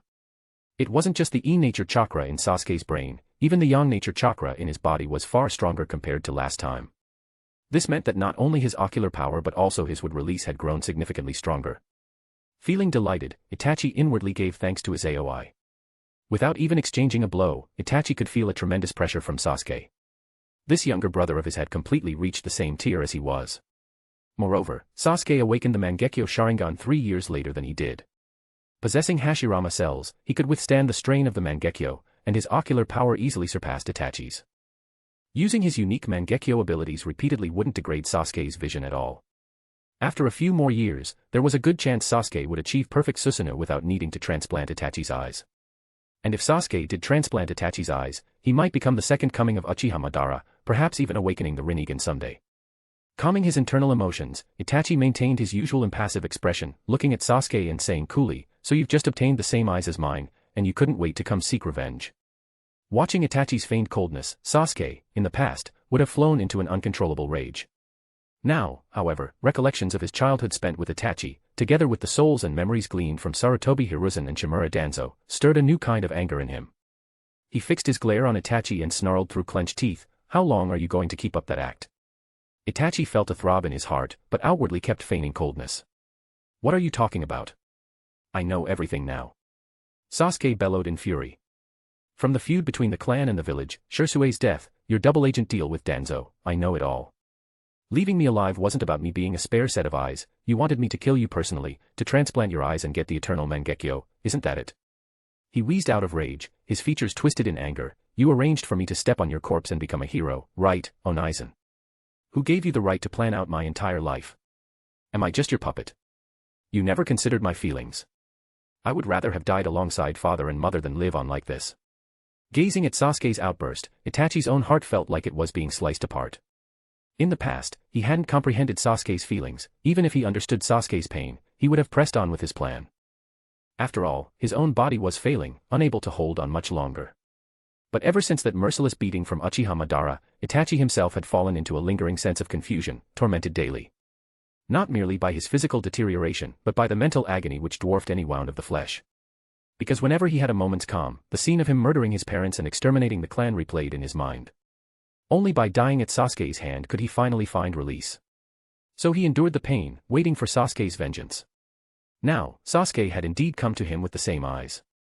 Yet there was no immediate, ruthless assault, only a pointed denunciation, tearing open Itachi's disguise and spurning the grand design laid out for him. His stomach churned as if retching, a hot gush surged up his throat. Forcing down that metallic tang of blood, Itachi swallowed it, struggling to control his emotions. He pressed his face back to its impassive mask, again switching subjects with cold detachment. "If you've obtained the Mangekyo, did you go see the tablet in our clan's underground shrine?" "What?" Sasuke paused briefly, confused at the abrupt shift. Not far away, Izayoi stood atop a wooden stump he'd sprouted from the ground, quite amused. With six-path sage mode, Izayoi's sensory perception had reached a top-tier realm. Just as in the original manga's final fight at the Valley of the End, Naruto and Sasuke during battle could be dragged into a spiritual dimension for communion, now Izayoi simply needed the slightest thought to link his chakra with someone else, even multiple people at once, allowing them a direct mind-to-mind exchange. That was precisely the essence behind how the Sage of Six Paths could connect with the living, letting them share hearts and gather allies. Now that Izayoi had gained it, his Kagura's mind-eye had ascended as well, akin to Mito's negative/positive emotion detection when she became the Kyuubi Jinchuriki. He could perceive people's emotions and read their innermost intentions. No matter how cold Itachi's face pretended to be, it didn't fool Izayoi, who saw the pain in Itachi's heart, and was enjoying the view.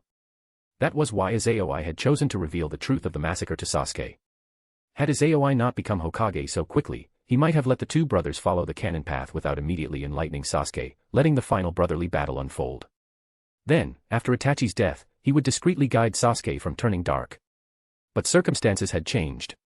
Izayoi needed Sasuke's loyalty secured well in advance. For Sasuke, raw honesty was the most potent anchor. If Izayoi hadn't shown sincerity, Sasuke might have turned out like in the original story, plunging into blackened extremes.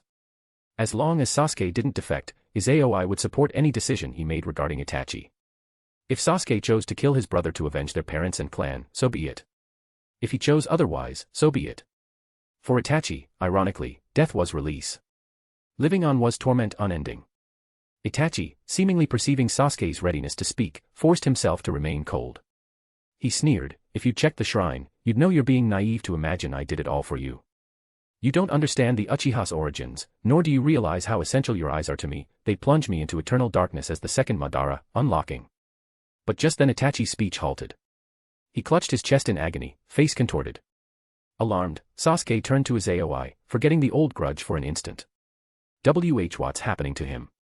He mentioned some key phrases, his internal seal was triggered, Izayoi explained, then jumped from the stump to stand by Sasuke's side. It took a while for Itachi's wave of pain to subside. With labored breathing and cold sweat, Itachi looked wretched. At that moment, a fist-sized black vortex appeared beside him. From it emerged Uchiha Madara and Uchiha Obito. No sooner had the two touched down than Sasuke, eyes ablaze, recognized the masked men. His fury exploded, he formed and hurled a scorch-release orb, a blazing column of white light, toward Obito.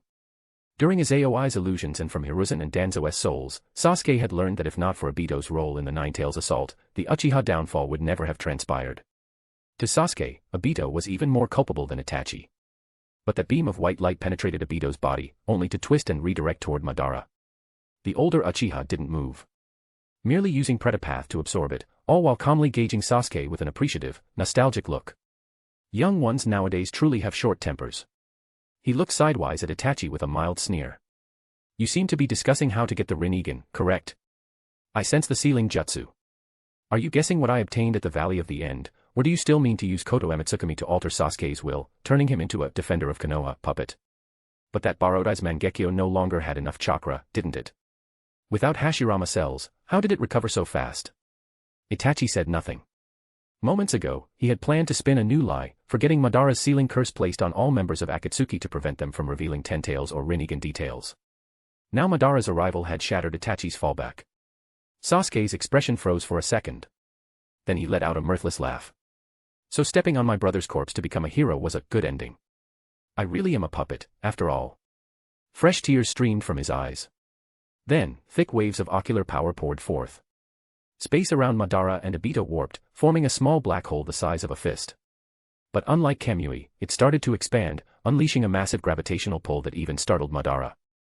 This was Uchiha Sasuke's Mangekyo secret technique, Ohirii no Muchi, noble spirit of the great sun. Ohirii is another version for Uchiha Sarada's Mangekyo Sharingan called Ohirum no Muchi, the exalted lady of the great sun. Chapter 184, Obito's death. Sasuke's revenge. This is Kamui. Under the masked Obito's gaze, his eyes widened in shock, completely unable to accept what he was seeing. When did Kamui become so commonplace? First, the Hyuga clan's heiress awakened her own personal dojutsu, which turned out to be the same Kamui as his. And now, Uchiha Itachi's younger brother has also awakened Kamui. Obito simply couldn't accept it. But very quickly, Obito sensed something else and his expression changed drastically. No, this isn't actual Kamui. A terrifying gravitational force leaked out from the tiny black hole, prompting Obito to instantly invoke Kamui's intangibility and pull away to gain distance. Meanwhile, Madara's body tilted slightly forward. He immediately jumped back to avoid it, eyes fixed on the rapidly expanding black hole. He muttered to himself, what an impressive gravitational pull, and it's apparently an auto-targeting technique. Quite a formidable eye. Although a powerful gravitational force was surging out, it didn't tear up the ground, and it left Madara, who was closest to it, untouched. Madara could see at a glance the effect of this Mangekyo jutsu. In the end, that black hole, which had expanded to a degree, failed to ensnare Obito and Madara. It contracted again and flew back to Sasuke's side. Looking at the pair of small black holes hovering near him, Sasuke quickly realized their function. Immediately he grasped his new technique's abilities. His face twisted with rage as he glared at Obito, teeth clenched. Izayoi, hold off Uchiha Madara for me. I'm killing that guy. Sure. If you need help, say the word, Izayoi answered with a nod. However, he was inwardly quite astonished, staring at the pair of small black holes flanking Sasuke. Not only was there an auto-targeting gravitational force, but also a space-time power. Scientifically speaking, in this not-so-scientific ninja world, it ironically made sense. Gravity is a manifestation of space-time curvature. And yet neither Obito nor Hinata, who use Kamui, display such gravitational abilities. In contrast, Sasuke's black holes truly exhibit warped spacetime. They can generate fierce gravity that he can direct at will. Without a doubt, Kamui is the strongest Mangekyo Sharingan, might be losing its throne. Wasting no time, Sasuke directed one of the miniature black holes at Obito. It shot forth like a thrown shuriken, traveling at high speed, warping spacetime all around it. Seeing the black hole coming, the intangible Obito felt a sudden, dire sense of danger. Even though he was already in his invulnerable Kamui state, he still sensed intense risk emanating from that black hole. Trusting his instincts, Obito didn't hesitate. He triggered Kamui, vanishing completely into the Kamui dimension. When the black hole reached Obito's position, only faint spacetime ripples remained. Sasuke gave a vicious grin as he noticed the swirling fluctuations. Got you. You're dead for sure. With those words, the black hole abruptly expanded, becoming somewhat like a portal produced by the Rinnegan space-time technique. Sasuke flickered forward to stand before that swirling gateway. Like Obito using Kamui, he phased into that black hole, shaped to crush any and all matter around it. Unless Sasuke grants you clearance, anything touching that black hole is yanked in by its gravitational force and crushed to bits in space-time distortions. But if Sasuke deems you an ally, you can use that black hole as a short-range teleport for yourself. Shortly after, the black hole vanished. In the deserted expanse, only Izayoi, Madara, and Itachi remained. Itachi snapped out of his daze, unavoidably worrying for his younger brother. Madara, however, was not concerned about these juniors. He turned to Izayoi and said, "Izayoi, how about a little talk?" Sensing that Madara wished to speak, Izayoi nodded. Madara smiled without replying, merely activating his six-path sage mode. Then he used the Rinnegan's ocular power to pull Izayoi into a genjutsu world. Izayoi could have easily broken it, since he too possessed six-path sage mode. And if two people each have that level of sage power, they can clearly sense reality even within the genjutsu. Not even an adversary on the same level could sneak attack them during that period. Izayoi was curious what Madara wanted to say, so he cooperated, stepping into the illusion. In fact, had Izayoi not possessed six-path sage mode, Madara would have tried linking their chakras in the manner of the sage, pulling them both into a mental domain for direct talk, trying to make him an ally. But that only works on those who can be thoroughly sensed. Madara's detection ability couldn't read Izayoi, and the same goes in reverse. "Tell me, Izayoi, have you heard of Ōtsutsuki Ishiki?" As soon as they entered the illusion realm, Madara asked this question. Izayoi inwardly smirked. This old habit of Madara, always wanting to recruit someone, had flared up again. But it fit Izayoi's purpose too. Izayoi feigned a moment of subtle shock, carefully responding, "Another Ōtsutsuki is alive besides the one on the moon." Seeing that, Madara nodded slightly, "So you already know about the moon. Then you must realize, among those at our level, the sense of presence on that celestial body is quite distinct." Izayoi said calmly, "Yes, with that realm's perceptual scale, it's easy to spot." "So, are you telling me that in my six-path sage mode, you suspect there's a third presence akin to ours?" Madara followed with, "At the time, did you detect a powerful chakra beyond the two of us and Ōtsutsuki Toneri? A presence that appeared momentarily, then vanished." Izayoi pretended to sigh, wearing a grave look. "When I invoked my mode, indeed, I sensed something that strong, only for it to disappear quickly. That presence is Ōtsutsuki Ishiki," Madara openly admitted. Then, playing a set of carefully edited illusions, he explained, "Ishiki and the rabbit goddess arrived on Earth together. His status outranked hers, but for unknown reasons, she betrayed him and nearly got him devoured by the Ten Tails. He survived, though, by parasitically lodging himself in a human. Possibly because of that, he stayed hidden. If he recovers his prime or calls in more from the clan, it's an unimaginable threat." He concluded with, "We can't let that happen, this is far graver than Ten Tails. Alone, I can't easily pinpoint him, but if we join forces, once we find his dimension, he cannot escape." Saying nothing at first, Izayoi waited.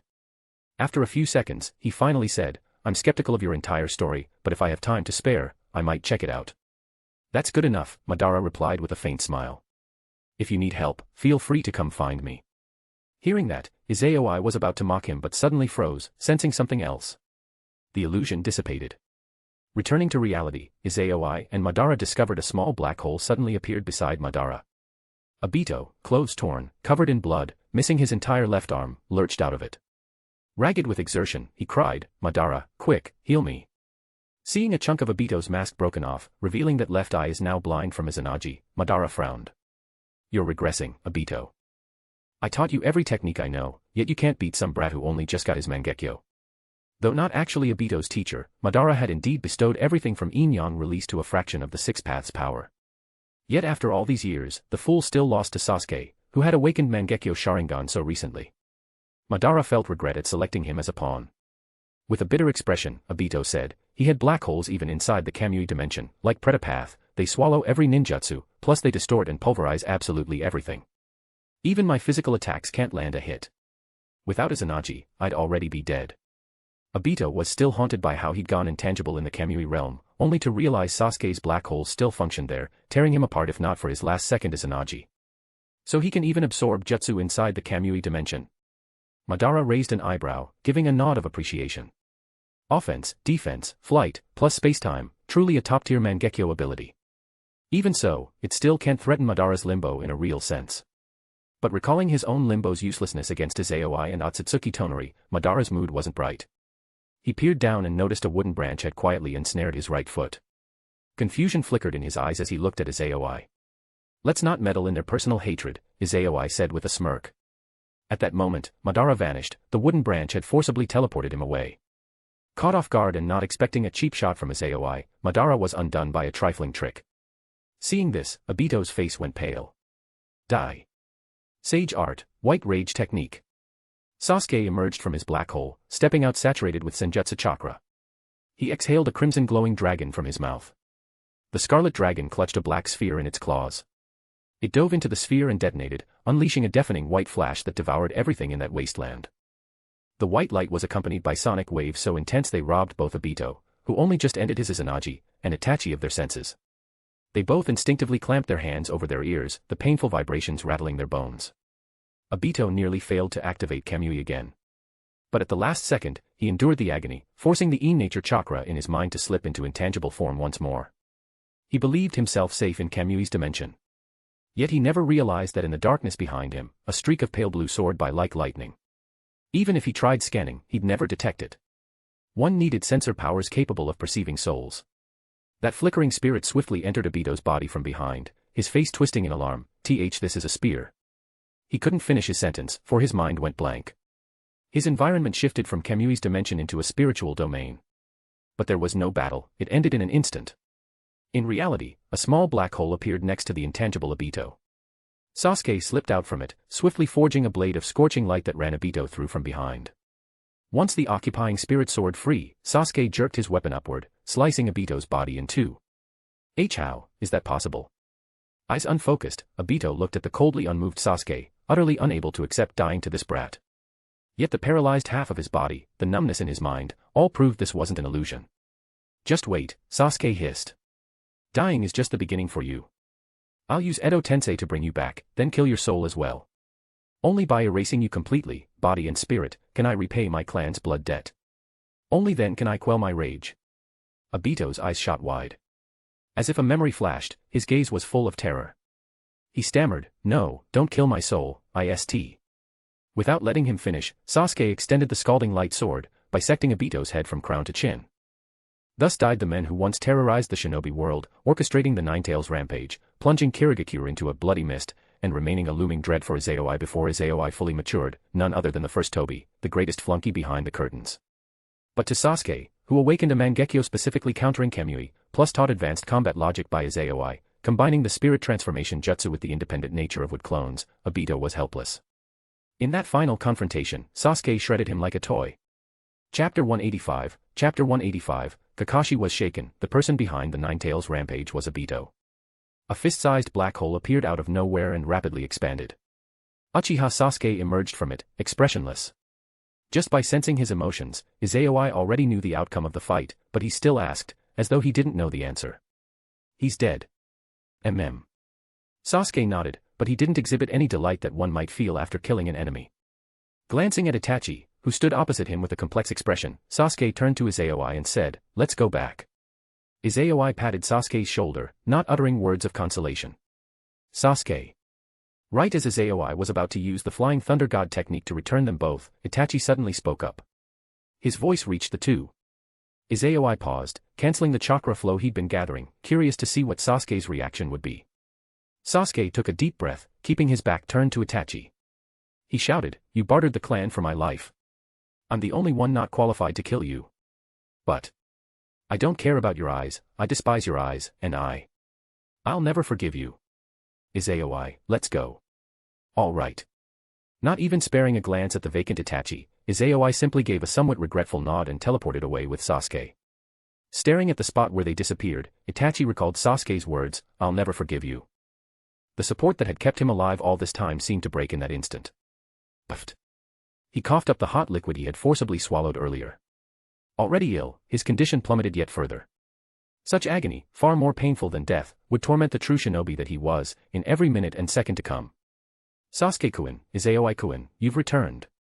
In the Hokage's office, Hinata and Karen were helping Izayoi with paperwork. They immediately got up and walked over. Izayoi nodded, then looked at Sasuke, who was clearly in low spirits, and asked bluntly, "You want vengeance?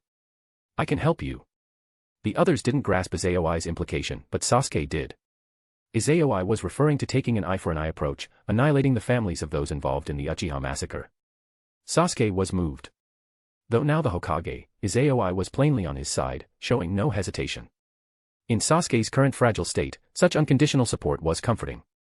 He shook his head. No. I'm not Uchiha Itachi. Itachi had been able to slaughter countless uninvolved victims who had no idea. Sasuke couldn't do that. Indeed, even in canon, though blackened in many ways, Sasuke never wantonly killed uninvolved civilians. That was exactly why he found Itachi's choice unforgivable. However, Sasuke had no right to kill Itachi, and equally no right to forgive him. Not killing them is fine, maybe punish them a bit, Izayoi said with a smile. From now on, you'll be the Umbu commander in Konoha, second only to me. You can do whatever you wish. The proposal thrilled Sasuke. He remembered how, after the Nine Tails rampage, the village high-ups had forced the Uchiha to move from the village center to the outskirts near Naka River, effectively robbing the clan. Even if those people had been ignorant of the deeper conspiracies, they'd still benefited from Uchiha land and resources. Sasuke vowed to make them cough up twice what they'd eaten. Let them experience the feeling of being singled out like the Uchiha had been under Danzo. He finally found direction, reigniting a glimmer of motivation.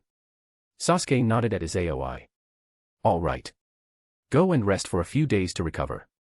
Once you're feeling up to it, come start the job, Izayoi said, patting Sasuke's shoulder again. If you ever feel troubled, you can talk to me. If you need anything, come find me. Don't overthink. Yeah. Sasuke nodded once more, then, as though recalling something, pulled out a wooden box created by Mokutan and handed it to Izayoi. This belonged to him, his eye. Its dojutsu was decent. I'll give it to you. All right, I'll take it. Izayoi accepted it cheerfully. Hinata and Karen saw Sasuke hand over the precious Mangekyo Sharingan. He had no further use for it, but it was indeed extremely valuable. Izayoi was pleased, this was proof that Sasuke trusted him fully. Now Sasuke's clan vendetta was resolved. Going forward, Sasuke would be Izayoi's #1 operator. With Mangekyo's formidable Ohirai ability, once he advanced further, perhaps someday awakening the Rinnegan, he would become Izayoi's first Six Paths level subordinate. In the future, all the dirty or troublesome work could be handed to this well-rounded subordinate. Walking away from the Hokage building, Sasuke decided not to look for Orochimaru immediately but instead went to the Uchiha graves. He carried a small wooden box. Sasuke. He'd just entered the graveyard, not yet reached the cluster of Uchiha burial sites, when the voice of Hatake Kakashi called out. Kakashi, what are you doing here? Sasuke responded curtly, typical of his manners. I came to pay respects to a friend. Already quite used to his pupil's attitude, Kakashi merely gave a straightforward reply. He then glanced at the wooden box in Sasuke's hand. What's in that box? A human head. Noticing Kakashi's probing tone, Sasuke saw no need to hide it and replied. It's the head of a traitor to the Uchiha clan. I'm using his head to pay respects to my family. Kakashi was startled and asked in confusion, there was another Uchiha survivor besides you and Itachi. No wonder he looked so astonished. Kakashi had been part of the cleanup after the night of massacre, recording names of the dead and comparing them to the Uchiha genealogy. Apart from Itachi and Sasuke, everyone else's name got a red cross. There shouldn't have been anyone else. Naturally, Sasuke had no idea why Kakashi would react like that. He simply sneered, he faked his death to escape, one of the perpetrators of that night. The final confirmation that someone besides Itachi had exterminated the clan. Kakashi's eyes widened, for it validated his suspicions, that Itachi alone could never have wiped out so many Uchiha, including veteran elites, in a single evening. Now Sasuke's words confirmed a higher-level accomplice. Kakashi grew worried, glancing at Sasuke. But he was even more surprised that Sasuke was so calm. Logically, someone like him should be so consumed by hate that he'd go crazy. Could it be due to the 6th Hokage? He refrained from prying, simply pressing, what's that traitor's name? Uchiha Obito, Sasuke spat. He turned away, heading toward his clan's section. Kakashi, dumbfounded, followed after. In front of the gravestone where Uchiha Fugaku lay, Sasuke placed the wooden box on the ground. Using Mokutan chakra, the box automatically opened, revealing a severed head sliced in two and reassembled, twisted in death. Kakashi gasped at the ghastly sight. This half-split face bore a massive scar from the Canopy Bridge battle.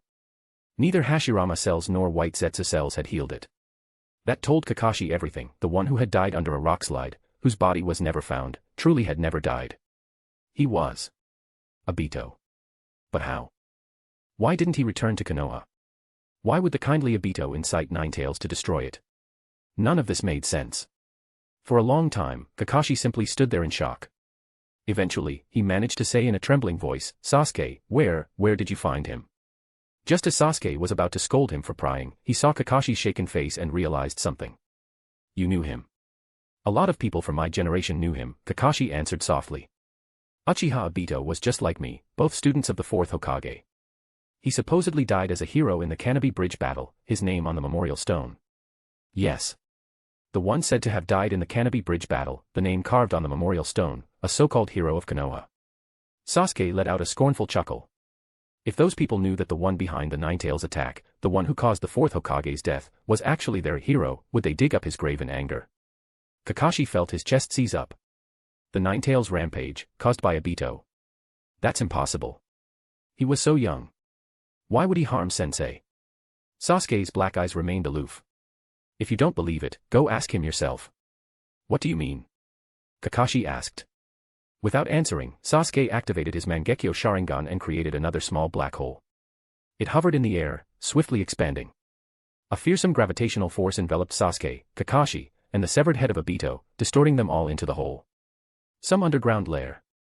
Orochimaru and Kabuto had just been arranging their equipment, awaiting Izayoi's instructions. Suddenly, both tensed. A fist-sized black hole had formed nearby, floating in the air. "That's some kind of space-time ninjutsu," Orochimaru said in a murmur. "Is it Izayoi-sama?" "No, Izayoi-kun doesn't use this technique." Orochimaru shook his head, his expression serious yet unafraid. Because he knew Izayoi was constantly watching over him, so he wouldn't die in some trivial accident. Then Kabuto and Orochimaru saw two people step out of the swirling void. Sasuke-kun. Kakashi. Orochimaru recognized them both. Kabuto. Orochimaru. Kakashi tensed up at once. Meanwhile Sasuke pointed to Obito's severed head on the floor and said, "Orochimaru, I want you to use Edo Tensei on someone." Noticing Sasuke's Mangekyo eyes and the miniature black hole slowly collapsing in the air, Orochimaru stuck out his tongue and gave a sly smile. "That's quite some dojutsu, Sasuke-kun, makes me think of Uchiha Obito's technique." "You know Obito too?" Sasuke and Kakashi both looked surprised. "But of course. He and the Akatsuki leader almost finished me and Kabuto off at one point," Orochimaru said. His eyes could turn his body intangible and warp him through space-time. No barrier could hold him. "Without Izayoi-kun's intervention, I would have died." "I see." Sasuke muttered softly. Kakashi found it all overwhelming, everyone else seemed to know the truth. He felt lost about Obito's story. Disregarding that, Sasuke stared at Orochimaru. "This man is Uchiha Obito," he said, gesturing at the head severed in two. "Use Edo Tensei to resurrect him." Orochimaru blinked in realization, then clicked his tongue, "So this is the face behind that mask." "Dying by your hand, Sasuke-kun, he can't complain." Kakashi stood there, mind a whirl. Why did everyone know the truth, except him? Was the man who'd shared his old dream truly this Obito? Or was he something else entirely? Chapter 186, Hanabi's Chunin exam. Edo Tensei. They were still in the same hall as before. Kabuto found yet another prisoner, and Orochimaru skillfully performed the Edo Tensei technique. Spiral-shaped runic script spread outward, quickly crawling onto the prisoner whose hands and feet were bound, and whose mouth was sealed with a talisman. The prisoner's eyes showed utter terror, and he made muffled sounds through his sealed mouth. Then a large amount of white dust, defying gravity's constraints, floated upward and enveloped the prisoner's entire body, turning him into a white mummy. However, the mummy showed no further changes, unlike before when Edo Tensei summoned the souls of Sarutobi Hiruzen and Shimura Danzo. There were no silhouettes or outlines gradually overlaid with color. Instead, this mummy trembled violently and then collapsed on its own. Countless bits of white dust fell away. Witnessing this, Orochimaru, Sasuke, and the others were slightly taken aback. "What's going on?" Sasuke asked, furrowing his brow as he looked at Orochimaru. Orochimaru did not answer immediately, similarly creasing his brow. After a moment, he turned to Sasuke and asked, "You're sure you killed Uchiha Obito?" "What do you mean?" "Edo Tensei can't fail unless someone blocks the gateway to the Pure Land," Orochimaru explained. "Even for the so-called god of shinobi, Edo Tensei can still summon that person's soul. A mere Uchiha Obito couldn't possibly resist the Edo Tensei summons. Since Edo Tensei failed this time, there are only three explanations. 1. He's not actually dead, and his soul hasn't entered the Pure Land. 2. This head isn't really Obito's, so there's no medium, making it impossible to summon his soul. 3. The third possibility. Here, Orochimaru paused briefly, narrowing his eyes and continuing, someone else who also knows Edo Tensei has already summoned Obito's soul first. The Akatsuki leader. Sasuke muttered that name. The grand clash between the puppet army and the Edo Tensei army had shaken the entire ninja world. Everyone, shinobi and civilians, knew that aside from Orochimaru, there was another person in this era who had mastered Edo Tensei. Having no idea that Uchiha Madara could also use Edo Tensei, Sasuke naturally assumed Nagato had preemptively summoned Obito's soul. After all, nobody knew better than Sasuke whether Obito was completely dead. He clearly remembered forcing Obito to resort to Izanagi, capturing his soul via Sasuke's spirit transformation technique, which created an opening for the wooden clone to finish him. Obito should indeed have died for good, yet apparently he was resurrected. With this thought, Sasuke's expression darkened. Without so much as a goodbye, he used that black hole-like technique again and stepped inside. Kakashi, regaining some composure, promptly followed him. Watching the black hole vanish, Kabuto couldn't help muttering, "What a rude guy." Uchiha are all like that, Orochimaru said casually, not at all offended. He added perceptively with a laugh, "They're proud, they admire power, they look down on the weak, and revere the strong. Once they awaken their eyes, that personality gets even more pronounced. To the extreme, their pride makes them too arrogant to lie, they show every thought on their faces, very straightforward. Though it can be frustrating, it can also be comfortable, since you don't need to scheme around them. As long as Izayoi-kun remains who he is, Sasuke-kun will be Konoha's strongest enforcer, a partner we can trust." Kabuto stood there in a daze. "All right, let's finish packing," said Orochimaru. "Yes, Orochimaru-sama," Kabuto responded. Uchiha Obito felt like he had just fallen asleep, dreaming of the girl he had adored in childhood. But before he could utter a word, someone forcibly shook him awake. He blinked and saw that he had emerged from Kamui space into a mountainous region of the land of rivers. Before him stood not the cold, merciless Sasuke but a vexed-looking Uchiha Madara. I'm alive again." Obito asked dazedly. "No, you're just being kept here by my Edo Tensei," Madara retorted, unfeeling. "Edo Tensei?" Obito looked down at his own hands, remembering his battle with Sasuke. "So I really died at Sasuke's hands? Killed by someone 2 generations younger? You're absolutely worthless," Madara admonished with displeasure. "Even that Itachi kid who didn't transplant Hashirama's cells is stronger than you, who had near-infinite ocular power. Did you think Kamui was invincible? Now look, you ran into a technique similar to Kamui but which counters it. You couldn't even flee back to me and just got wiped out." Obito paid no heed to Madara's scolding but asked, "Is this my real body or a white Zetsu clone?" "It's a white Zetsu clone. Your corpse no longer exists," Madara replied. "If it weren't for a bit of your flesh in the cursed mark, I might not even have been able to revive you with Edo Tensei." Obito stayed silent for a moment. Then he quietly said, "Thank you." "You can say, thanks," Madara said, arching a brow. Then, seeming to realize something, he mused, "Looks like you met someone in the Pure Land." Still, Obito said nothing. Indeed, Madara guessed right, in that world of the dead, Obito had seen Rin again. Originally, he had begged Sasuke not to kill his soul just so he could see Rin once more, but deep down he dared not face her. Since learning the truth behind Infinite Tsukuyomi, Obito both wanted to see her, Minato-sensei, and Kushina, yet dreaded that they might never forgive him. In the end, he remained timidly evasive. "All right, since you're alive again, let's get back to work." Madara resumed pitching dreams. "Edo Tensei has one advantage, infinite chakra and eye power. Now you don't even need my yang chakra to help. You can scour one strange dimension after another. Once we find and deal with that Ōtsutsuki Ishiki, and after I become the Ten-Tails Jinchuriki, I'll resurrect you and your precious people all at once." At that, Obito's Edo Tensei black eyes finally lit up a bit. A swirling black hole formed beside him, and both men vanished from the land of rivers mountains, continuing their search through hidden dimensions behind the real world. To Izayoi and Madara, this entire incident was only a minor episode. Reaching their level, the ninja world seemed merely a playground. Even if the 5 great shinobi villages or Kage-level battles turned rowdy, it amounted to children playing house. If Madara did not care about the world's welfare and lasting peace, he could have become its tyrant long ago. But he did care. With Infinite Tsukuyomi exposed as a sham, his dream still lingered on creating true peace by becoming the Ten-Tails Jinchuriki, and ridding the world of the Ōtsutsuki.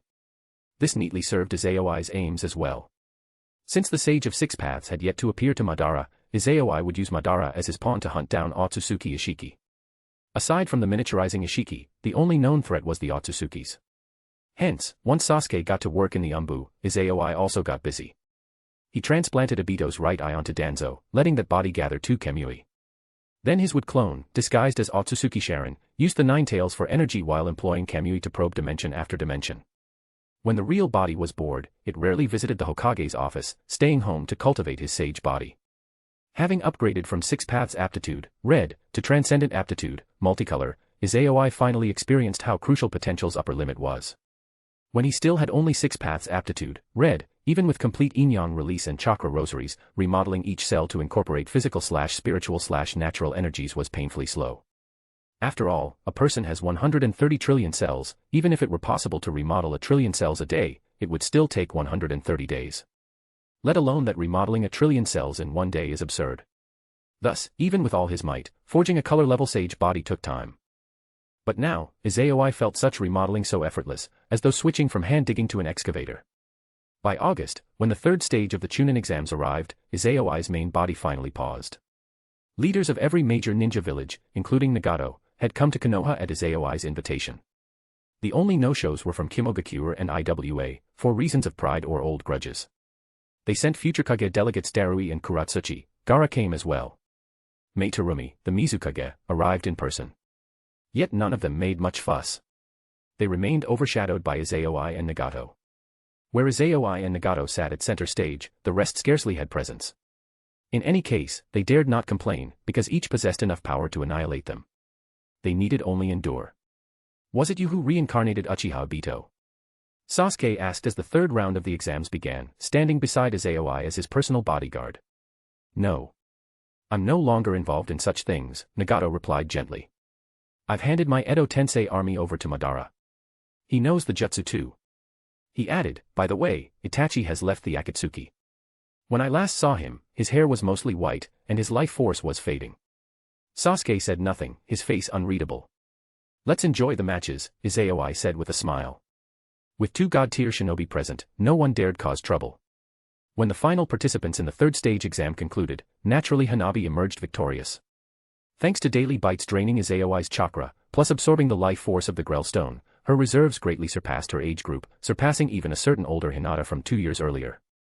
Coupled with Izayoi's personal tutelage in mixing gentleness with explosive power, a synergy of palm strikes with unstoppable chakra waves, every blow proved lethal. Also, he taught her the Super Typhoon serial spheres.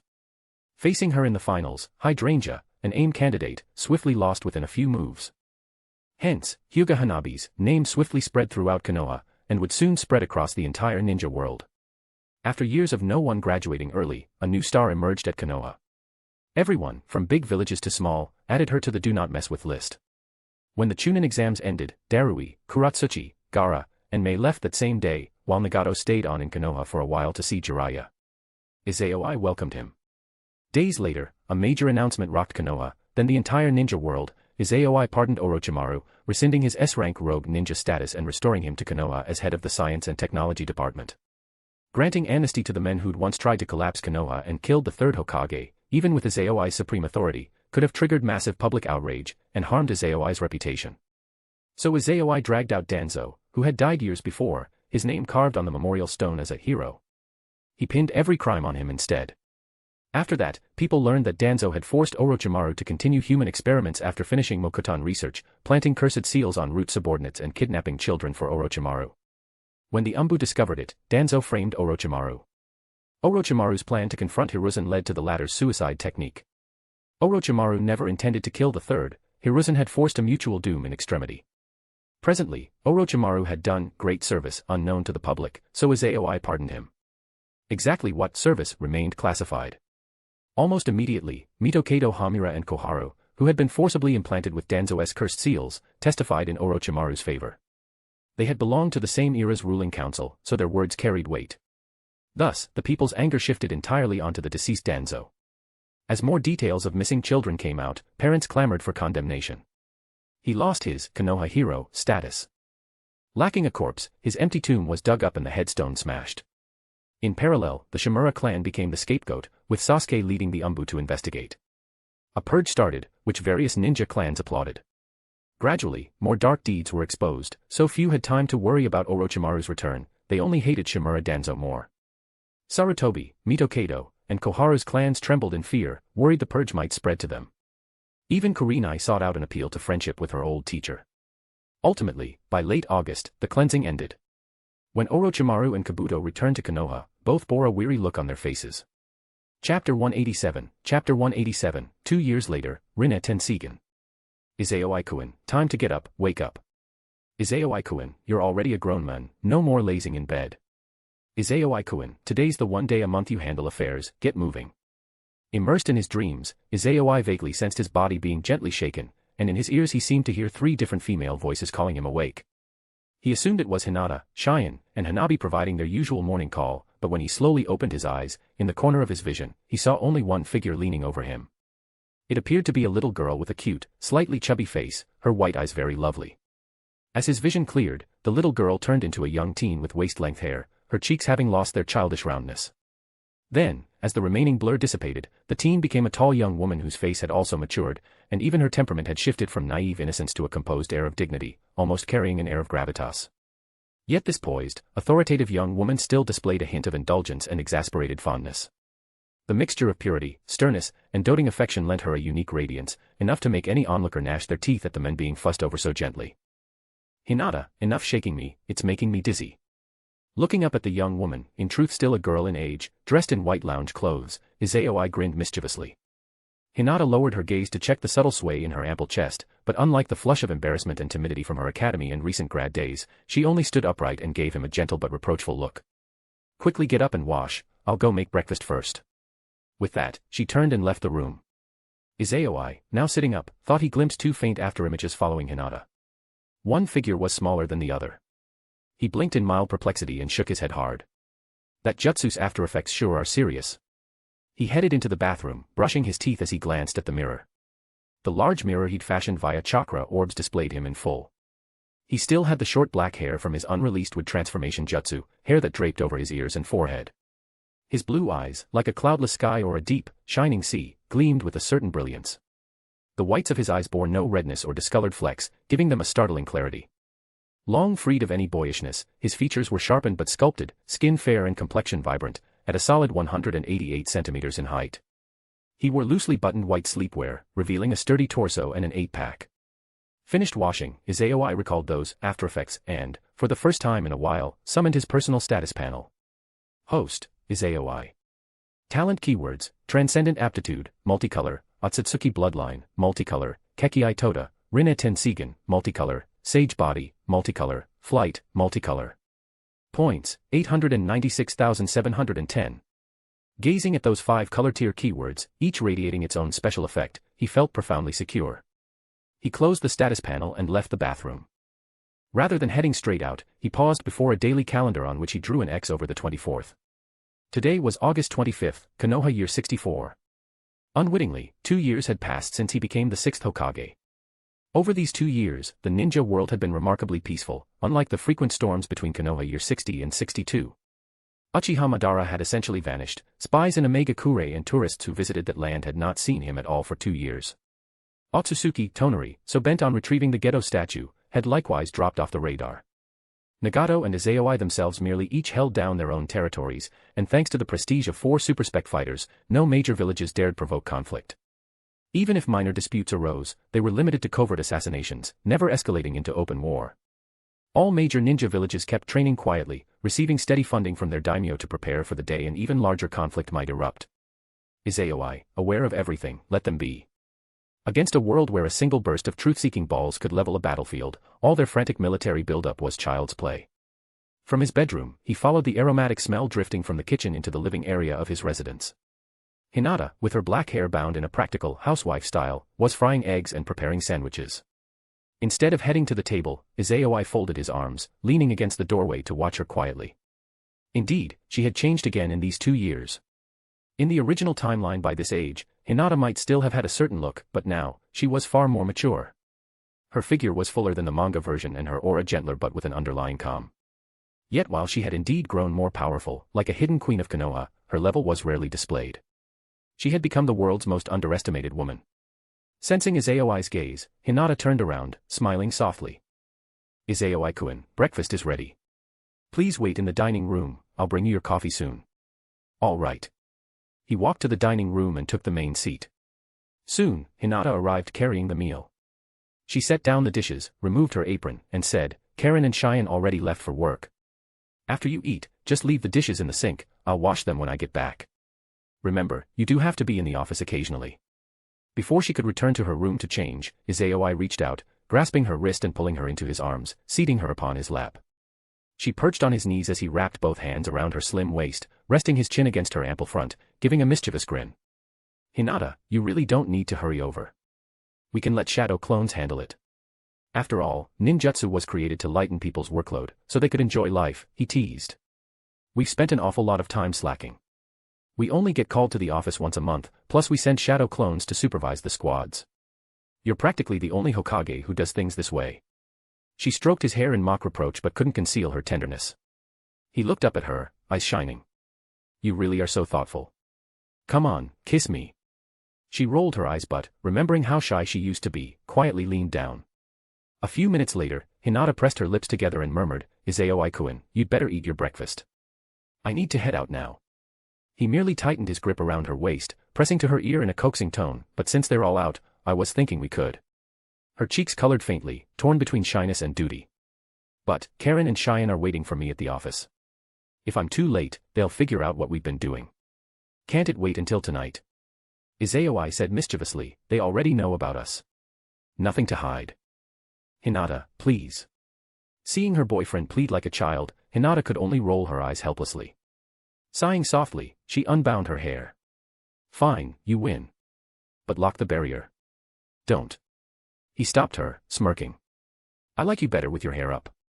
She didn't reply but gave him a sideways look and then slid down, disappearing beneath the table. Izayoi ate, thoroughly enjoying breakfast. Clearly, these two were thoroughly alone. It took him almost an hour to finish 2 eggs, 1 sandwich, and a glass of milk. The occasional coughing sound beneath the table signaled his near choke on his drink. In the end, Izayoi remained behind to finish his meal, determined not to leave and do actual Hokage work personally. Because, as he said, I'm quite busy. He dispatched a wood clone to accompany Hinata to the Hokage office, while his real eyes shone with ringed golden patterns. If one looked closely, both the pupils and whites had turned golden with rippling rings, the usual black pupil had vanished into a gleaming golden circle. These were Izayoi's greatest change in 2 years, the Rinne Tensigen.